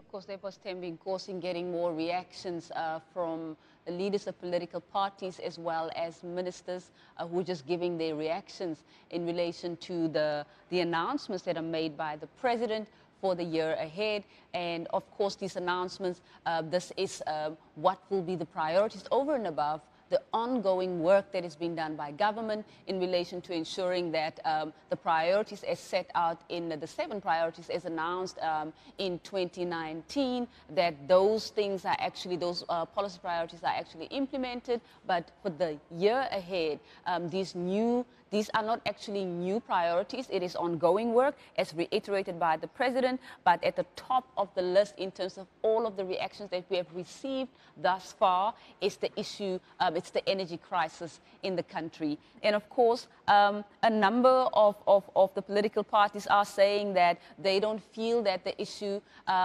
of bringing in a ministry. Okay, Tembi, you've got somebody with you. Let's quickly cross over to you. Tembi Nkosi, we're crossing over to you for more reactions. Except that he is going to have a Minister of Electricity, and also he declared the state of disaster. And both of them do not make sense, because then there's a problem with the energy. Now we must have the Minister of Electricity. When we have a problem with PRASA, in fact we already do, are we expecting next year him to declare the Minister of Trains? There is corruption in all the municipalities around the country. Is he going to elect the Minister of Municipalities? What is going on? Now, what is the state of disaster? We reject the state of disaster. It is an opportunity for them to loot the state funds, as they've done with COVID funds. And you can't declare a state of disaster because one department has a problem. What if there's a problem with Denel? What if there's a problem with another one, with SAA? Are we going to declare another state of disaster? It will never make sense. So, and also it was also disturbing that the president did not want to mention Syria by its name, because he feared his friends and handlers from the Western powers. He decided to mention Turkey when the disaster struck both countries, and it is worse with Syria, but he could not mention that name because the Western powers don't like Syria and they have imposed unfair sanctions. Baba siyabulela for uthetha kwa Parliament. Thank you very much. All right, viewers, that was Mr. Mzwanele Nyonso, the president of the Pan-Africanist Congress, and I do have now with me the chief whip of the Inkatha Freedom Party, Ms. Zandile Matrosi. Safe to say that Ms. Matrosi is the deputy chief whip of the Inkatha Freedom Party. Ms. Matrosi, thank you very much for taking this interview. You sat down, you listened to the president. What did you make of the speech? It didn't give much hope, as the president had said that we are a country of hope. And I didn't hear the time frames and the timelines in terms of the pandemic, that the crisis that we have as a country of energy and electricity. And not sure about having an additional minister of electricity if it's going to solve our problems, because the problem of Eskom is not the problem of not having management, but it's mismanagement that is happening inside the Eskom. So once the government cannot, or the president cannot then be decisive about the management of Eskom, then it becomes a problem. I was happy to hear that there will be a recruitment of 12,000 police officers. Hopefully the transparency, and also people will be able to get an opportunity to get into the police, and also be trained properly to have that to be those police officers. Also with the issue of higher education, as I spoke about it earlier on, so I was happy that the president touched on that as well, and making sure that students will be able to gain also funds in terms of the NSFAS. So yeah, let's see in the next 6 months if there is hope within the SONA statement. Let's see in the next 6 months. Thank you very much, Ms. Matrosi, for talking to us, and good luck. Well, that was Ms. Zandile Matrosi from the Deputy Chief Whip of the Inkatha Freedom Party. And she would have been the last person to give us reaction at Parliament TV. My name is Tembi Nkosi Longoma, and I am standing in front of Cape Town City Hall. And to me, from my side, it is a good night, and I will be taking you back to the studio. Thank you, Tembi Nkosi. Tembi Nkosi has been getting reactions from members of Parliament, both, in fact, he's actually gotten quite a few ministers as well, and at the top of those reactions in terms of what they're responding to or what they are reacting to, it's the energy crisis and what the president is speaking to in terms of what the action plan is supposed to be in terms of addressing the issue of the energy crisis. And of course, the process around resolving the energy crisis, or the action plan itself, really has 5 priorities, and those 5 priorities, as I've listed them earlier. But another key issue that members are talking to in terms of the reactions is this announcement that the president will be appointing a minister for electricity. a minister to address the issue of electricity.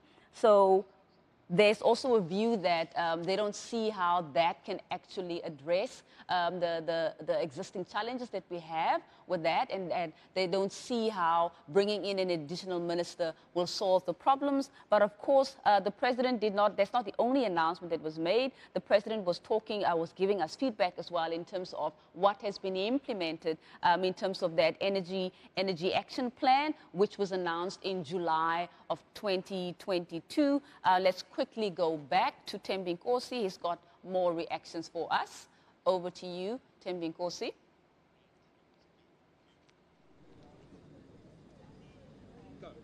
It seems like, viewers, I said my goodbyes quite early. We are not done yet. We are continuing with the reactions. And with me is Imam Sheikh, a member of the National Freedom Party.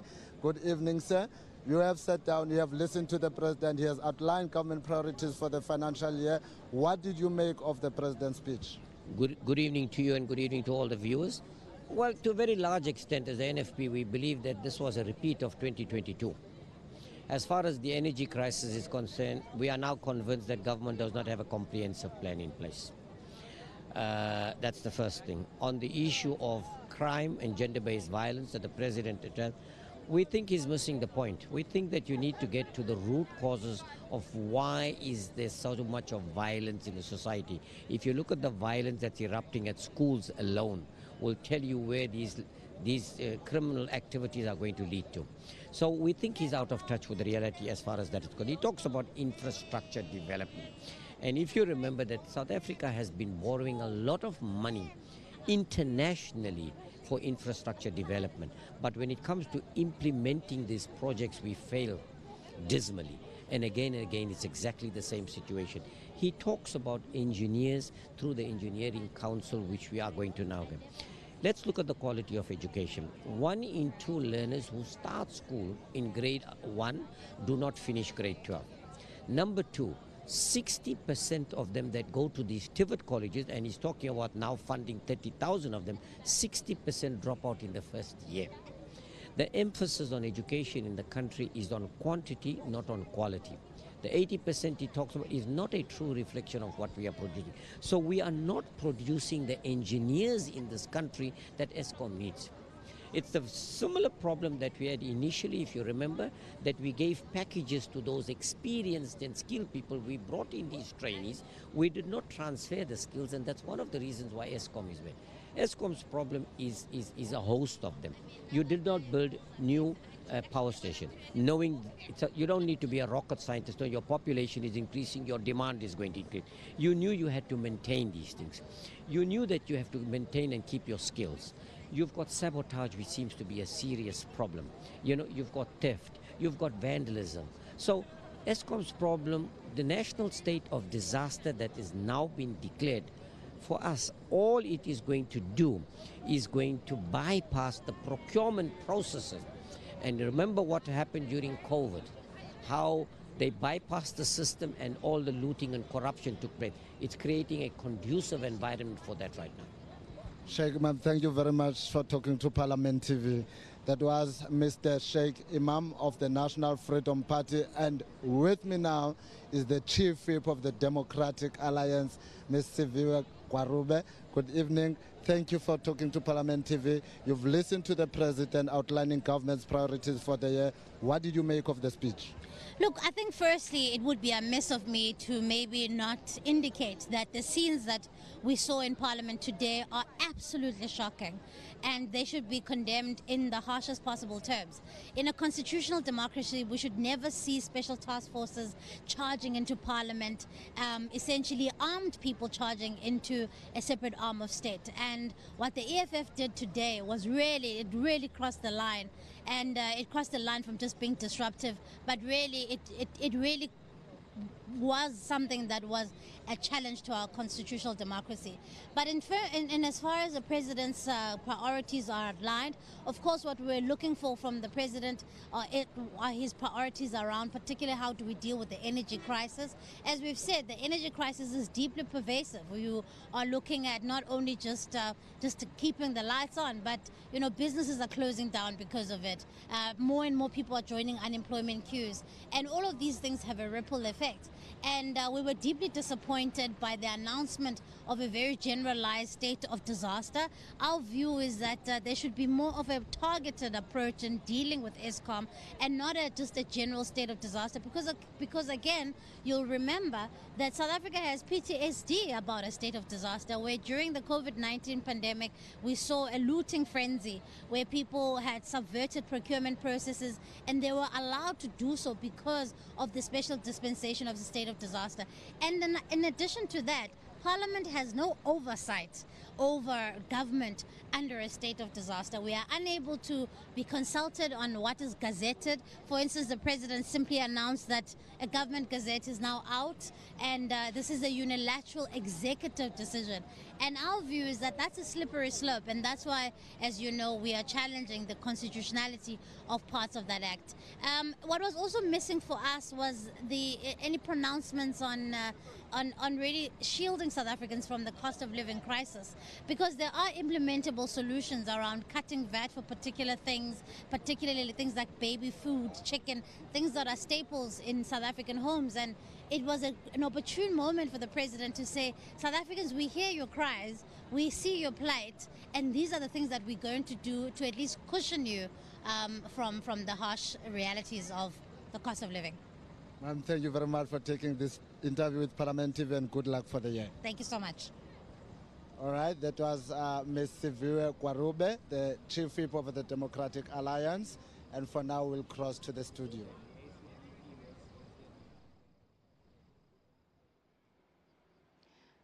Thank you, Thembi Nkosi. That was Thembi Nkosi outside the Cape Town City Hall, receiving quite a number of reactions from the political parties in the National Assembly. And of course, at the top of the issues that they are raising is, of course, the issue of government's response to the energy crisis. And of course, we know that the president has reiterated that he's not making any new announcements. He's just basically responding to the issues that are burning issues for South Africans at the moment. Number one, it's load shedding. Number two, it's the issue of unemployment, high levels of unemployment. The third one is poverty and the rising cost of living. Number four, it's crime and corruption. And the president has also, as he was outlining how these 4 action plans will be implemented, he was also giving us feedback in terms of progress that has been made in implementing the commitments that he announced in his 2022 State of the Nation address. And those priorities from his 2022 State of the Nation address is, of course,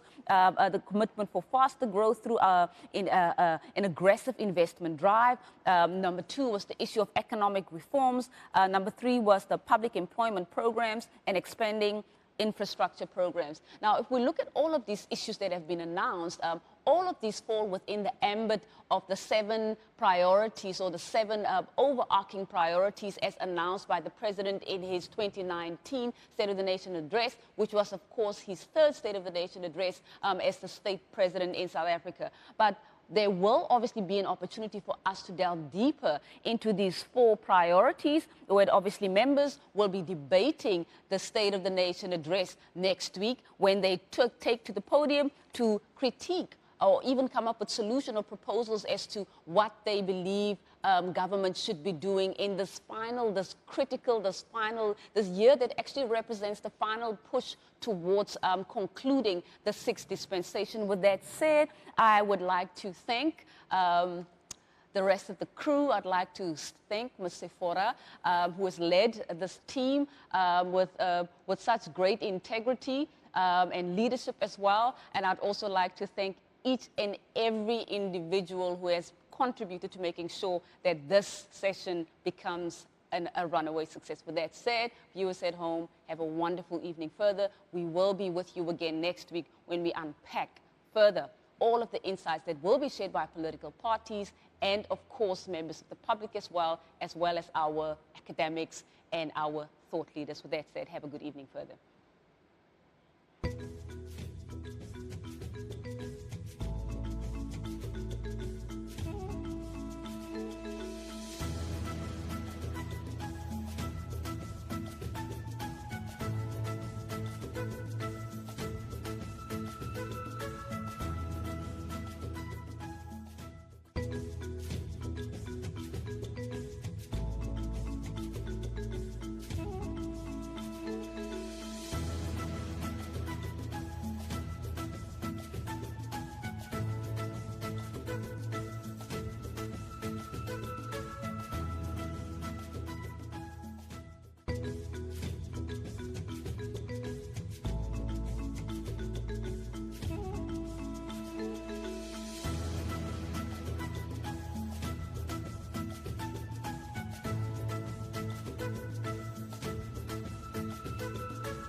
The State of the Nation address is followed by the debate, which will be held over 2 days on 14 and 15 February 2023 at 2 p.m.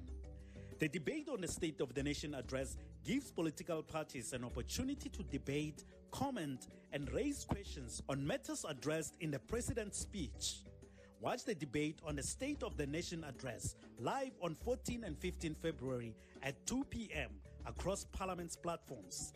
For more information on the SONA debate, visit our website at www.parliament.gov.za or follow us on our social media account at Parliament of RSA. Parliament, following up on our commitments to the people, making your future work better. President Cyril Ramaphosa will conclude the debate on the State of the Nation address with his reply on 16 February 2023 at 2 p.m. Watch the reply by the President to the State of the Nation address debate live across Parliament's platforms. For more information on the State of the Nation address, visit our website at www.parliament.gov.za or follow us on our social media accounts at Parliament of RSA. Parliament, following up on our commitments to the people, making your future work better.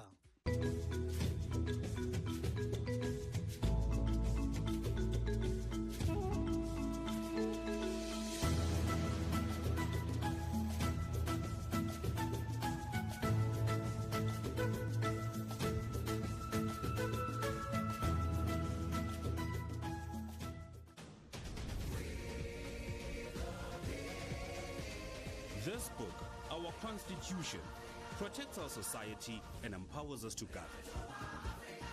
The protea leaves are us, the people, who freely elect our voices in Parliament. The drum calls the people of Parliament, through whom we govern together. And the sun is our country, healing our past, improving our lives, and energizing our potential. Together, our Constitution, our people, our Parliament, and our country are building our great South African nation. Parliament TV, channel 408 on DSTV.